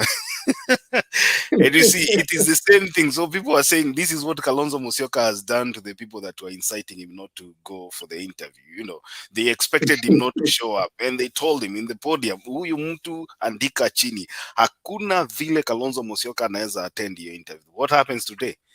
What happens today? He's almost the second person kufika hapo. Richie. Yeah. You know, kuna kitu moja mimi usemaga sana. You see, if I came over here and you didn't know my character and you did not know who I am, and you would never even be my friend. You know, all of us three here right now, we are good friends. You know, we talk on the sides and everything. But it's because I know your character, I know them as character, and everything is there, you know. So I know who person is. But when someone is just out there and you know them on the side, but you know their character, but they won't let you know their character, and you don't understand each other, it becomes a very complicated thing to even understand someone. Kalonzo, I said it here yesterday. I said Kalonzo will show up. He could never let that chance go, because he knew, and he even said it.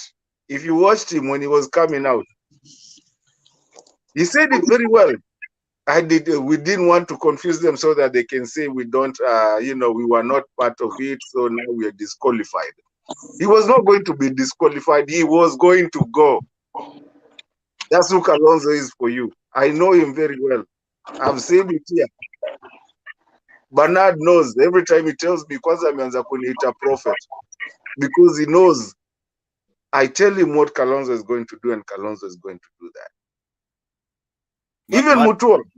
Yeah, Martin, Yes, you've said a very important thing. You know, you guys, I don't know if you guys heard what reason Kalonzo Musyoka gave for him attending today's interview. He said he did not want to give the panel a reason for them to reject his bid to become the deputy president. Exactly. He had to go. It had to be done. Hold on, Mato. It was just food soldiers and trying to show the Ukambani people that, you know, I'm a big man, I'm a big boy, you know, I'm a big boy. You can't tell me what to do. You know, that's it's something syndrome. Hold on, Martin. Shortman syndrome. Warunga, Yes, sir. Warunga is asking me if I'm chasing people from the studio. Yes, we are closing, and we only have about 5 suspects who we finish with. Those are the ones we allow in the studio. The rest, tafadhalini, mulale, muangalie huko chini. We only allow Adams, Richie Makiadi, Martin, hao ndio wakichelewa tunaweza waalao hapa kwa sababu wanakujanga late. But hao wengine tafadhali, debate inafungwa, hii ni masaa ya jioni tafadhali.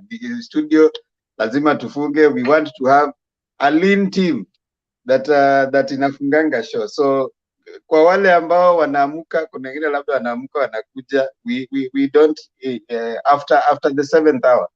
Actually after 7 hour 30 minutes tunakata. Tunataka sasa watu waanze kutoka, waende wale wakulala wakalale, wale kazi waende, tubaki na the usual suspect, Makiadi, Ndeto, Adams.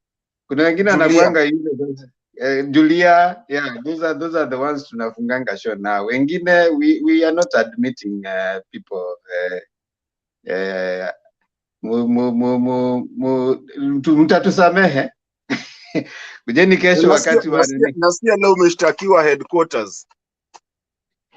Yeah, but you see, it's something that people know. So how do you stack me to me? Hata mimi nafungia ngo nje saa zingine naanza kulalamika huko kwa comment section. Huyo mtu alikushtaki mpaka akasema ati amepewa position. Sijui yeye ni chairman wa nini hapa. Number 3. Nyumba, ni nyumba. Ni sawa tu. Unajua kama wakati ninakuja nikikupata studio you will stay on. Lakini kama ninakuja, unajua watu wanaenda wanalala, waamke wakuje waendelee na debate. No. Wacha studio. Mimi nimefungiwa nje kwanza for the last 2 days. Yeah. You see, young people come in like Makiadi wanakujanga baadaye, watu kama Ndeto, Julia, Adams wanakuja baadaye. These are people who come in later. The rest have been there, they have talked, they have exhausted. I mean, why again come and repeat the same thing? Ndemba Lusweti Nancy anauliza, na mimi Ndemba nilale ama na mimi Ndemba ama nilale niangalie juu sasa. Hii kulala kuangalia juu ni gani hii Nancy? Kifo cha mende. Wewe what, of course ningeongea matope lakini wacha niache. Lazima uwe na kamera. Okay, wacha tusikize Adams amekuja saizi alafu at least. Okay, just before Adams, there's a very important question that came from John Ohaga here. John Ohaga asked, did Wiper submit Kalonzo's name to the panel? Wiper did not submit Kalonzo's name to the panel. Azimio did. Kalonzo's name was submitted by Gideon Moi. And then KANU submitted Gideon Moi's name. Then Moi withdrew his name to support Kalonzo. So that is what happened. But now notice this. Wakati Kalonzo anataka kwenda Coast, akaita Moi. Moi didn't turn up in his caravan to Coast. So I think between the time Kalonzo's name was submitted by Moi and his plan to go on this caravan, I think something happened. Calls must have been made. And if you have noticed, apart from there's a gentleman who is, I think KANU something, who was there today, You've noticed that Jirongo and Kalonzo have not, you know, they have not been together for the whole weekend. You have not seen them taking a photo, and you have not seen them having any that Oka thing. You remember every time something would happen, you'll see Moi, Kalonzo, and Jirongo. You've not seen Jirongo with them. And even the MDG guy, because MDG was that Oka thing. He was in Nyanza doing something. He said he just wants the process to end. So there's something that happened there, and Kalonzo realized he's alone. Now, this is my hypothesis. My hypothesis. I know Martin Ndeto might not agree with that, but this is my hypothesis.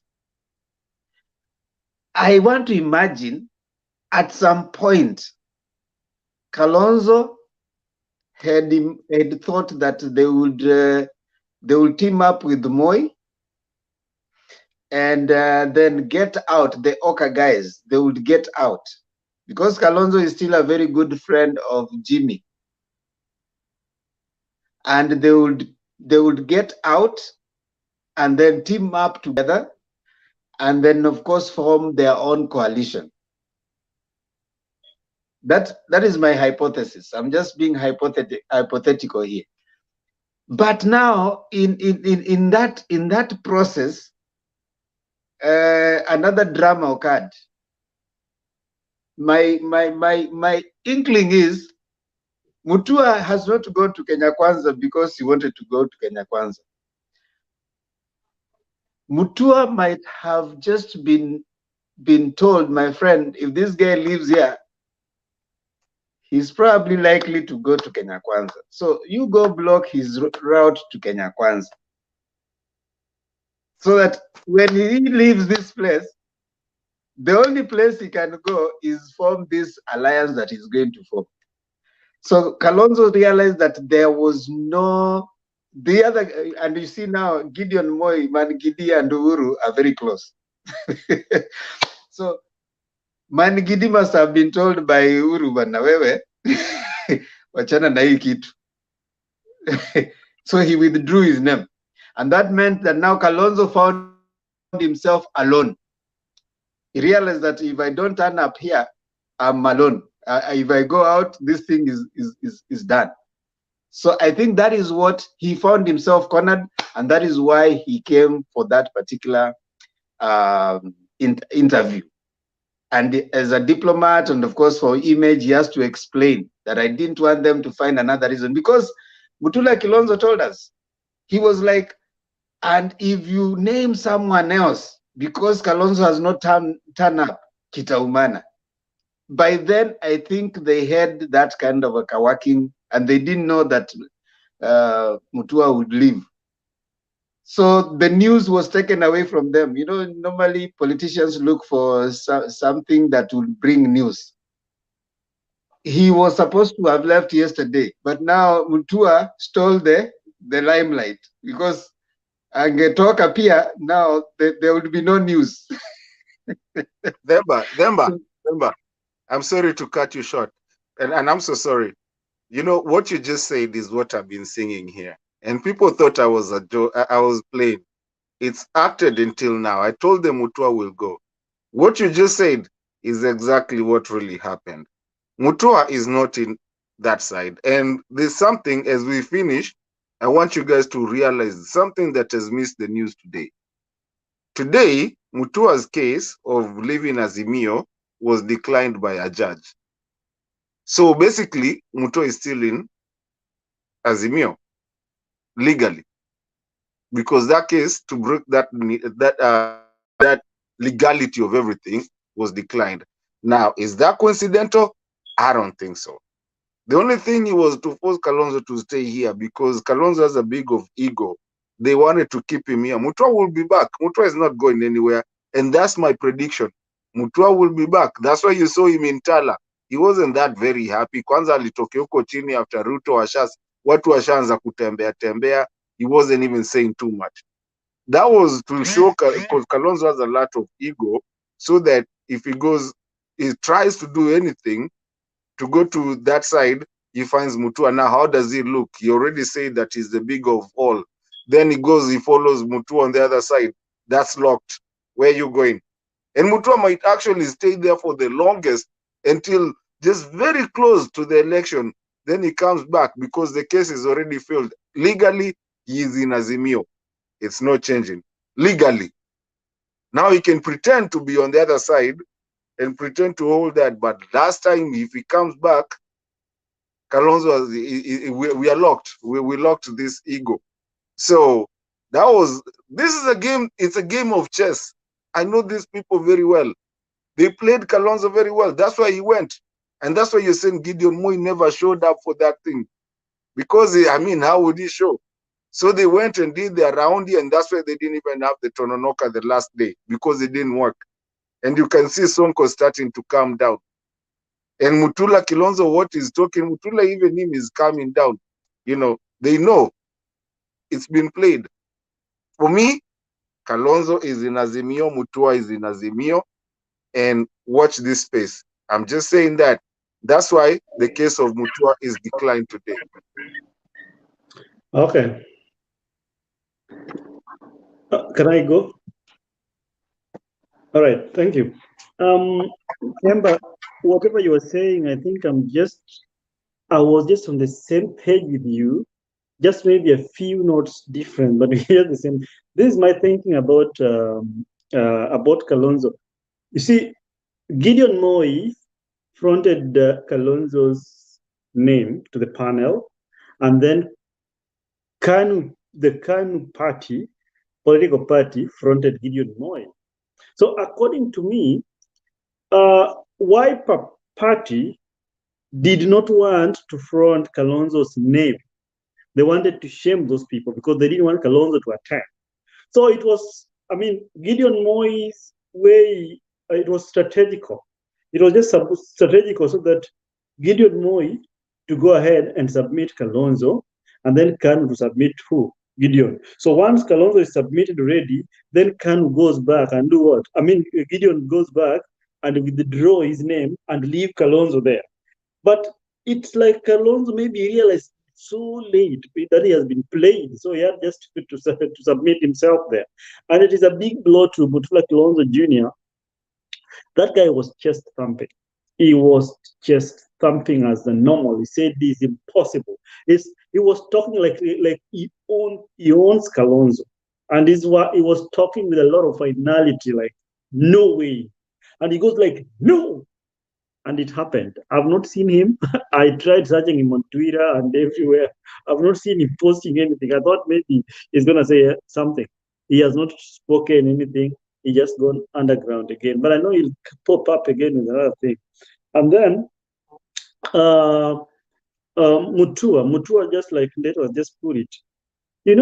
For a long time, Mutua lived in the diaspora for quite a long time.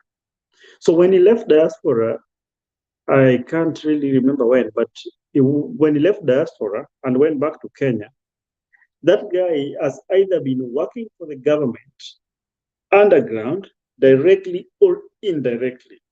That is his lifestyle.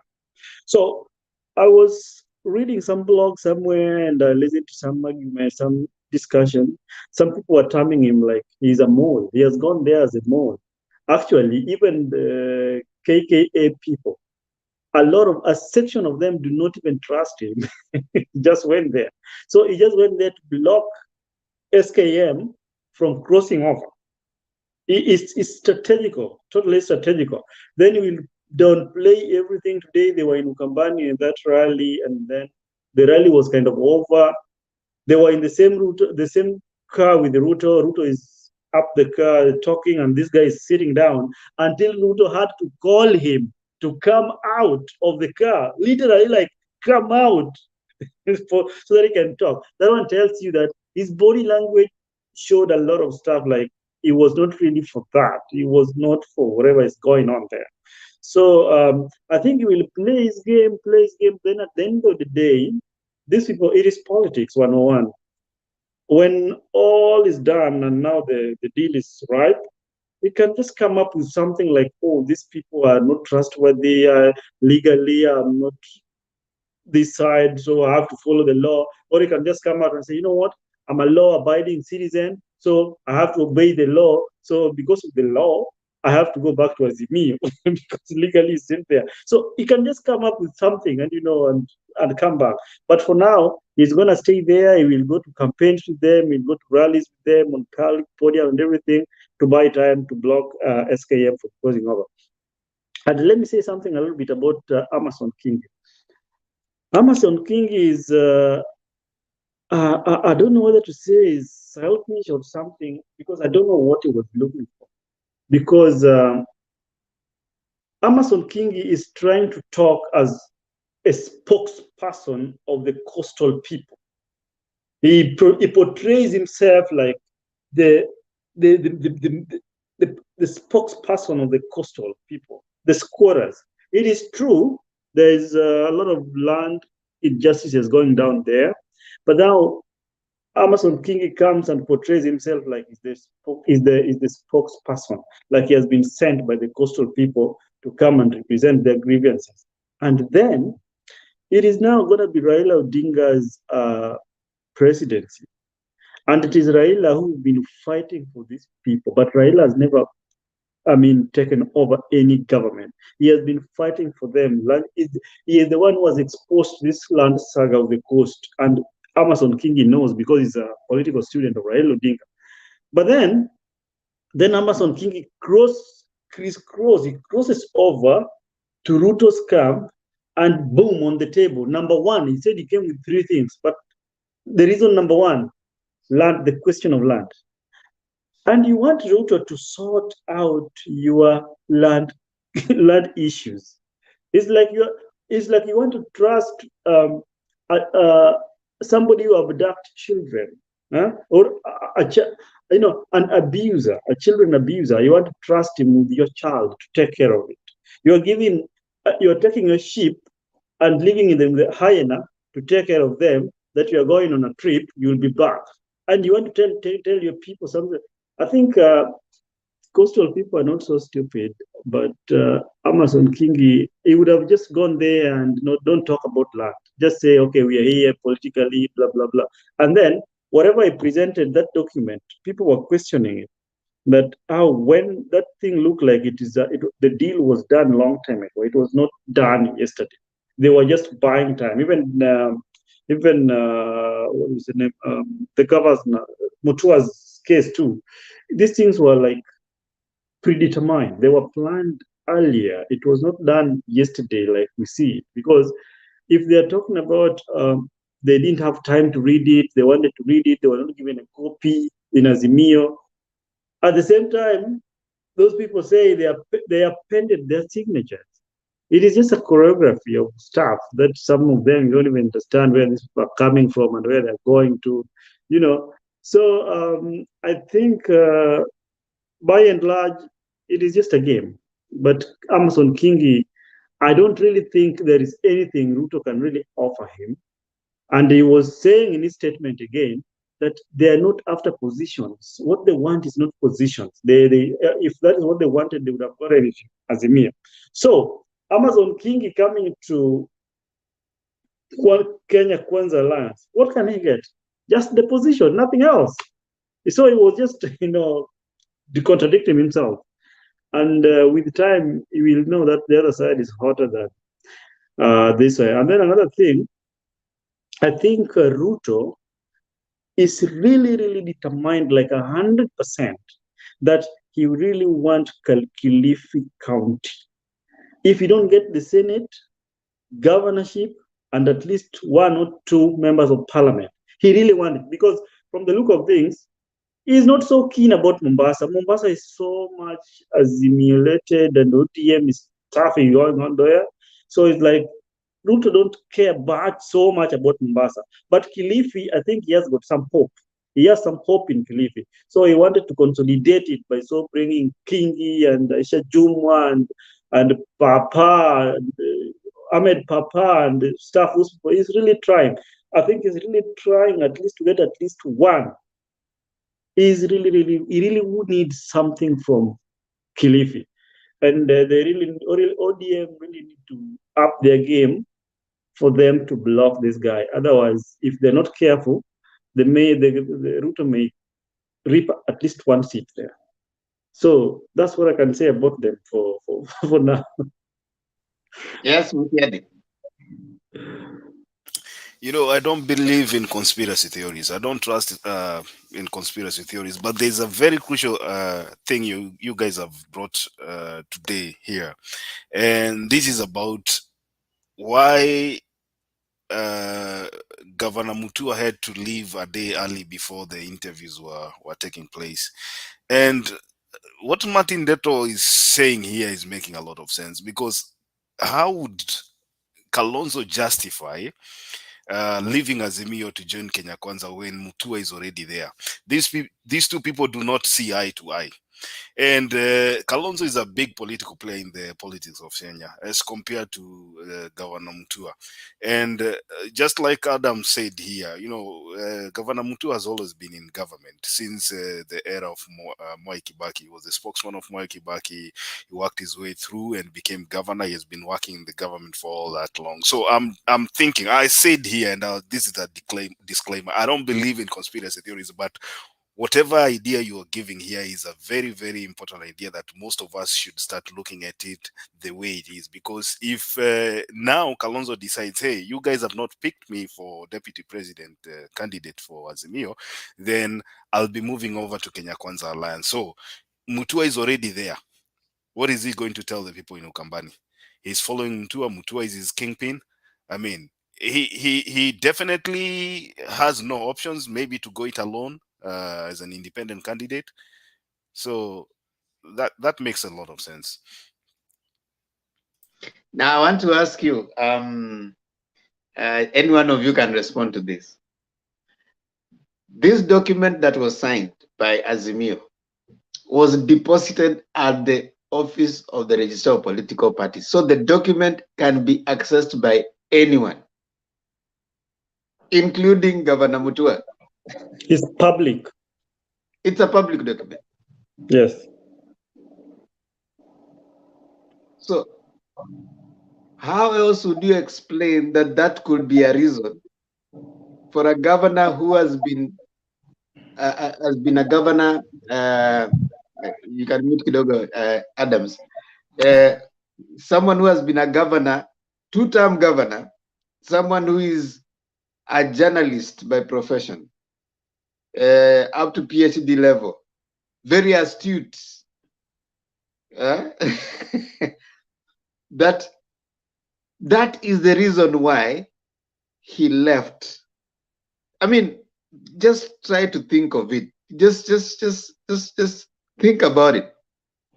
I mean, in a search, you can actually go to the office of the Register of Political Parties, and actually after that, the other part where it says that you cannot leave 6 months before an election and 3 months after, and now the document has a clause where they cannot leave until after the end of, I think, 2022. Tell me, those ones were passed in the law in Parliament. The law about the coalition law, it was passed in Parliament. Is that something you want to go and look in a document? And that document had their signatures. All of them went through it. So I just need you to comment on that. How is that possible? How is that a reason? Yes, Mato. I wanted to answer you that one. I'll answer you that very simple terms. There's no document missing. They all have their documents. The only problem is, and we have to realize this, and I'm not trying to call anyone stupid or anything. The problem with, I mean, all the good thing and this thing that people have outsmarted on politicians, because most of them are educated and, you know, they're out there, they've been out there. What really happens is that we have a weakness in our African countries where people just listen to what those people talk. They don't understand that they have a right to even my mom can actually wake up today and go get that document because it's public. These guys have the document. It's there. It's registered. It's a public document. But when you go tell people that I can reach this document, it's not most of us here that know how to come into social media here and have a channel. Most of the people back there don't even know something like this exists where you can talk to people from other countries. And those are the masses they're talking about, they're talking to. And that's the problem right there. But the times are changing. So it's not us. If you wanted that document, you could go get it. I know you are not a wiper person, or maybe you are. Anyone here can go get that document. But when they are talking, they're not talking to us. They're not talking to they're talking to the people who shall go. And I'm sorry, I know some of, I'm not trying to put anyone down. They're talking to those people who don't understand that there's a public document. That's why they go to those who shall go places and do their campaigns out there. They will never do a campaign here because we will ask them different questions. And that's the problem we have with our leaders, because they're still standing on those old things where they are targeting. The target is the main important part. You're targeting that person who you will tell them, sijaiona hata constitution ikikuja, hiyo si mzuri, hiyo si mzuri, na hakuna mtu aliangalia. BBI ikikuja, hakuna, hiyo si mzuri, because they know the best place to hide anything is to hide it in a book. Especially with in Africa, the best place to hide any money or anything, hide it in a book. No one will ever find it, because people don't like to read. People don't like to look at what it is and investigate. That's the whole problem we have with our leaders, some of our leaders in Africa. And I'm sorry to say that, maybe in Tagongwa, especially in the comment section. That's the problem. We still talk, we are not illiterate, but we still have a certain sense of illiteracy that is still going on. Na si kupenda kwao. Saa zingine, if you have to get up in the morning and go fetch water, you don't have time to look at a book, because you have to go make sure that your cows have eaten, your ox have eaten, so that you can go more kwenda kulima na nini. So that's what most of the leaders in Africa take advantage of. Neither the people are very illiterate, but they don't have that time because they have so much going on with their lives. Yeah. On the same note, you remember, Themba, there was a time Kalonzo Musyoka said that he don't know what he signed, that he was given a document. There was not enough time for them to read, so they didn't know the entries, like the content of whatever he signed. And then people bashed him out like, hey, you're a senior counsel. What do you want? How do you go out here and tell us that you didn't know what you signed? What do you mean? And then he played that thing down. So, and then that case just went like that. So these people have been in AZIMIO. They did not come yesterday. They stayed there for a while, and they signed. These people signed the document. You cannot tell me that they were just given a paper like here, then you just append your signature. They didn't read. No, you can even sign your death certificate. And these people are not people who are illiterate. These are elites. These are people who are exposed. They are traveled. They are diplomats. These are people who have they are senior civil servants. They have worked in the topmost cream positions in the government. So they know what they're doing. So it is just a game. They knew Amason Kingi signed what he knew. And Mutua signed that. They read it. But I think maybe what they wanted was, because the rumor has it out there that AZIMIO, Raila Odinga plus the AZIMIO itself, brigade, they have their manifesto ready. And from the look of things, or from what we heard, it's like that manifesto is really, really loaded. It's really loaded. So these other parties, some political element parties within the coalition, wanted a copy. They felt that they have a right, because they are in these things together, they felt that they have a right to access that copy of what? Manifesto. That the manifesto was supposed to be accompanied by this document that they signed.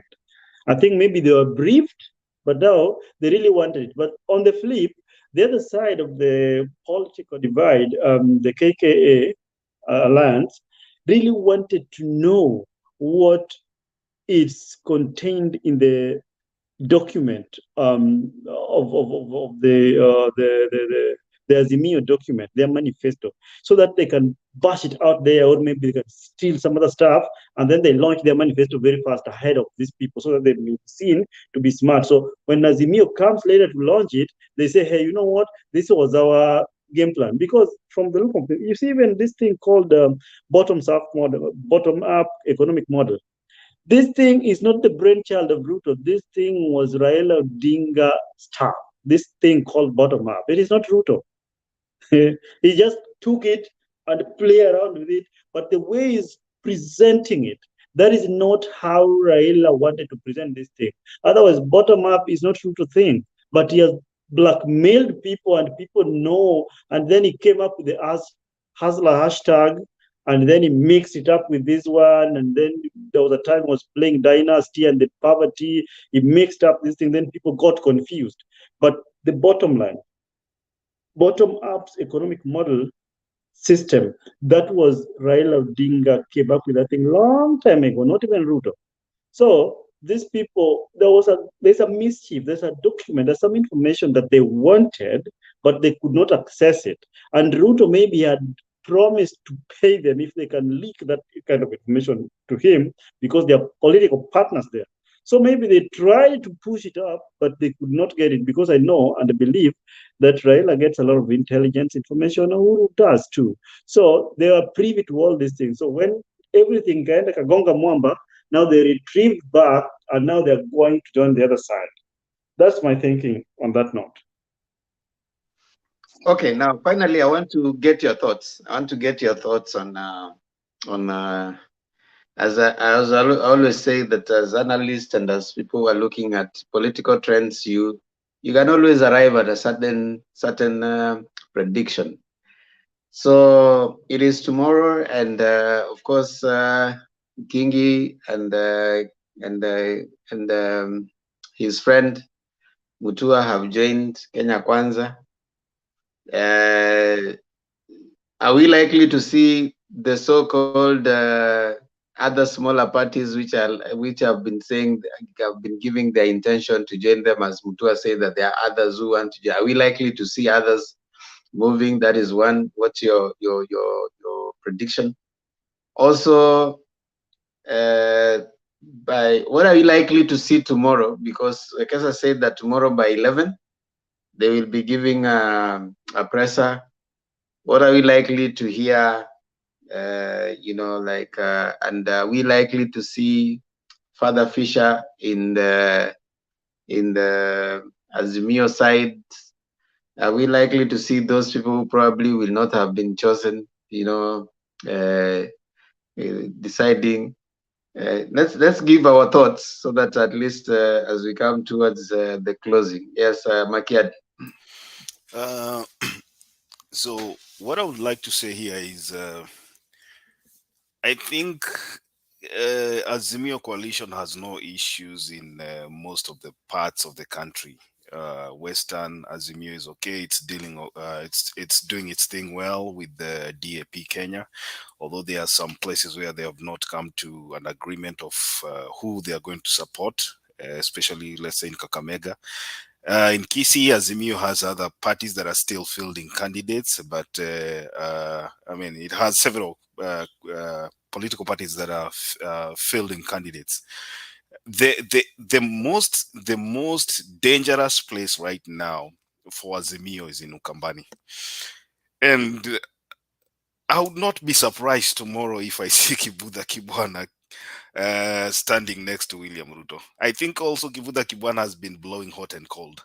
So I would not be surprised to see Kivutha Kibwana with William Ruto. But the person that I believe in Ukambani that will not be moving to Kenya Kwanza Alliance will be Madam Charity Ngilu. I don't think she has any bone in her body that can work together with William Ruto. So Kalonzo, by virtue of Mutua going to Kenya Kwanza, it will be very difficult for Kalonzo to follow Governor Mutua to Kenya Kwanza. So if that was a chess game, then whoever thought about pushing or denying, so to speak, Governor Mutua the document that he wanted to see, whoever decided to deny him the document he wanted to see so that he can leave, did a very good job, because now Kalonzo Musyoka has his hands tied. Ndusi here is saying that Kalonzo Musyoka, if he doesn't get the deputy presidential slot, then he's going to run as an independent. He's going to go it alone. So I wonder where he's going to get the political muscle and finances to push that thing. And then there's another thing here, Ndemba. I think there's a guy who's John Ohaga here asks here. So the nomination procedure was very clear. Constituent parties were supposed to nominate, not individuals. So Mo is not a member of Wiper. So his nomination is null and void. I don't know what you guys think about that statement. Okay, what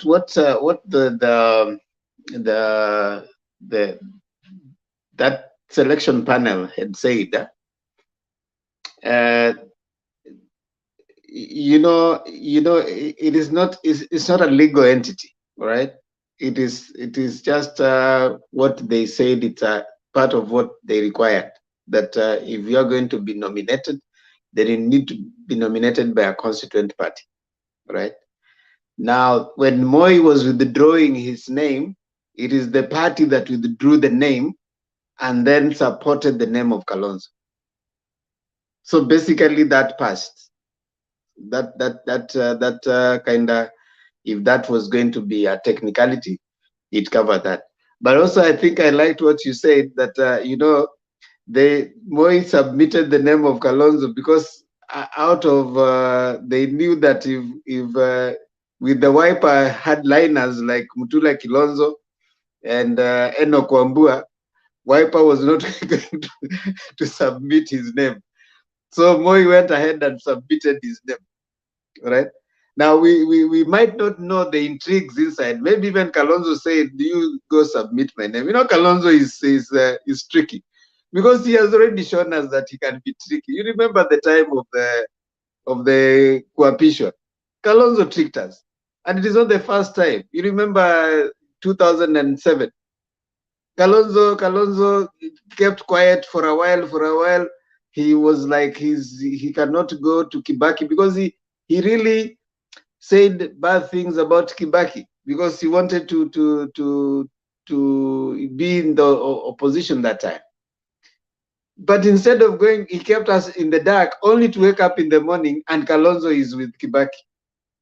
So Kalonzo is that kind of a person that he could be looking like he's not doing anything, but he's someone. I like what someone wrote somewhere, that Kalonzo need to be studied as a subject in how to do politics in Kenya, because he's one person who has shown consistent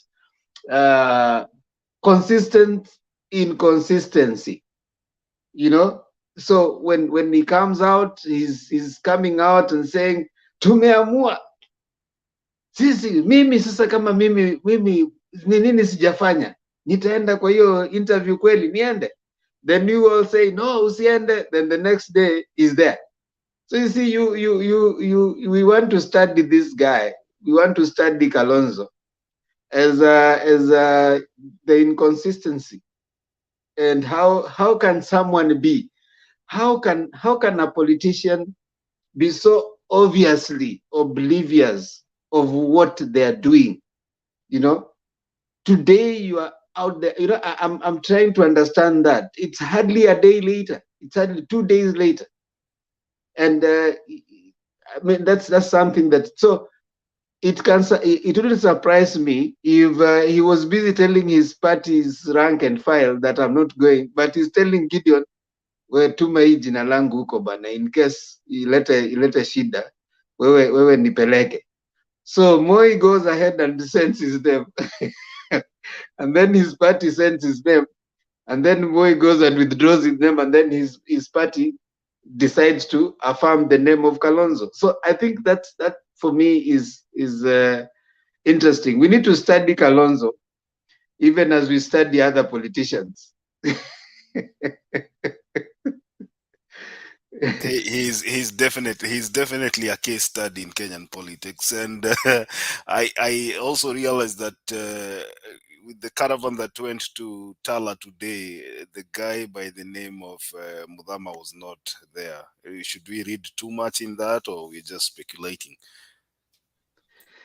Yeah. I think that's a good speculation, because you see, Mudhama wants to be, I think, a governor in UDA in Machakos. Now, the coming of Maendeleo CHAP complicates the arithmetic in Machakos, because apparently the person who is supposed to take the deputy president to Machakos is the party chairman of UDA. So who was supposed to welcome the deputy president in Machakos is the party chairman of UDA, who wants to be the what? The governor.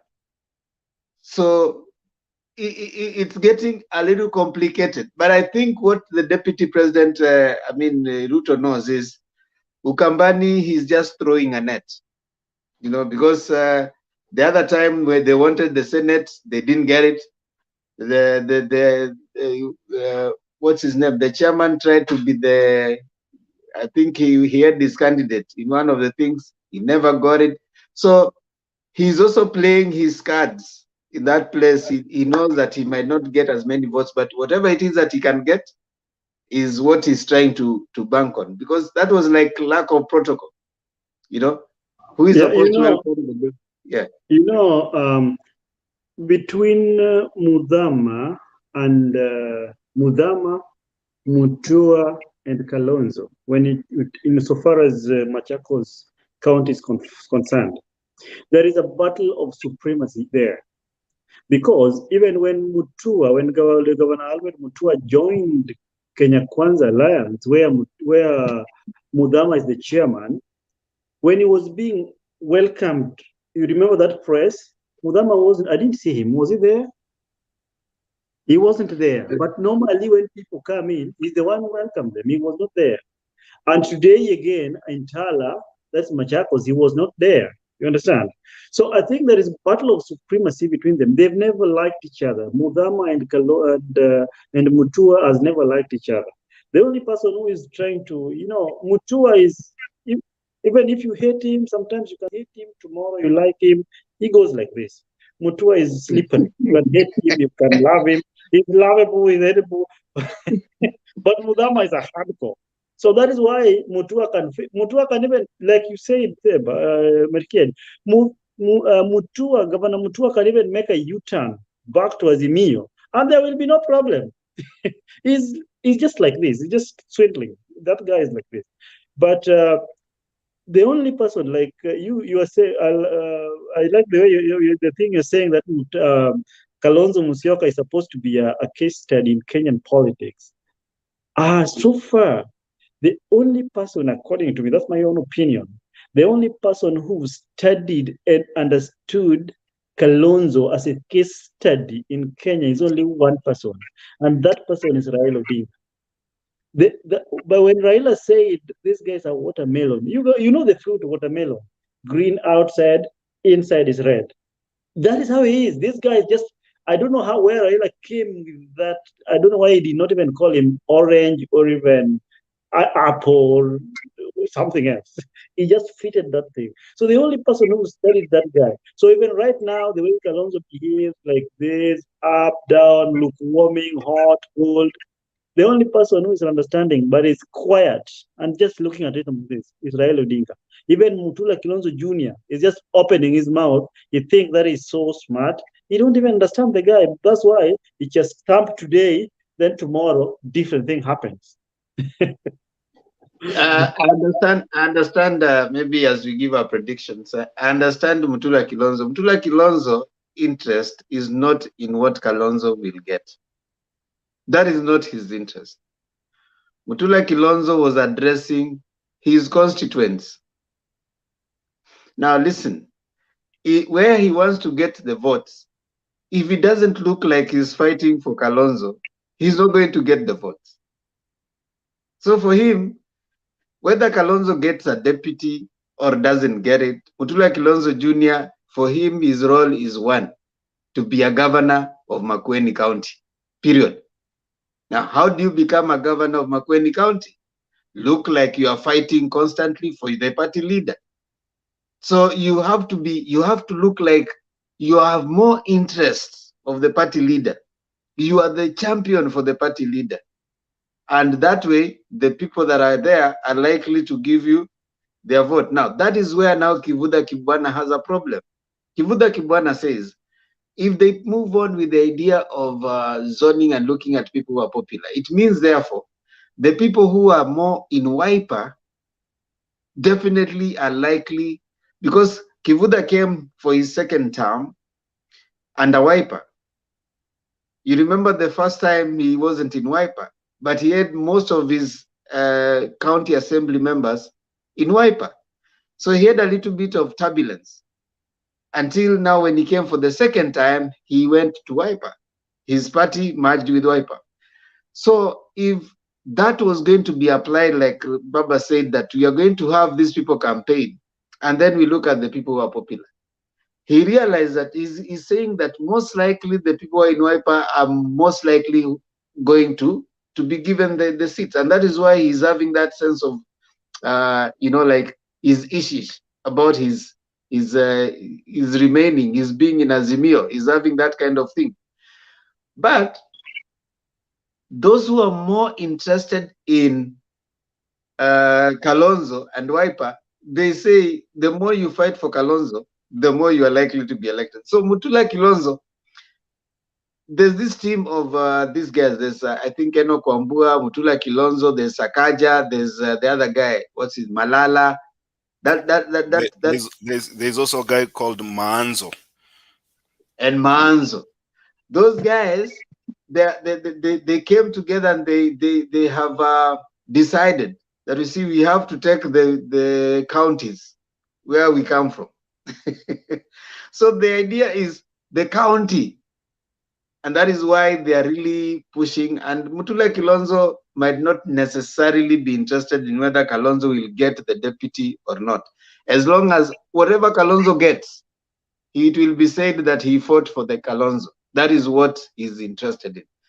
And politics is local, that, like they say, politics is local.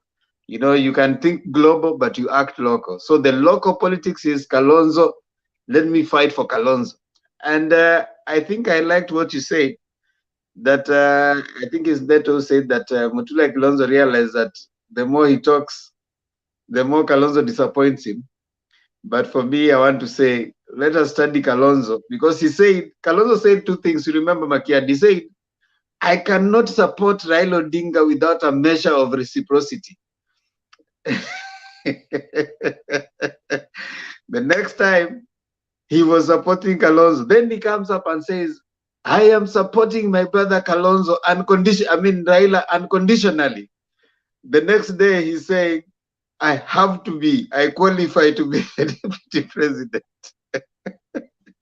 Then he goes and he sits at a table and he says that, okay, fine, now I'm part of this NEC, we are members, we have put this together. The next day he's saying, hata hiyo NEC, ati wanataka kwenda kuinterview Kalonzo. You see, he's an interesting politician. I think we need to write a book, and I want to urge Ndeto, together with other people from Ukambani, tafadhali, tuandikieni kitabu about how to be a Kalonzo Musyoka. Because clearly, that instability cannot make you a president in Kenya. Yes, Ndeto? You know, you guys, I laugh over here. You know, since we started this, I've been here. And kwanza siku hizi Bernardo niogopa ameanza kuniita prophet when it comes to politics za Ukambani. You guys don't need to write a book about Kalonzo. The case study is Ukambani politics. That's where you're missing the whole thing. Ukambani politics has been there, and I can count for you a couple of people, I want you to go read about what used to happen and their connection and how they used to play Ukambani politics. I'll tell you, Masaku, Mulumutesia, Kitele, Mutunga, Mulinge, which was the general mwenye mnasikiaga aliokota Moi. There's a guy called Mudhungulele used to live in 5 Hills. Najua nani unajua kule. Thembo unajua kule iko. And another man called Justin Mudhama. And I think there's a couple nimeacha hapo iko kidogo.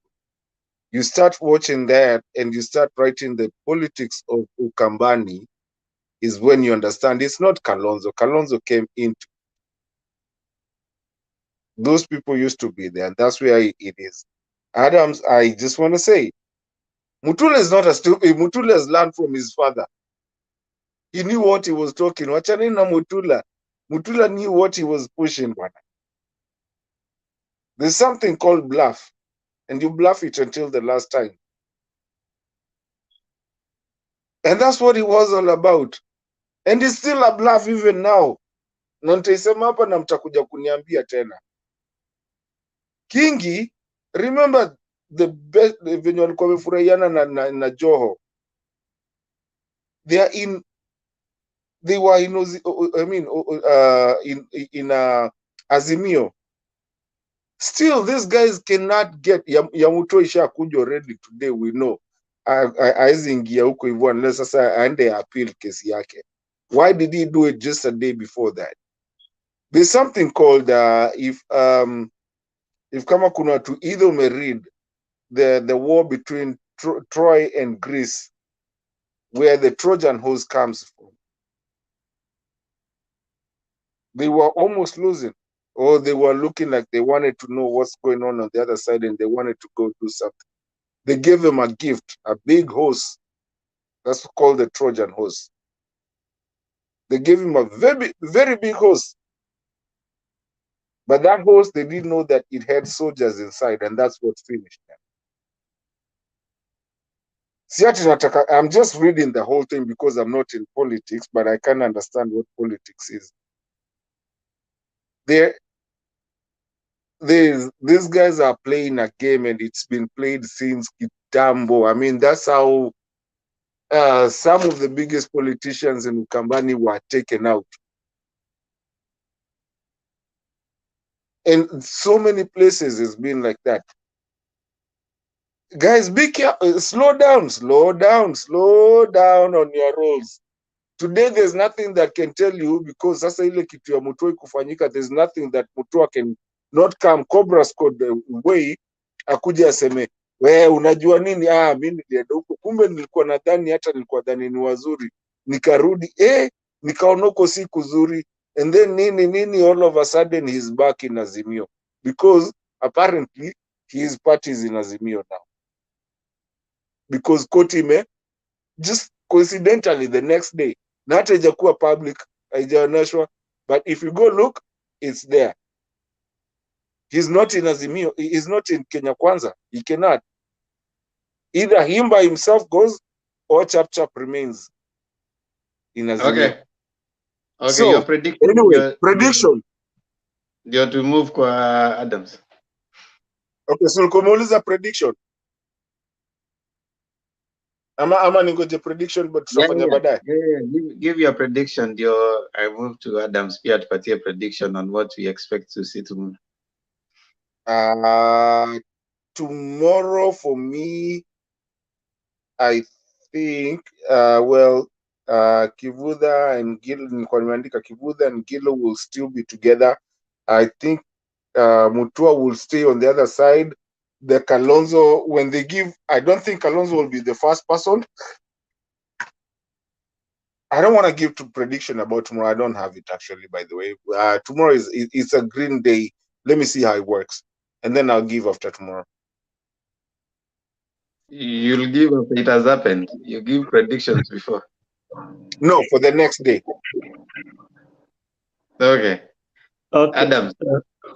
Okay, it's just a hypothesis. My prediction tomorrow, the panel that were interviewing those people, they said, I think it's done. So they're going to forward 3 names to the flag bearer, right? After forwarding those 3 names, I tend to think SKM's name is not in the list, and that list might contain at least there's a lady there. At least there's a lady there, and either that 2 ladies and a gentleman, or 2 gentlemen and 1 lady in the list of the out of 10 people, the successful 3, number 1 to 3, either 2 gentlemen and a lady, or 2 ladies and a gentleman, which will make it to the list. And most likely, that list might go public. It might be leaked to the public so that people start talking. But they will not. Raila will mention his running mate to the tail end, maybe even the last day of that IEBC requirement thing. Another prediction, Agbed, Kivuta Kibwana. I think Kivuta Kibwana might cross over to the other side. He has shown mixed reactions, and I highly suspect him that he's gonna be with those people, and is trying to cite frustrations from SKM wing, but the person that I know will not cross over willy-nilly, whether dark or day, is Ngilu. Ngilu will stay put, and she's very, very resilient and straightforward and consistent. She's not going there. But Kivuta Kibwana, if I hear Kivuta Kibwana crosses over tomorrow, I'll not be surprised. At the same time, if he doesn't go crossover, I will not victimize him again. Why am I saying this? I'm just saying this following how he behaved during the burial of Mudhama's daughter. He made a comment there, he made a comment there that he was kind of sending those people that go and tell the RUTO that I also went to theological college and I studied theology.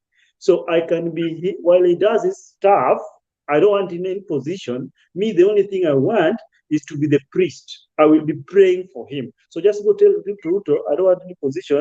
The only position I can play for him is to be his priest. While he does his stuff, I'll be praying for him. I will be praying for him. Maybe he was joking, but in politics, nothing happens in a vacuum. There is always a reason.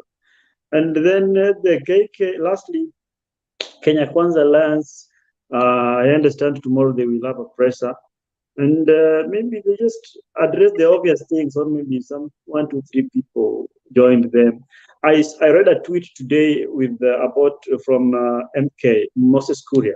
Moses Kuria said, by the way, that people are going to leave, they're still expecting more people to cross over from AZIMIO to their camp, and is advising the AZIMIO people. I mean, those people Moses Kuria was advising those who are crossing over that the last person to cross over to remember to leave the gate keys with the watchman, so that the AZIMIO people can get that. So anything can happen. Okay, I think we'll wait and see. I see 2 ladies and a gentleman. Actually, Demba, I'm so sorry. Here's my prediction. I got it. I was thinking about it. Kalonzo will not be the number 1 chosen running mate. Will not. I said, and I repeat, will not be the number 1 chosen running mate tomorrow. That's my prediction. Oh, okay. You guys were predicting before I went off air. I didn't get that. You guys were predicting. Let me predict who is going to be chosen. I'm looking at Kalonzo Musyoka picking it up. Okay. Now that's good prediction. Now let's wait and see. Now another prediction. I say there will be 2 ladies and a gentleman, and it will not be revealed tomorrow. That's because according to their mandate, they're supposed to propose 3 names, and those names are supposed to be sent to Baba. So it is. I know tomorrow they will not. They are not likely. That's my prediction. If they do, fine. But my prediction is we are not going to know the names tomorrow.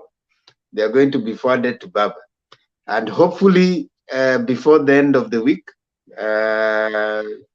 probably maybe whatever, there will be a function, an unveiling function, where now they'll launch officially the name and it will be announced. So, but that's my prediction. But let's wait and see. Thank you so much. There's Jojo Nyulo says yes, there will be a list, but it will not be leaked. Okay, Themba, my prediction, Karua will be the next DP. Okay. Martha Karua from Kirinyaga, kuna watu wanasema hivyo. Kalonzo saga comes to an end. Kalonzo starts aggressive. No, Kalonzo will not start aggressive campaigns tomorrow. Kalonzo is going to start aggressive campaigns after the DP has been announced. So tomorrow is not the day they'll announce the DP. Tomorrow is the day where the panel finishes its job and it forwards the 3 names that it has arrived at to Raila to choose. And I think after that is where now probably Raila will meet up with Uhuru Muigai Kenyatta. And when they meet now as a party leader and party chairman, then of course, those are the considerations that were not there. The consideration number 1 is that the person has to be to be endorsed by the 2, the chairman and the party leader. So I think that process will take a day or 2. So in my view, that is not likely. But we'll hear a lot of noise from Kenya Kwanza tomorrow, and we'll hear a lot of celebrations in terms of what they think they will have gotten, or whatever they think according to them is the perception war they are playing. So those are the predictions, and maybe tomorrow in the evening imechanganyikiwa hadi kupata running mates. Surely pick one haraka. Black, unajua ungekuwa saizi tayari nyinyi mmeshachagua, mngekuwa mnaongea hivyo. Nyinyi hata your house is getting more confused. You don't know which, you sign players like is it which Arsenal ama gani? Wana sign players na wajua wacheze kwa wewe usitaje Arsenal. Hiyo ni Man U. Man U ndio iko na hiyo shida. Man U ina sign players hata ijui sasa itawachezea nini. Nani ana hiyo nini hiyo whatever. Achana na Arsenal wewe kaa side ya Man U, acha kusumbua Arsenal. No, Arsenal is my team. Calm down.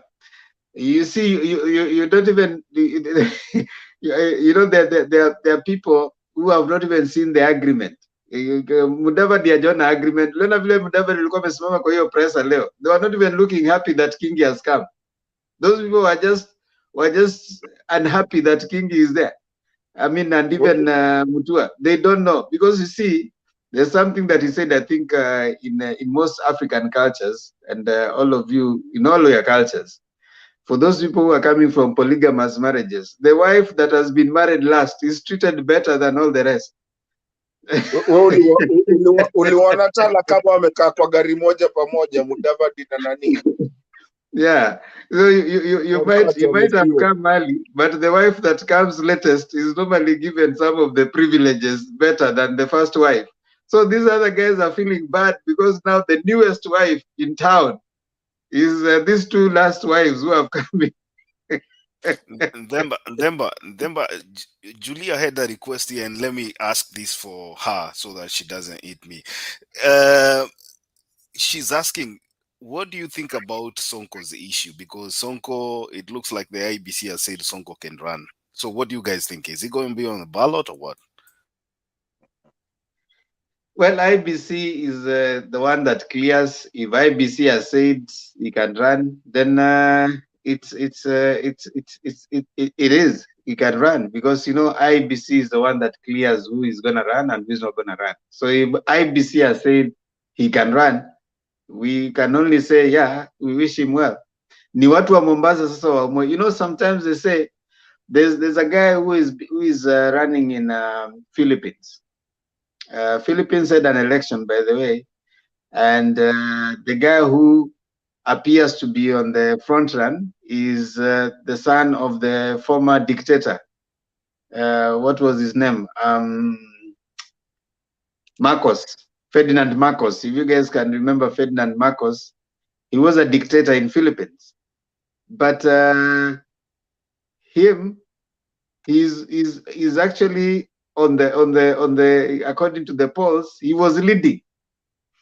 So sometimes the people that you think are not necessarily the best, sometimes you find the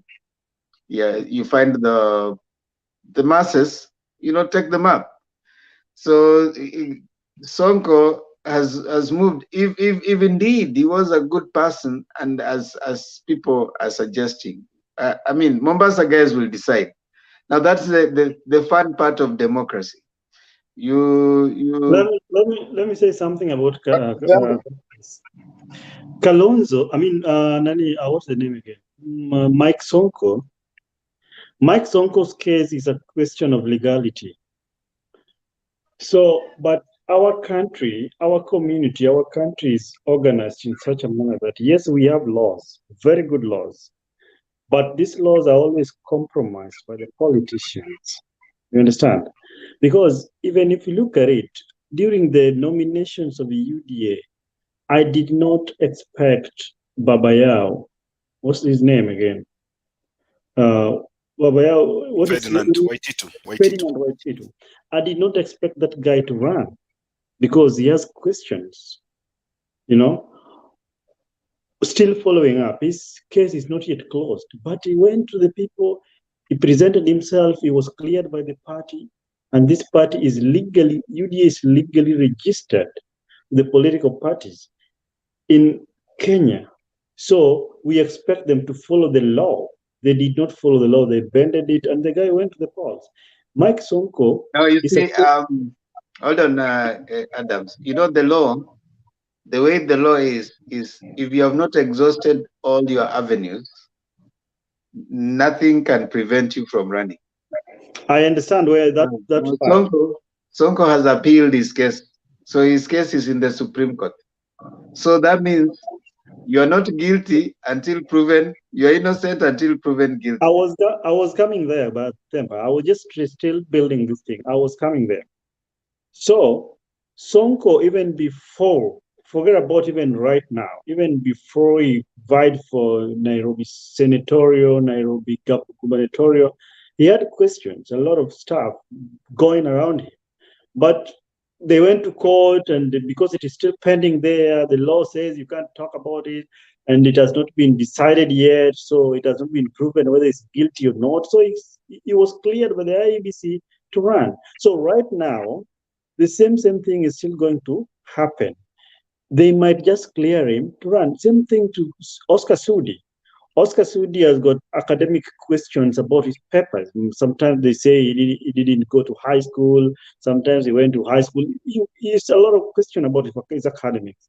But the case is pending in court. He was cleared, and he's going to be cleared again. So I think if not unless the court ruling happens before Sonko present himself to the IEBC. If that one happens, then I can't talk about. But if it is still pending up there, he will go to the IEBC with these lawyers, and he will present himself. They will clear him. Will go and run because there is no difference. Adams and everybody. Adams and everybody.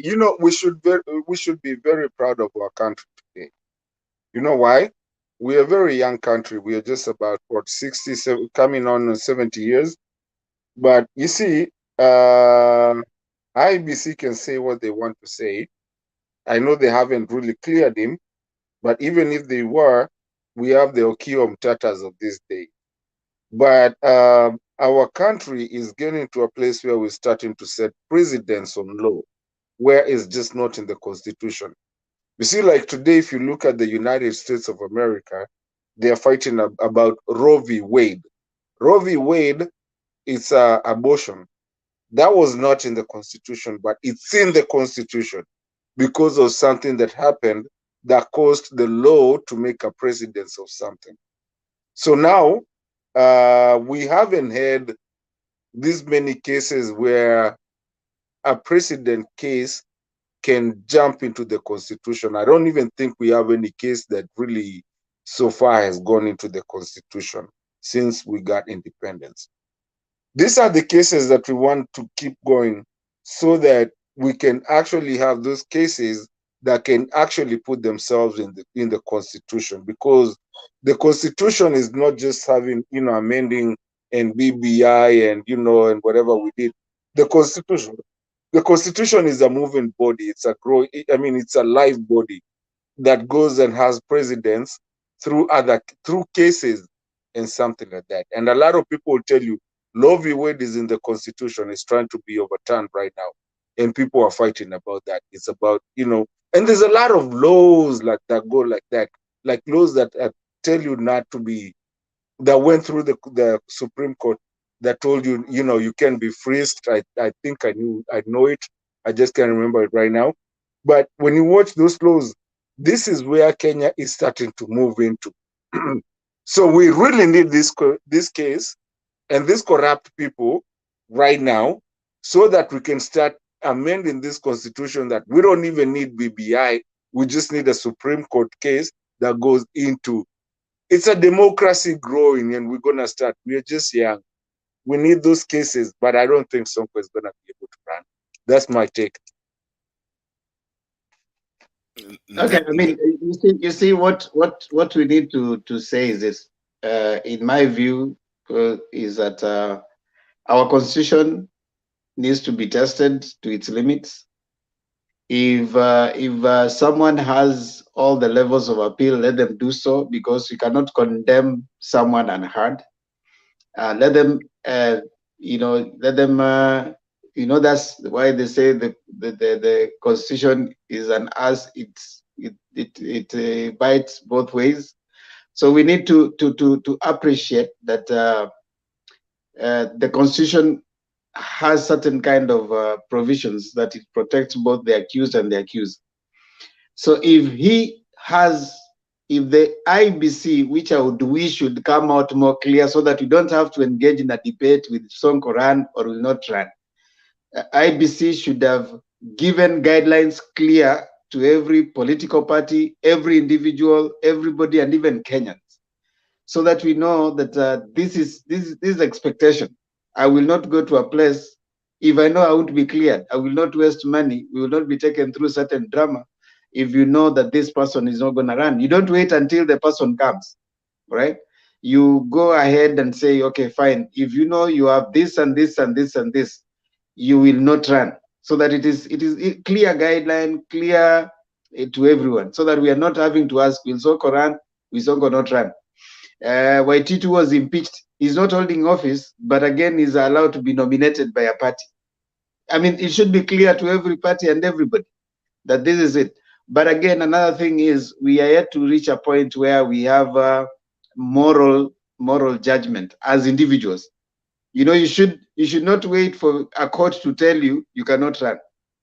You should be in a position where if I was mentioned in some developed democracies, if your name appeared, even the fact that it appeared in certain circles, you don't offer yourself for public office.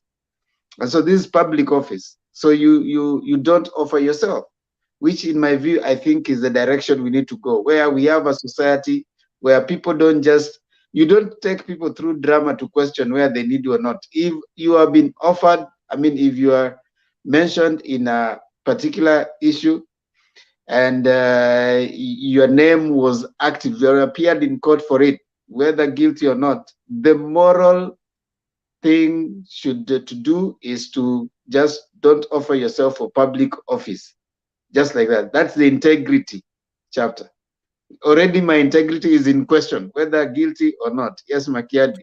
I don't know why Sonko should be impeached in Nairobi and then go to run for governor in Mombasa. I think if it was an issue that he thought over for some time, he should have just run in Nairobi.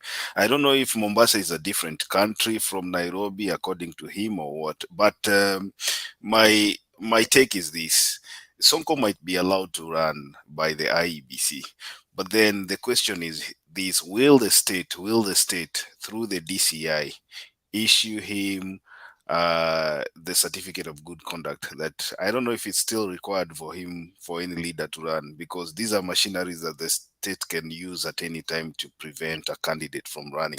If you have a corruption case in court, or you have shoddy deals, you have shoddy papers like this guy Sudi, who cleared high school and primary school in the same year.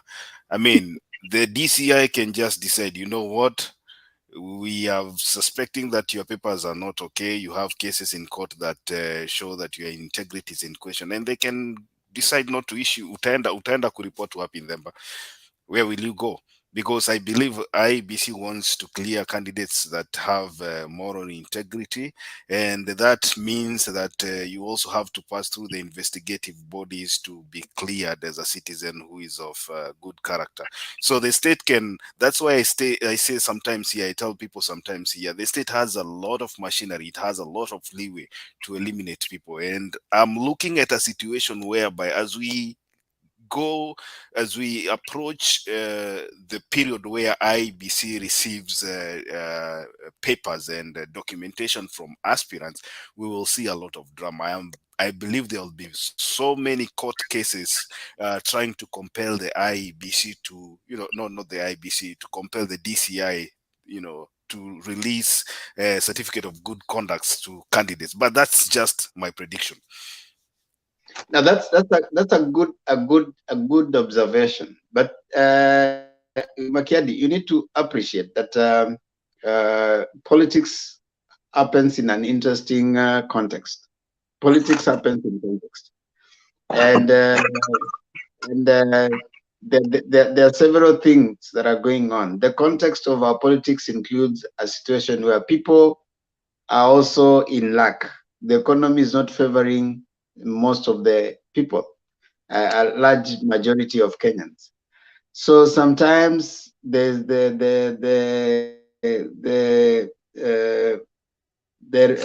don't know. There's this the thief mentality. There's this story about Robespierre, where you steal and then you come, you pretend to be a very nice person, and you give people money. Now, in that kind of context, sometimes your choice of a leader, it's not very objective. It is influenced by what you think this person is offering you at the moment.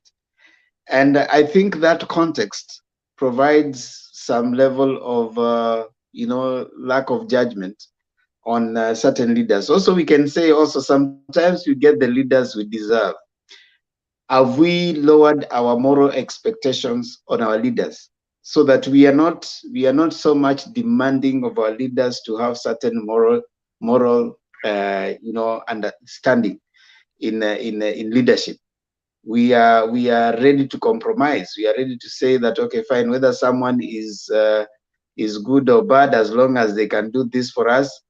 You see, if we are able to elect people because they have given us handouts, then we don't look at many other things. Take a case of Kirinyaga. The Waiguru came and they said, it's our thief. Let's elect our thief. They left a very strong leader in Martha Karua. Look what happened a few down the line. They were busy saying that they need to impeach her. And now, of course, the battle has moved on to someone came and stole our money. Yet you are told that this person, actually, she left government because of cases of her. The other day, you saw that lady who are from Naivasha, the one who stole. Yeah? No. There are these ones who stole who are mentioned in NYS 2. Yeah, Ngirichi. They are called Ngiritas. Ngirita. Yeah, so the Ngiritas, and she was actually offering herself to run for Senate. I think Senate or something, you know, the abuse and the way that Kenyans are is they have known that Kenyans, as long as you show us money, we don't look at any other thing. And I think that is why even Sonko might just probably run, and if he runs, he is likely to get votes.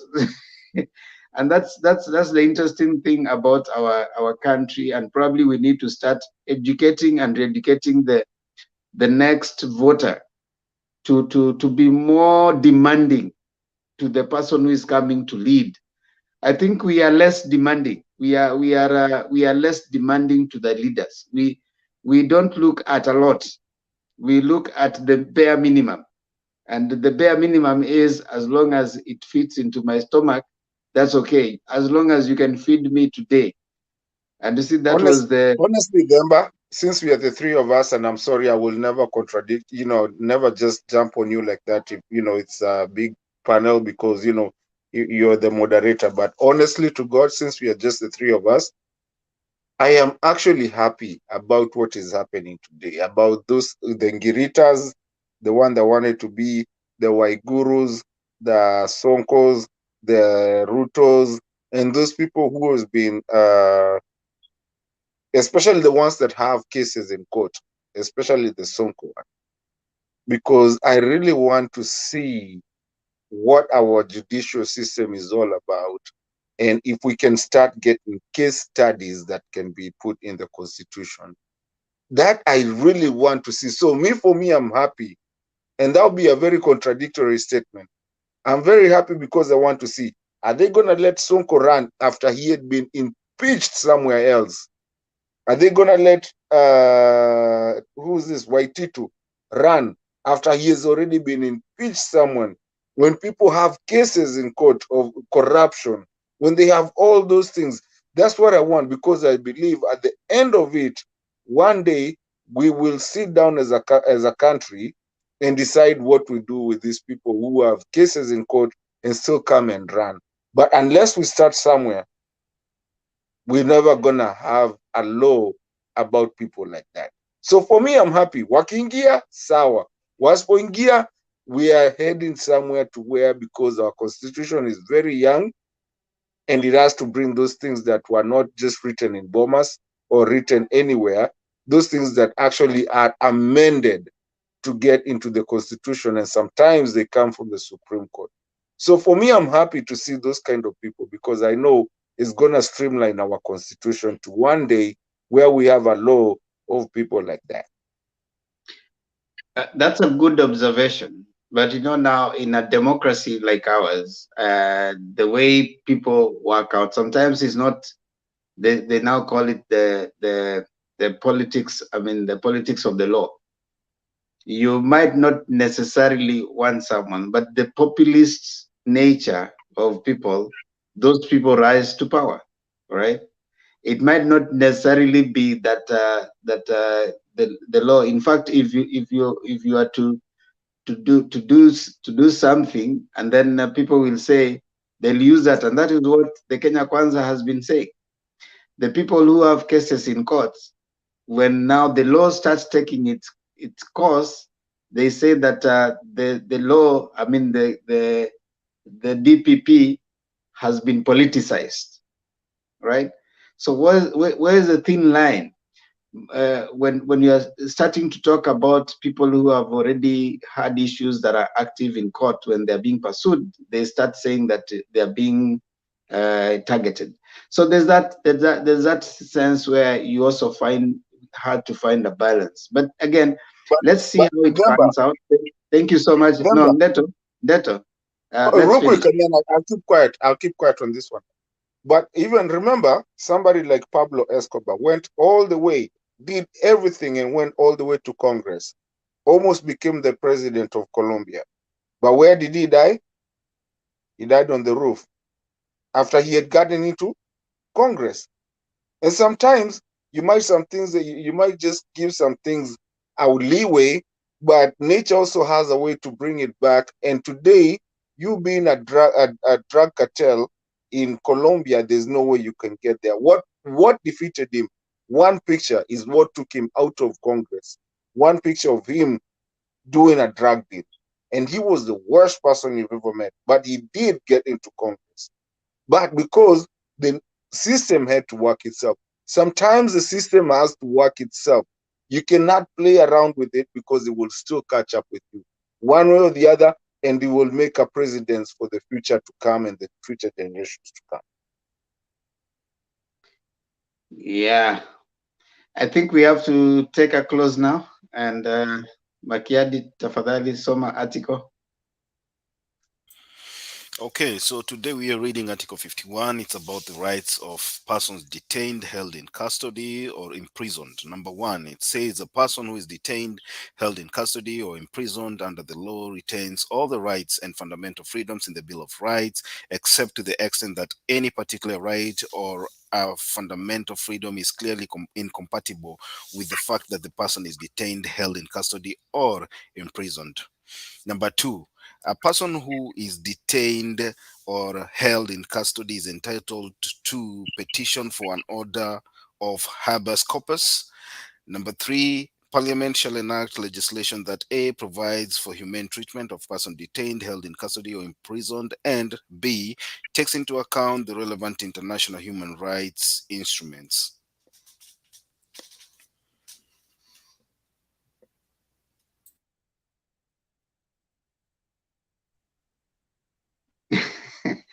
Thank you, Makiadi.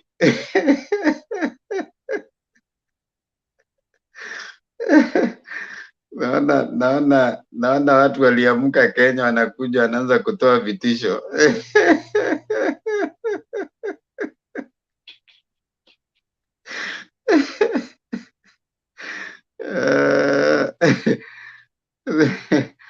Naweza kutoa vitisho huko chini. Now,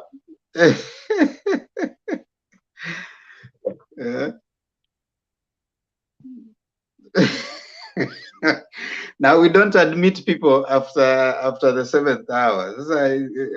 Wale wako na nini, that's how we are. We have usual suspects, Ndeto, Makiadi, mwingine ni Julia na mwingine ni Adams. Yeah. Namise, we try to make it healthy. Unaona saa watu wanaongea mpaka you exhaust, and we go round and round. That's how we want to roll. We control it generally because we also want to close. Now, thank you so much. Let me acknowledge those people who came down there: Kizito Patrick, Julia Kanyoro, David Delo, DA, Santa Sana, Jojo Nyulo,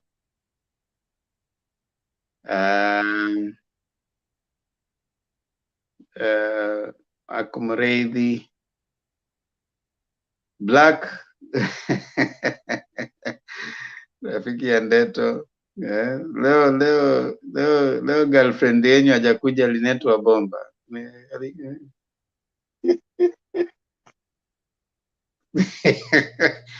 Nathan Lucy, Simba Omar Said, Jono Haga. Kwanza nisalimie na Dhandosi sana na Kikwetu, wananisumbuaga sana huko chini. Nathan Lucy, jamaa wa Kalonzo kabisa huyo. Sema na Kikwetu Ventures. Na Kikwetu Ventures. Hapa Linetwa Bomba alikuwa hapa, nasikia anasema Ndeto prophecy is fulfilled. Irish Konyangi kwa bili yangu. You are more than a prophet, a war. Sio ni demi yako wewe. We will toss a coin. Remember unataka bite in the cake, on the cake. Head or tail. Remember, I just have to coin hapa, head or tail. We toss a coin.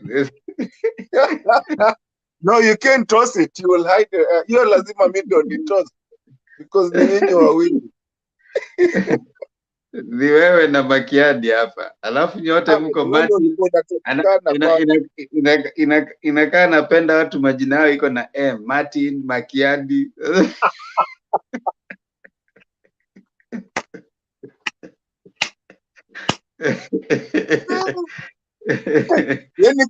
Yeni competitor wa nani anaitwa nani ule alikupenda wa kwanza? Gitash.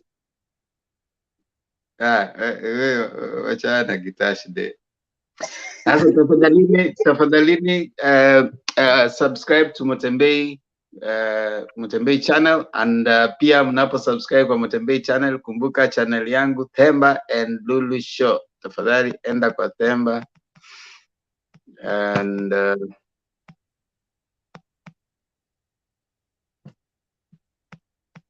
Lulu Show. Tafadhali enda pale, subscribe to our channel too, mtupatie, mtusongeshe. Asanteni sana kwa wale ambao wametusongesha so far. You can still do that if you haven't subscribed. That is not a political channel. It's just a journey between our father and his daughter. So go there, piga like, subscribe.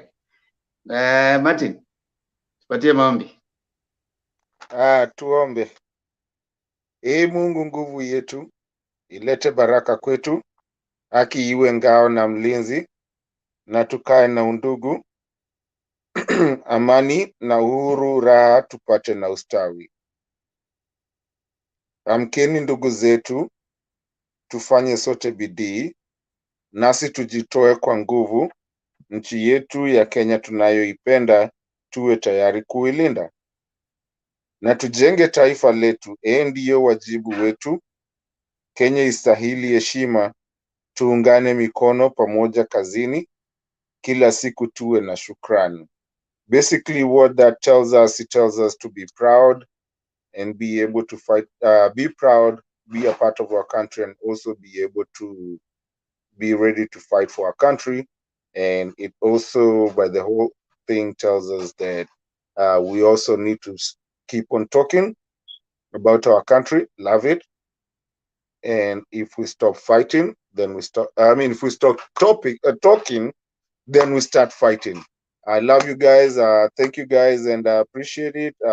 Like Demba says, subscribe to his channel, and we're always proud to be here and to keep on talking. And everybody have a good night, and God bless you. See you again tomorrow. Thank you so much, Makiadi. Thank you, Ndeto. Now, you know, on Sunday we have the book review, and you guys have to be there. You know that's Kamakawa, and we are meeting earlier.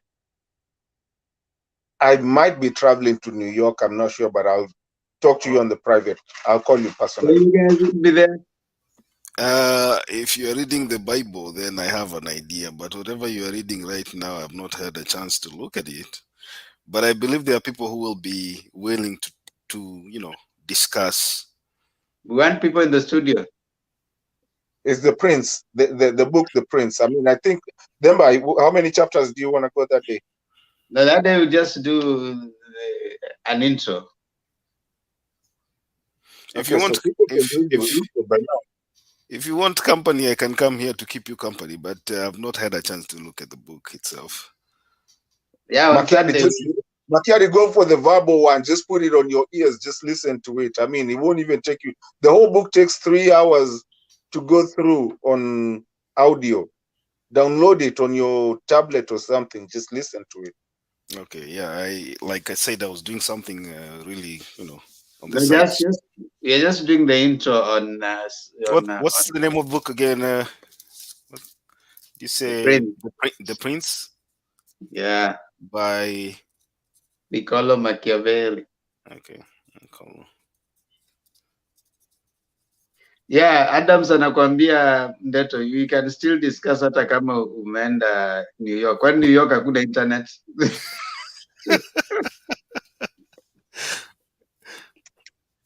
Hoteli ama Airbnb, my friend. Hata hoteli iko na Wi-Fi. You have Wi-Fi, you have internet, unless you're doing something that will not make you be available. You can be anywhere. What if I'm on the flight? What if I'm on the flight? Are you going to be on the flight from where you are to New York is about what, 2 hours? What are you talking about? We live in the same city, me and you. Yeah, but I'm saying from where you are. I think we use different airports. Yeah, what do you use? You use St. Louis? Lambert, yeah. Yeah, me, I use MCI. Yeah, so it's about, I think, 2 hours, if I'm not wrong. I don't think you're gonna be on the flight Two for and the whole two night. and a half, Two two and and a a half, half, and yeah. a half. Yeah, and I have a small stopover somewhere. Anyway, Anyway, you we'll can talk about that. Makiadi, you can do wait, call. you can always Nademba, log in. call. I have both of your numbers. See you guys. Have a good night. All right, see you. Good night.